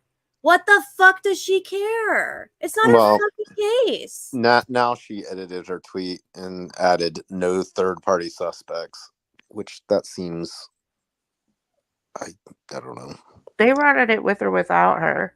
They don't need her permission for it. They're doing it right now by presenting every damn Reddit third-party suspect that ever lasted in the 7-8 years that this case. They put 3 of them. Yeah, they put 3 of them on the fucking stand today. So whatever. This is so stupid, dude. They just can't come out and say it. No, it's the state did such a, the state, like, truly spectacularly bad case that they put on. Embarrassing to everybody with the eyes and ears. It's fucking humiliating. Judge Gold's probably like, that sucked. That was, you know, and, or maybe not. Maybe she doesn't fucking care or pay attention. But like, the amount of carrying them over the fucking finish line that she's done and that she's going to continue to do. She's literally just like clobbering the defense left and right just so that the state has like a shot. Like, why? Who are they covering? Who are they covering for? I am actually, I don't know. And I've gone down that rabbit hole, and I just feel like with her, it really comes down to like the epidemic of what I see in this case with the individuals, like not even the perpetrators, right, of the crime, the murders themselves, but just like the people in charge in power. They're so like fucking unwell, and I don't even want to give them that much credit because they're not like sick. They're disturbed, and there's this like, it's like a fucking sickness or something, though. It's the only way I can think to describe it. It's like they're all just corrupted. They're just filth. They're egomaniacs, and they only care about their own. It's like they're just like hateful. And like, for what, bitch? Why? What did these guys ever fucking do to you? Really? Right. I don't get it. It makes me like sick in my tummy. She's so hateful. I mean, her dog died 2 years ago. That's one of my little theories. Maybe she's just pissed off Yeah, because her Rick dog died. Allen's fucking dog died while she had him locked up in DOC. You didn't get to fucking say bye to his dog. Like, this bitch does not even read human to me. She reads like lizard. She's a lizard. She's a fucking lizard person. What a fucking bitch. Shared Right just said, actually, I want to catch the whole thing. Kid and Kim quarters often feature dedicated options. That's cute. Furthermore, Kid and camcorders may offer advanced metadata access through proprietary software and companion applications. That's great. So basically what they're saying is it can be edited to what they want it to be. Or, so like the prison guards could edit it the way they wanted it, or they can see it the way they need to see it for court. I mean, I'm not like surprised. But how is this gonna withstand even the most featherweight appeal scrutiny? How? Judge Goll is the appeal judge. But she wouldn't be for this. No, I'm joking. I'm joking. Oh, okay. I was like, oh my god, Luke, what did I miss? I was like, it really is. This, on the internet. if this goes to appeal, it's going to be a monster. That would be very bad.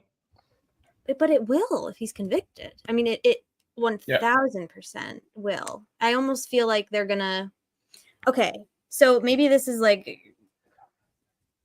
simplistic, but I could almost see the strategy now being they'll take a conviction if they can get it, but they're not under any delusion that they will. But at this point, their strategy is going to be fine if he's acquitted, but like the number one aim is like prohibit as much evidence from being presented as possible.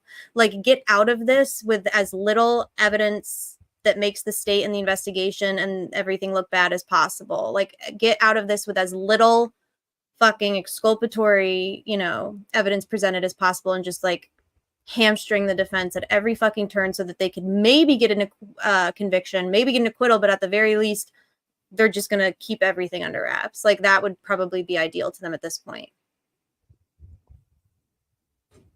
Because I don't see how there's any fucking way that they're going to... This is bad anyway. Any way that it rolls out, it sucks. For the state?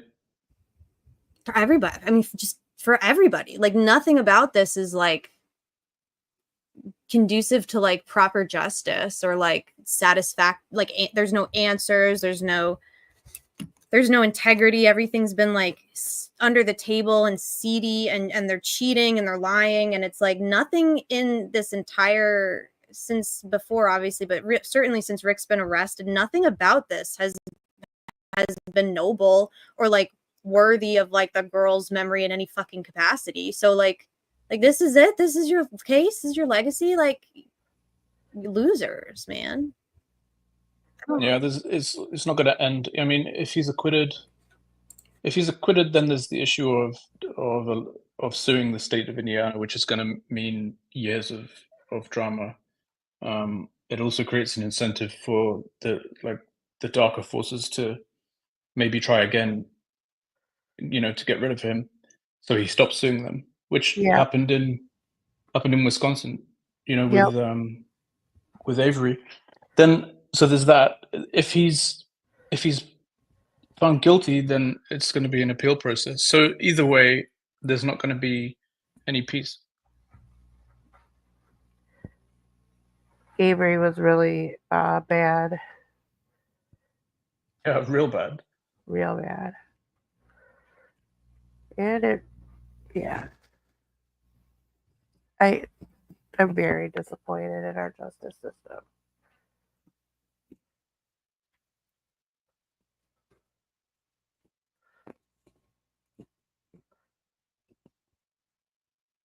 It doesn't feel real. It really does feel like they're punking us. It's like it's a prank.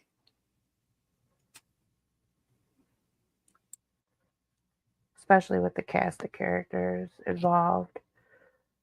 from all levels, social media, YouTube, the city, the witnesses, prosecuting attorney, the judges, all the judges, law enforcement.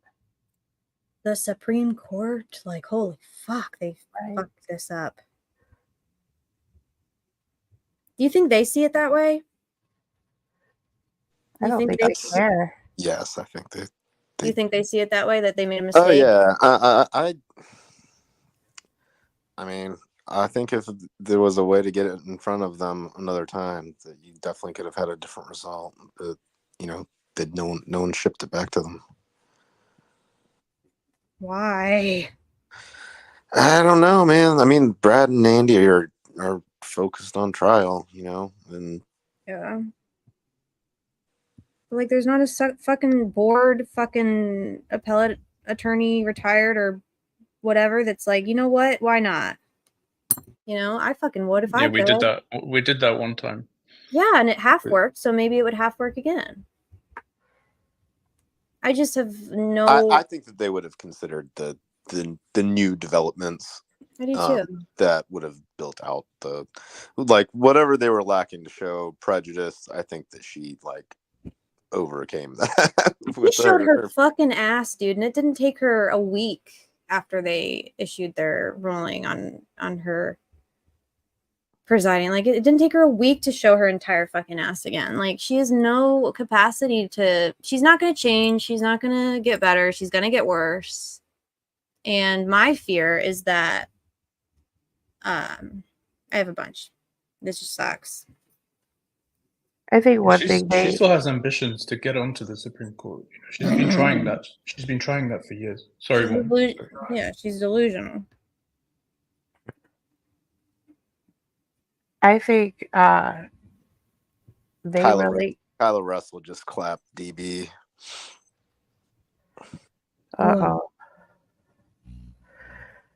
I think they really counted on us just backing off. Like, they thought that everybody would be scared enough from all the harassing, stalking, and then they, pick a guy who's just actually kind of forgettable despite his beautiful face. And they thought that we would just kind of back off and never, think about it again. And then we didn't. So they increasingly got more desperate, and Nick is so desperate right now. I think that a rift or some infighting among the core investigators in the state or whatever, it seems very likely to me, and I kind of just hope they fucking tear each other apart. Go ahead. I hear a train. Yeah, I'm by a train station. Have you seen the sketch? Today's sketch? Beautiful. No, where is it? I'm gonna pull it. I just discorded it to you. Let's see.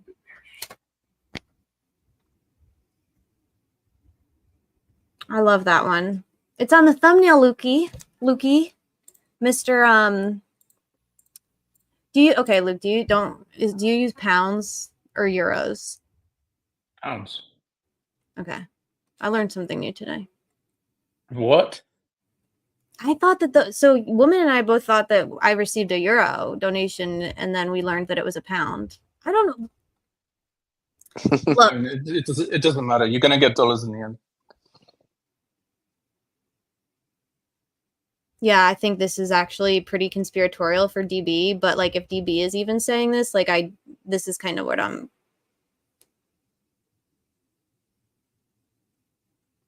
I think that she's going to help him keep the worst facts for the state suppressed and help him get, the worst facts for the defense out, smear, and then, maybe drop, maybe.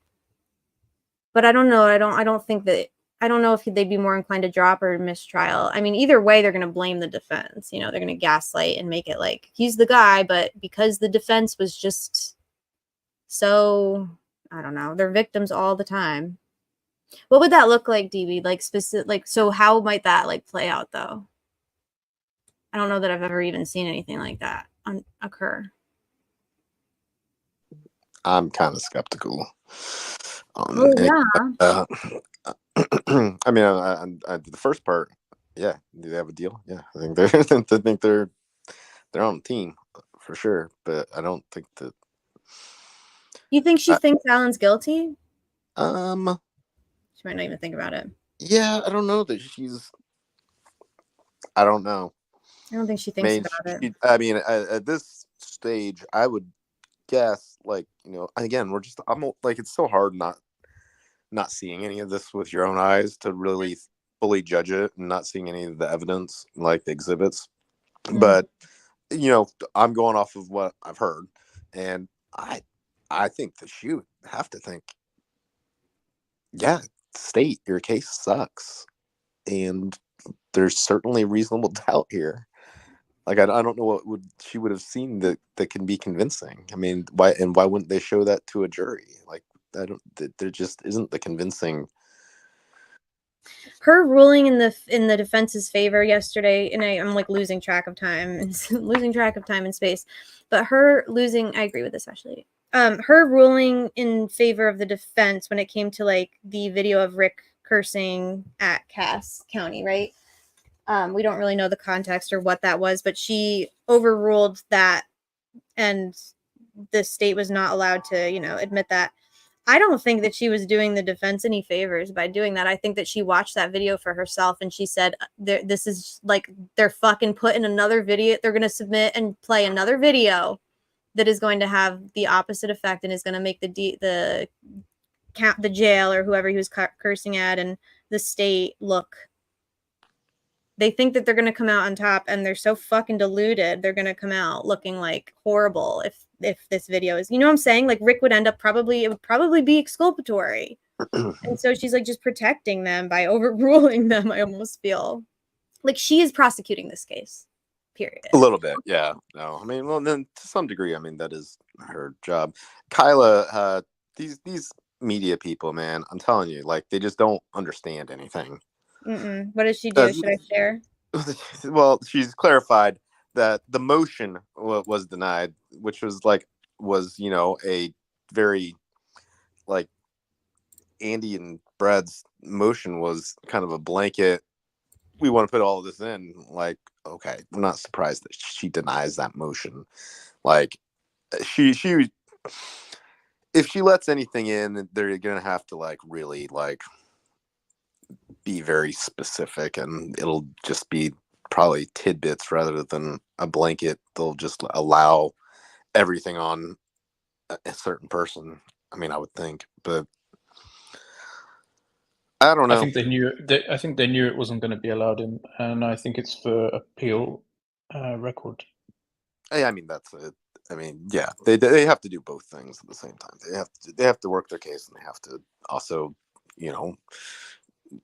solidify it in the case of an appeal. But yeah, I'm not surprised that motion doesn't. I'm not surprised the motion was denied, but it's not like, it's just still not the permanent answer. Like, they're declaring it's all over. It's done. There's no more. Like, impossible. Any Odinism stuff is going to get in. Like, that's still like that may be what happens, but it's still possible. Like, it comes in. Well, the jury gets to determine more. I mean, pretty much the jury gets to determine what comes in or not, because they're gonna have a lot of fucking questions. I feel like, I don't feel like they're even. Well, what you could do, like, I mean, I don't know how much they've planned, like, but you can like, there's ways to that you can open the door, Yeah. I mean, like, what if you have like a crime scene analyst, not somebody that's like not Perlmutter, but just someone like like the state put up there, and they give some ideas about the sticks, and one of them is more consistent with, hey, like, is that enough to be like, well, if you're saying it's done for like some sort of like religious purposes, like, does that just open the whole door to present it then? So She would rule it out of scope, I think. No. what, Luke? She would prevent that kind of scenario by sustaining states' objections based on scope.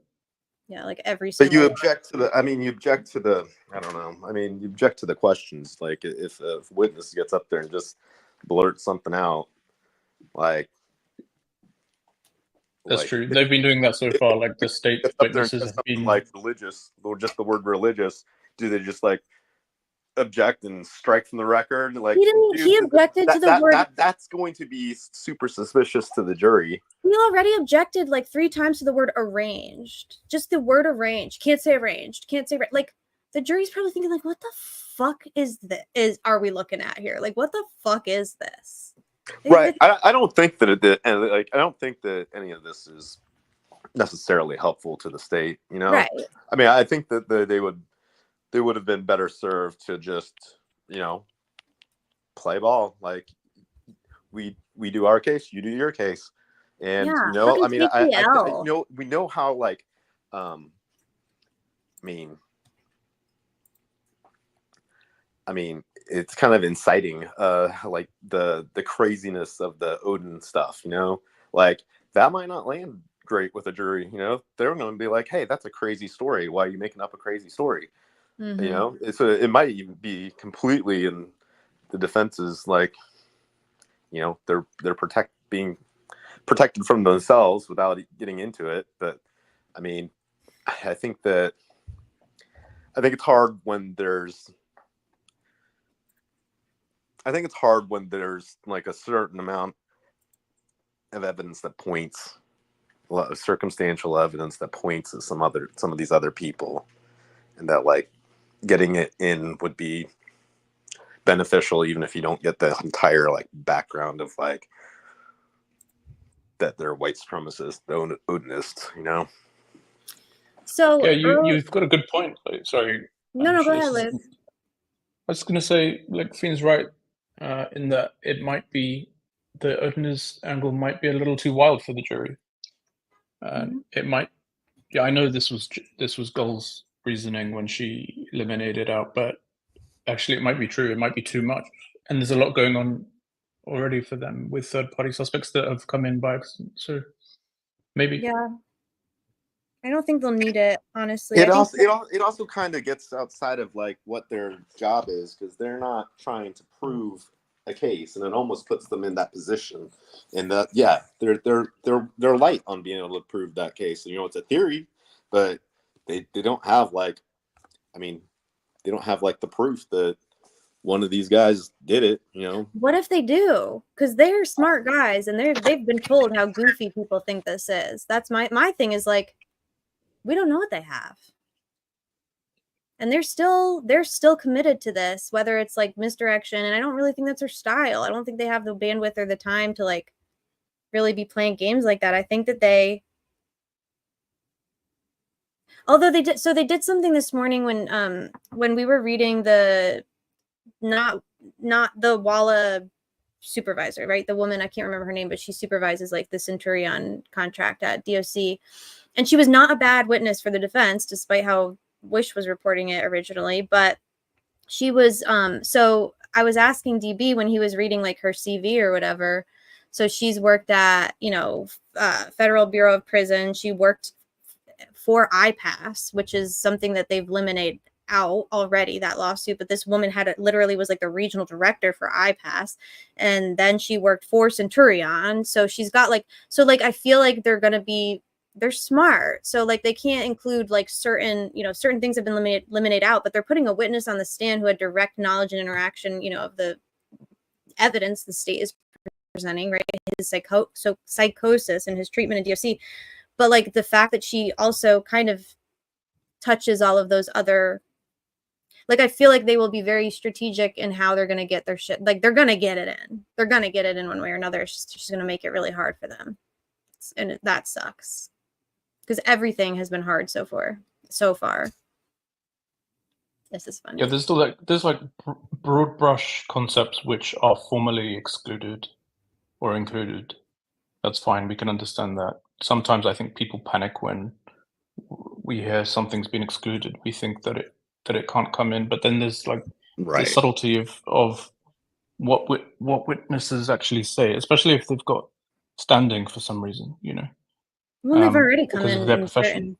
Yeah, Yeah. exactly. I mean, they're gonna have to keep their eyes open for things that I don't know that.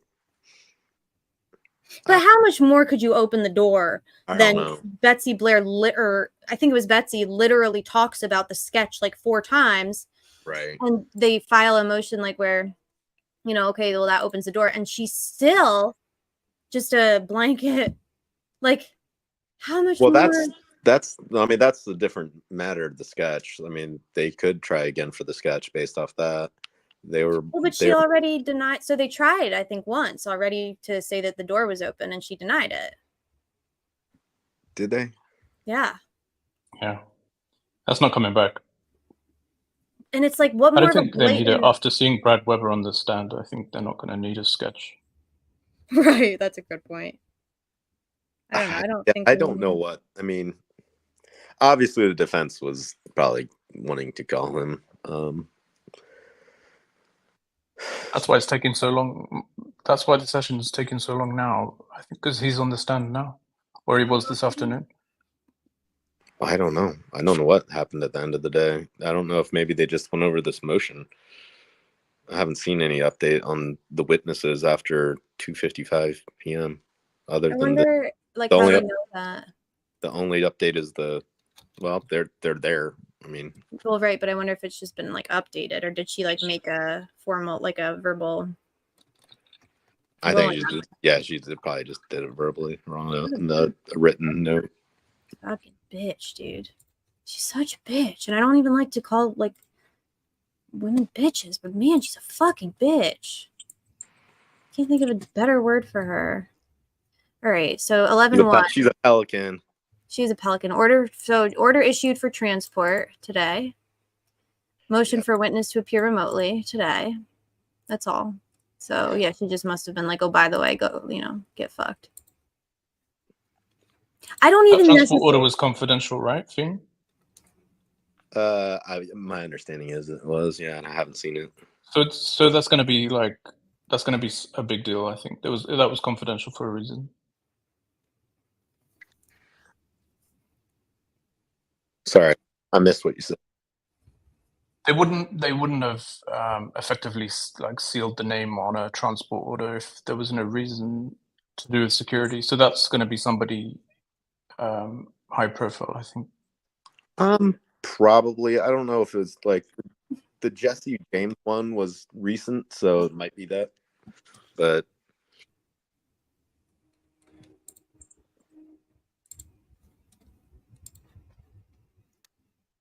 I think with any of these inmates that they transport, they might do those confidential just because they're. I mean, Cadwell and Klein are very high profile. Oh my god. Is she okay? No, none of these people are okay. Like, they're losing it.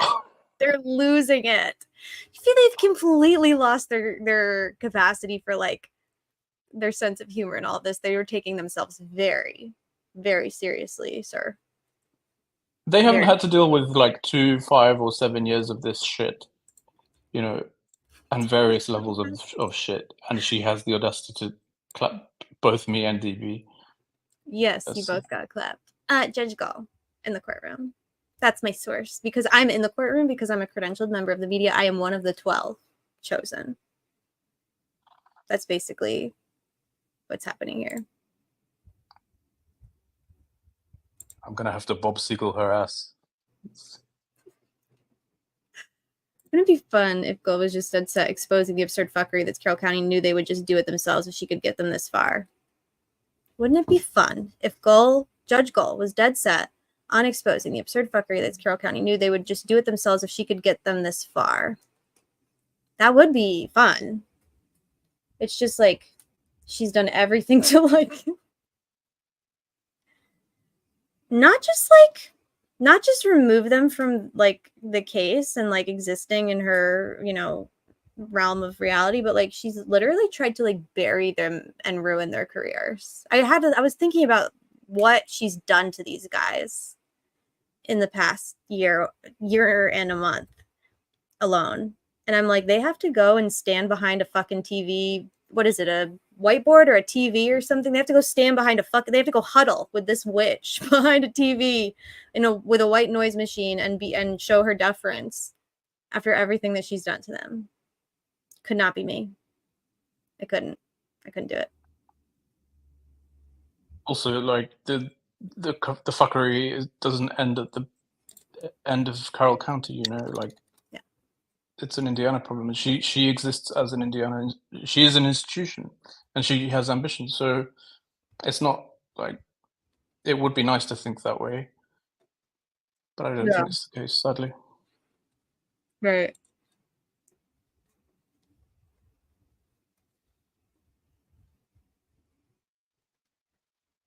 No, I love that daydream. Can you imagine, like, sometimes I think about what this would look like if she was even like as bad as Judge Bev versus her. You know what people make a lot of comparisons to the two, and I'm just like, you don't even. I would love, like, that would be a fucking gift if she was as bad as. I've never seen anything like it. If she was just like even like half as biased, this would be kind of like an easy win, I feel like. You're missing the Karen Reed trial, aren't you? Am I missing it? Yeah. No, I just miss being able to bear witness to things as they're unfolding. I like watching the government, the powers that be, get fucking spanked around, you know, when they do bad things. It's kind of Did insane. you read the Vanity Fair piece? Which one? I think it was yesterday. Karen Reed did a huge Vanity Fair piece. Really? No, I will though. With her she was standing in the garden, or I don't know. DB's clapback is epic, by the way. You got to bring that back, DB. With the map and the cross. Judge of that. Did you tweet the courtroom? Yeah, he did. Are you sure that you're oriented to time and space, Kayla? Kyla. Whatever the fuck. Bev would be fine, I agree. I didn't even think she was that bad.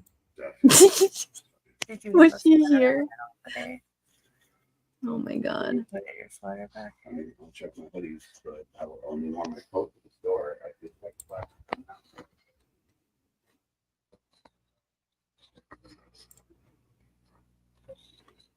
I want to hear Andrea talk about all the objections today. Like how bad was it really? Because we could never really tell how bad it is until they paused her civil case. Interesting. Why? I guess I could just read the thing. All we need is like 2 minutes of her on the screen and we're gonna know what's going on. They have a really bad day or not.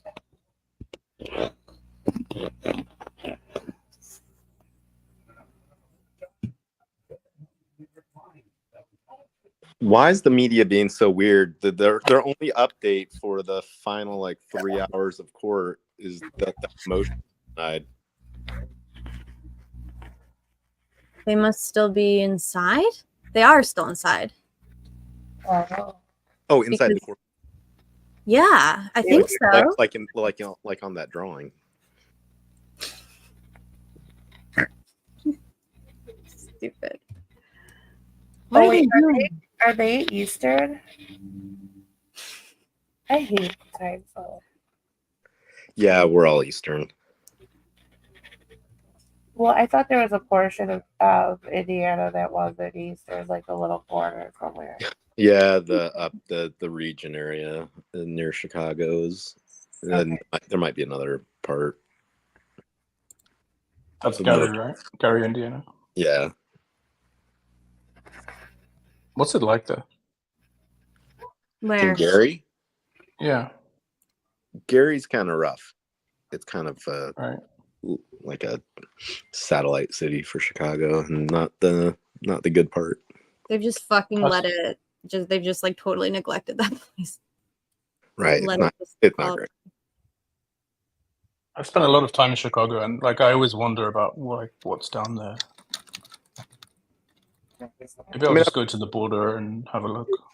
Yeah, I mean, there's a brewery that's kind of well known that was there. So I mean, I've been to Gary. It's fine. I mean, Chicago. I think Chicago's kind of rough. Like, it's a little bit intimidating. Well, don't.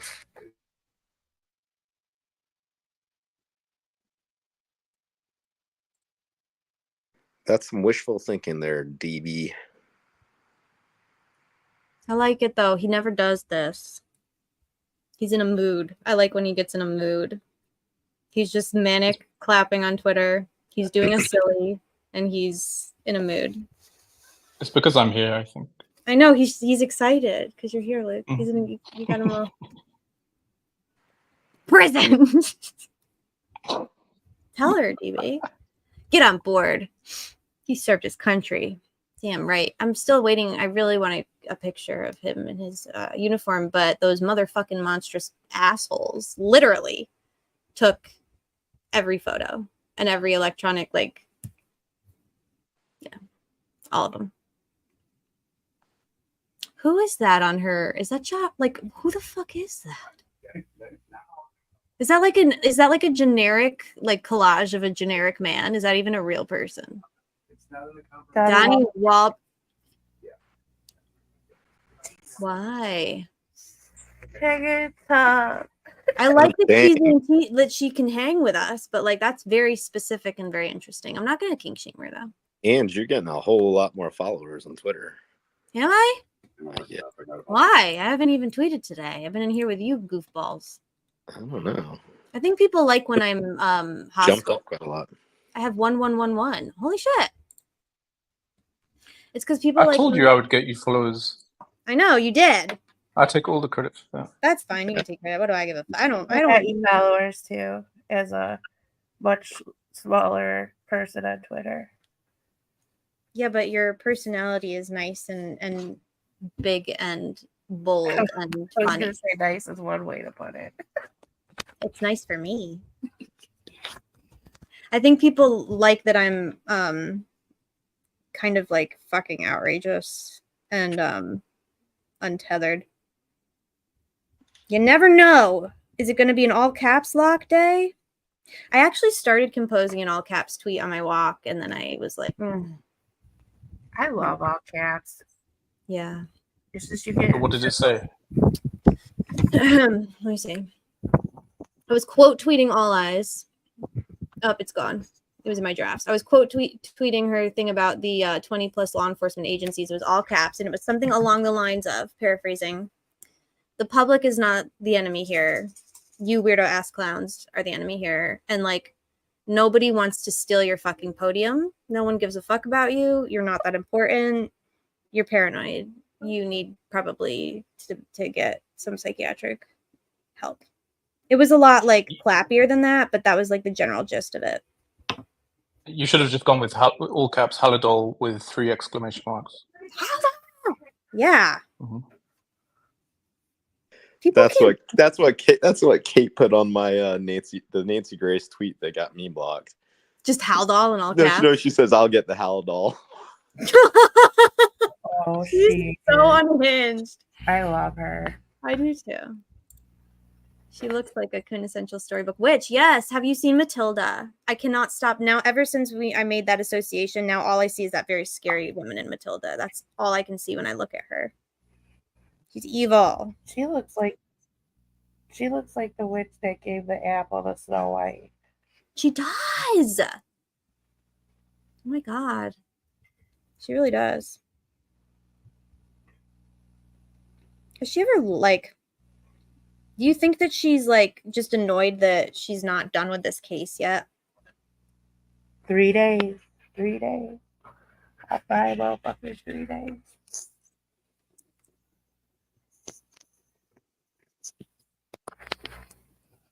Probably. I enjoyed the report of the state's constant objecting and the judge looking frustrated. What the fuck, Lawyer Lee? Who fucking hurt you? Is she mad that she's not getting as many views as Andrea or something? Like, what is her deal? What is her beef? Compromise. She was pictured with murder shit. Well, she did have them on her show months ago. What is she fucking hanging out with hidden true crime? Like, you're awesome. What a cliquey fucking weird loser group. The pro state people are the clickiest fucking weirdo loseriest group I've ever experienced as an adult. It's so weird to me. That one guy who creates 15 Michael Osbrook alt accounts just because he keeps getting banned. That's obsessive. Did you see me last night, Fiend? Oh, you were in there with me. I forgot. You woke up from your slumber. There was also Yeah. After slinging It's all coming down to something. the confessions. Shit. And I'm here to tell you, and I don't give a shit whether you believe me or not. Can anyone do a good Bob impression? When he made the confession about the van. Nobody knew about the van then. Bitch, yes, Knew they about the did. van. I'm talking about when. Is she okay? Knew about. We should introduce her to Reddit. Is she all right? Knew about the van. I'm talking. Her cheek implants are like. I mean, even if you're not on Reddit, like Rosie just said plainly in court that the van's in a lot of discovery. Sorry, I'm a boomer. I fucking love Steve Mullen memes more than anything. I don't know. I hate that guy, but I love those. I love the memes. He's like so dopey. He's just so dopey. They're still in there. I don't know what to make of this. And you know that, okay, so like the fact that they're still in there and people have not like trickled out like to leave early because so there must be something like spicy going on, right? Yeah, I think so. I would imagine there's something spicy going on because otherwise. Oh yeah, because if it, like when it's something spicy, the media has to like shut up and not say anything until they figure out what they're allowed to say. If they're cage fighting without a camera, everything is gonna go down in this world. What was that? What was the first thing you said? If they're cage fighting without a camera, I've been longing for a good old fashioned cage fight since Mankind and the Undertaker. It's gonna be ugly. Hidden True Crime is the car lady. I don't know what happened. Well, although I don't know. I'm like, I don't know what happened to them. Okay, well, didn't they like literally spent like they did like a 3-episode series on alleged Brian Koberger internet posts in a forum when he was like 15 about migraines or something. Like, what are y'all doing? What are you doing? Right. Why don't you research something? Why don't you like move your fucking field forward in some capacity? Like you're just sitting here fucking making your room stink. It's so annoying. They're so annoying. I just don't understand. Watching DB retweet things. It's kind of like, you know, those like fruit, like those baby like like what is it? Sensory videos with like the dancing fruit and shit. Yeah. That's kind of how I feel just watching DB kind of just like exist and like just do his little tweets. That's kind of how I feel. I feel like I'm getting like it's like a, you know, a grounding little baby fruit video for me. It sucks. He's getting his dopamine. Yeah. It's sweet, isn't it? Really? Hero chill. That'd be a good. Oh, I like that, Fiend. I haven't seen that one. You're like a cool hip like snowboarder wear cap. That's a cop. Is what? That's a cop. Oakley. A cop. Oh God. Cops wear Oakley. All right, I need to like. Yeah, there's something wrong with me. Stop. I missed the snowboarder workout. Oh my God. I fucking knew that was coming. Oh yeah, I saw that. I thought he was wearing snow goggles. God. They are snow goggles. But it's the Oakleys. Yeah. Whatever, man. It's a psyop. hocus pocus. I honestly did. It's hocus pocus. I don't hate that guy. I just don't get him. I'm confused by him. He confuses me. It's like, if you think he's innocent, why are you also saying that Judge Glow is the best, most fairest lady in the land? You know, that doesn't make a That was super cryptic, very cryptic, or weird. I don't know, but like, he's not gagged. Libertado. Yeah, there you go. He should be, though. I don't He could understand. come Well, no out. one's He could come gagging out and him. talk to the Hocus media. pocus. She gave him a permission. And the more slip of their and a pat on his Odinistic bald beliefs on their Facebook pages and other social media, is in charge of keeping Mr. Allen safe in Westville. Mr. Allen safe in Westville. Mr. Allen safe in Westville. The remix. You describe. That's rich, man. Oh my gosh, you guys, it's so windy where I am. Holy cow. Yeah. Am I okay? Those hocus pocus. I honestly. Who the fuck is Libertado? Indiana State Police Lieutenant Jerry Holman. I'm gonna go and the check investigator, on some people who might for know what's cross-examination. going on inside that room. So, And his opening question. And if then I you're find going to anything come else, right back here and report back to the Gentlemen. masses. I saw you exactly. looking down quite a The bit. masses who've left your stream. Oh, man. I was going to say, if we go under 100, I'm going to throw myself out the window, but I guess I won't. It's because All right, I'll see you Criminality's soon. live and she's got purple and a Prezi. It's okay. Bye, Luke. I'm also, this is a pretty low energy. Fibrous. Oh no, that was Examination to the camera roll on Libby's phone, having a photograph of Libby. Shut up. I'm so disappointed in her, man. I thought she was going to do an Antifa with us and she fucking bit it. Licked the boot. Why? Why? Who? Lawyer Lee. Oh. I don't know what she's doing, man. Like, Examination stop to it. the You don't need to camera do all roll that. on Libby was taken, returned to her phone. Family members have had this phone, so we can't. Also, that was a weird take. There's no way that law enforcement gave the family the phone back. That was a very, very Like, weird huh? take. That's the most reasonable take? Oh, wait, this one's my favorite. Look at his pants. Who made that one? Woman? I think that looks like a woman creation. It's amazing. This is such a good point. I love every single one of you. Remember when DB and Fiend, were you on when we were waiting for Courtney to get out of court? Did you ever pop on in that like 5 hour? I don't remember if I was on. I was definitely watching, Yeah. helping with the crossword. Oh yeah, the crossword puzzle. DB, are you gonna make another? You need to make another one. You know, we've got a whole new cast of characters now that deserve to be memorialized in a crossword puzzle.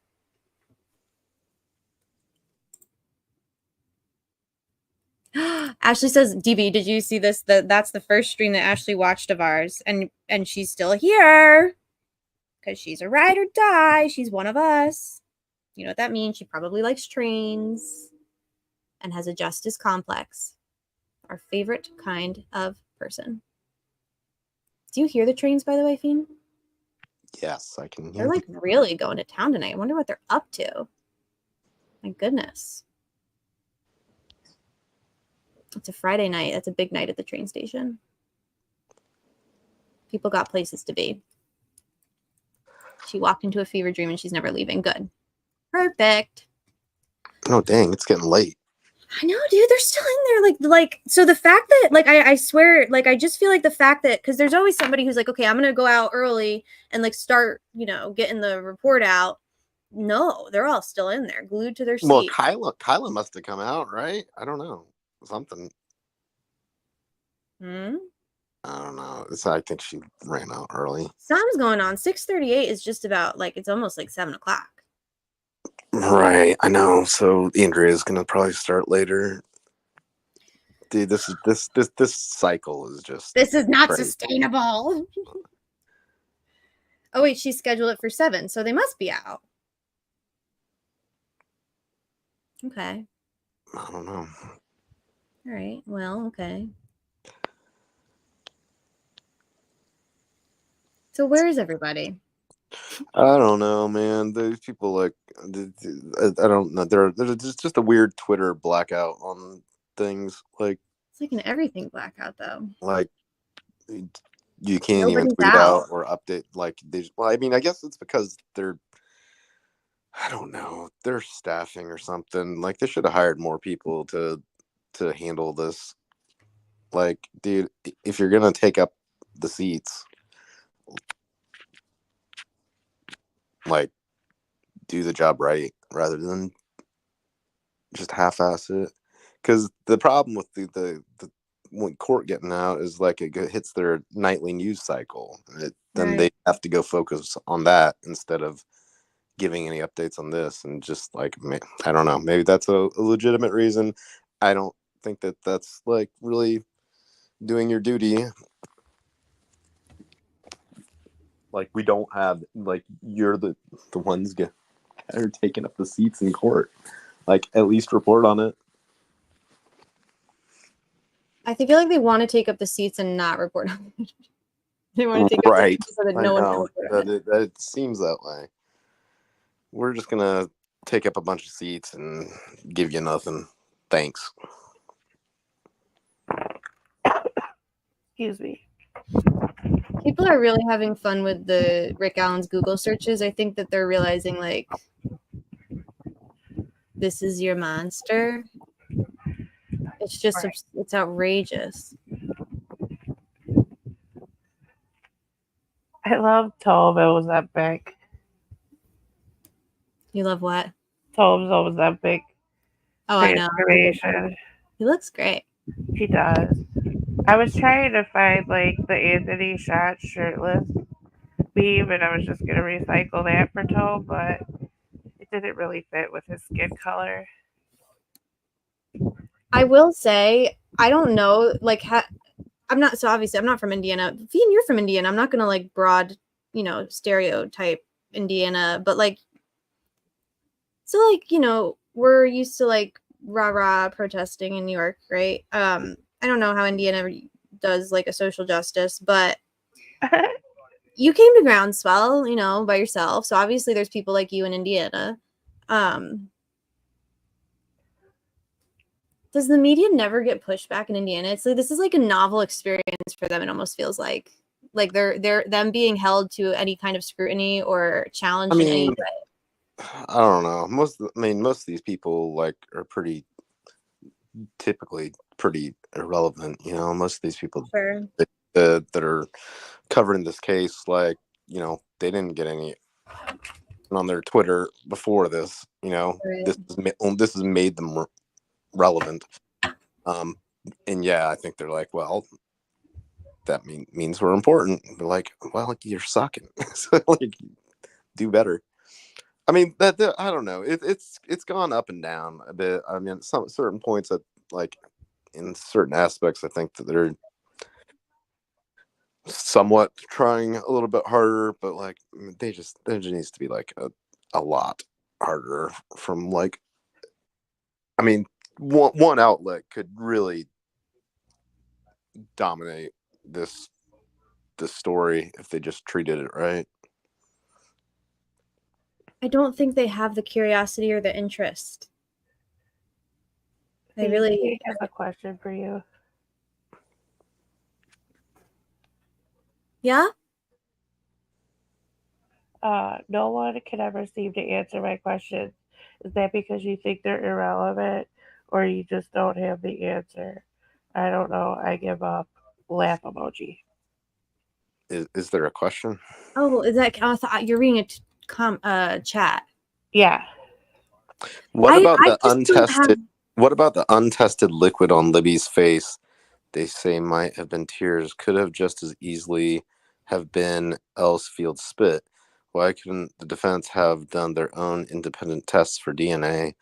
I mean, I don't know. I mean, I think that's a good point and definitely something that I'm sure crossed people's minds. And the untested liquid pisses me off. Yeah, I mean, I don't know. I don't know if they did or didn't test what they did or didn't test. Really, I mean, we don't have like a lot to reference here. I don't know how much the defense can really do that type of stuff. Like, Well, can they they couldn't- actually get the physical evidence and then have things fingerprinted? You're like, I don't know. But does it still exist? Like if they didn't get it at the time or get it like appropriately or carefully or, you know, adequately or whatever, like it's gone. You know what I mean? Yes. The other thing that irritates the They shit didn't out of swap, me. then it's like it's just gone. It's just I don't know. The other thing that irritates the shit out of me is how they do the rape kit, but yet don't collect from the family members in the house. And they say the cervical swab has male DNA or male, excuse my French, I'm saying it wrong, seminal fluid, but no detectable DNA. So what you're saying with this is you're not testing the men because they do laundry in the same house and the men are just jizzing everywhere in the house, and that's okay. So that's how it got there, but that's not how the body works. You don't get seminal fluid in or near your cervix without it being I don't think injected in there. I don't think that it's corroborated that. That's the way the vagina works. I have a I vagina. know. No, I'm saying I don't think the seminal it was corroborated. I don't think that was ever proven. There was DNA, but I mean, I don't know if it's from anything like that. I Wait, mean, are you trying to say she doesn't have a vagina? No, definitely not. No, what I was just thinking about that's really crazy is that when you bring up that tier thing again, like this is all that crazy shit was from Harshman, who is only just looking at pictures. Like he didn't investigate this crime.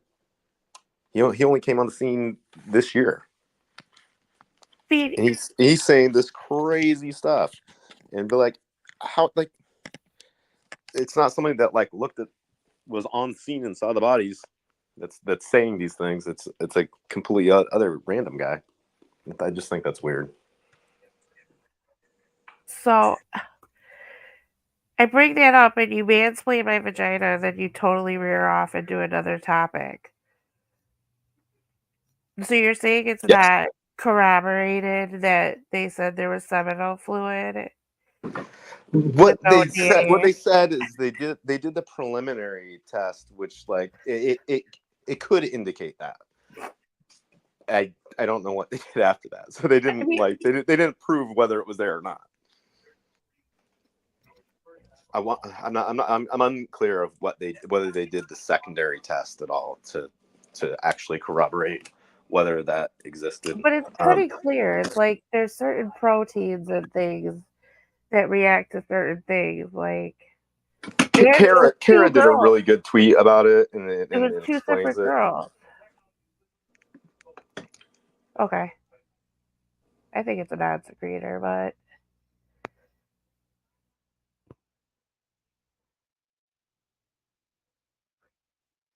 Who are these people? I love them. We need to go I to love them. them too. We need to go to them. We need to be there. I need to be Oh there. wow!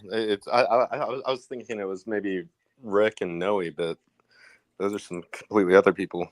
I don't know, but we need to go to them and we need to go and be there. I need to be there. I need to go to them and sit in that chair with them. Just bar Judge Gull. Yep. Sure. Oh God, she is gonna. He looks big and strong. I could go stand next to him. I'd be okay. I thought that was fake for a second. That is such a good sign.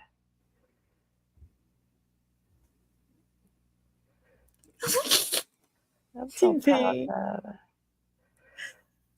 Oh my God. Do you like the thumbnail for this live? Isn't it so cute? It's just a thing I stole. It's just a sweet little sketchy that I stole. Be careful, Ange. Why? If you're stealing, you can go straight to No, I prison. credited. They would love to put me in Krebin. Krebin? Krebin. Straight to Krebin. Do not pass go. Corrado. What was I looking at? Because I just combined 3 words. I know I saw a word that looked. Oh my God. I'm going to die. Y'all, it's happening. Ange is gonna die in Krebin. Is it? It's happening. They would love to put me in Krebin right now, right? Ah! Now I have the. Wait, where did Luke go? He went to still go. here? He went to probably, I don't know, go like drink a cappuccino and. I thought you were gonna say tea.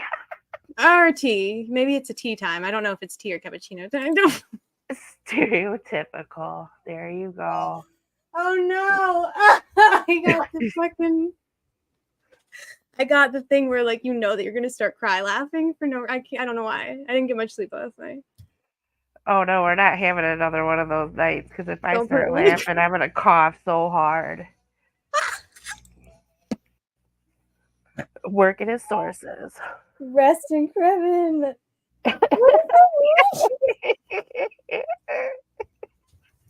Y'all, I have a pile of glue-on nails. I've been staring at this pile of glue-on nails in front of me. Like, I do not have the executive function to put these on my fingers right now, but I was so excited to do it like 2 hours ago. Yeah, it's been a real cliffhanger. We've heard a lot about this. I gotta do it, man. But I also have to. You have to figure out. You gotta get the right size. I gotta figure out like which size goes on which finger. It's just Can like I a lot of see work. just the tips? What? Can I see just the tips? Yeah. The tips you're gonna glue on. What? I want to see your nails that you're gonna. Oh! I want to see the pattern, the color. It's just black. They're just black. Yeah. I thought you asked to see my tits. I was like, yeah, can we do it off stream? Yeah, those two. Oh I will my. show you those, just not right now. Someone put me in Krebin, y'all. I want to go to Krebin. Lord. When did the defense learn of you? Okay, by the way, I love your questions and I read them and they make me think. I just have they're good questions and I honestly don't fucking know the answer to any of them because like I just feel like the more that time that goes on, the less I understand and the less I know about what happened and what like I would not discount any theory at this point, to be perfectly honest. I wouldn't. Shane Evans, dope. Interesting take, DB. I like it. It's not one that you see very often. Oh. Nice. We're going for shock and awe. I do what I can. Dude, he just okay, so look at those ears. Is there two Bobs? Oh my god. It does look like the two Bobs. Is that evil Bob and good Bob? Oh my god, that's a horrible choice. It's okay. You scared? Come here. Here you go, Bubba. I don't know that there's going to be a lot of agreement on this list. Yeah, it's getting weird. Yeah. You know, DB will find a really dope person and then bully their husband, like a dope wife, and then bully their husband. Yes. That's Except- not DB's MO. Except with the Allens. I wish DB would bully my fucking husband. Fuck. DB bullies Kathy instead of Rick. Dope's whole ass face. It's literally just his face. Why is it so big? Oh my god. Well, Toad His mustache is also so- has just a face. It's so cartoony though. Like it's like a perfect frown. Oh, there's Allie at the bottom. I missed her. She's a queen.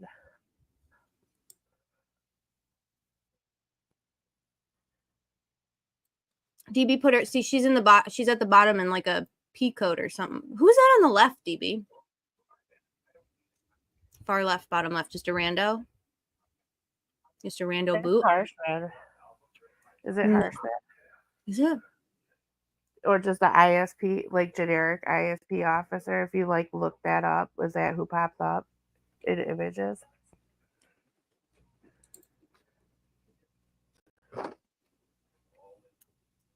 Are they? Is this like a? Did Judge Gold do a hostage? hostage scenario. Yeah, I mean, so I did read a little bit more of an update. It said that they were arguing about this because the defense wanted a ruling on that motion, and I guess she So didn't. they're want, cage fighting. She didn't want. Yeah, so they got in a. I don't think they meant like there's legal arguments. I think they meant that there's like literal arguments. That's tight.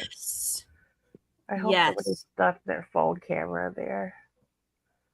No, Andrea will give the I feel like she will do a good job giving the recap. She fights. She boxes. Yeah. So good that I'll be able to visualize it. It's just so weird that they won't. Nobody will say what happened. Aren't they still inside?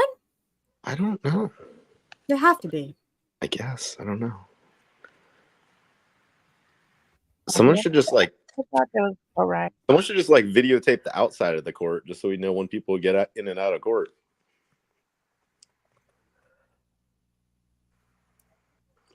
I can't get any. Like I don't know. Like, Why M's want me to turn my camera on? because you're adorable, Fiend. People want to see your face.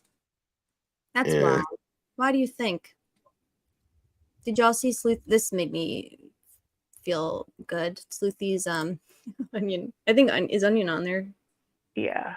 Yeah. Mid mouth, I could smell her breath.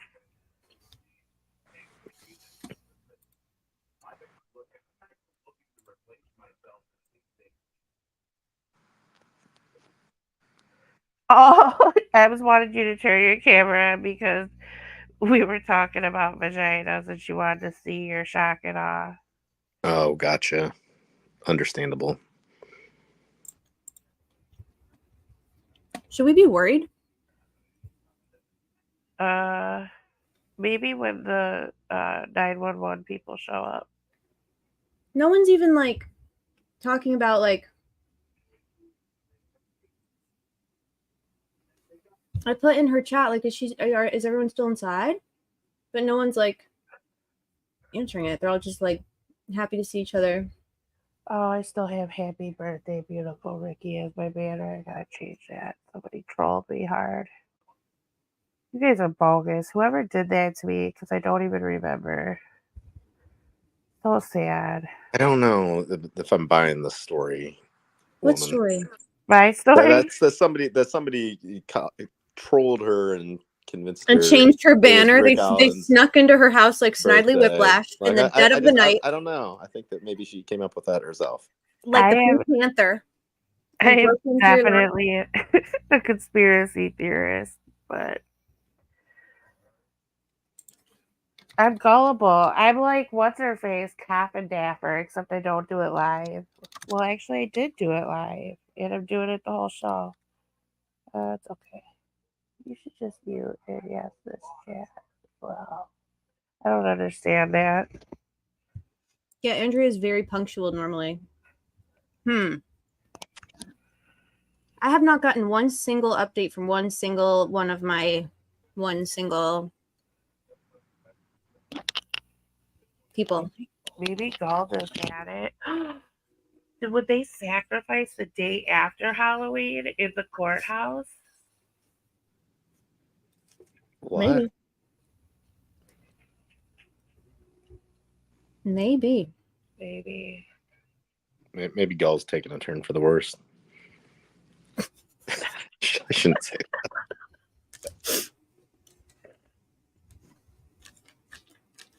that. I think this case is going to be the death of me. She will also not allow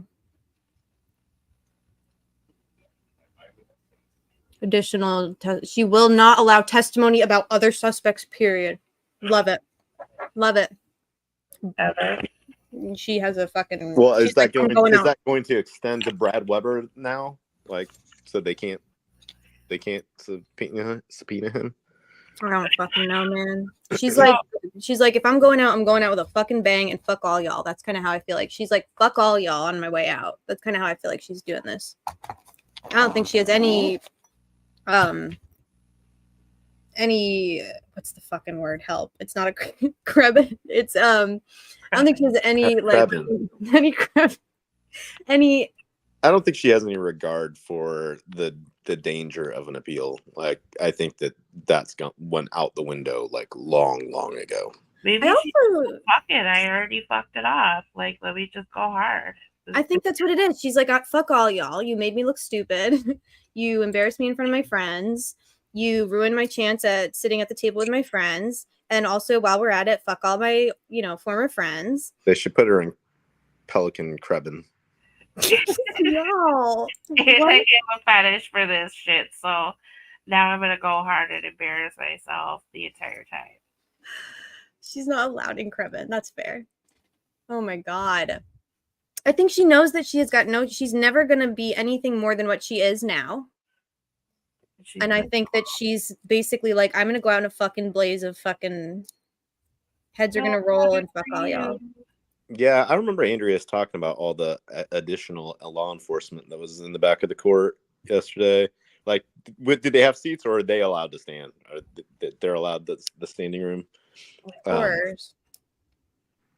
It'd be funny if they arrested some third-party suspects sitting in the courtroom. This is a sting. This is a sting.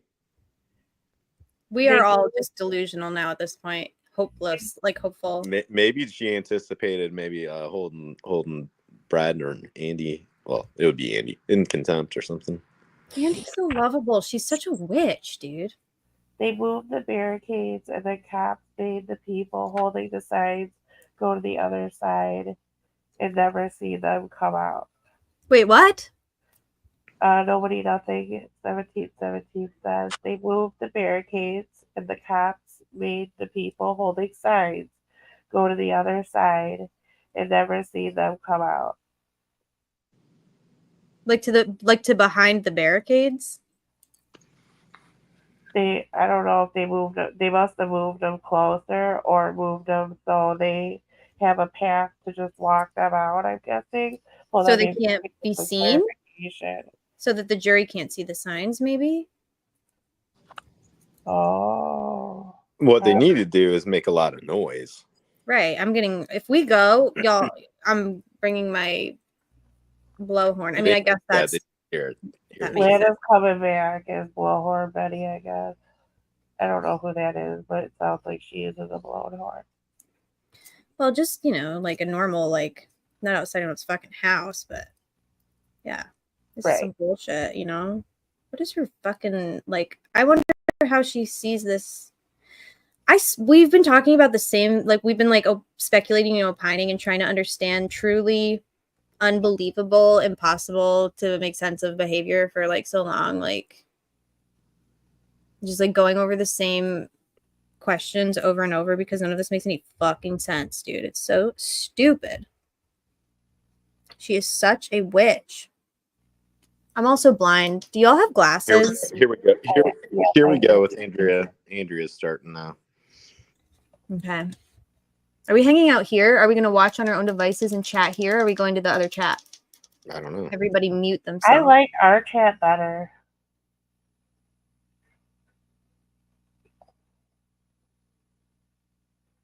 Do you think she'd hate it if we streamed her live? If we, like, joined hers?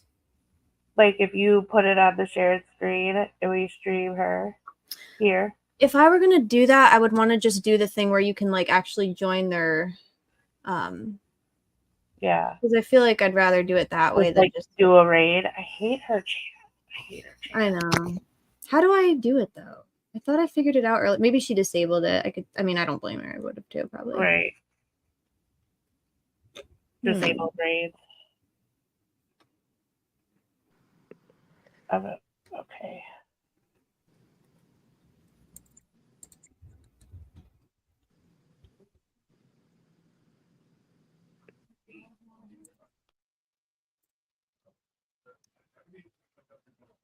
And I can understand what's going on and why it's happening the way that it is.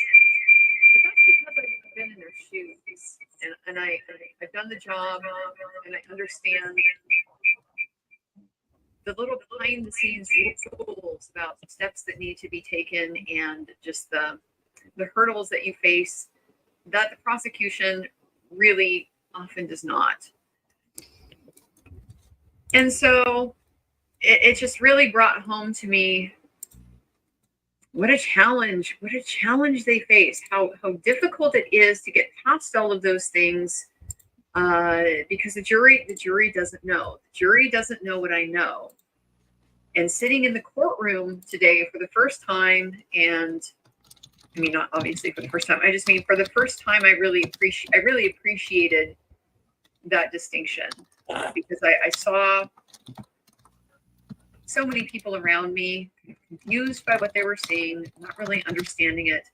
I can explain to folks that are sitting with me, but I can't explain it to the jury.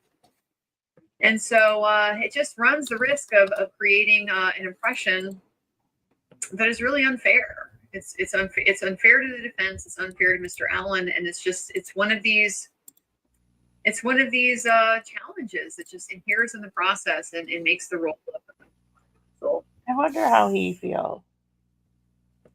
So we had several witnesses today, and I'm going to go ahead and go through them all. But today was really marked by obstruction.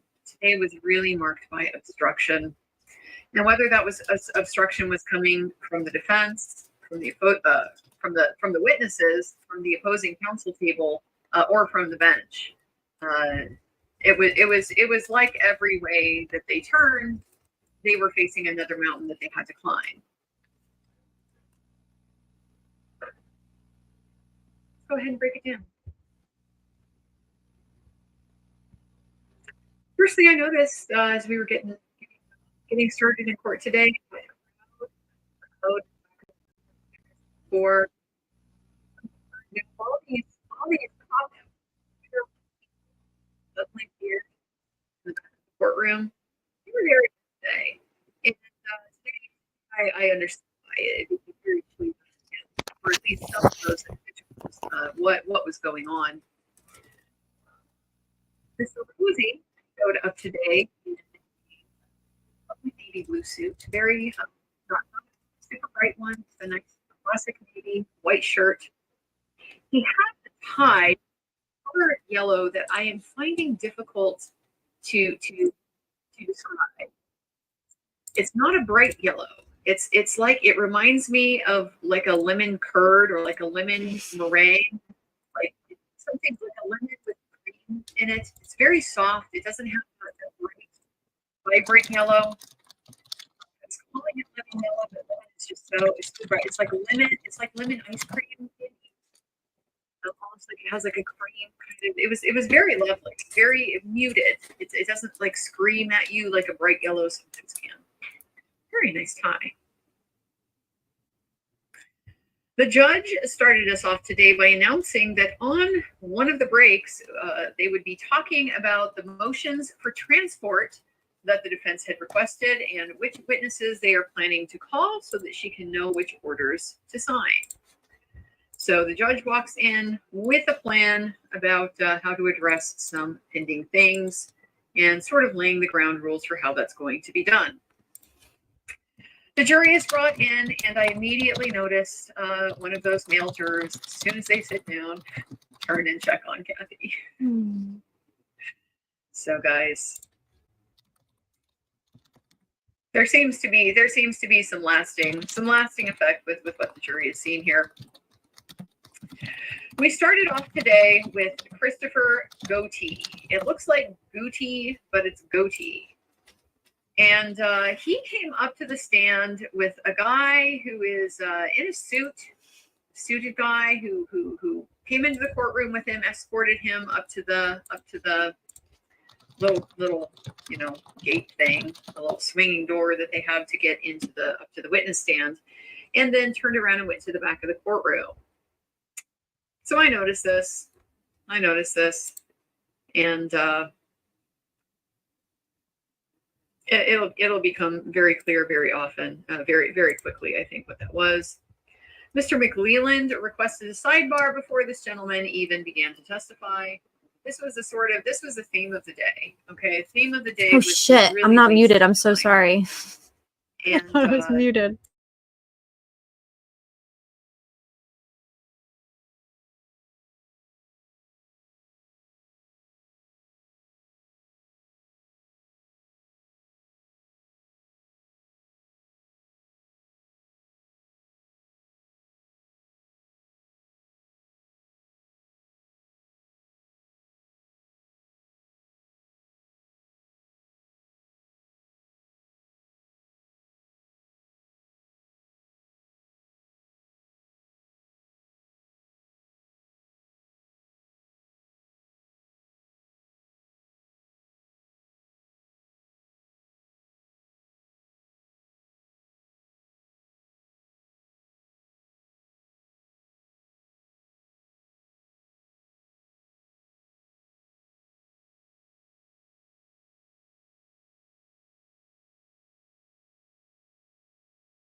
Anyway, he was a police. Can y'all hear that? Is that loud enough?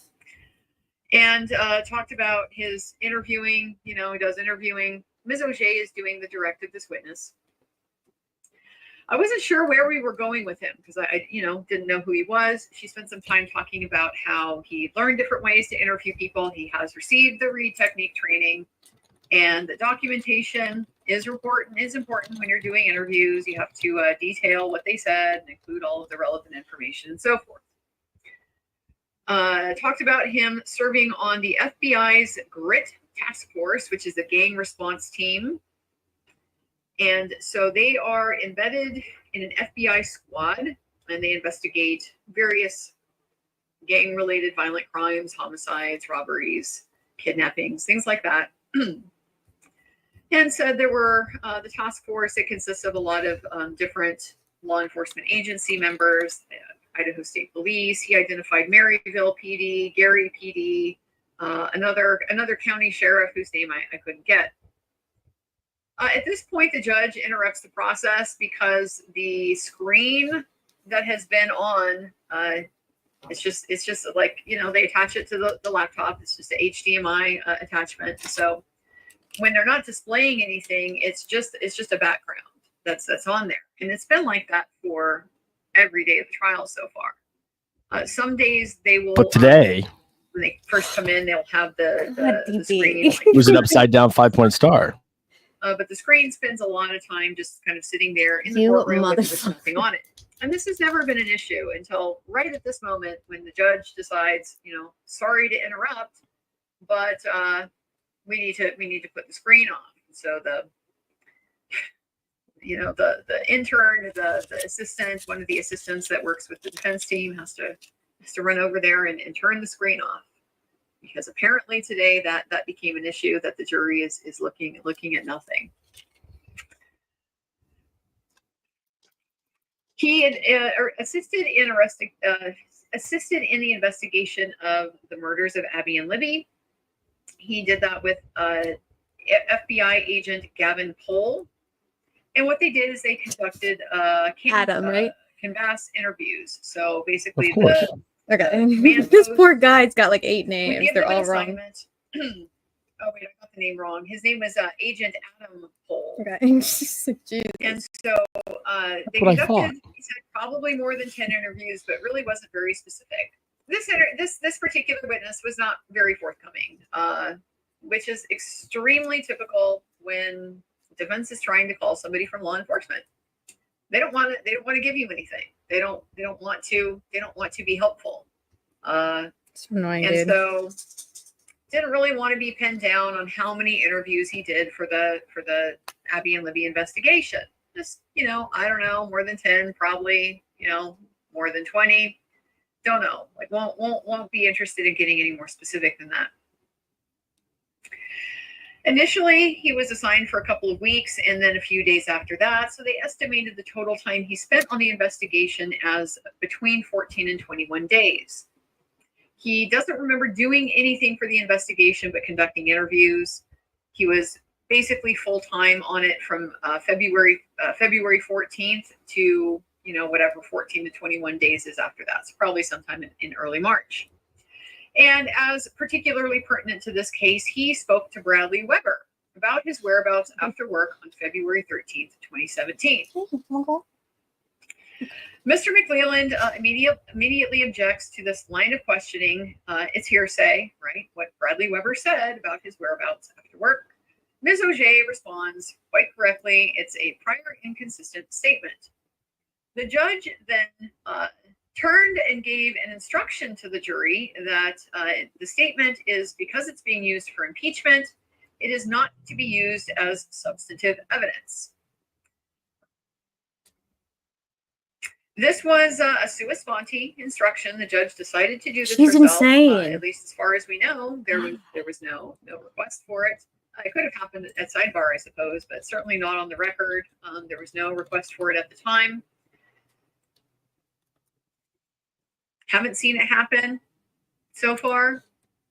Now, I don't believe the state has really impeached its own witnesses. They have, refreshed their own witnesses. So it's not necessarily a situation yet where there's like a really obvious discrepancy in the treatment between the parties. But it did just stand out to me. This is a standard. This is a fairly typical rule. You don't often get an instruction like this, though. I suppose it just depends on. I suppose it just depends on the jurisdiction that you're in and the receptiveness of the judge to give instructions at all. Judges are often given discretion with things like this is considered a cautionary instruction. It's not something that is mandatory, most other than the elements of the charge, what the jury has to find to convict. Definition of, not even a definition, just an explanation that they have to find proof beyond a reasonable doubt in order to convict. Above and beyond that, instructions aren't necessarily required. So it just stood out to me, putting a limitation on the evidence, which is it is correct, and it is the rule in many, if not most, jurisdictions that when you are impeaching somebody, in other words, you're just showing that they lack credibility because they said something. Basically, like they've said conflicting things, and so like who even knows which one is true? It's kind of like that.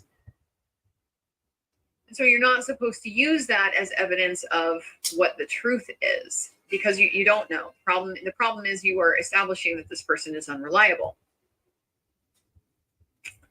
It is a legally correct position to have. It's just right off the bat, she's getting out of the gate, seemingly of her own accord, making sure the jury knows that the defense is restricted, that their evidence,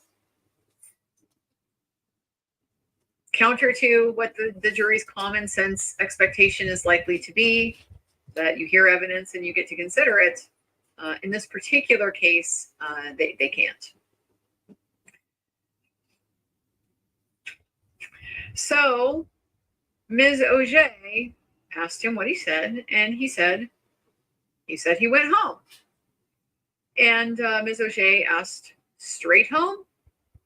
And now the witness says he doesn't recall. A sort of strange thing happens at this point. Ms. Auger approaches the witness with a document that she identifies as an FBI 302.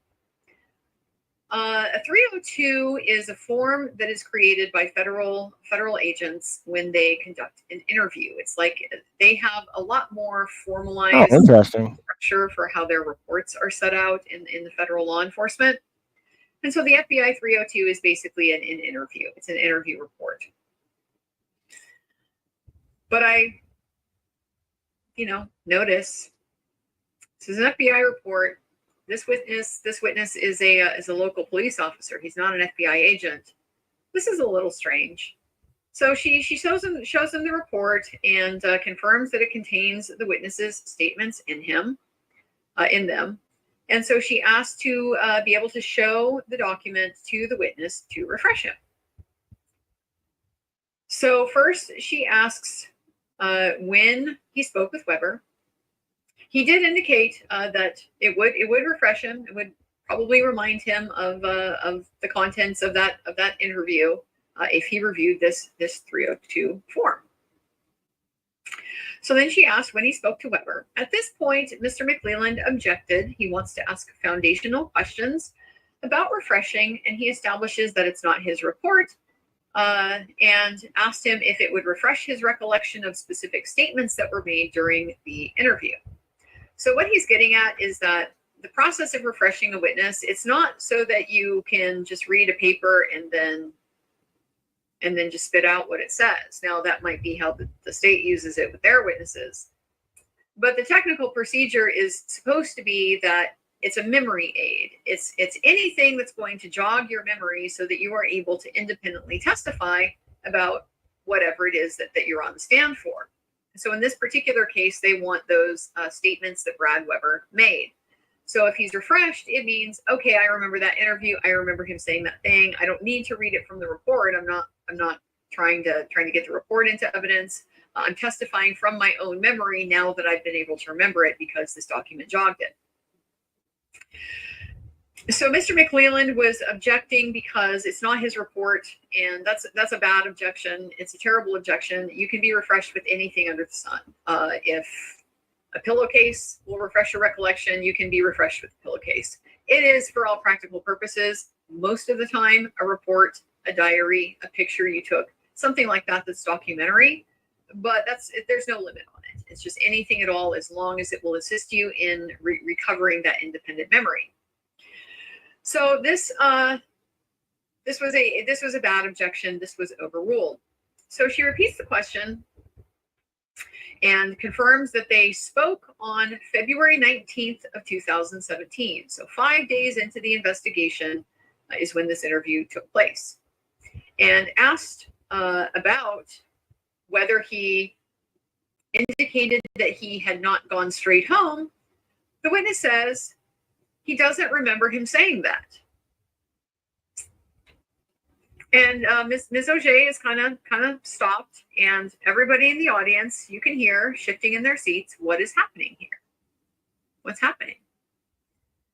And she confirmed that he reviewed the report, and asked, "Does it not refresh your recollection?" He said, "No, it doesn't." He said before it did, but now he says it doesn't. So that was it. That was it for this witness. And Ms. Auger just, okay, went and sat down. This, it looked, the challenge the situation posed. I'm going to tell you what's going on. But it looked, it's bad optically. It looks bad optically because it looks like she's trying to put somebody on the stand to establish something, and he doesn't know what she's talking about. So it makes it, the jury's trying to make sense out of this. Like, well, did she make it up? Is he really just forgetful? Is he being dishonest? Is there like a disconnect somewhere? Like, it confuses them about what the state of the evidence is. Here's the issue. And the giveaway was this FBI 302 form, trying to refresh him with the report of an FBI agent. We've talked about the TUI process before. It comes up in all these cases. It's come up in Koberger. It came up in Karen Reed. A lot of these high-profile cases, especially where there's serious crimes and in small communities, it's very common to get law enforcement assistance, investigative assistance from the FBI. Or just from other federal agencies as well. It's really not that common. We get customs sometimes, you get immigration sometimes, you get Homeland Security sometimes. So federal officials are not really able to be subpoenaed into a state court. And that's because the federal government and the state government, they are separate sovereign bodies. They each have sovereign immunity. And so a state court is not going to have the authority to enforce a subpoena against a federal officer because they haven't been granted by Congress a waiver of Congress's sovereign immunity to be able to call in members of the federal administrative state into state court. So there's a whole complicated process that you have to go through if you want to subpoena federal records or compel a federal witness to appear at a trial. And this is called TUI. It's just the name comes from a case. It's TOUHY. Comes from a case where that was the name of the guy. And so what TUI basically says is that, what it establishes is that agencies can comply with subpoena requests, provided that certain procedures basically have to be followed, that the agencies who oversee these witnesses, they can set rules for when they will allow their witnesses to appear or not appear, when they will allow evidence to be produced and not produced. And so the Department of Justice has TUI regulations that relate to getting federal law enforcement files and getting access to federal agents who have conducted and participated in investigations. And so this is just one of these hurdles that you deal with in a small, especially, it comes up a lot in small communities because they don't have nearly the resources that larger ones do. So in big cases, they often need a lot of outside assistance, and the FBI is very well equipped. So they are a very common go-to. And in the FBI's 2E regulations, there's just a number of things that you have to show. There's some things that are presumed to be exempt if it's going to impair national security, if it's going to like interfere, you know, to the detriment of an ongoing federal investigation. Well, then no, they're not going to give you that stuff, and they don't have to. But if those things don't apply, there's still some standards that you have to meet to get it. And one of those standards is you don't really have a reasonable alternative way to get the information. The FBI is your only choice. They don't want to have to give up their files or send their agents into your court. And so if you can get the information that they would be testifying to from somewhere else, the 2E regulations require you to do that before they will honor the subpoena that you sent. So in this context, it made it very clear to me that this was a foundational requirement for the 2E regulations for the defense to be able to call Agent Pohl, the one who wrote this 302 report. It would have been nice, presumably, if this witness would have remembered and would have testified to that, but he did not. You know, whether that was legitimate or just simply not wanting to be cooperative, no one is really to say. But the bottom line is, if he could have testified to it, then they wouldn't have needed the federal agent, and the 2E regulations would have allowed the Department of Justice to refuse to honor that subpoena. But since he didn't remember, there's nobody else there, nobody else that can testify about this interview. We've already got Brad Weber, and he's denying this information. And so now this witness who is present, he doesn't remember. So that we're stuck with the FBI guy. He's the only one that's left. The problem was, like I said, it looks bad. I mean, I know this sitting over there. I'm like trying to tell people in the audience, you know, this is what's going on. But it does. It makes it looks like the defense just got you know, cold cocked by their own witness that they called, who doesn't remember the information that they're trying to get out, and then that just raises all kinds of questions about why did the defense even think this guy was going to testify to it. So the reason why this is a major structural advantage is because there is an exception to the 2E requirements for cooperation with local law enforcement. They can always hand their stuff over to the state. They can always cooperate with the prosecution. They don't necessarily have to go through this whole procedure in order to get access to it. Now, the Department of Justice, it's always discretionary. They don't have to turn anything over at any time. And even within these 2E regulations, there are pretty much catch-alls that, you know, if they really don't want to, they aren't going to have to. But just as a matter of course, as a matter of practice, if the feds want them there, they'll be there. If the defense wants them there, they got to go through this whole process, and they got to do stuff like this that the jury isn't going to understand. That's going to be confusing in order to get that right established. So just right off the bat, out of the day, oh, here we go. This is a great illustration of the structural disadvantage that the defense has in the trial process.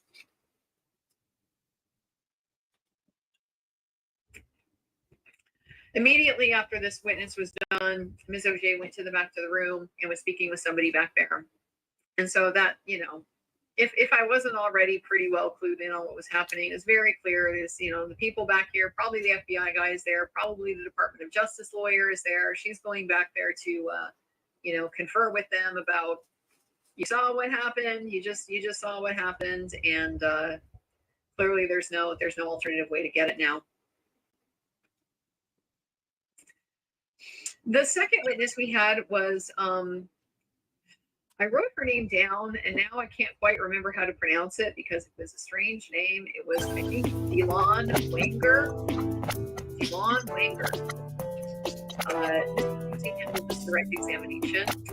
Ms. Wenger, Dr. Wenger, is another PhD clinical psychologist who is over at the Department of Corrections. And she is essentially the supervisor. She is the director of the behavioral health program over there. She oversees the staffing, the Centurion contract. We heard that Dr. Walla did not work directly for the Department of Corrections. She worked for this contractor named Centurion. Dr. Wanger explained that she's a DOC employee. She's the one that's basically in charge of it, but they contract it out to get the personnel that they need to provide the services. So she basically oversees all that. She was generally familiar with Richard Allen. She knew that he was in Department of Corrections for 2022 until recently, and she oversaw the contractor's care. Confirmed, yes, Dr. Walla was a Centurion. She has her own reporting structure because she was a contractor. So Dr. Harris, DB. DB. Hey, what's up? Can you turn your volume off? Oh shit! I didn't realize I was streaming. Sorry. No, you can play. I like watching it, but I if can you, play. You can play. It's just when you have the volume on, it's like we can't hear Andrea. Oh, you're 'cause right. I'm sorry. You're jamming. Yeah, thank you. never quite tied this up, but I understood what they were getting at. That he was, when he was transferred to Wabash, it was a couple hundred miles south. It's over near Evansville, about an hour south of Terre Haute. Motherfucker, dude. And so, what I'm pretty sure the defense was getting at was just this was another. This is a circumstance that we haven't really fleshed out a little bit because so much of the focus has been on Westville. But he did get transferred to a different correctional facility, just a different solitary wing. And the disadvantage of this one is now it's incredibly distant. And so it's hard for his lawyers to get there. It's hard for his families to get there. It's going to be even more isolating than the situation he was already in Westville. She said they were very similar units. He was in solitary in both facilities. She herself had never met him. I believe today she indicated was the first time she's ever actually seen him in person. She was not involved in any of the decisions about where he was being detained, and she doesn't know who was responsible for making those decisions. Curious. When asked if the Department of Corrections has designated mental health facilities, she said, why, yes, they do. There are 3 designated mental health facilities for men and 1 for women. The 3 for men are at Newcastle, Pendleton, and lo and behold, at Wabash. They have a special mental health unit at Wabash. But we made sure to clarify that when he went to Wabash, he was not held in the mental health unit there. He just went back in the same solitary structure like he had been in at Westville. We spent some time talking about Dr. Walla's personal interest in Mr. Allen's case. This witness claimed that she had informed them she had a personal interest in the case after she began his treatment, that she first contacted this witness, Dr. Wanger, in early 2023. Dr. When she was Wanger. advocating for him to have contact with his wife. She alluded to being a true crime fan, gave her a brief overview of what had happened in Delphi, like what the murders were about and stuff. And she even made a podcast recommendation so that the Dr. Wanger could be informed about the situation. So Dr. Wanger then, from this conversation, was aware that she has this personal interest in the case. And she was also aware that she had visited the crime scene, but Dr. Wanger kind of minimized this because she said she had done that before knowing she was going to be involved in the treatment in the case. That's worse. That's fine, but it means No. you should have declined Right. to be involved in the treatment of the case. It means you have a conflict. You shouldn't be participating in it. So she did try to minimize that. She did say it was unusual to have been to a crime scene of a person that she worked with. But again, because she had done that before working with Mr. Allen, they didn't think that it was particularly troubling. Jesus Christ. And apparently that whole situation was, they brought it to their attention, and nobody seemed to have any real problem with it. Yes, everybody thinks this is a gray area in the APA guidelines. The state objected at some point in here and had a little sidebar. We're going to start a sidebar counter pretty soon, guys, by the way, because you're going to hear this a lot today. We had sidebar after sidebar after sidebar. Some of them were quite extended. It did not take long to realize that part of the reason why the defense, when they were resetting the trial dates, had requested, like pointed out, we're going to need more time. I suspect they anticipated how this was going to go, that you're going to lose, 2 to 3 hours of every day that you're in court at sidebar arguing about stuff. That's so fucking annoying. So what she appeared to have taken issue with here was the question using the term crime scene. She hadn't been to the crime scene. So they came back after the sidebar and confirmed that what she had specifically visited was the Monon High Bridge. She then identified Dr. Martin as the psychiatrist, and that the psychiatrist is different from the therapist because they do symptom management through medication. And Dr. Martin was Richard Allen's treating psychiatrist at Westville.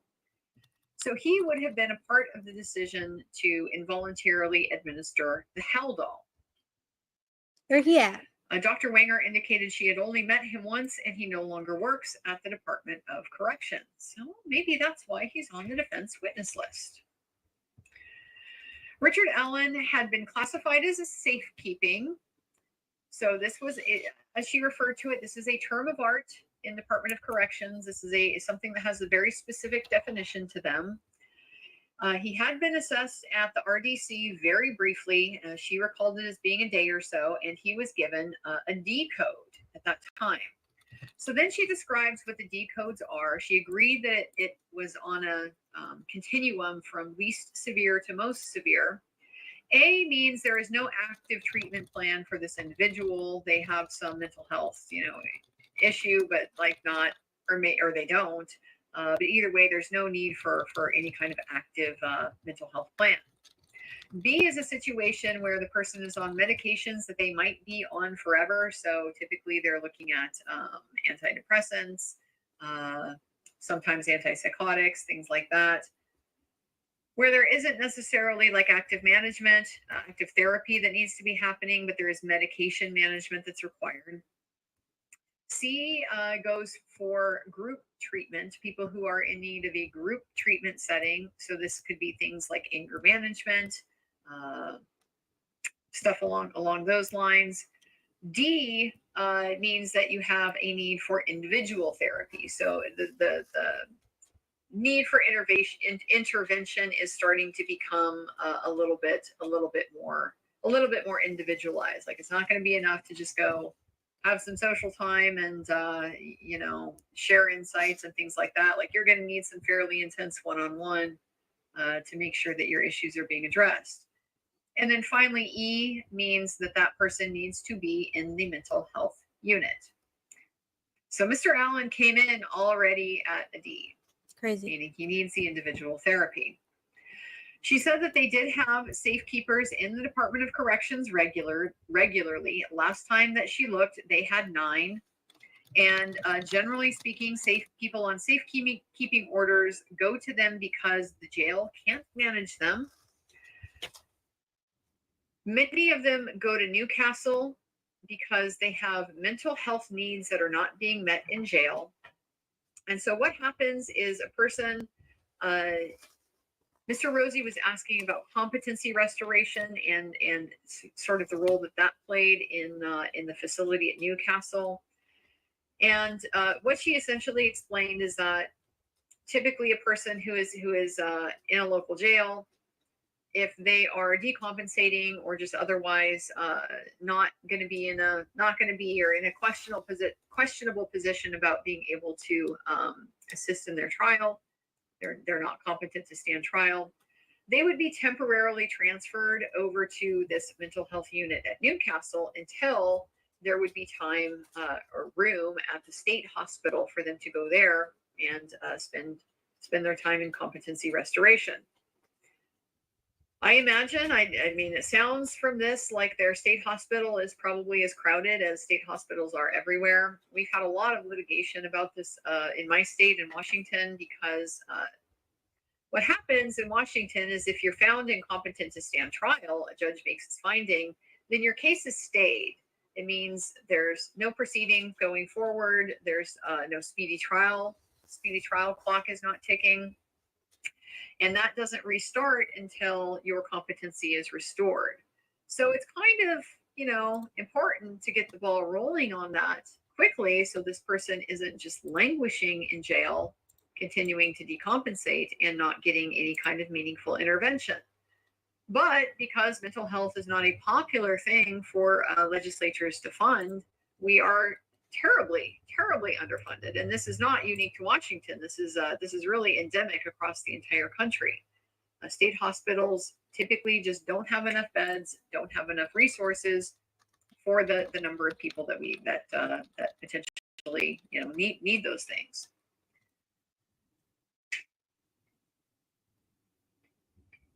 She said she did not know of another safekeeper ever being in the WCU, which we've heard before. Richard Allen is unique and the first. That's insane. Ever. Being that he was a pretrial detainee on a safekeeping order, being held in the max solitary confinement. And she did not know why he was placed there. She did hear that he was regularly being threatened by other inmates on the unit. She was aware that he had cameras in his cell and that there was what they called a movement video. This is when anytime he's out, they come in and record him with a camcorder. So he is, we've talked about this before, under complete, total, constant observation.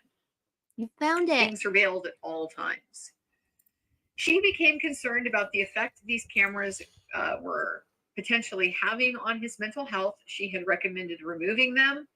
And that was just to give him more of a sense of privacy. She thought that because he was being very depressed, it would help him to have that little bit of dignity restored. Oh, I just got excited. Sorry. I'm so I have trauma. I'm startling. She also never watched any of the incel or the transport videos. The incel videos. As far as solitary confinement goes, she did agree it was generally recognized in the psychological profession that it can be very damaging to mental health. As with respect to longevity, like long-term solitary confinement, she says there's mixed results, mixed research. Some of it says that it's really no more damaging than just being in prison in general, which to me, that seems extremely hard to believe. Certainly prison itself is going to be stressful, but I would have to think this is probably related to your status going in. Like if you're a first timer in, it's probably going to be as stressful going to prison as it might be if you just, if you end up in isolation. But if you are a repeat customer, then I would think that prison itself is less stressful. You're familiar with it. It's not the strange and scary and foreign environment that it was when you went there the first time.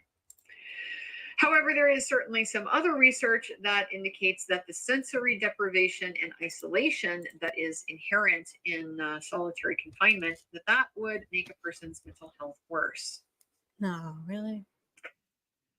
Addressing the policies that the Department of Corrections has about solitary confinement, we established that there is a 30-day requirement, a 30-day limit on solitary confinement for people with serious mental illness. And there was no dispute that at least in portions of his stay, Richard Allen was seriously mentally ill. So we know, Andrea. We fucking know. We've been knowing this. We done been knowing it. We done been knowing it, man. We know everything, and Andrea doesn't know nothing. Specifically to respond to concerns about the risk that long-term solitary People are hearing this for the first time, and it's like to a person's brain. Blows my mind. They're probably like, yeah, I don't know. What was the deal with Richard Allen? They're like, sounds a little dramatic. Why did he not get released from solitary confinement, or why did they not transfer him somewhere else? Well, according to her, this they game is weren't fucking sure if the stupid. safekeeping order meant that he was exempt from this DOC policy. What the fuck would the that 30-day, matter? 30-day limitation. These people are He's different. He's special. He's different, so he may not actually get all of the protection that those incarcerated individuals have. This is quite nonsensical to me. If the point of having the policy in the first place is because you recognize the risk of serious long-term consequences Can you hear that? from extended solitary confinement, then it doesn't matter what their status is. Their status is human is what matters. And that's the status that is probably the hardest for any inmate to get recognition of in places. Damn, like Andrea, Department go of off. Corrections. She just So did a she mic said they drop. talked about this when I'm sorry, I'll stop What'd she say? talking. Wasn't What'd sure. she say? Wasn't sure if the safekeeping order meant. She said that your status as a safekeeper shouldn't matter. You're a human, and that seems to be the hardest status for inmates in DOC to be recognized as, or whatever. Not verbatim. Get it? I'm not doing that. Are you watching or What? listening? Yeah, I'm listening. At different points during his stay, he was found to both have a serious Are you coloring? No, I'm trying to fucking paint my nails, but then I glued this to my nail and I hate it. So I'm taking it off. I'm peeling it off my fingernail. You're so girly. I hated it immediately because I don't like the feeling of having fingernails like tippy tapping on my phone. Sorry, y'all. I'll stop What talking. the fuck is this? Immediately an objection here. This meter is handling the objections. She cuts in. This is leading. These objections get sustained a lot. No This shit. is going to become a pattern, and it's going to reach a level of absurdity. Look at Ashley's comment, Evie. Eventually, Ashley, I'm a child. She I'm said a her young first, lord. her first stream ever with us was the one where we were waiting for Corky to get out. Well, that It's full circle. yeah. Okay, I'll turn this up now. Sorry. I like talking when drinking I'm a lot watching more water things. today, guys. You might Oh, hear I my thought it was voice is starting to get a little wrecked. I'm on the wrong screen. She's drinking so much water, dude. Oh my It's god, mostly Andrea, from the good for sleep. you. You After love I water. got Oh, you're so healthy and good Such a and grown up. smart. You're so responsible. Getting a little Hate water. distracted. Still like too, which is just like becoming a running theme here. But I mean, what can I say? We got a lot to get through. I love her though. It's okay. But so I finished the stream and I went and checked my email and I saw, I've gotten the approval to go ahead and file the writ petition. So that needed to be done. And Indiana uses an electronic filing system. I've already used it to be able to do my filing in Carroll County, but there was just a whole other process to figure out how to file things in the Supreme Court. It took me a while to be able to kind of work through that and figure out how to do it. But I did figure out how to do it. Should do games for girls or games for boys? Yeah, a little bit later than I had. Am I realized. gay for girls or gay for I once boys? hit on a Well, should I play games for girls or games for boys? hours last night. Girls. And the accumulation. Ew, is- girl. I feel Definitely. fine, You attitude feel wise girly. and everything, mood wise. I'm great. I But just ripped physically, that nail off my I can start finger. to feel it. My eyes are heavy, and my throat. My throat is getting a little out there. So don't worry, I am going to get rest, especially once we get to the weekend. We only got half a day left tomorrow. It's a Jeez, good what a question. sissy. Yeah. She talked about the Drink difference some between, coffee, do some mental health Addy. monitoring and treatment. So the difference between monitoring and treatment is that when a person is in restricted housing, they get monitoring. Restricted housing was her nice way of referring to solitary. That was her. That's what it's called. But yeah. What's the word for a nice way to euphemism. nice way to talk about something? Like gentles it. Yeah, tell them. Somebody in Nah. the chat give me that word. I don't chat in there anymore. We retired from Andrea's chat. Starts with an E. I sim for her over here Anybody? now. Oh well, euphemism. Yes, euphemism. That's her euphemism. There you go. Restricted housing. That's what she's talking 1 about point for with me. the solitary confinement. They all get mental health monitoring, which is basically just a check-in. Surveillance, They just man. get checked in on, peek in through that slot. Remember the slot in the door to make sure that they're not deteriorating. So Good job. they know that putting you in solitary confinement creates a risk of mental health deterioration. So anybody that's in restricted housing gets monitored so that, at least in theory, the idea is, if somebody starts to deteriorate, we would catch it in time, and then we'd be able to intervene in a way that would protect them from getting worse as a result of their conditions. We saw how well that worked with Mr. Allen. As opposed to therapeutic intervention, which is more intensive, that's those one-on-one counseling sessions and a little bit more extended with Walla. time, a little bit just more intense, higher intensity. So in the WCU, far more people are monitored than are treated. It's harder to get people that are in that setting out regularly for treatment. Some of that, I'm sure, is just because they don't staff it. How much do you think legislatures want to throw money at services in prison? So much.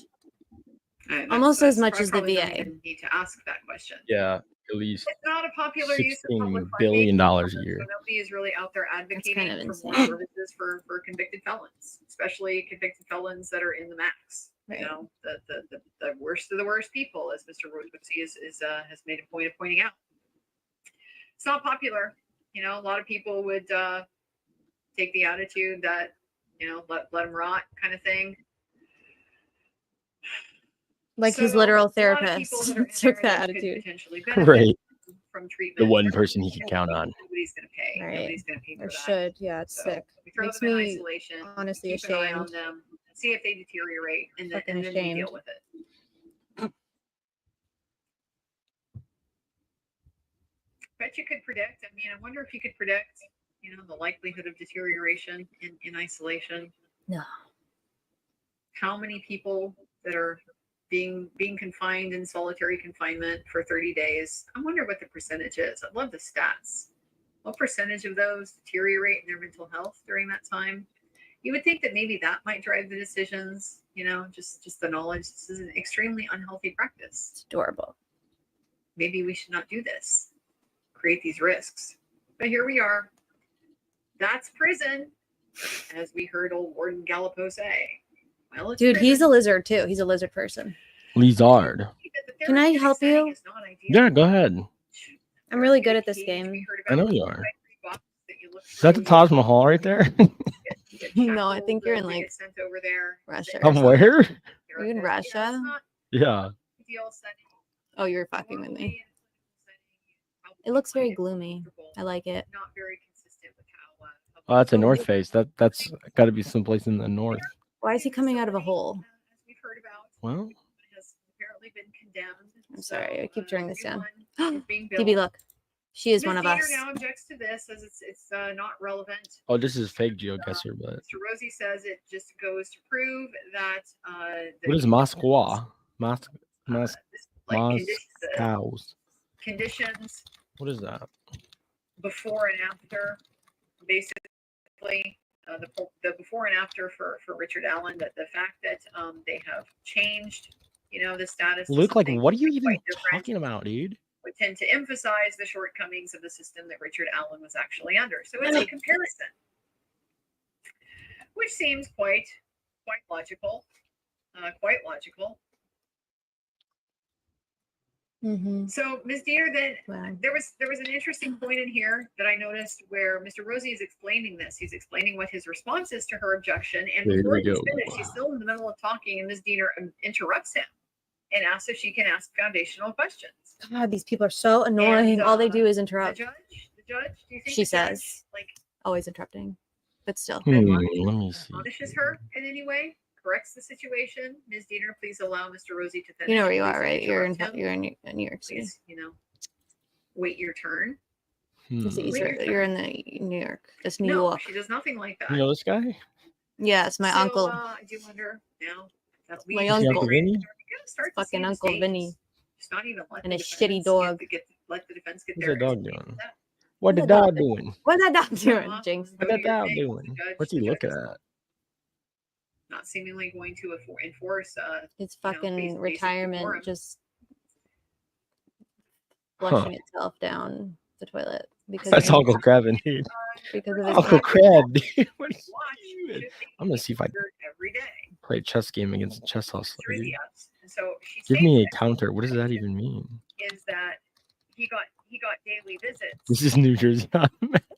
So Yeah, this is New Jersey, I think. That's the Well, East River, baby. it's just I don't even know where East she of was New going. Jersey? This is just it's East a terrible River. objection. Miss Diener is no. not on top No, of a it. civil complaint in prison is preserved. And regardless of the outcome of this, if the jury gets it right or wrong, Westville is being sued to. Foundational. True. I don't know Man, what this, the foundation. this sidewalk's a is. bridge? She knows that there is a new facility and she can describe what the new facility is going to be like and how it compares to the old facility. There is a foundation for her to testify.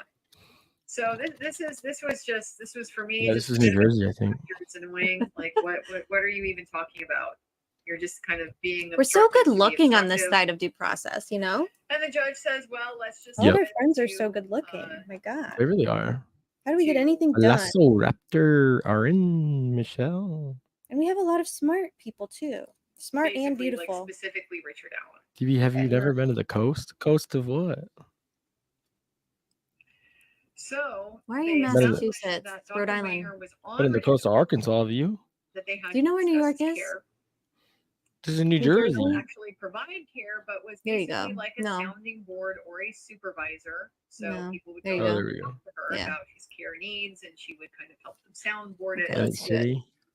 Which sounds like a nice way of saying not taking I responsibility. want both in a counter. What does that mean? We're gonna do a She does personally objection believe and that sidebar segregation counter. I'm gonna of do it with pen and mentally ill paper. offenders is toxic to their welfare. Are you doing it right now? and that includes Yeah. their out. And let me get a little Up. pen, a little paper. If Do a under little the DOJ tally. policy, if someone is in restricted Why'd you say up?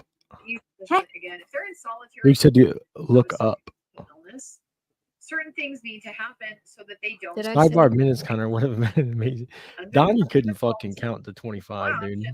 is to Didn't they transfer say it that was like individual to a mental 73 unit, minutes of such as argument the ones we just heard about were at Wabash and the Who's rest that? was institutions. Oh, Luke needs the volume up? Is that what And you mean, that Luke? didn't happen. Oh, I'm probably too That loud. didn't happen for him.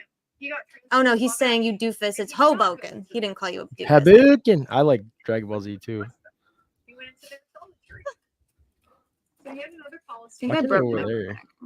fucking breaking all of my Policies shit. that are there specifically to protect the mental health of the individual. Oh my Andrew, god, this so- is the longest sidewalk I've ever fucking seen in my life. You're going so slow. You gotta get to clicking, man. Really, like you gotta want it. Double click that shit. I don't want it. I'm coping You're right in now. New Jersey. I wouldn't want it either. I would want to just quit and get out of there. What is that? The One World Trade? Can you see the One World Trade from New Jersey? You're facing the wrong. I can't tell. Wait, no, other way. Wait, no, what in the fuck is going on here? You didn't do nothing. Gentlemen, Let me see your warrant. badge number, please. What are you doing? That doesn't look good. Let me get your badge number. What That is not a Judge police dog, Jessica- first of all. Judge Please. Jessica asked Donnie for a. Oh my god, I'm overstimulated. For a counter. Okay. I'm Wait, sure what he'll is love this? that. What's Is that? this an international drug trafficking ring right here? Yeah. Who's for sure. Barnett? I And don't know. Probably like a fucking furniture. Wilmot. Furniture, food, bread. A lot of bread delivery. Judge, I'm zooming in. Like, this is what I got for it. Is that a Why Chrysler are- 300? Why aren't you facing the other way, my friend? You would have What do you so many mean? more landmarks to go off. Or are you just playing? I'm playing right now. Yeah, but are you trying to play successfully, or are you just fucking around? Because why are Oh, you this facing? vehicle. I'm trying to see what the license plate is so I can guess what fucking city we're in. To try to guess what Providence we're in. Is this a delivery vehicle? Oh, go back to Bike Cop. Okay. That truck is full of worms. Bet. Dude, we just get somebody in here every now and I wish so bad. Oh my god, we would kill each other in trivia. I wish so bad that I could commandeer control of your device here and just take over. Well, you would never be able to figure it out, so I know.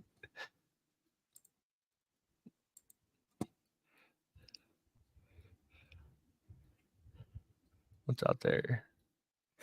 It's the Statue of Liberty. And that's Ellis Island over there.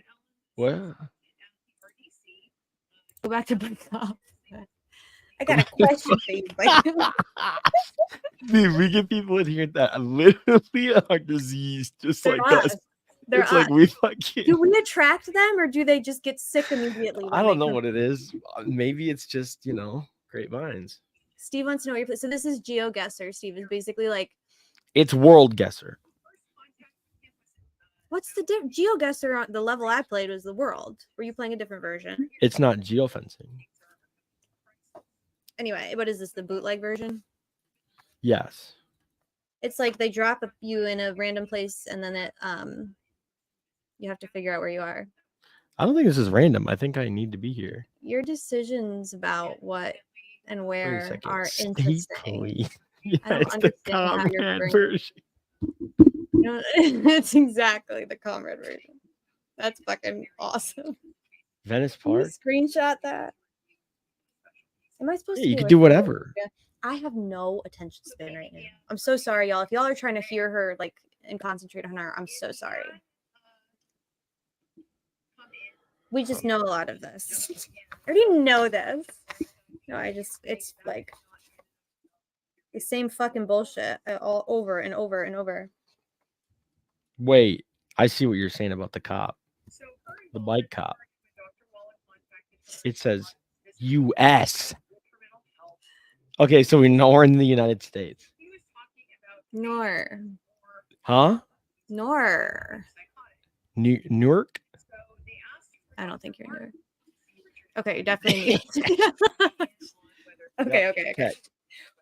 Let's put that Check. one down. I think you didn't take your message. I know. I don't think that I did. I think you're right because I did forget earlier, and then I never went to take them. That makes so much sense. Thank you, Miku. That makes sense. And I also had a laughing fit earlier, and I laugh really hard when I don't take my meds. Really hard. What did you laugh at? I think I said Krebin. Oh, okay. Look, this gentleman here. Yeah. This must be his vehicle because it says United States and this says U.S. DB just did a clue. Yep. Okay. Did Now you try what- to zoom in on the porta potty? No, wait a second. Oh, porta potty in a second. I think What this is that? is CBP? no, I think that's the Gestapo. That's fucking USCIS. Get the fuck out of my park. Get the fuck out. We're just mister. hanging out, looking for people that are lost. He wasn't sleeping, and so they didn't expect him to be able to recover on his Bro, is this a fucking undercover op we just busted here? Is this? Are we CBP? supposed? I don't feel like we're supposed to be seeing this. Just walk the other way. Where's this guy? He's Oh, going back yogurt. to this unmarked truck. We were talking about yogurt in the Cooter and Krebin and U.S. Parks Police DB. Fuck. Run. Thank you. What did she just say? Okay, I'm so sorry, y'all. What did she say? Let me go back a little. sleeping, putting your clothes on, and things like that. Oh, Bob fell asleep again. Or Tom Webster. There's so many Weber. Okay, I don't think that was a clue or Multidisciplinary anything. team So. document is dated This April island 15th, out here, though. 2023, so that's the point where this had gotten escalated up Wait, the ladder listen. to this this kind of I mean, I didn't mean to be triage bossy, type of but committee. listen. She again gave us a little definition of grave disability, that it's basically when you're no longer taking care of yourself or the activities of daily living, things like eating, bathing, sleeping, putting your clothes on, and things like that. So she was asked that if Dr. Walla was concerned about feigning, then how does the multidisciplinary team approach that? And she kind of reiterated what Dr. Walla said, which is that if the symptoms are serious enough, it was unlikely they would stop on their own. The behaviors would be unlikely to stop whether or not it was a choice that he was making to not sleep or not eat. She was familiar with Haldol administration. She has Get been lost. in other mental health units, and so has some familiarity with the effect of Haldol. What the fuck? It's I'm used the very father? frequently with psychosis. Grave disability is often a side effect or a symptom of psychosis, and so Oh, that is was a baby why stroller. Haldol is commonly used to treat psychosis. What? Oh, it's the guy's head that's doing the scan. She describes Oh, it's his helmet. as an example This is odd. is if somebody is unable to shower because they have a persecutory belief, they're afraid that somebody is trying to poison them through the shower. Yeah, they're psychotic. My That interferes with God. their activities of daily living. They're and their overcomplicating physical this. It's making me really angry. What the Haldol, Who's they? it targets that persecutory belief and helps restore What is that? functionality in that sense. Is that Some people, Alcatraz? like you said, it would also help insomnia, but that was Oh, just is that? sense. Oh, what is that? Uh, An island, a jail, or something on an island? from what people on Helldoll have told me about the Hikers? experience of being on Helldoll, it's Hikers the Island? thing is kind of less that it makes the persecutory belief go away, and it's more that it just it literally kind of puts sedates in you. such a stupor. Yeah, it's not you treating don't really you. have a lot of Damn, Burrito. What's up, Poppy? You looking nice, son. all of your beliefs and motivations. Yes, and it is stuff kind of go absolutely away. paranoia. This free There's version just is not- a there's just trip. not- I don't know what we're gonna come across next, but Never had a personal I experience. mean, shoes could do honestly, hope I never could have use some to. work. But I just bring that up by way of do a Body do looks a nice. do a bike secondhand trick. personal anecdote Do a of what that fucking experience is like. do a So pop a knowing that Mr. wheelie. Ellen was a safekeeper, their primary On goal was what? to keep him safe. It's still just, the irony of them I saying thought I that with a turned him straight off, face, Judge which never- Jessica. it I'm never ceases sorry, to, but to thank affect you. me every time they say Does it. Their that make a primary goal was to difference? keep him safe because he was there on a seat I of safety, appreciate and that's why that. you were debating whether he was exempt from the DB cut 30-day off my restriction allowance, on so solitary confinement Yep. that's put in place to avoid Oh, okay. I know where I'm at. people's mental health. Yeah, that makes sense. That's That's cool. clearly the Vatican. Doesn't that follow? Is that Elon? That is Elon.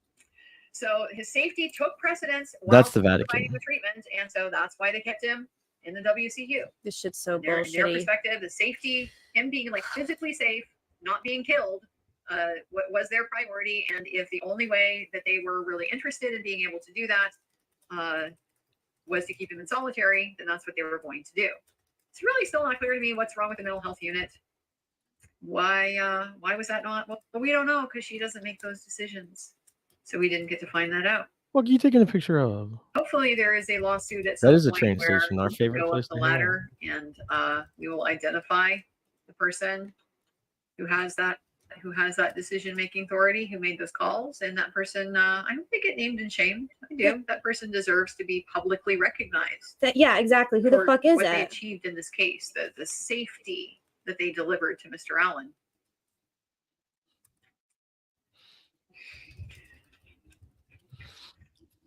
We I haven't mentioned, by the way, we are on cross-examination now. God, this sucks. I'll backpedal because we actually started on it back when You don't have a time limit?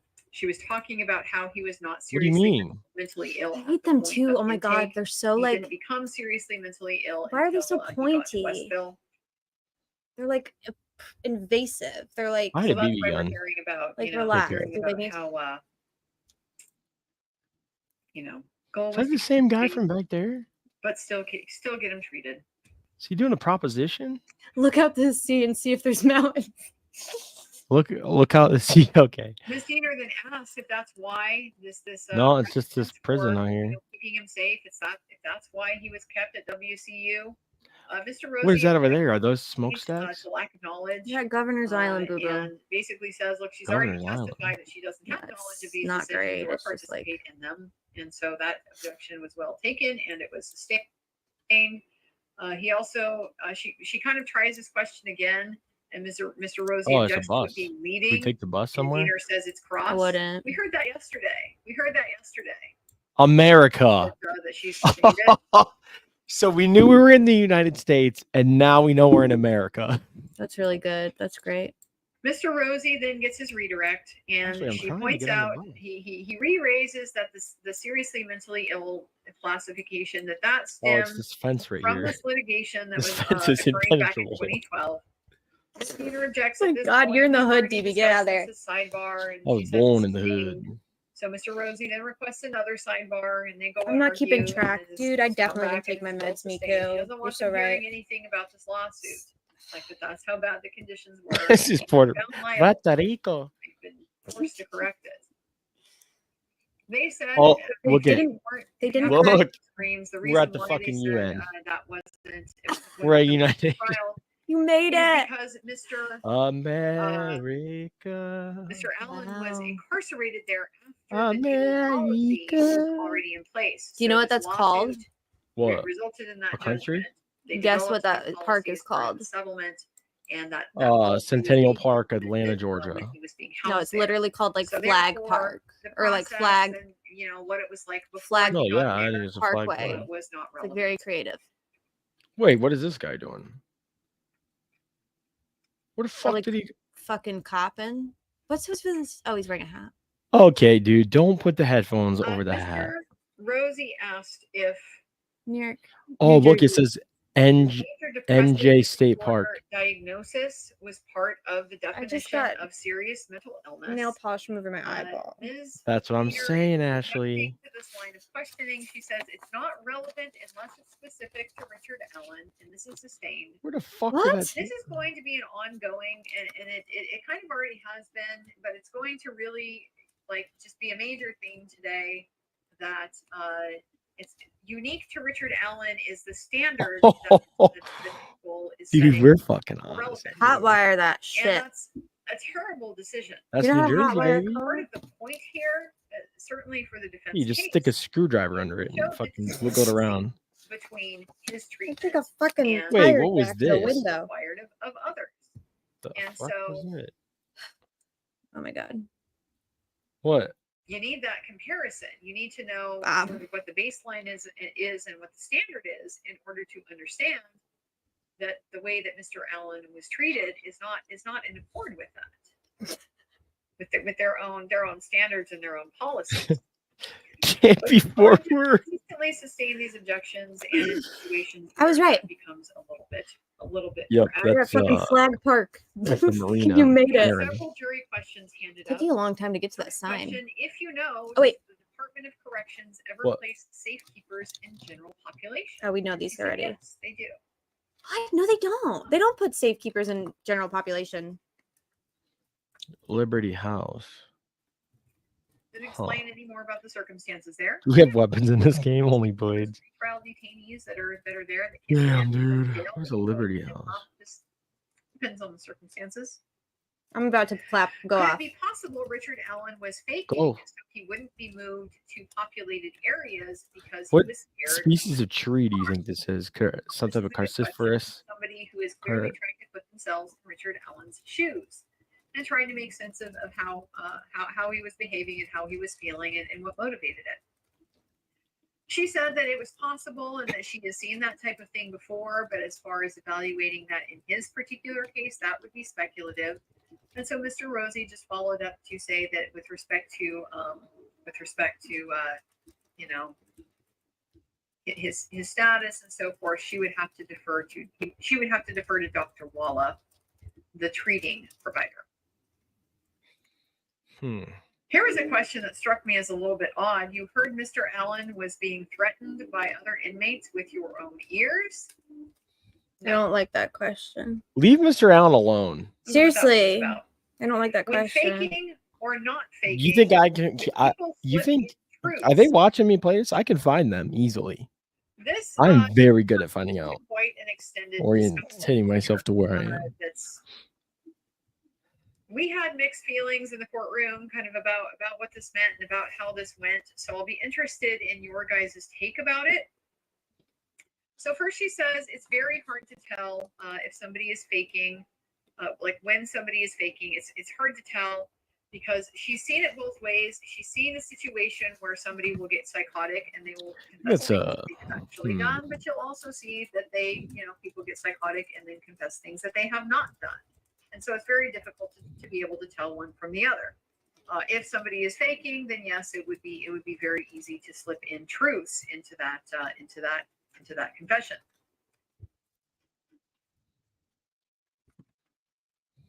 Ms. Dieter asks about I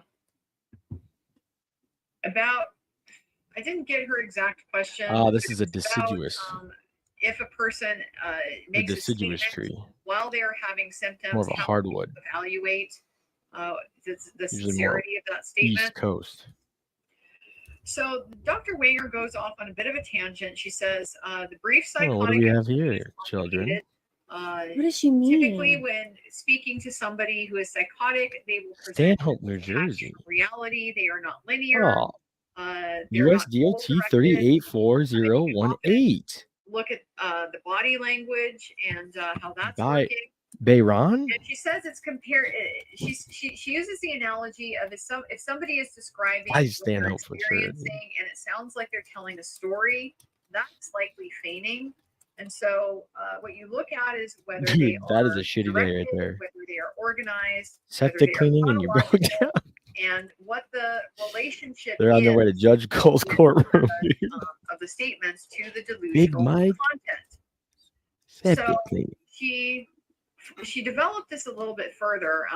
Diener was pulling out this organized, chronological, and stuff like that because you know they draw that out. That's how they describe like the specific parts of these statements where he is giving he's giving the actual confession parts. He's able to Look, he's I've not like gotten so around. out there that he loses The can't Vatican. make sense of time. Do we check your Discord? And is able to tell it from beginning to end. So they really want to hammer on that. Oh, because he was able to do that, that means he's faking. But the problem is they're taking it out of context. And so she says you have to look at the relationship between making these kinds of statements and these certain themes. That the delusional content appears in themes. And so she said the common themes that you see there are persecutory themes.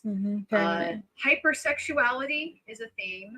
Hyperreligiosity is a theme. Hyperreligiosity. Jealousy and command hallucinations. He was absolutely having all of that. Jealousy and command hallucinations are not things that we've heard about with Richard Allen.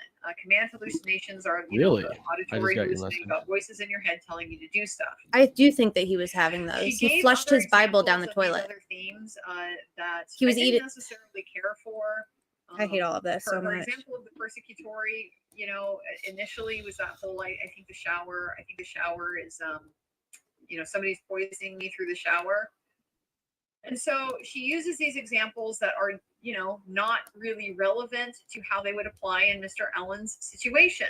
I would have liked to have seen that followed up on. For example, it appears to me that Mr. Allen was showing this type of persecutory thinking when he's not sure if what his wife sent him is a Bible because it doesn't say Holy Bible on it. It's very sad. And she had to convince him it was a Bible. He Wow. couldn't just figure that out by reading it and seeing, does this have Bible verses in him? That's a kind of delusional persecutory thinking. Another thing that I think could potentially fall in You that, and me in both, that, kiddo. in that Screaming internally. I've screamed in for a that year. I'm category, tired. for him in particular, we've heard about he's very concerned about what other people think of him, and particularly about people not loving him. Did you just say LOL to me, DB? Oh And my so god. he's got all of these concerns about,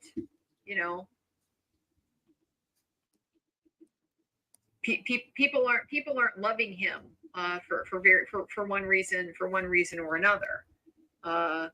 There may be some other stuff in the notes, that hasn't really gotten drawn out, but those were the things that really jumped out at me right offhand. The hypersexuality, this is, you go from Message you back. you go from nothing to you're masturbating in your cell in front of people, like Dr. Walla was talking about. You've molested everybody on the I side. message you You're making back. all these crazy claims that you never made before. Yeah. A sudden like It's weird. fixation on sexuality. That's a very common one. And then the hyper-religiosity, suddenly you're really concerned about religion and Yeah, about it's really everybody sad. else's religion. Dr. Walla testified about that. He became very concerned about her relationship with God. So when you go back and look back at those statements that Dr. Walla reported that he was making, and when we go back and look at the video recordings where he was speaking with his family and so forth, that's where I think that context is so important. Because you see these kinds of things playing out in that same kind of context. He doesn't know if he can trust his lawyers. That's persecutory type of thinking. He's like very emotionally reactive to his parents' religiosity the day before he starts, deciding he's gonna say that he did it. I want to see them connect that, so hopefully they will be able to do that. It just did not come in really through this witness because she didn't use good examples that were specific to him. Important. Yeah, they did push poll, but only on Delphi murders. That a person who is in a psychotic state is not necessarily psychotic 24/7. Yes, they can have periods of lucidity. And so what you're looking at is that certain subjects of the conversation relates, it serves as like a trigger for this theme. So certain things, certain topics, they're going to trigger the persecutory delusions, the hypersexuality, the hyperreligiosity, et cetera, et cetera. So that's her kind of description about the distinction between those. So the statement relates to those themes if they're dealing with fears and concerns that relate to their delusions, or just have some connection like that. And it's not reality based. If it's related to those things, then it is much more likely to be related to somebody's psychosis than if it just is completely unrelated. They appear to be lucid and untriggered, and are. I don't agree with a providing lot that of type this. information. So overall, I thought this has the potential Yeah. to be helpful for Mr. Allen. I would have liked to, I want it to be I don't followed up either. on so that the jury doesn't have to try to do this work for themselves. I think Richard Allen is innocent, So and they should leave him possibly alone. Dr. Martin will help us with that. Richard Allen alone. Is delirium a psychotic symptom? Somebody seems knowledgeable. That's a good question. It's medical, isn't it? It's what delirium is it's when psychosis emerges from a medical situation. How And fucking so old really is this common kid? example of this that happens a lot is elderly people who will get a bladder infection or just a similar like low grade infection like that. It can trigger them to become psychotic, and that is through this delirium type of system. She agreed that she would have to defer to Dr. Walla as to his actual symptoms, and that Richard Allen had been medically assessed at this point and was not found to have delirium. There was not an underlying physical condition that was causing it. What would the typical process for a safekeeper with a serious mental illness be? And the answer was the same as somebody who has already been adjudicated, same as a post-adjudication person who's been convicted of the crime. There's no difference in her treatment as far as the policies for how they address serious mental illness. It doesn't depend on whether you've been convicted or not. And what is the primary obligation of Department of Corrections to a safekeeper with serious mental illness on suicide watch? And she just answered the same as with a post-adjudicated person. So not a very helpful or detailed answer. I feel like She didn't know. That One was her- time I did a melatonin and I felt I mean, I it fell is right a asleep. question that's a little bit. You always bit fall right asleep ambiguous. when you I'm do not entirely sure what they're trying to melatonin, get by asking it. Krebin. God damn it. It seemed like it was looking for a comparison. It seemed like it was looking It's a not little that bit more bad. about an identification of responsibility. Oh, They interesting. would just come back to it's always about safety. It's about safety. The fuck is this We pervert call doing? Seroquel Sleepaquil, but it doesn't work for everybody. So it's really interesting. So we took a recess, and after the recess, we come back and we have a sidebar, and it's long. We actually have several, and the defense is emerging from these sidebars with solemn faces. They're not coming back smiling, clapping each other, chit-chatting, and stuff like that.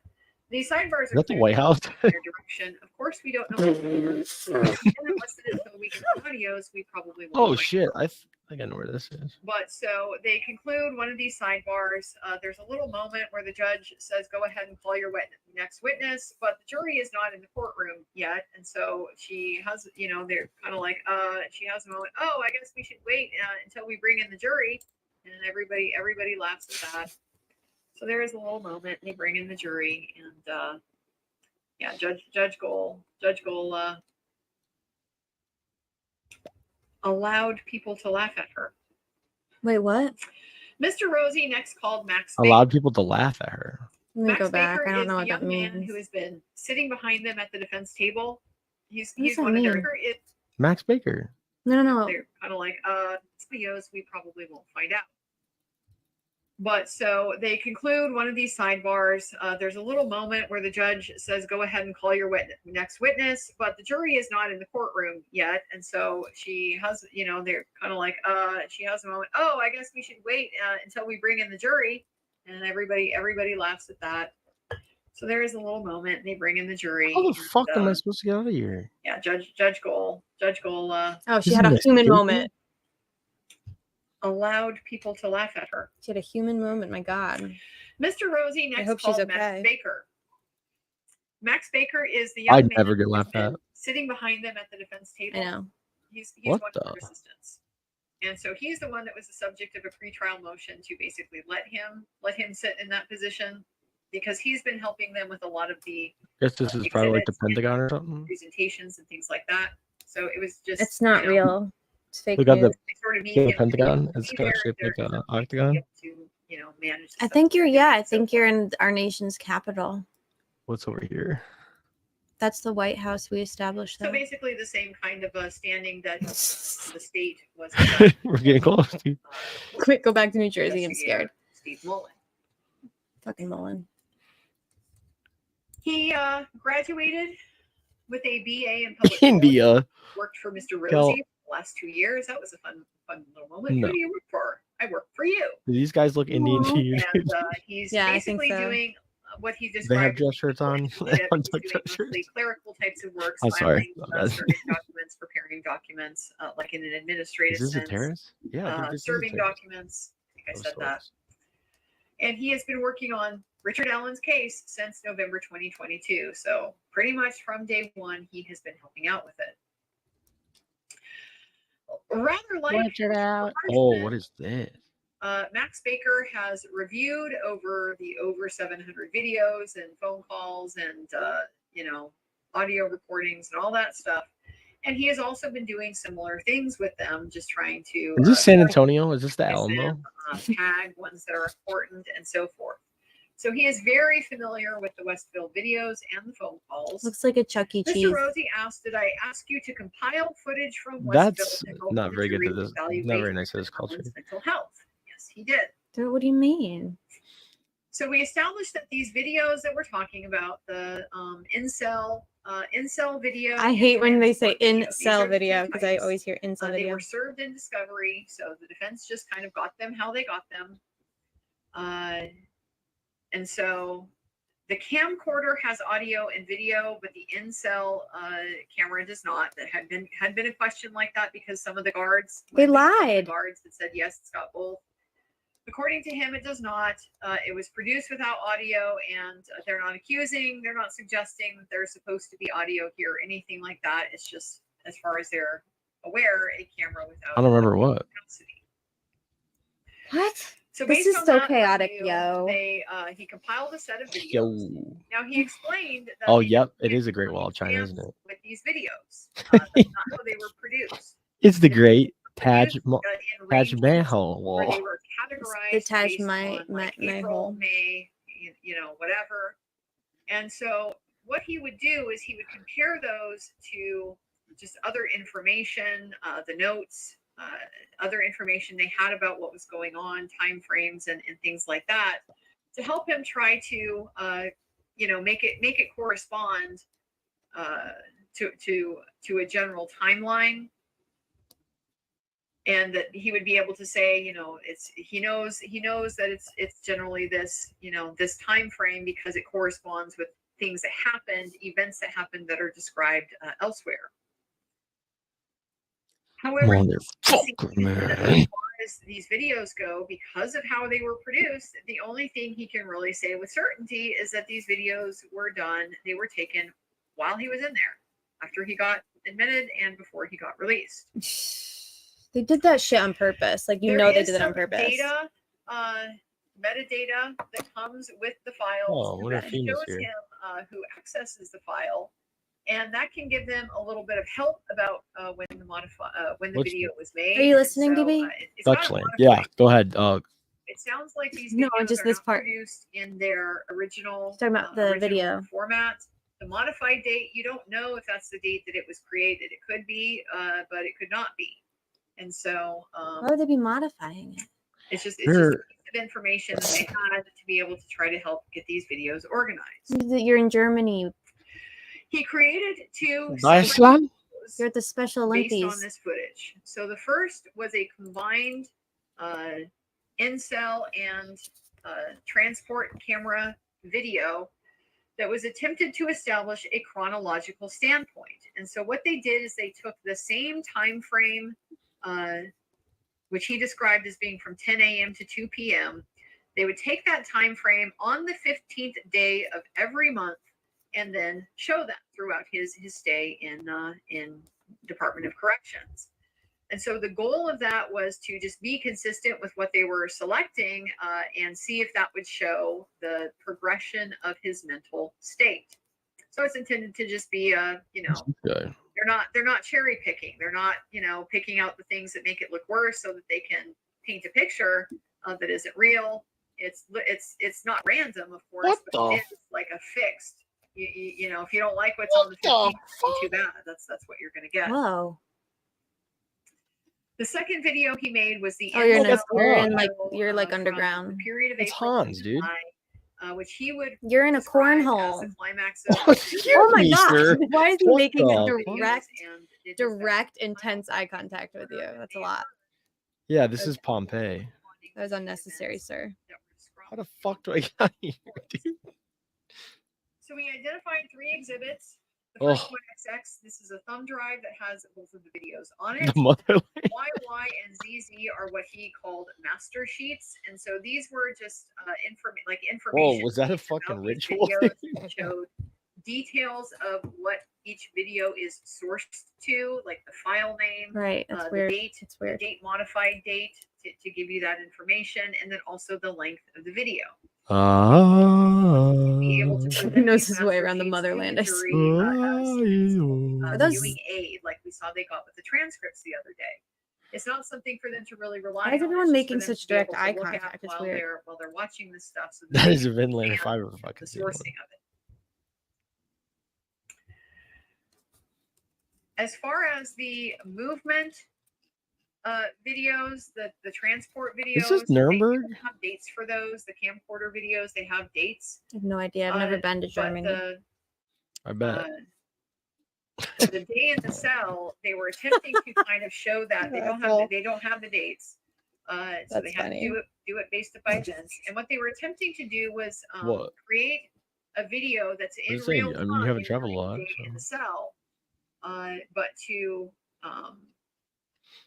condense them so that There's dates on the. you wouldn't be watching, No dates on potentially these hours and cameras. hours and hours You of mean stuff. video?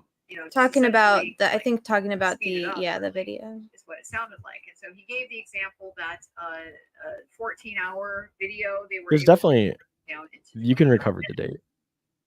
Well, she says that He there's did like also two. point The out problem the is like incel it's like there's a video date, and but the there's incel no camera indication if it's like an footage edited itself date or a activated. created So date. But there like, would be why would there areas be an of edited content where date? there would I can explain it. Okay.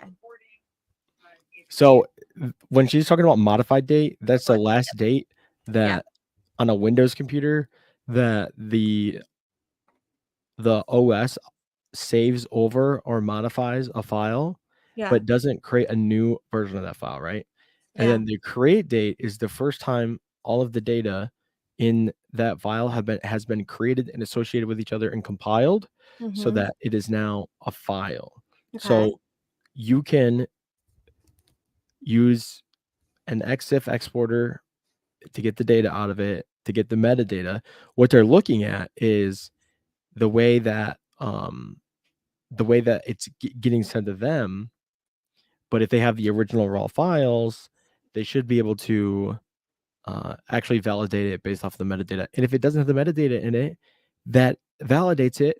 Why the fuck is it in your discovery? Why Right. did you accept it that way? Right. That's uncool. I DM you both in Discord. I just responded. Did they fuck with it though? You think? Yeah. Oh, it's a screenshot. So it's an image. I'm gonna do 1.25 so we can catch up. But Oh, this okay, is go ahead. all chaotic, and they're like not differentiating between which video and which. Yeah, whatever, man. Whatever, man. Mr. Rosie then moved Fuckery, to admit these exhibits, basically. and Mr. McClelland requested a sidebar. Oh my God. I already have up here in my notes that after today, I'm going to start keeping track of these sidebars. Yeah. And as well, like, do it. Just these issues over the evidence, because it's starting to consume a lot of time. Oh shit. We notice during this period that he's moved to admit the videos, and Kathy, her sister, and her sister was with them today, and a friend who was there with them, they left the courtroom while those videos were going to be played. Good. Oh my God. Thank God. You know, she doesn't want to see it. Oh, Rick probably thank doesn't God. want her to see it. She did not need to see those. Hearing it and living through it, I'm sure was probably bad enough, but having to be confronted with that face to face, she That's left so the good. courtroom. That's really good. So is it a screenshot or a video? This is a video. Very, very, very long sidebar, and ultimately the judge came back and decided to simply recess the jury, go ahead and send them back into the jury room, so that they aren't sitting out there waiting. They can take a little bit of a break. And while they're out, she goes on the record to discuss what's going on at the sidebar. So the nature of the objection, there's a few of them.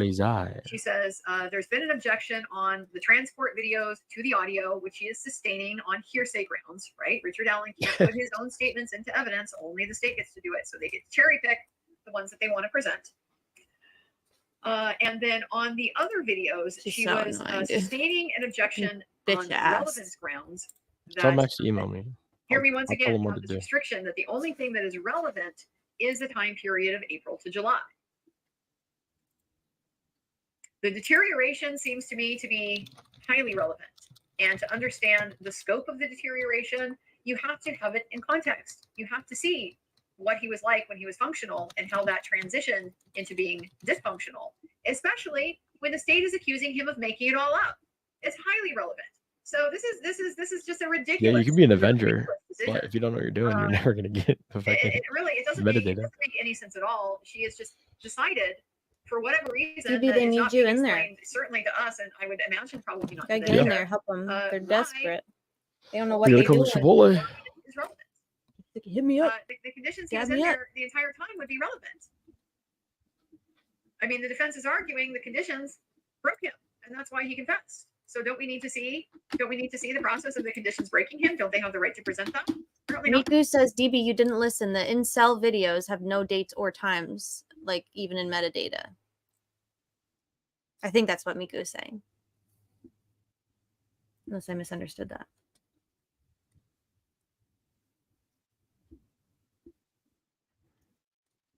Miku, we killed DB with that. He's dead. RP.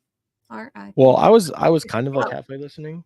Yeah. But it sounded like they were saying that there was no full timestamp and they couldn't go by the modified date because the modified dates were written over whenever they put the discovery together. Probably on purpose. Yeah. So So what they're you do gone? is, huh? So are they like gone? No. Oh. And unless they completely wiped the metadata and fucked everything over, there's a way to do it. I doubt that they did it unless they sent it to somebody. Rick, rest in Rick.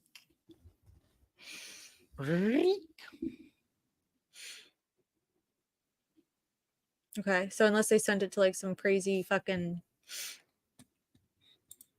hacker. Not even monster. hacker. You fucking put a little Python script together. Bing So a bong DB, bing. a DB of sorts. Yeah, they just got to get a DB that's they got to get one of their DBs. Got it. Okay. So it's retrievable. They just need to do a little homework. Absolutely. That's quite annoying. Don't they have? I mean, I'm sure private- they have. I don't know. They're fucking broke, dude. They don't make money to do any of this shit like in the middle of a trial. I don't think. I mean, I'm sure they could procure funds, but it's kind of a pain in the dick to have to do that, you know? Yeah, Miku, exactly. So this created a little bit. Max of an is issue gonna have to sell because, some feet they went back- pics. They went back. To Sucks to sidebar suck. again after He's this, a handsome and young man. He can get out He there. is super handsome. He's a cutie. So basically, like what's happening is that the They probably defense don't need any money to do ruling it. that she's made, they've got to go back and tweak these exhibits. They got to take the audio off of the If they- off of the transport recording.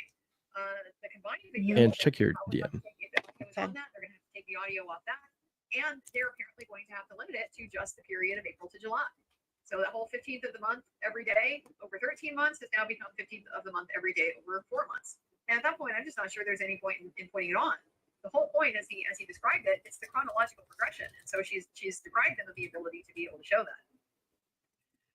So this was that we're out of court, we're in this recess, we go back in the record, bring the jury back in, immediately go back to sidebar, have a fairly long sidebar, come back on the record. The defense now offers formally the XX, the thumb drive with some exceptions.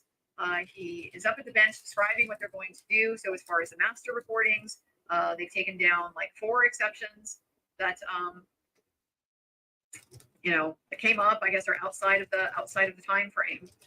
With the incel video, he said he's just not going to move to admit it today, that they would need time to modify it to reflect the court's orders. Yeah, I think they'll be able to do that. XX is admitted over the state's objection, which honestly is this doesn't make sense. This doesn't make sense. XX has 2 videos on it, and he's already telling you this needs to be modified. This is just one of the challenges you deal with digital exhibits and the format.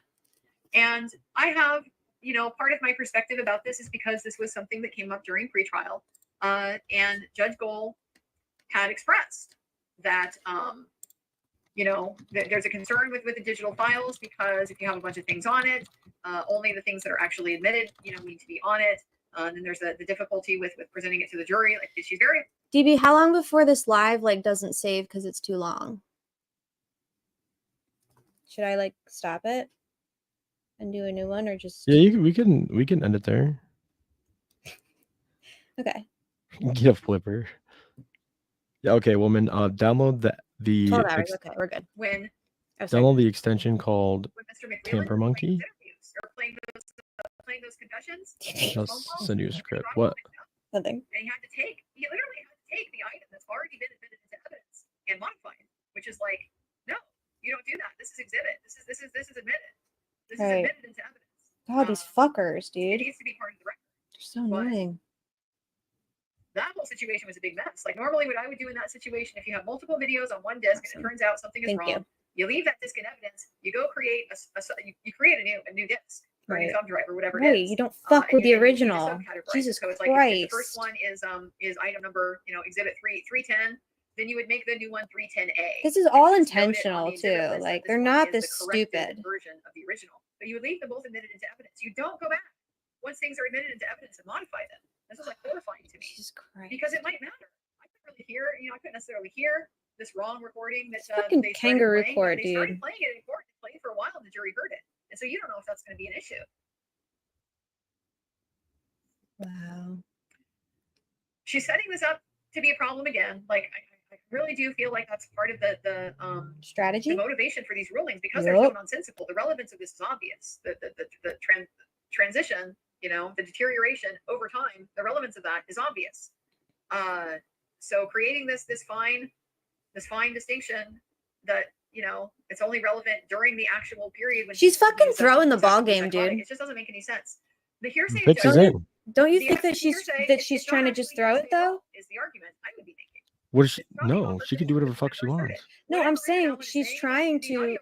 She's almost making the most outrageous rulings on purpose. I feel like it's almost like she's trying to throw the fucking ball game. That's what it feels like to me. But she is the one who decides the ball game is thrown. Are you talking about a Right. mistrial or an appeal? I don't know either, or not a mistrial. I don't think anyone would be happy with a mistrial because that would be so fucking expensive. Holy shit. But like, And then she goes ahead and admits the thumb Go get Luke. Somebody go get Luke. I just can't understand because it's almost like, and I'm not diagnosing her, but like, exactly, Ashley, this is what I get stuck on. Like, why is she, why? Wanted. What? I don't understand because it's not her decisions are not consistent. They're not congruent. It's not like she's like, it's like she's losing her cognition, dude. It literally feels like she's like literally losing her cognition. Dublin, Dublin, bridge is coming down. Dublin, Dublin, Dublin. Is that what it is? The Fergie song? Took it out. Dublin bridge is coming down. That weren't within the relevant time frame. The master list was the sheet that related to that. Well, the problem is the master sheet still shows the original videos. They didn't, you know, go over that. God. Everybody My clap. God. These groceries are here. We get finally back to This entire day was a waste. And if the defense was the one like responsible for all of this, she would fucking, oh my God, they'd be sanctioned. So we Like, finally get back to the testimony. You combine these videos. Listen, Miku, Mr. Allen, while he was in you better custody, go. May, June, You better and grab July. all those groceries at one time. Judge immediately says, eat One all the trip. snacks and get a tummy ache. That's what I would do. You're doing one trip, you could do it. the videos, April, May, June, July. Jesus Christ. They have the sidebar. The Dublin Bridge. Mr. McLeland gets back when they're back on the record. Mr. McLeland has foundational objections and asked how he was able to determine the time frames of the videos. And so Max Baker explains that they had received all of this discovery in initially like the first Seems batch. very in 2023. frustrating. So that kind of I don't think the jury likes this. before that, but it came in very disorganized, you know, fashion. All they got was just a grouping of the video by months. Especially if So the what he jury is did made is up he of like reviewed the videos professionals, month which by it month, seems to turned into be. the Like, I exhibits don't from think the they would notes like and this. exhibits that were events that were known. Oh my God. Thank Cribben. Show you events that would specifically tell you when it What? occurred. The cell video was the one that was Thank Thank Cribben. Thank Cribben. That's Travis. because it's, you know, not necessarily going to be tied to an Steve event. agrees. Some of the days are just going to be normal Breathe? days. Not every day gets Steve. described in a note. Oh. Steve. Friend Steve. He said he saw the The folders fuck at the is beginning, this? and so Oh, worked is with this the them. Taj Mahal? Not all of the videos It have is so events. windy here. I feel like He was my able to fucking kind of this see a roof is general gonna blow range off. based on how the folder was labeled The during roof. discovery, and none of the videos came before April. So those are essentially the foundational things that he grabbed, that he provides. Mr. McLeland now wants to sidebar again. Sidebar I again. hate Now Mr. it's like McLeland. quarter to noon, and so the judge says, "Let's just do lunch." Why isn't she giving him a hard fucking time? Why do you think? She wants to fuck him. You saggy drawers, dude. The in-cell video So disgusting, is from man. April to July 2023. The camera. Gross. Do that on your own fucking time, lady. Is that the Vatican? Witness said he's not sure about, you know, the dates of each and every specific video. Well, of course not, because you gave it to him that way. And so the judge says, well, I'm not going to allow him to publish until That's he's sure United what Nations. time they were. Now, she says what time they were. We've only been talking about like dates so far, and I'm always suspicious with this judge. Does she mean he's going to have to be able to say like at this hour? She would do At this that. hour this happened. What? That's just unrealistic. That she would be a stickler for like, oh, I don't just want the dates on these. I want the time, the date and time on them. It was associated with it and what the file names were. They didn't have control over any of that. Right. This And is so all. it's just produced to them in a way that under this system that the Judge Gold is setting up, they can't effectively use it. So it's of no use to them. Jesus Christ. A little bit of a disadvantage, you think, for the defense? A little bit. How is that not like a sanctionable or like a discovery violation though? If you're handing over discovery that's so like it's either like incomplete or disorganized or like not labeled properly to the point where you can't use it or admit it into evidence, how is that not a discovery violation? It should be, right? You'd think. It's like stupid questions at this point because like up is down with this fucking bitch. I realize, but like Jesus. In the notes is going to be enough to get past that. But Ugh. it's like now, once again, now she's going to go send off this kid, this young guy, who's been doing the assistance with him. She's going to send him off again to have to correct his homework, He'll be all right.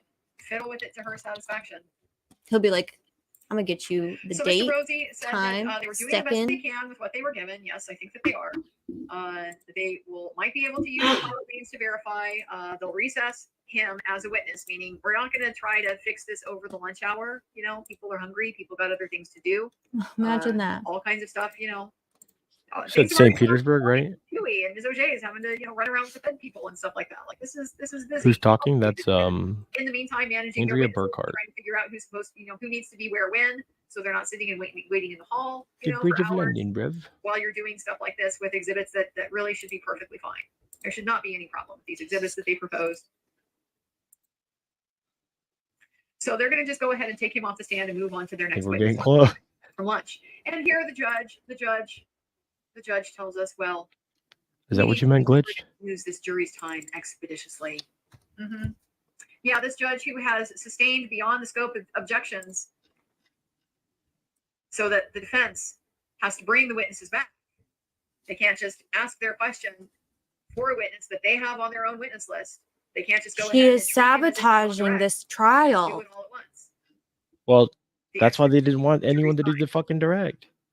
Well, we just sat here for probably at least half of the morning. This can't collected continue. Hey, well. Do something. Hey, well. I can't do anything. Fix it. Over her, just need to nitpick, need to have like control over how the defense is presenting their case. And in her view, it's not being presented the way 2 it's supposed to stars. be presented, then it's irrelevant. I'm really, really starting to feel for this team at this point. It's like, All right, your turn, Ange. you know, they had a very rough morning. They have the first guy that's procedurally needs to get through, but it looks bad through no fault of their own. They have the second witness, who is the state's witness, who's not particularly friendly to them. And while she gives I'll us send you a some link, information that's Kay. pretty good, you know, she also is kind of setting the stage to try to give the state, you know, things that they can use to argue that Mr. Allen is faking. That benefits her and her position and her employer at the Department of Corrections. Oh, I see. And then finally, just this unbelievable standard of what is relevant. When I saw some of the Google searches. I saw some of the Google searches that she let in. I'm gonna pull it up. DB, this is your moment. Where I saw it, like I've mentioned before, I am folling. Can you turn it up a little bit? He is What? Can you turn it up a little bit? based in Lafayette is the name of it. I need to find where it is. Kind of hard to Substack. You know, Substack is nice in a lot of ways, but it's a different platform on desktop than it is when you use the app, and it's just like it just gets a little unwieldy. Okay, but here it is. So here's some of the Google searches that he reported.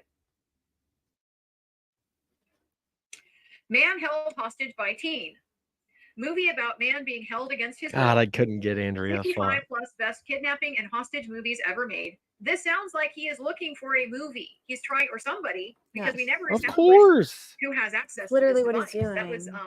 That was the foundational objection that Ms. O'Day had raised, and she had cited case law for that. That you have to be able to show that Not just case law, Goals case. Goals fucking case at the trial level. Goals case. ruled. Yeah. This guy's looking, he's trying to remember a movie he saw, or Kathy is trying to remember a movie they saw. Man held hostage by teen, movie about man being held by a will, 65 best. You know, you look for the specific, you can't find it, so then you just start trying to find the one. They're trying to find a specific movie. Story about rebuilding Monon High Bridge. Yes, we know that they go out to the bridge. Shooting ranges near me. Should I die now? That one's What's insane. the most horrifying thing I can watch? What's the most insidious thing I can watch? Various searches for Delphi, various lives Delphi there? murder updates, and Delphi murders 1.2 million to restore jail.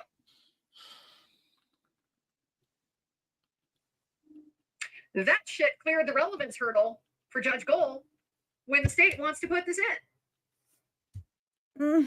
I can't do That it. shit cleared the relevance hurdle. That, according to Judge Gold, has a tendency to show whether Richard Allen killed Abby and Libby. Bruh.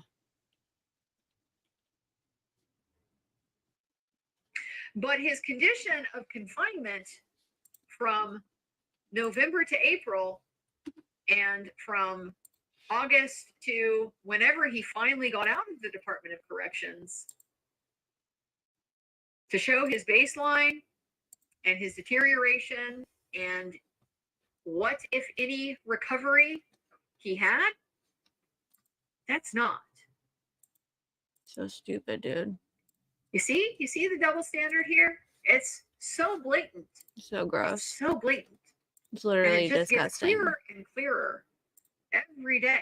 Can you zoom in? Same rules are not applied No, it's to fucking both bullshit. parties. I don't like this version. It's so bootleg. When we came back from lunch, Mr. Rosie called Brad. Can you zoom in? Brad Heath is a man who lives just outside of Delphi. He is 70 years old. He has How been did I get over retired here? for 5 I years. jumped but off at the time bridge. of these crimes, he worked for an exterminator. It's Kevin Greenland. On February the 13th of 2017, he had regular customers that Kevin he Greeley's serviced, and exterminator. on Up a there. particular Let me day, up. Give me up. he was going out in the afternoon to what he referred to as Anderson's. Where am I? London? And so we looked at the map and What is this saw shit? where Anderson's was, and it's essentially just beyond Freedom Bridge. There's a series of buildings, and there Man. is a warehouse that's just below, and Why he can't I go went over there? to this area to service those buildings. So You're in basically, London. he's Isn't that going London to, Bridge? You know, check for pests and probably apply treatments if they're needed. Oh, I think it's the same So he did places. his first scan of the buildings at 1:43, and by 2:06 he was Look at this dork. that was his last scan. And so these are done both inside and outside what he calls a small pack building. Exhibit AAA was introduced. This was essentially notes Why of his can't I look at activities. Cat is He did off. the scan there, and Fucker. it shows the There we times go. basically where he did things. Boom, London Bridge. That was easy. So asked why Yeah, hard he one. had gone, and he personally Yep, went you and gotta find requested Luke. this document from his employer, and when asked why, I wanna go on a he said bridge, because and of then the I'm- vehicle he saw that day. Never mind.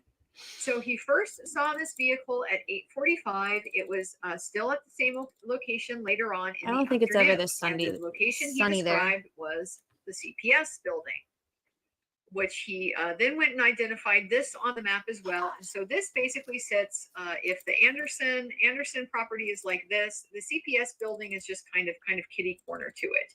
And these are both a little bit above where the Freedom Bridge is. Where's Luke? Luke, isn't this the motherland? So he said, asked how he knows the CPS building. Well, he has been in this area, been to this spot twice a month for Yup. 40 years. We enjoy He knows it pretty well. It's halfway. He describes it as being halfway down the road by the CPS building where the road starts to curve. The car that he was interested in, it was parked just off the road on the west side. It was an older vehicle, maybe dark blue, and it looked out of place. So that's what caught his attention. When he first saw this in the morning when he was heading out in a different direction What to his morning beach? job, he would have There's come no back beach in afternoon London, you from, silly from the other goose. side, from like Tower, the tower. downtown side Tower of London. of Delphi, Oops. and Interesting. he saw the same vehicle in the same spot. Can I get a hot dog So, here? He's got his log for the day is the exhibit, and he has circled. What's there to do times, here, huh? When he What are when the he was there attractions like, and Luke? he saw this vehicle.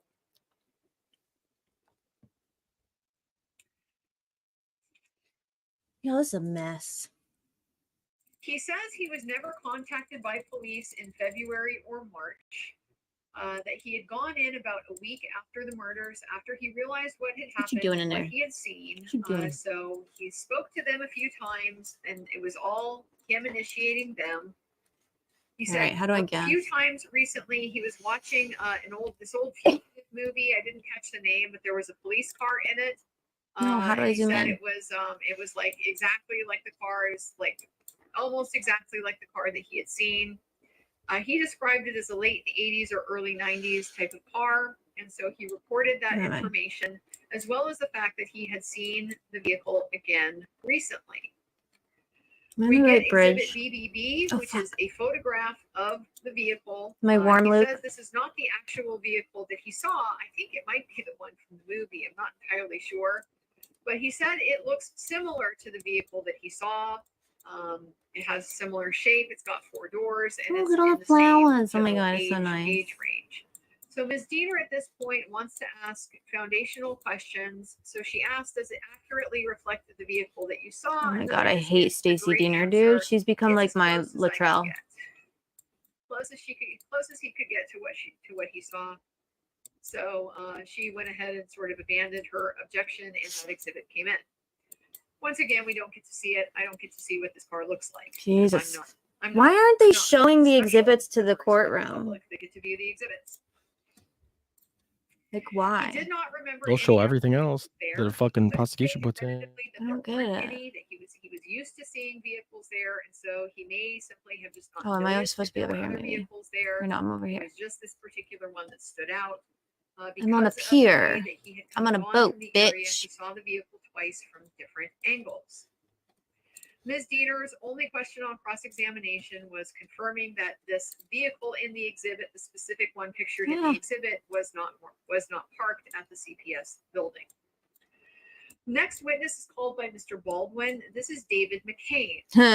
David McCain lives just north of Delphi. He's been there for 24 years. He lived out of state for then, but he's been Oh, right involved here. in Ha, found it. volunteer I activity, did it, Luke. including being I the think. project manager for the development of the trail system. Giggity. He I was think a I member found it. of what he Right? calls a Deer Creek Township Oops. No, I don't Board, know where my and so thing is. based on that, he is very familiar with the Monon High Bridge and the trail. He Mm-hmm. said as a child he started going out there, and beginning about 2013, Boom. they were starting to try to acquire and be able to develop the trail. What? He had a brother who was involved in it a bit earlier than that. I don't buy it. He's very familiar with the bridge because of his own It's experience. very hard to hear. Also They're had it doing a examined gaslight by an unto me. engineer as part of this process of trying to acquire it from the railroad. Interesting. It was developed. He has walked across it many times. I don't think that's He true. says, I haven't been across the whole thing since it had the pedestrian thing. I I'm think gonna turn that's you the down a little bit. With your modification that's bootleg. been done. Last time he was out there was a week Can or you so talk? ago, Say something. and he is. But sorry, I can't hear you. She's like very loud in my ears. But I was just saying I turned you down a little bit so I could hear her better. okay, sorry. On February 13th of 2017, Excellent. he was out on the trail and the high bridge. He was not super sure of the time. He said he knows that when he got to the trail, he was out there for probably more than an hour, sometime between 2 and 4 p.m. He would park across the lane from Sherry Mears' house. We have now a third name. We've already heard that this place is called the Mears Entrance, which is like what most people are calling it. But we've also heard it referred to as Mitch's Lane, and now we are hearing it referred to as Sherry's Lane. It was Mitch's Lane, Oh, Sherry is how Mears. Richard Allen referred to it in his interrogation. Which I just thought was interesting because it seems like that is, it seemed like it was a personal name because Sherry is just the name of the homeowner, the owner of the farm. And so Mitch, I would assume would be like one of the previous owners of the farm. Is woman not It here? seems like one of those things that is like a local piece of local knowledge. And so even though Mr. Allen hadn't necessarily been in Delphi a super long Is woman not here? Little woman doing a bitch ass? Or... about I haven't seen her in a minute. I know she wasn't feeling good. Maybe she. Oh yeah, there she is. Smoke and mirrors. He says that he knew, this is just a sideline, he knew Mr. Mears because he was on the Deer Creek. You don't Town hear Board me? with He him. said that he knew this is Knew a sideline. He knew Mr. Mears. he said Double he muted. parked in the entire area here, and that sometimes he would park, like the entire area, meaning the entire trail system. So sometimes he would park near the building, which we're inferring is the CPS building. Sometimes he would park near what we called the mulberry tree. I really would have liked this spelled out a little bit more because that could have potentially tied into the two separate spots that Mr. Allen was talking about. He was saying in his interrogation, if you're not going to Mears, you're going to park on the other side before they have the parking lots that are in place now. There was one place that he just described as being kind of side of the road type of area, and then the other one being over by the building. And he was insistent that he had parked in this other area. I mean, not insistent, but that's where he indicated he thought he parked. And so it sounds like that could correspond with the mulberry tree, but we don't know because it didn't get elaborated on. Sometimes he would park over on the other side. So again, that would be the Mears entrance. On this occasion, he arrived between 2 and 3. He did park at the Mears entrance. There were no other cars there at that point, and he walked towards the high bridge. That day, he probably went straight towards the high bridge. He can't remember for sure if he might have taken a little side detour over towards Freedom Bridge, but he thought he went straight towards the high bridge. He was out there taking pictures. He had his camera with him. So he got out on the bridge, which he knows a lot about. It's 852 feet long. That's going to be helpful information. He said the most interesting part of the bridge is right over the creek, and so he probably just went to that part that's right over the water. He described the first platform that's on the right. He says the bridge is 65 feet up in the air above the water. Asked about what you can see when you look down, he says you can see rocks in the water, you can see down to the bottom. When Mr. Baldwin asked specifically about seeing fish, he says, well, I don't know about that, but it is clear. He doesn't remember the specific conditions, how clear is the river, the creek on that day. I'm sure that it depends on, the water conditions as well. When you have like a, flood stage, you got more turbidity and more just, it's not going to be as clear, but if it's, calm and slow moving, low water levels, it'll be a lot clearer. He said he just enjoyed his day. His photos. He's out there with an actual camera. He's not taking phone photos. He's there with a digital camera. He really likes it because it's really good at magnification. He thought he was on the bridge less than half an hour. At some point, he saw a man and a woman who looked like a couple. When he left the bridge and was heading back to the parking lot, he wasn't sure if he saw the couple for sure before he was on the way back. He says he might have seen them before he got to the high bridge. Can't really say for sure, but his inclination was that he saw them when he was heading back. It was 7 years ago, so he doesn't remember for sure if he saw anybody else. He said there might have been others in the distance, but the couple, people that looked like the couple, those were the only ones that he passed. He spent quite a bit of time taking pictures. He was out there. He also took the trail at the junction that goes down towards Deer Creek. I've talked about that trail before. There's a long, big oak tree there that he liked, and the trail goes you down to Deer Creek, and this was Mitch's old property. It's this particular trail, he says, is an old township road from the 1800s, which is kind of cool. I didn't know that.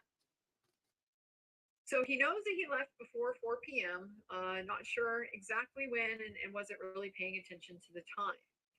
He said he was surprised at the number of people and vehicles at the lot out at Mears, and that he probably just went straight home. He would turn left on 300 North to go by Delphi, so that would mean he would be going past the Hoosier Harvest Store video. But he said sometimes he would go right to go to this other place called Wilson's Creek Bridge. So we don't know for sure which way he went, but he would be going by 300 North. He did not see the pedestrians on 300 North when he left. He saw people at the tiny parking lot area and vehicles as he was leaving Mears.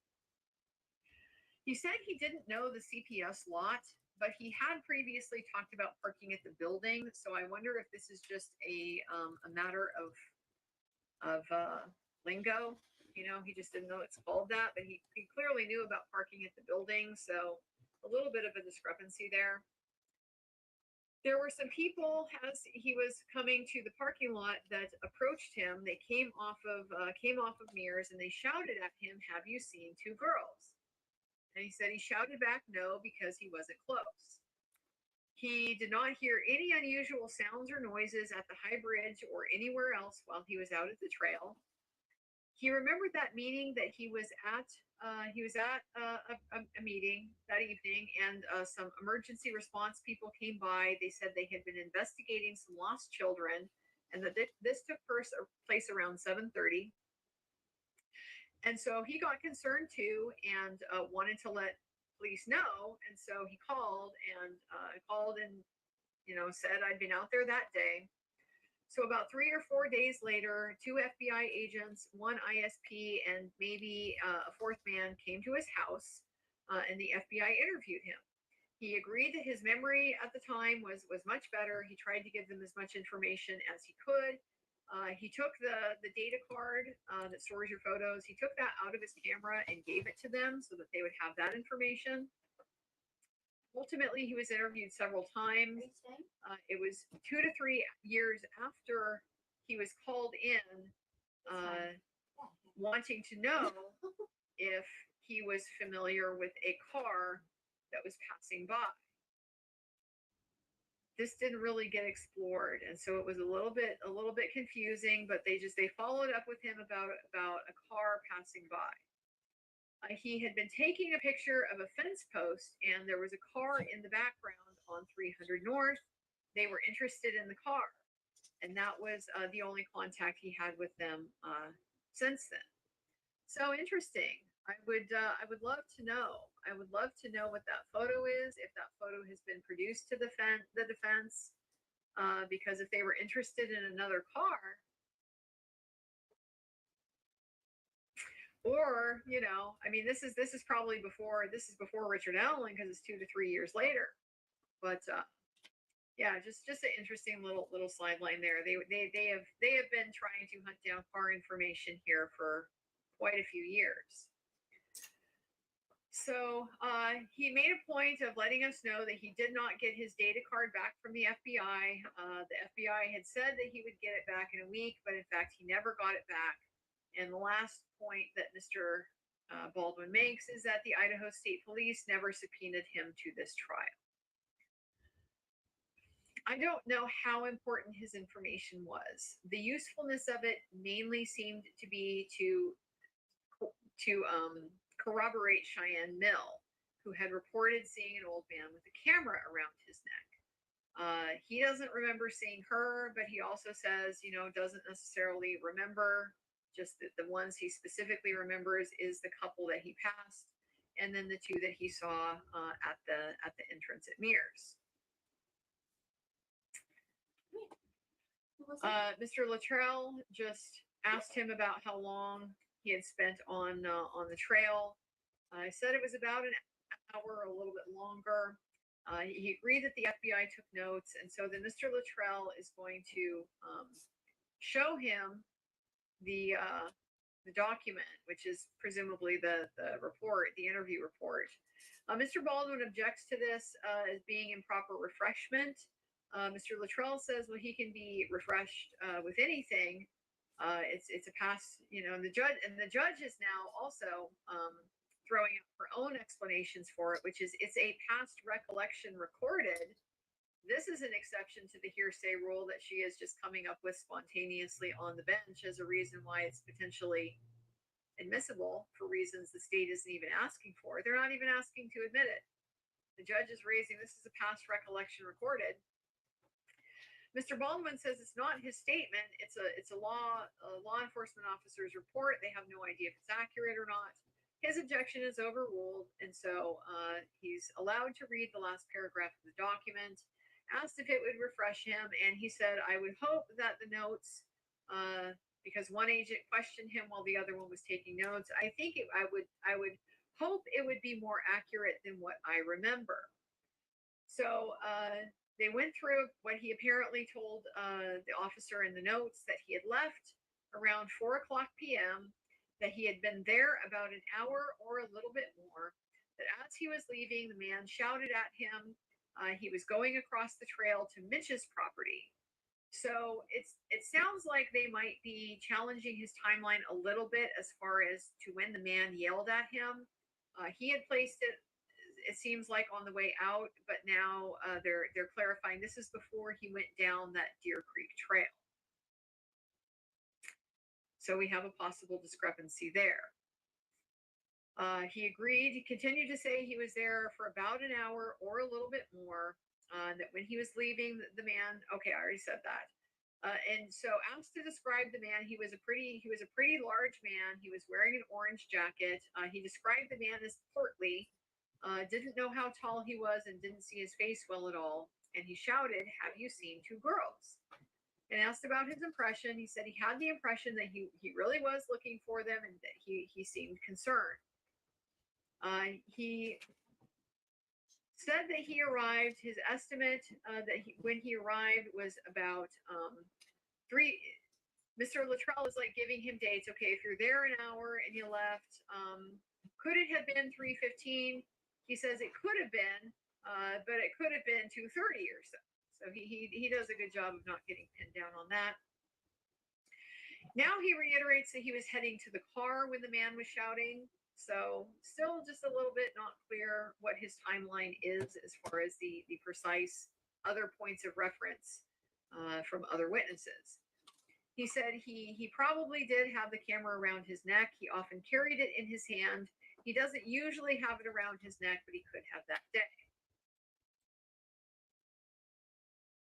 And Mr. Baldwin on redirect asked him if it could be longer or shorter than an hour. And he said, from my memory, it's most likely longer than an hour. And Mr. Baldwin then asked, was the FBI officer Goatee? And he says he wouldn't remember the name. Goatee wasn't the FBI officer.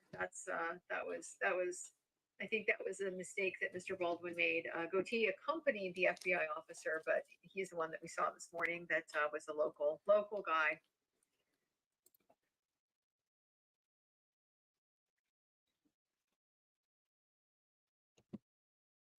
Mr. Baldwin next called Fire Chief Daryl Sterrett.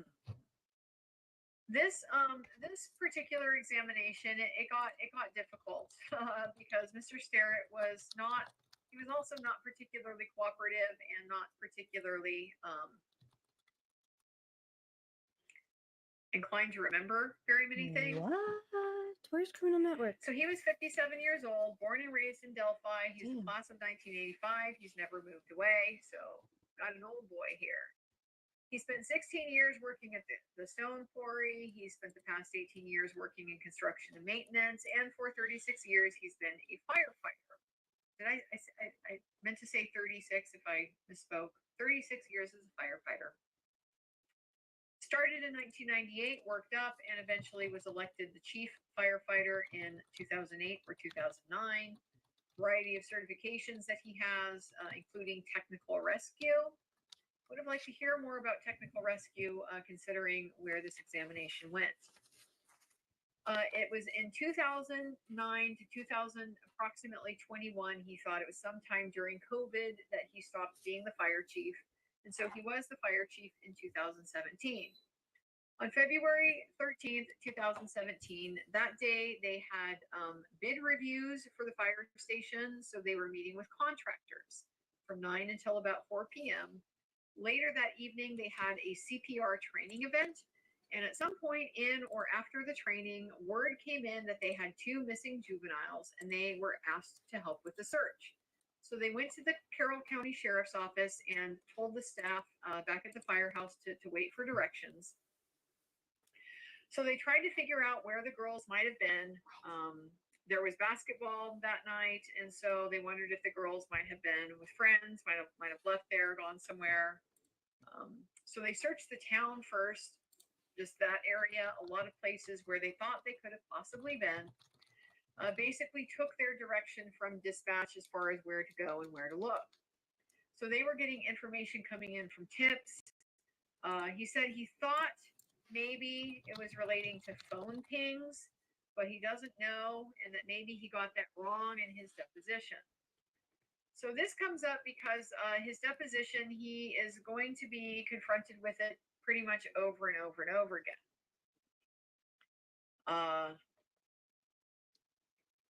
Asked about who else was who was running the search and who else was involved in the search. He identified Steve Mullen, the then city chief of police, as well as other law enforcement and dispatchers, as well as who he called Toby, which I think is the former sheriff, Toby Lesenby, who called himself Tobe.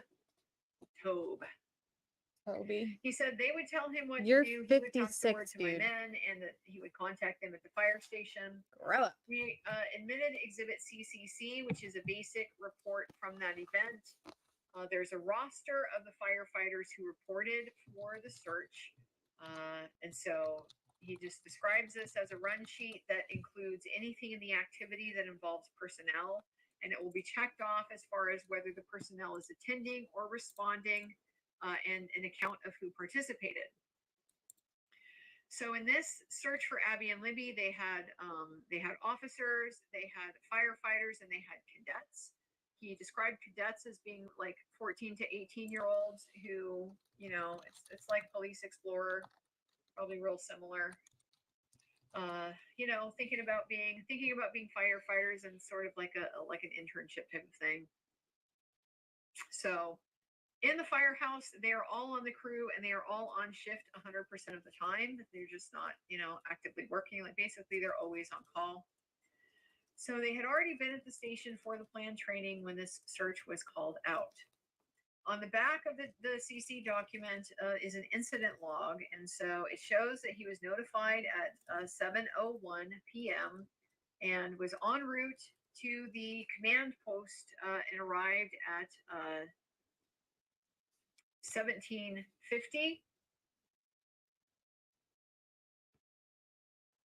That is what I wrote. That's earlier though. That doesn't make sense. I might have just written that number down.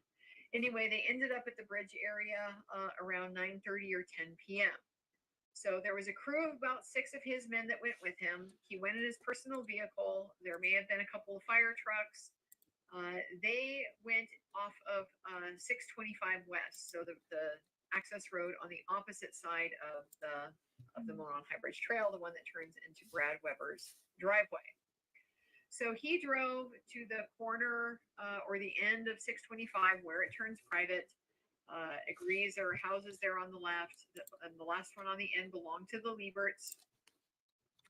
So at their yard is where he met up with the rest of his crew. They walked in a column towards the bridge.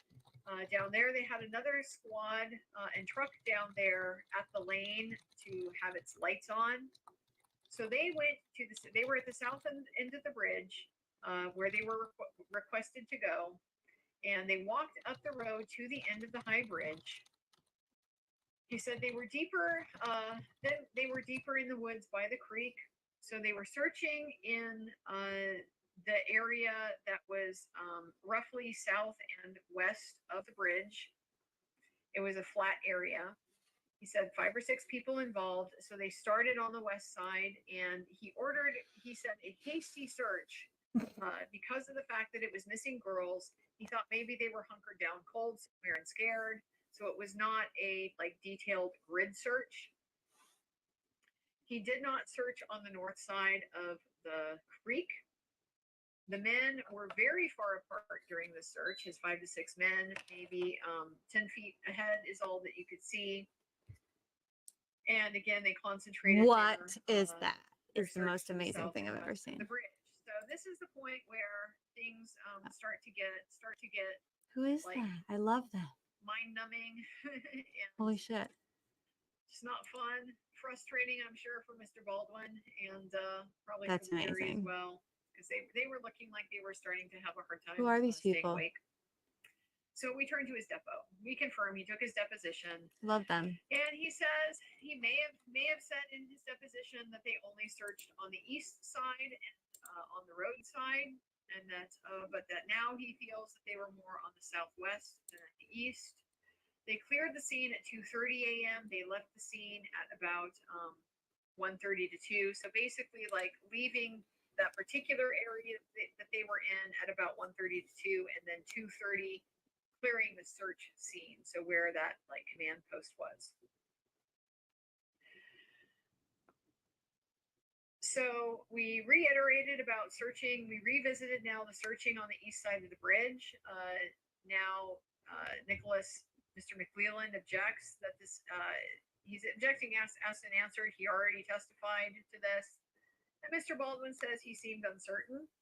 And judge said he searched. So she's overruling it. This is a situation where, okay, I've mentioned before that Mr. McClelland has required them to do their impeachment in a way that is really not proper impeachment. He has conflated refreshing and impeachment. And so he has made it so that they have to ask to use the deposition to refresh the witness's recollection before they can ever impeach him with it. And that is not the standard. That's not how it works. These are separate things. I talked about this I think yesterday. Refreshing is just triggering your memory so that you can testify from memory. Impeachment is I am getting this additional statement, this conflicting statement into evidence. So we've just really been kind of all over the place with what's required to do to impeach people. And Mr. Rosie has had all these objections sustained, objections against him sustained that he's not doing impeachment properly. Because as we saw, if you ask the question like verbatim, that will be objected to and sustained. And if you reword it, that will be objected to and sustained. So they're really creating these major roadblocks for them to be able to point out if your story changed on the stand, you said something differently before. So this here is a situation where it's sounding like he said in the deposition that they only searched on the east side. So that's pretty important because that's the area that Mr. Baldwin is interested in because that's what's directly across the creek from where the girls' bodies were found. If he said that in his deposition and he's saying now, we searched on the south to the south and west, and when confronted with, that prior statement, he may have said it, but he feels that we were more on the southwest side. Well, now is the point where you're impeaching him. In your deposition, you did in fact say east. It's not about whether you remember saying that or not. It's there in black and white. Either way, judge isn't letting them do their work. So he says he ordered a general search of the area. He didn't specifically say north or south of the bridge. Basically, both north and south of the bridge and east and west of the creek and the bridge were being searched. He said there was possibly a floodlight. He didn't remember which way it was pointed. He's being approached with the deposition again. He's being approached with the deposition at this point at like almost every question, like just about every other question. Do you remember telling me? Do you remember telling me? Do you remember in your deposition you said? So he doesn't remember which way the floodlight pointed. Mr. Baldwin is approaching for some type of impeachment at this point, and Mr. McClelland objects. For the record, the deposition is consistent with the answer he gave. This is, again, not an improper question, and this is just speechifying in front of the jury. This is improper. This is highly improper. You're not here to say what's consistent or what isn't consistent. And so he's doing what he gets away with, and the judge lets him get away with.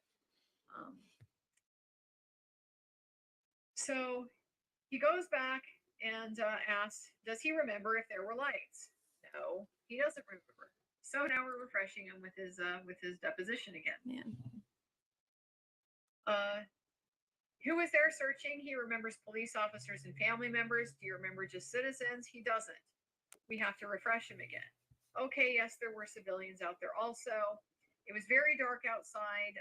They were using hand lights, he describes it as a big box flashlight that's got a front about like that, a light about like that, and it's got spotlight and floodlight settings. He saw lights on the opposite side of the creek on the west side of the bridge. When he was east of the creek, which previously he seemed to not really remember being at, he did not see flashlights across. Some were probably just pointing their lights at the creek. Asked if people searched the water, Mr. McClelland objects that he has no knowledge on what other side, people on the other side of the creek were doing. He would if he saw them. Why? He? Do you have her order, DV? Kind of crazy. He said that they were looking in the water down to the southeast. They saw nothing. Why would she do that? They had no. Is she gonna try and say that it's like, oh, it goes against my no streaming rule or some bullshit? Like, is she crazy? That's an FBI age, kind of. Bitch. Oh, just the water, and now Mr. Hi, Boone. Baldwin is approaching with the deposition, and he says, "So what page?" And gets a titter out of people. They find that very amusing because it's just been this ongoing. He says something. Mr. Baldwin brings up the deposition, and ultimately, Mr. Baldwin gets the answer that he's looking for from the deposition. But it's like pulling teeth to get it out. Could you hear people in the other areas? Yes, he could. And again, this was a general search, so it was intended to cover more ground quickly.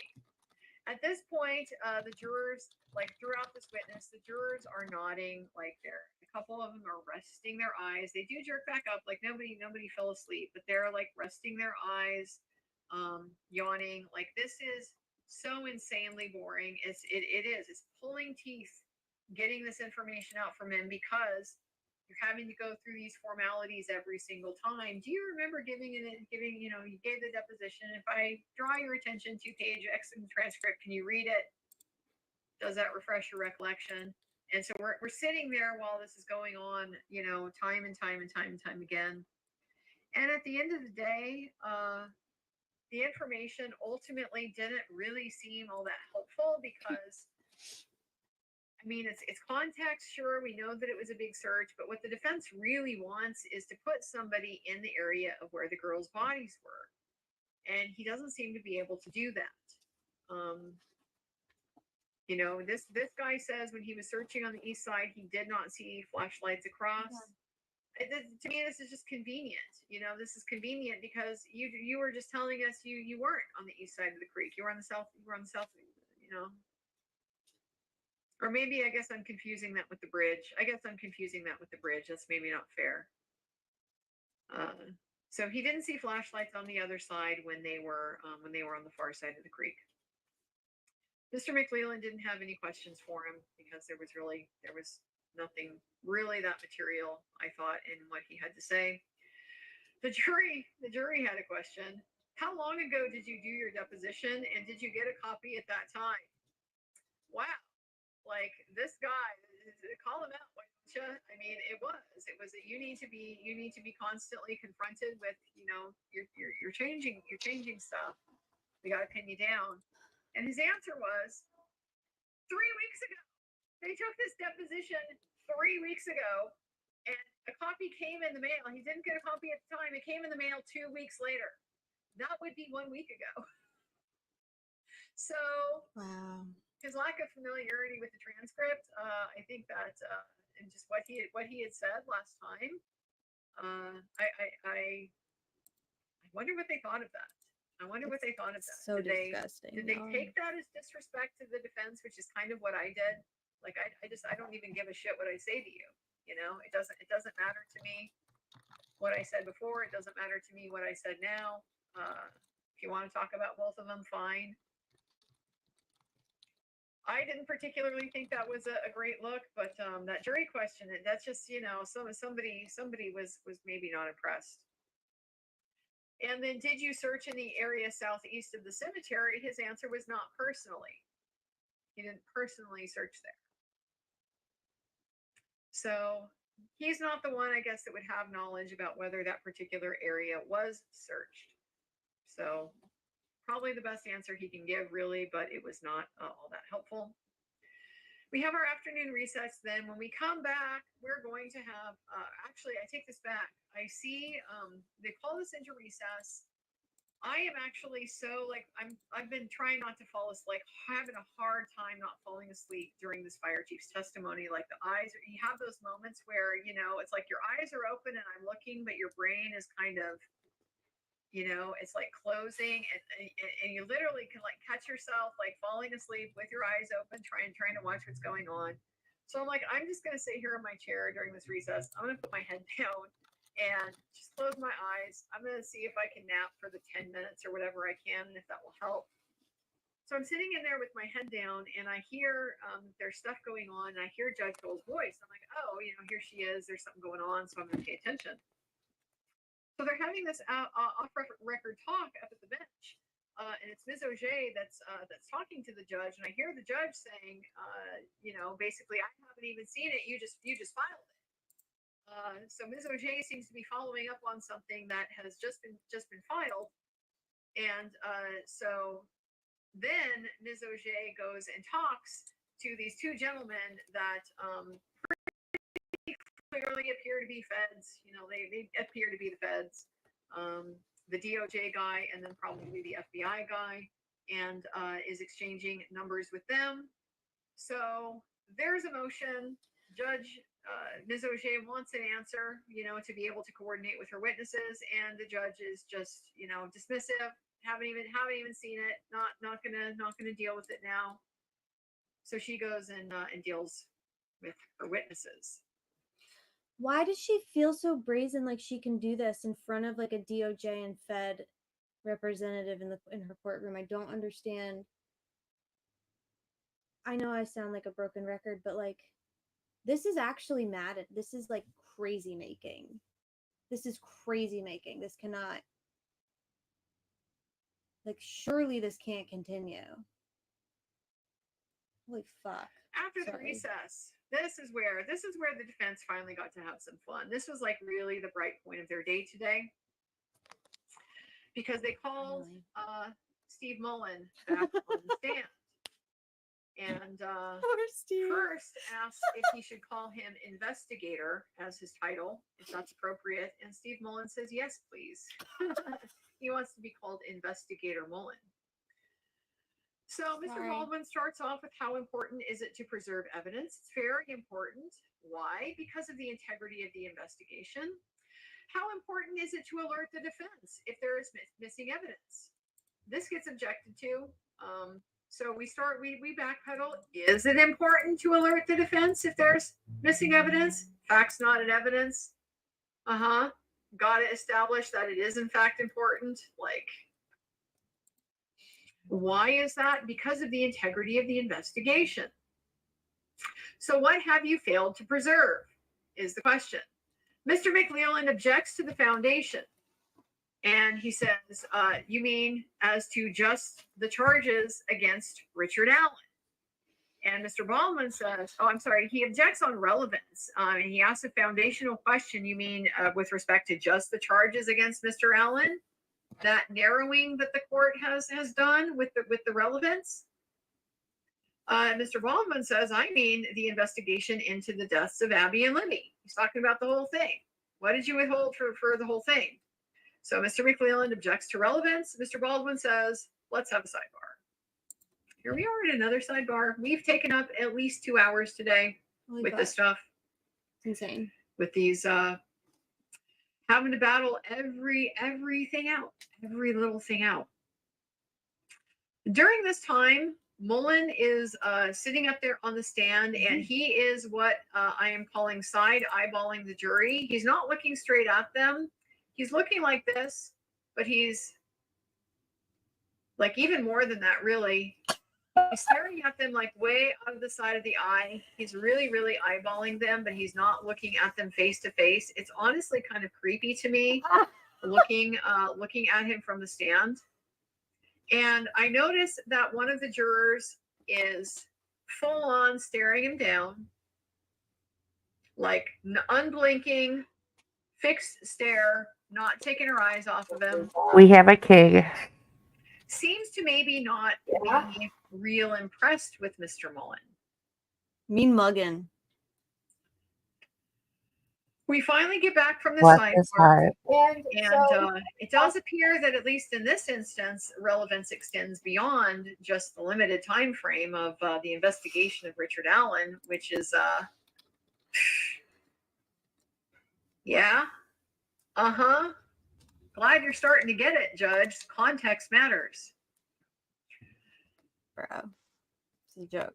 And so we started talking about how there are interviews that the defense still doesn't have because of something that happened in 2017. And the dates of those interviews were between February 14th and March the 21st. And that during this time frame, they lost dozens and dozens of witness interviews that are now no longer available to either side. He asked if they had ever drafted a list of the witnesses whose interviews had been lost, and Mr. Mullen said yes, it was kept in the filing cabinet. I see when he gets this answer, yes, they made a list and they kept it in the filing cabinet. I just see Mr. Baldwin go like this, because the discovery problems in this case have been legion, just over and over and over again.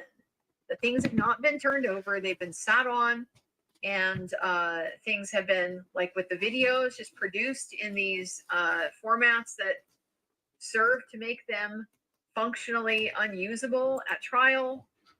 I read this as either one, there is obviously no list, and he knows that there is no list, or whatever list there is has never been disclosed to them. So here it is, just one more little bullshit thing that they never bothered to turn over.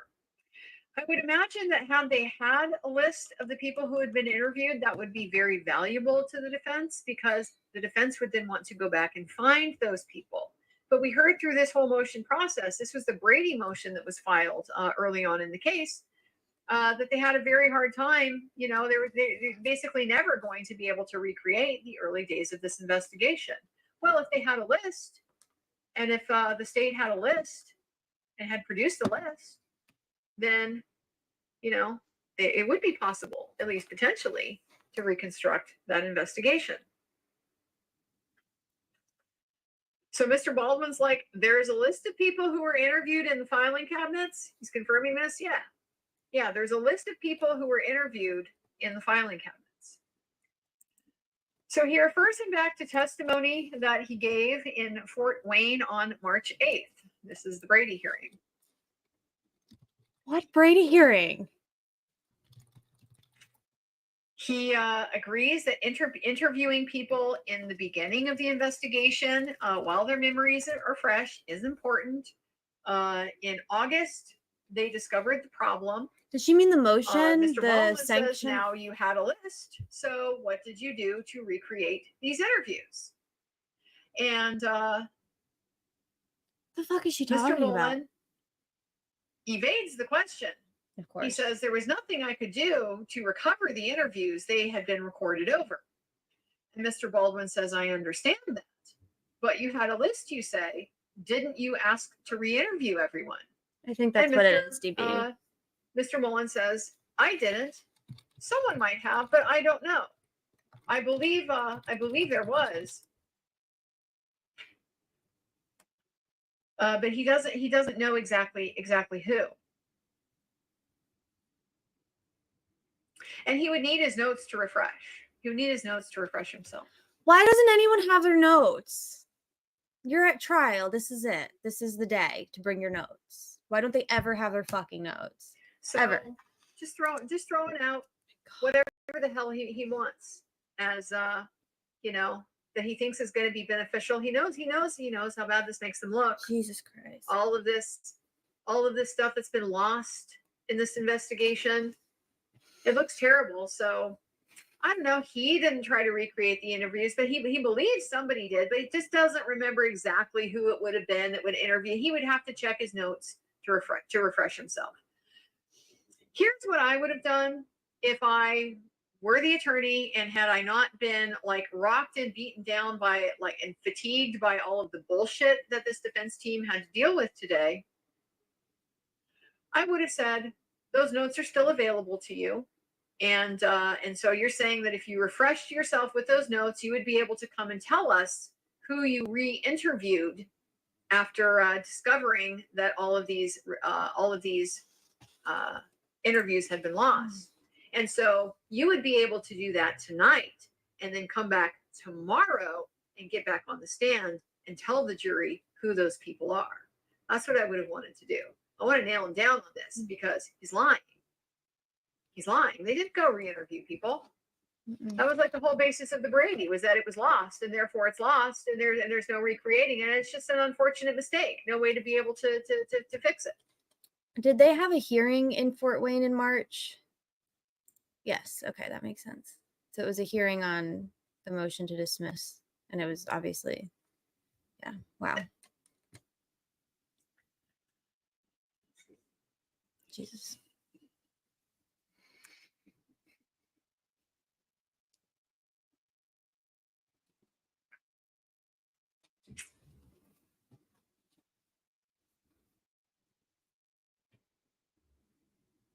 So when asked about, why this information about being re-interviewed and so forth would be, important, like why did they choose to re-interview some or not? Like, yes, that would be important. That would be an important thing for the defense to know. And he said he drafted a document to say what happened. And it turns out he didn't date that. He didn't date that document. So we don't know when he wrote it. Jesus Christ. That's why we started off with the importance of how you write a report. Then there was a second event where interviews went missing. And he says, yes, this was a problem later on with the digital video recorder, and the videos were lost when they had the hard drive reformatted. And they were able to recover the videos, but not the audio. And the time frame for those was from April the 28th to June the 2nd. Lost all of the audio from the interviews from April 28th to June the 2nd. He wasn't exactly sure about the dates. That came from Mr. Baldwin. He doesn't know. You're going to find out that this guy who was so essential to the state's case because he's the one that knows all of the evidence in and out and manages their exhibits. Fucking shit. He's essential to the case. That's why he got the exception to be able to sit fucking shit in the courtroom, even though he's a witness, because he knows the case in and out. So they are so dependent on him and what he knows to be able to prosecute it in the course of the trial. Yeah, he actually knows almost nothing, and he's going to admit that consistently. So as far as the dates that those videos, that audio was lost, he wasn't sure if it was April 28th to June the 2nd. Why are we here? And also, once again, there was a list that was made of the people in those interviews. And Mr. Baldwin says, "Oh, there was a list made. Did you give that to the defense?" And Mr. Mullen says, "Well, they have all the interviews we have." Again, he's not answering the question. He asked you about a list, not about the interviews. Weasel. How is an interview without audio valuable? And he says they're all valuable. All of the interviews are valuable, whether they have audio or not. I would have popped that motherfucker right there. Get the fuck out. And they're all valuable. You fucking he says, weaselly weirdo. Well, ask him again. How would it be valuable without the sound? Well, yeah, you would want the sound. You think? You think you would want the sound? You think that might be a little bit important? And so, yes, he drafted a report about this incident also, and he did not put a date on that report either. Yeah, because he drafted it yesterday. That's why. Jesus. But it's fine. It's fine that he didn't date the reports, because his report was detailed as to what happened and the efforts they made to recover it. Sorry, I didn't date it.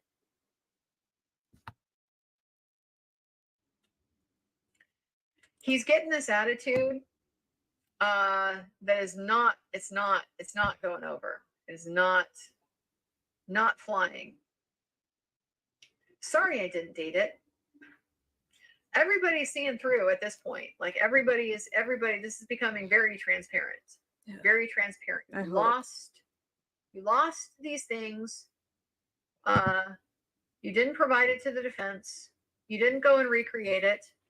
And when you got called out on it at some point later on, you came in and wrote this report, and you didn't date it so that you could say, I wrote it way back when it happened. We all know that's what happened. And this guy's up here smirking on the stand. He thinks he's so clever. He thinks he's so clever with these answers that he's giving. I fucking hate this guy. And he just looks like a little rat. He is a little rat. Like a little rat scurrying.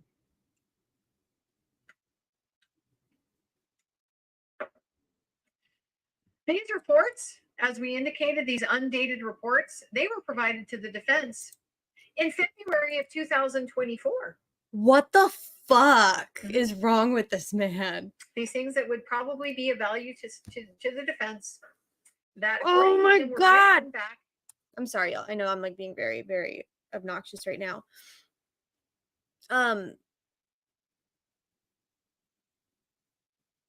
How is this an appropriate answer in court? Fucking answer. Fucking answer. You have to answer. Like, you have to answer.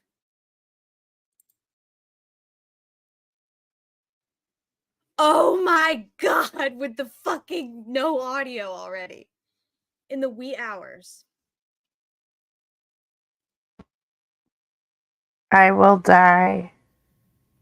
Y'all, I can't. Do you see this chat? What chat?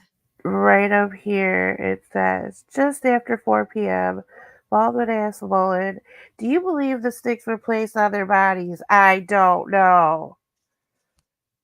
So what, did they fall? Later, Mullen was asked about a camera at the trail. Former police chief said the camera recorded video, but no audio. Oh, cool. February 14th, the day the girls are found, in the wee hours of the morning, literally the time they think this fucking happened, Mullen said it showed that there was someone in front of the camera on the day that the search was taking place.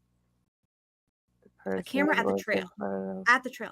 Someone was in front of the camera. The person was in front of the trail cam, pictured in the trail cam. What?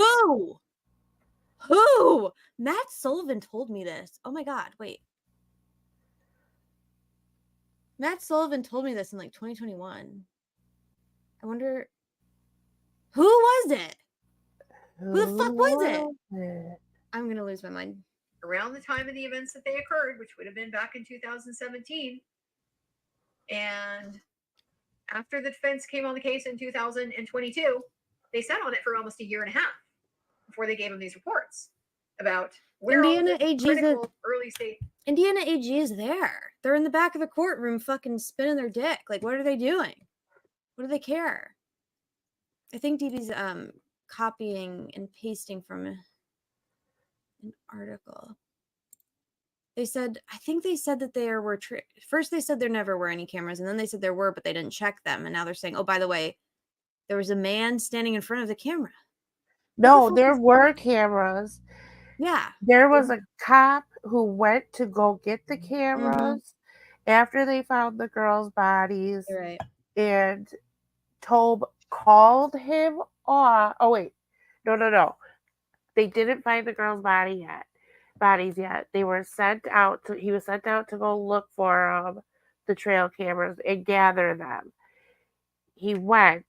He was at the cemetery when he was called off and told not to get the cameras. They found the bodies. Who called him? Do we know? Tobe called him and said, no, we need you over at the scene. We found the girls. And nobody ever went and retrieved the cams.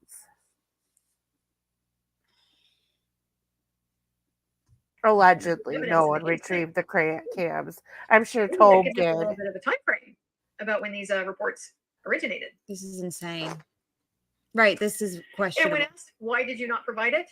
Oh, you know, you have to, when you have a guy like this and you're stuck with him as on direct, you have to ask him the open-ended questions. It really sucks, you know, because you already know how slippery this guy is. And so it's very, very important to tie him in, because he will lie and he will evade and he will deny.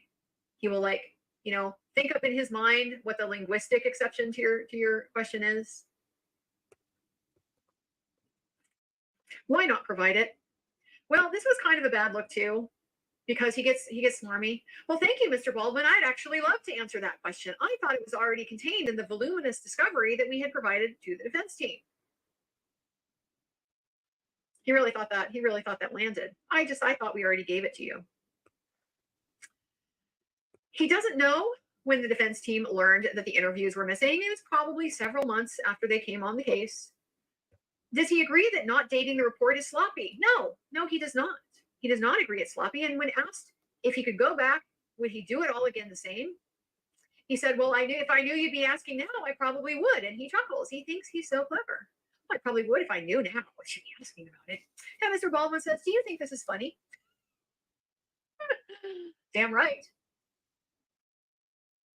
We're talking about losing interviews in the immediate aftermath of these murders. The very first people that they were talking to and pursuing and getting information from and leads from, they lost all of it. And this guy's up there on the stand chuckling about it. So glad he called that out. So glad he called that out. This guy should be hanging his head in shame. I mean, obviously. They don't feel shame. But as we've seen, they have no shame. Right. They have no shame. And it's such a bad look. It's so disrespectful to this family that's sitting there in the courtroom. They don't give a fuck about the family. That were depending on him No, to solve the murders. They don't give a fuck. Of their loved ones. And he's up there laughing about losing. All of these early interviews, all of that information, everything that they got from that right in the immediate aftermath when it was fresh. He's up there laughing about it. Makes me sick. Literally makes me sick. This is just a game. He is aware that the defense has been scrutinizing how he memorializes his reports. He agrees that tape recording is a way to memorialize interviews. With Brad Weber, he spoke to in 2024, he called him on the telephone this year. And he wanted to speak to him to identify whether he drove a van and went straight home. According to Mr. Mullen, he never told Brad Weber the topic of the conversation, just told him that he wanted to speak with him. And Mr. Baldwin asked, wouldn't it, it would be important to memorialize that so we'd know if he put any information in his head. And he says, I didn't even tell him the topic of what we were going to be talking about. But he didn't audio record it. He didn't record that phone call. And so we'll never know what was said in that phone call. And Mullen says, well, I put it in my report. And Mr. Baldwin says, did you date that report? And he says, I did, actually. I don't think that was the clever answer he thinks it is. I don't think that's the clever answer he thinks it is. This report he dated about talking to Brad Holder 7 years after the fact, when they know damn well he's given prior inconsistent statements and they're trying to get a different version now. I don't think that was the clever answer he thought it was. I'll date this one. But those ones where we're addressing how we lost all this evidence, that we should be up here apologizing to the families from the stand. I'm so sorry. This is inexcusable. It was so terrible. And we did everything we could to fix it. We didn't hear any of that. Not a word. Not a peep. He has an audio recorder. Mr. Baldwin, he's got this thing where he pulls out the cell phone and he shows it. You've got one of these in your pocket, right? And it's got an audio recorder on it. Why didn't you use that? He says, well, I think I was using the phone. And so I'm not sure I would be able to figure out how to do that. Oh my God. But he says, have you heard of CBS? Are you familiar? Are you aware that you can walk down there and buy did you think you could walk down there and buy an audio recorder? He actually nitpicks with him over at this point because Mr. Baldwin, being a man of a certain age, he called it tape record. You could tape record the interview on here. He says, no, it's audio record. It's not tape. It's audio record. It's not tape. Did you tape record it, or could you have tape recorded it?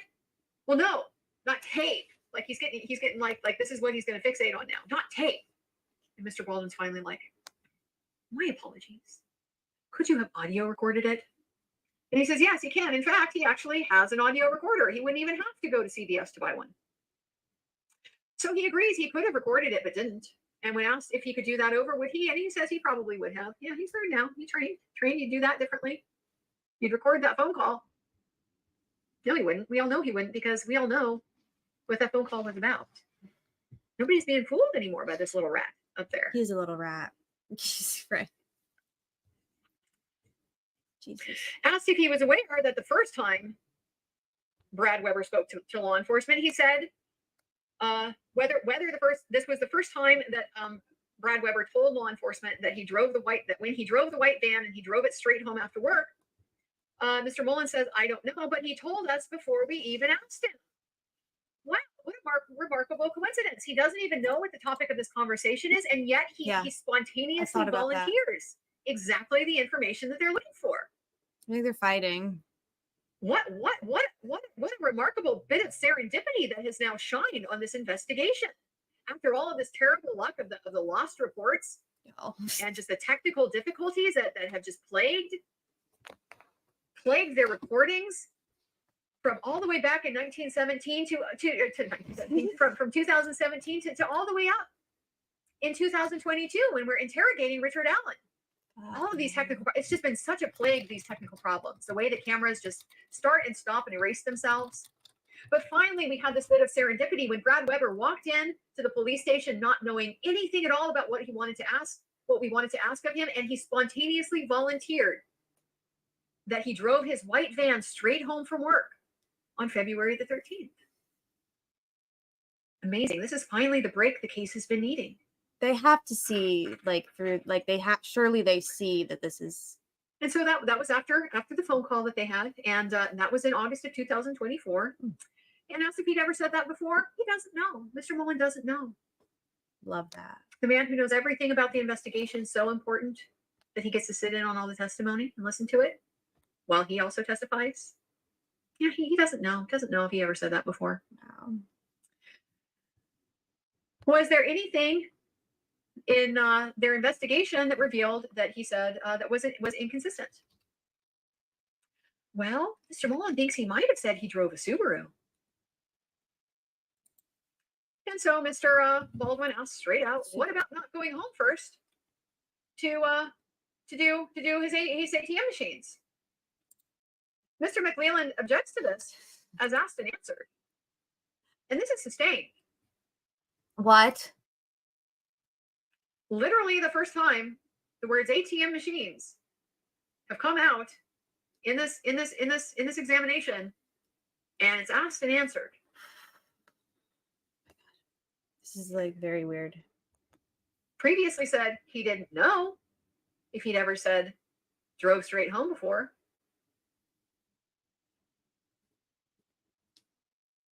This has never come up. This has never come up.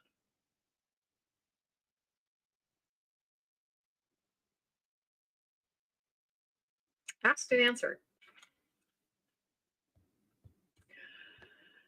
Are you aware of conflicting statements about his location and the timing?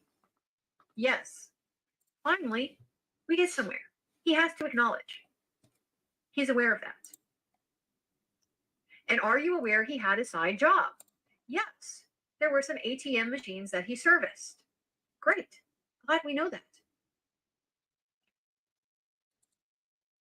And he says he went straight home.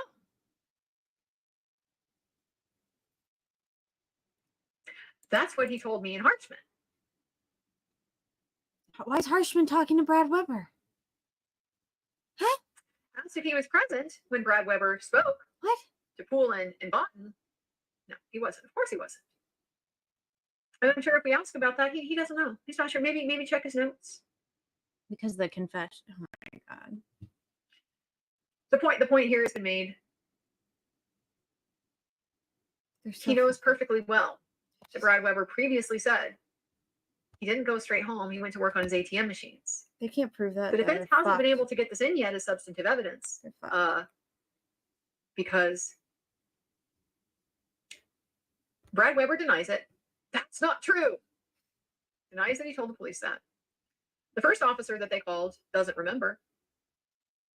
We got to go through this two-week process if we're going to try to get the FBI guy who wrote the report in to testify about it.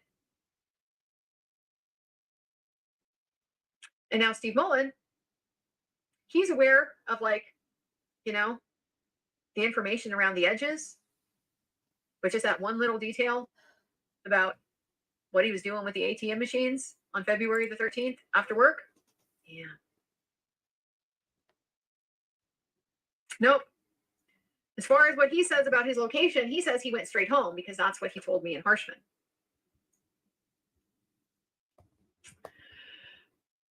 Acknowledges Brad Weber possessed a SIG Sauer. Yes, he does. Asked if there was ever a list made of the law enforcement officers who were walking in the area where the bodies were found. And Mr. Mullen says, I wasn't at the scene, so I don't know. More stuff he doesn't know. More information that would be kind of important for the investigation. Remember, we found footprints.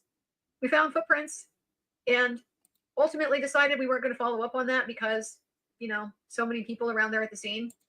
Right. Never even bothered to document who was at the scene. Oh God. So if anyone did it, it would have been Idaho State Police and the crime scene investigators. Indiana.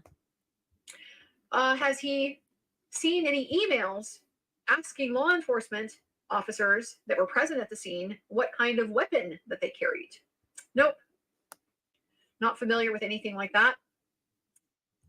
Having watched Richard Allen's interview, would you agree Richard Allen never said he didn't know which way he went and parked at the CPS lot? Mr. Mullins doubles down. He said something like that. We listened to the interview with our own ears, and we heard him say, I parked at the other spot. There's two places over here. There's this one, and there's the one by the building. And I probably parked at this one. Never said he didn't know where he parked, and never said he parked at the CPS lot. Oh my God. Same with the way he went. He would have gone downtown. He was only even vaguely familiar with the route that Mr. Mullen pointed out because he had accidentally stumbled upon it with his wife one day. So he would have not gone that way. He went from downtown, very clearly said so.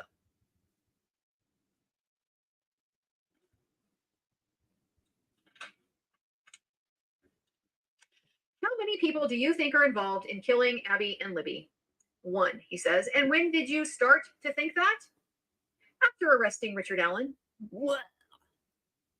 Ew, with a straight face, with a fucking straight face. Like, look at the cognitive flexibility. Yep. Mm-hmm.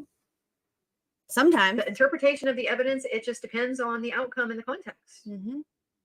If we've arrested a single guy, it has to be him. Well, now it must be a single perpetrator offense. Problem solved. Like he could not be. We saw this before with this guy. Like he's just such a terrible witness. He's a I terrible can't imagine he's ever person. Terrible person. Been good on the stand. He's absolutely terrible witness because he is absolutely painting the picture of the outcome focused investigation, not following the evidence, but just altering his theory to fit whatever outcome he's trying to achieve. In this case, convicting Richard Allen. He's like totally saying the quiet part out loud. And this is where, his lack of shame is not helpful to him. Because if he had some shame, he would know. You shouldn't say that. Just like you shouldn't laugh about losing the interviews in front of the families here in the courtroom. They don't give a fuck. They don't give a fuck. They don't right in front of them. They don't even think about it. You maybe shouldn't find that to be so clever. They don't think about it. Yeah, I would do it differently if I knew you were going to ask about it. She's disgusted. Andrea's disgusted.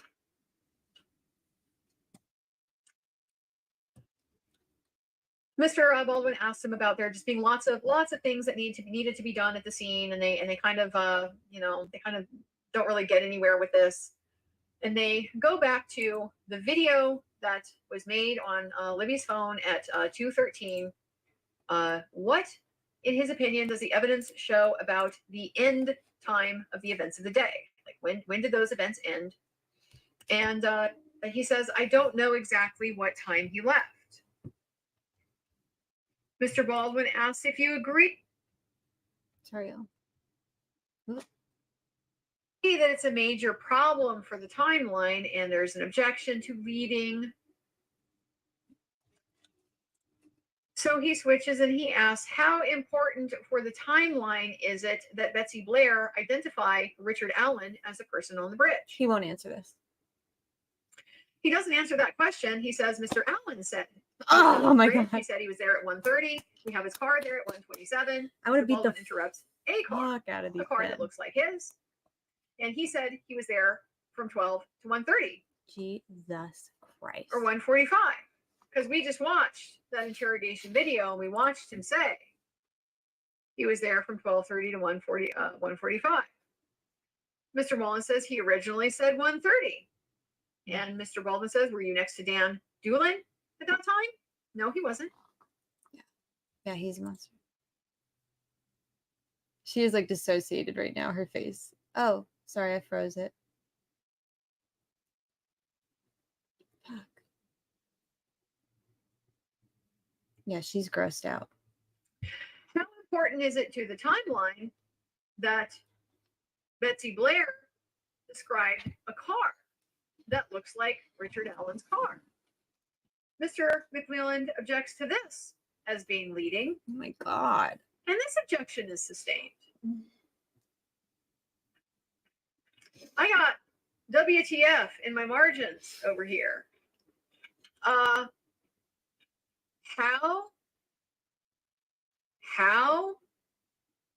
is like one of like the least leading questions that you can ask. It's like one of those things you have to really tiptoe around. Like, why? You got to be careful asking them of witnesses who are not friendly to you. A how question is not leading. It is inviting any answer the defendant wants to give. It's really important. It's somewhat important. It would be more important if leading is sustained. This judge does not know what these concepts are. She don't or care. What honey. is more likely. She knows. She knows. She don't give a fuck. Because what has become crystal clear over the last several weeks, if not, the last couple years, is that the law is advisory at best with Judge Gold. She really thinks she is the law. She is the law. That whatever she decides and whatever she wants, because she has the authority that robe gives her,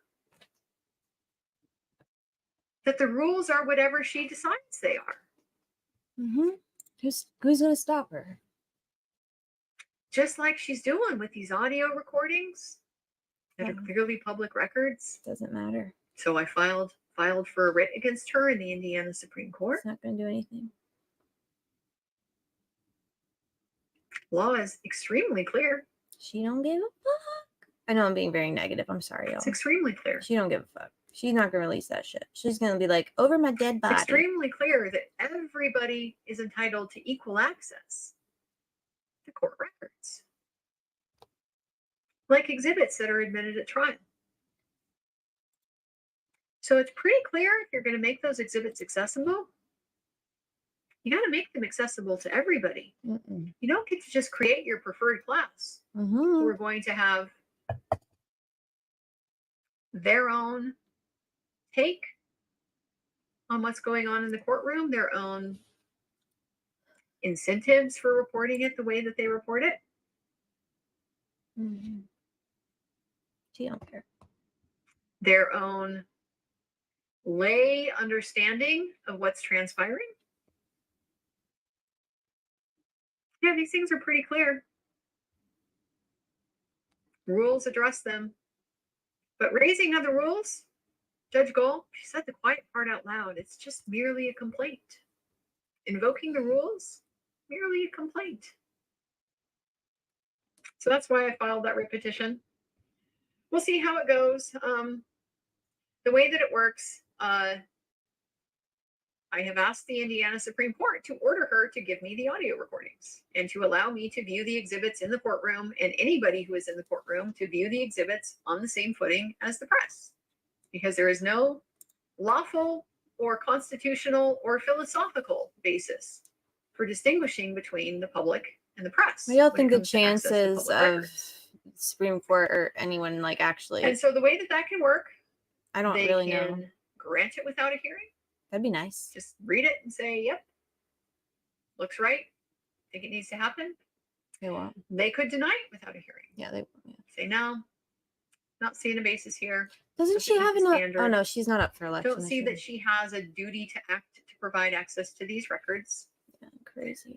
Gotta say, I think that's unlikely because the access to court rules are pretty clear that they apply to everybody. I kind of feel bad because I feel like Andrea is all of us like 2 years ago. Like she's like, it's very clear. The law is clear, and it is clear, and there's no ambiguity about it. Like it is clear.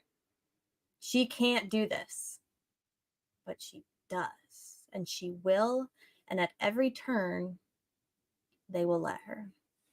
It sucks. I hope I'm wrong. Who creates or maintains a court record?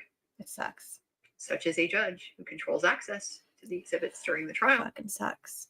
Yeah, the AG and So she's literally fucking with the feds and the DOJ in her own courtroom. She's making their life difficult and like fucking with the defense's ability to call their witnesses who happen to be like apparently DOJ and Fed adjacent or something. I still don't have a clear idea of who that is, but like she don't give a fuck. She is untouchable in her mind. Night without a hearing. And the other possibility is simply that they, yes, require a hearing, call for an answer, which in a way would be kind of fun because I'd love to see. She would have to answer. She'd have to answer the petition. She'd have to give a legal explanation for why I'm not entitled to what the rules say I'm plainly entitled to. And I'm saying me, but it's not just me. I'm just the party here. It's the public. Everybody in the public is entitled to this. Yeah, they didn't correct it. So it would be kind of fun. Have a hearing. What's the story here? I'd be interested in seeing the explanation. You won't. Is she able to squirm like Mullen is here? She won't go. She'll just send Gutwin. Evade the issue. She'll just send Gutwin. She denied me the audio recordings by citing a trial rule that applies only to civil cases. Yeah, she's kind of an idiot, you know. And even though I filed her very nice and I thought very helpful, clearly stated memorandum that explains exactly what the law is that applies to these requests, including the criminal rule that discusses the audio recordings. No, she just didn't address any of that. So the law is advisory at best because in Judge Gold's mind, she is the law. So I really am counting on the Indiana Supreme Court, reminding her that she is subservient to the law. She is a servant of the law. That is what a judge is. And she really needs to be reminded. So the defense doesn't get to ask an open-ended question about the role of the car that Betsy Blair described in establishing the timeline in a clearly open-ended way, because according to Judge Gold, it was leading. That's the kind of thing that's happening in this court. That's the kind of obstruction that they're facing. That's why we need these audio recordings.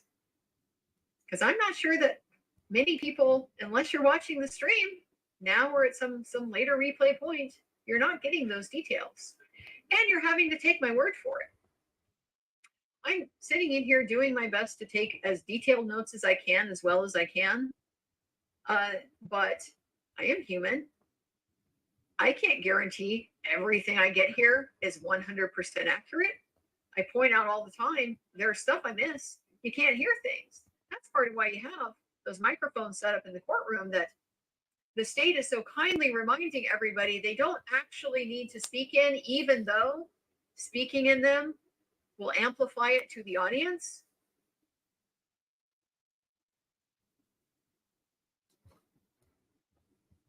They don't need to speak in the mic. Over and over and over again, they tell them, pull the mic close to their face. Don't do that.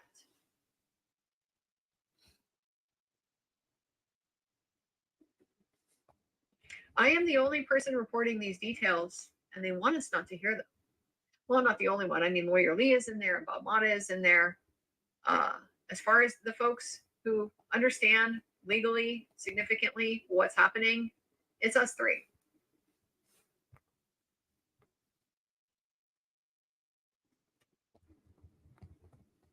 And that's what they're counting on. That nobody is going to see, because you're going to be hard pressed to find a lawyer who can explain how important is it to the timeline that Betsy Blair described a car that looks like Richard Allen's car. You're going to have a hard time finding a lawyer who can explain how that's leading.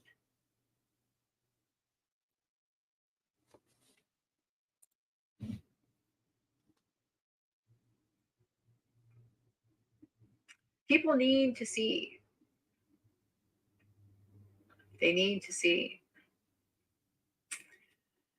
Why is it important? If at all it is important, Mr. Baldwin's just now starting to kind of exaggerate these ridiculous things, these ridiculous limitations that Judge Gold is putting on the questioning. Why is it important, if at all, if it's important at all, that she described a car that looked like Richard Allen's? It's important that she saw a car, but she got the description wrong. And maybe she was confused. At this point, I see that one of the jurors look at Kathy.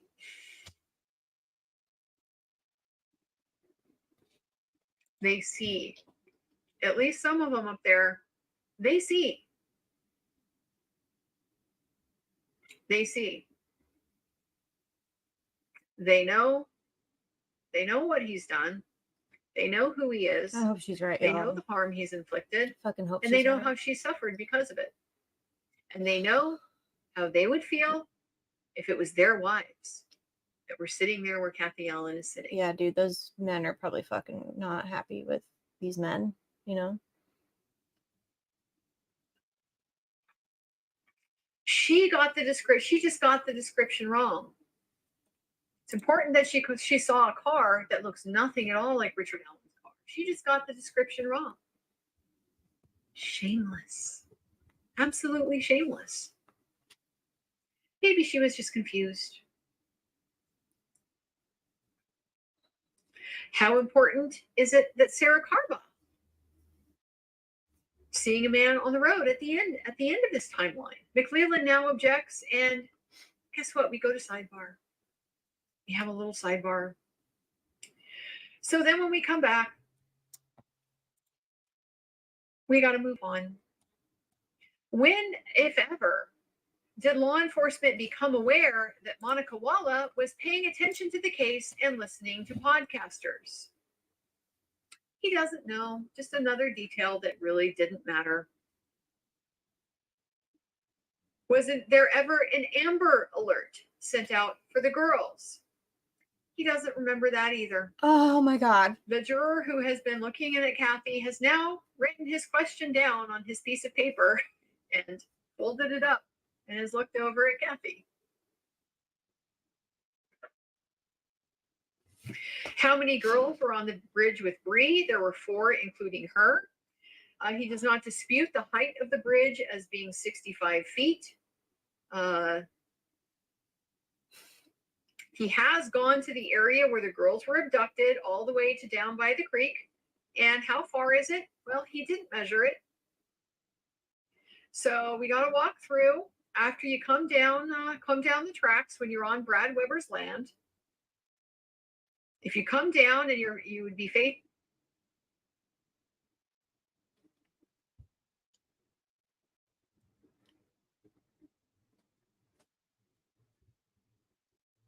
Sorry, y'all. I had to refresh.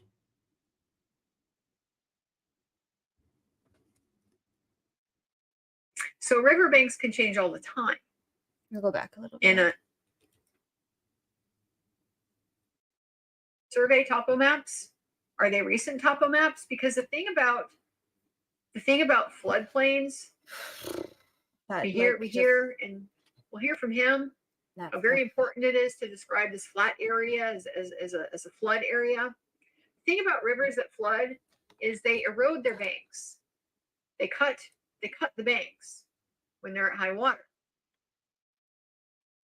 So riverbanks can change all the time. Mm-hmm. In a river that's undammed and free flowing and that's prone to flood. This is one of the reasons why in my neck of the woods in the western United States, it's so dammed. We don't have a lot of natural free flowing rivers anymore. One of the reasons is for irrigation, because we are very arid, very dry out in the west relative to east of the Rockies. But another reason is because the rate at which rivers can change their course, it can be a real problem if you're trying to build a settlement near a large, high volume body of water like the Columbia River. The Columbia River was very notorious in its free-flowing state for just constantly changing its course. Colorado River down in the area of the where it flows into California and Mexico and empties into the Pacific. Historically, like when it actually had water in it at that point in the river. So riverbanks change all the time. When was this topo map made?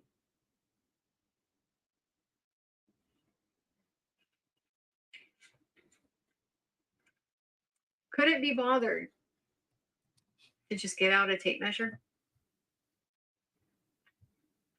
Didn't matter. What would be the latest time that the phone was under Abby's body? He didn't understand this question. So Mr. Baldwin clarifies. You think the body was undisturbed. What time on the 13th is the latest that the phone would be under Abby's body? Baldwin's getting pissed. And he's very confused about what you're asking. Yeah.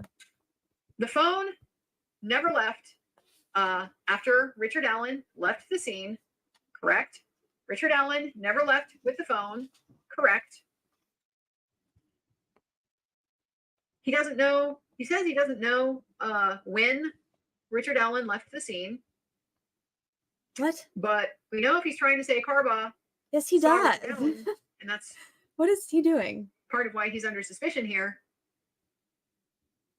He's out of there by 4 o'clock. God, He sees the man on the bridge shortly after on the road shortly after 4 o'clock. Jesus. On February the 13th, did any search member come within 100 yards or so of the girls? This was a very interesting line of questioning. So let's walk through this. On February 13th, did any search member come within 100 yards or so of the girls? He doesn't know. I don't know. Don't know. Did you ever look at a hidden trail camera? Oh, this is a new piece of information. We had heard previously about trail camera video that I believe it was Deputy Giancola. Nick's not objecting. I just realized the state's not really objecting to this lambasting, which is was going to go recover, man, but then got called off so that he could participate in the search. Might not have been him. Might have been one of those other early officers on their way to go get the trail cam video when they're called off. And then we never heard another thing about that trail cam video. Well, now we're hearing about some trail cameras. Yes, he knew there was a trail cam, but he's not sure where it was near the bodies. Well, that's an interesting thing to be hearing for the first time in the defense case. Yeah. That there's a trail camera out here. Mr. Baldwin asked him if it will refresh his recollection to look at his deposition, and he says, no, I don't think so. And Mr. Baldwin says, well, I'm going to tell you to do it anyway. good. They fucking had it, y'all. No, Holy I don't shit. think so. I don't know why these guys think this is a good look.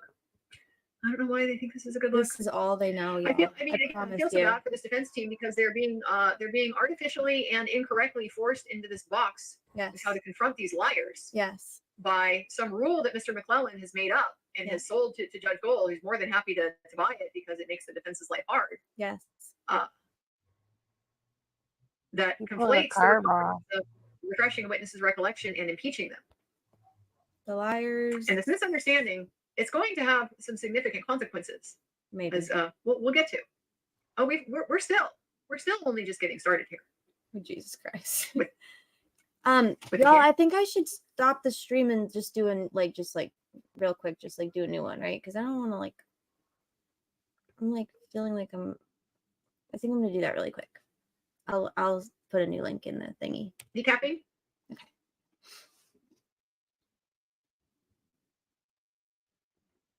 This is insane, y'all.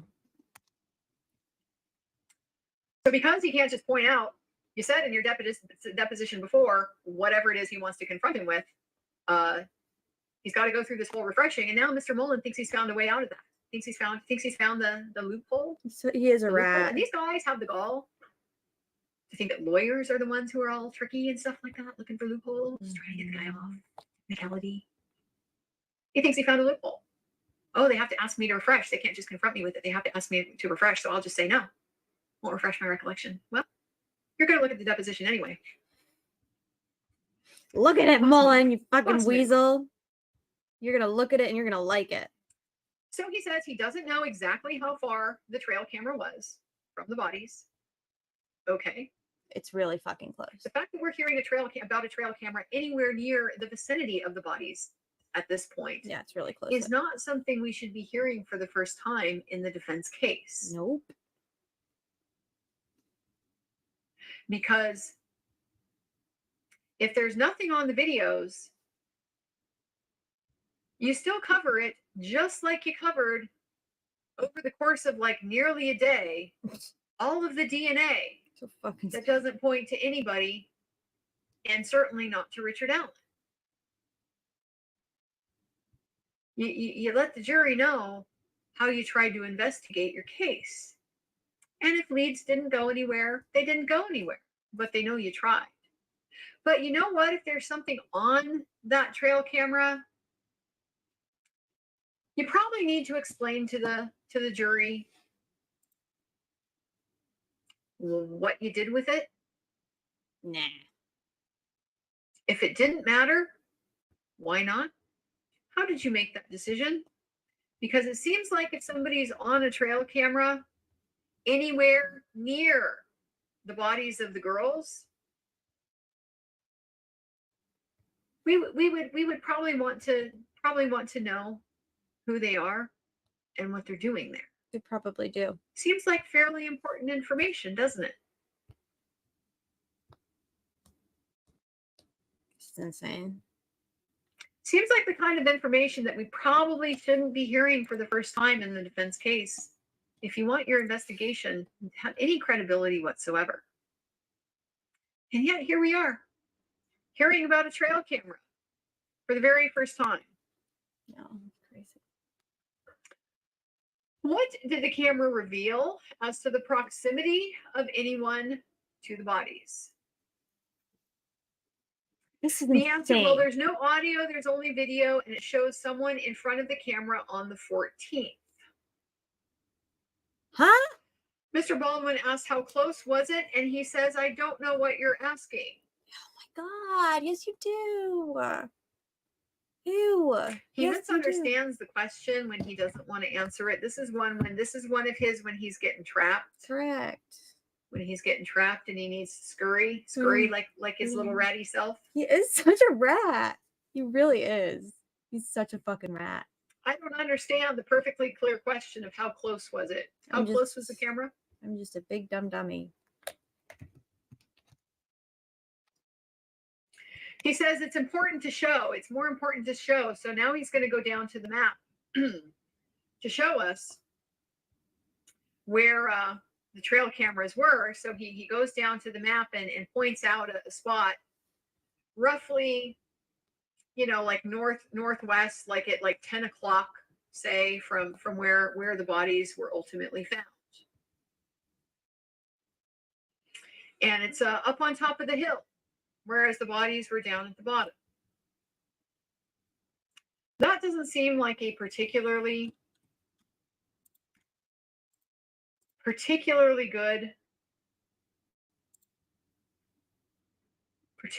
good place for it to be if the idea is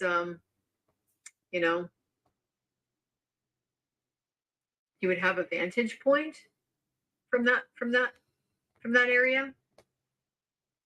There's a reason why, like in military tactics and stuff like that, you take the high ground. I mean, yes, it's defensibility, but it's also visibility.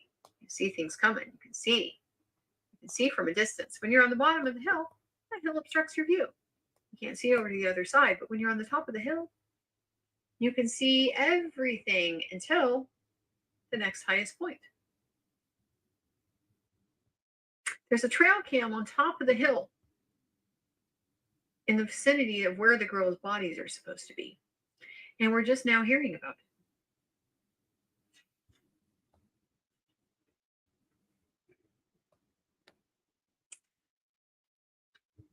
So he said that it shows someone in front of the camera on the 14th. Mr. Baldwin asked, would it refresh your recollection as to the date the person was on the trail camera to look at your deposition? And still struggling to try to not be impeached, Mr. Mullen says, my memory is fine. I'm not sure what my deposition says. I don't know what you're going to do. And Mr. Baldwin is still, in the meantime, walking up to him, handing his deposition. And then he says, what page do you want? He tried so hard to protest, and he knew that it was inevitable. Yeah, they're like, fuck y'all. He says, I saw them on the 14th, and there may have been someone on the 13th. Are there now multiple people on the trail camera? during this time frame of the search?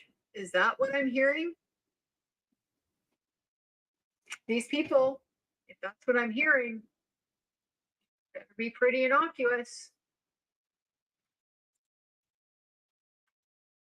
Mr. Baldwin says, I asked you, are you aware of anyone who searched that area of High Creek on February 13th? You said someone was within 100 to 200 yards of the camera.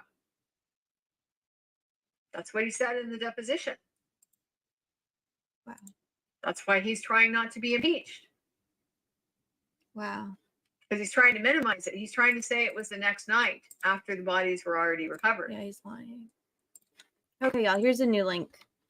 I'll start Trying it to in say a it was on second. the 14th at night. No, it's on the 13th. And that's what you said in your deposition. You had to admit it.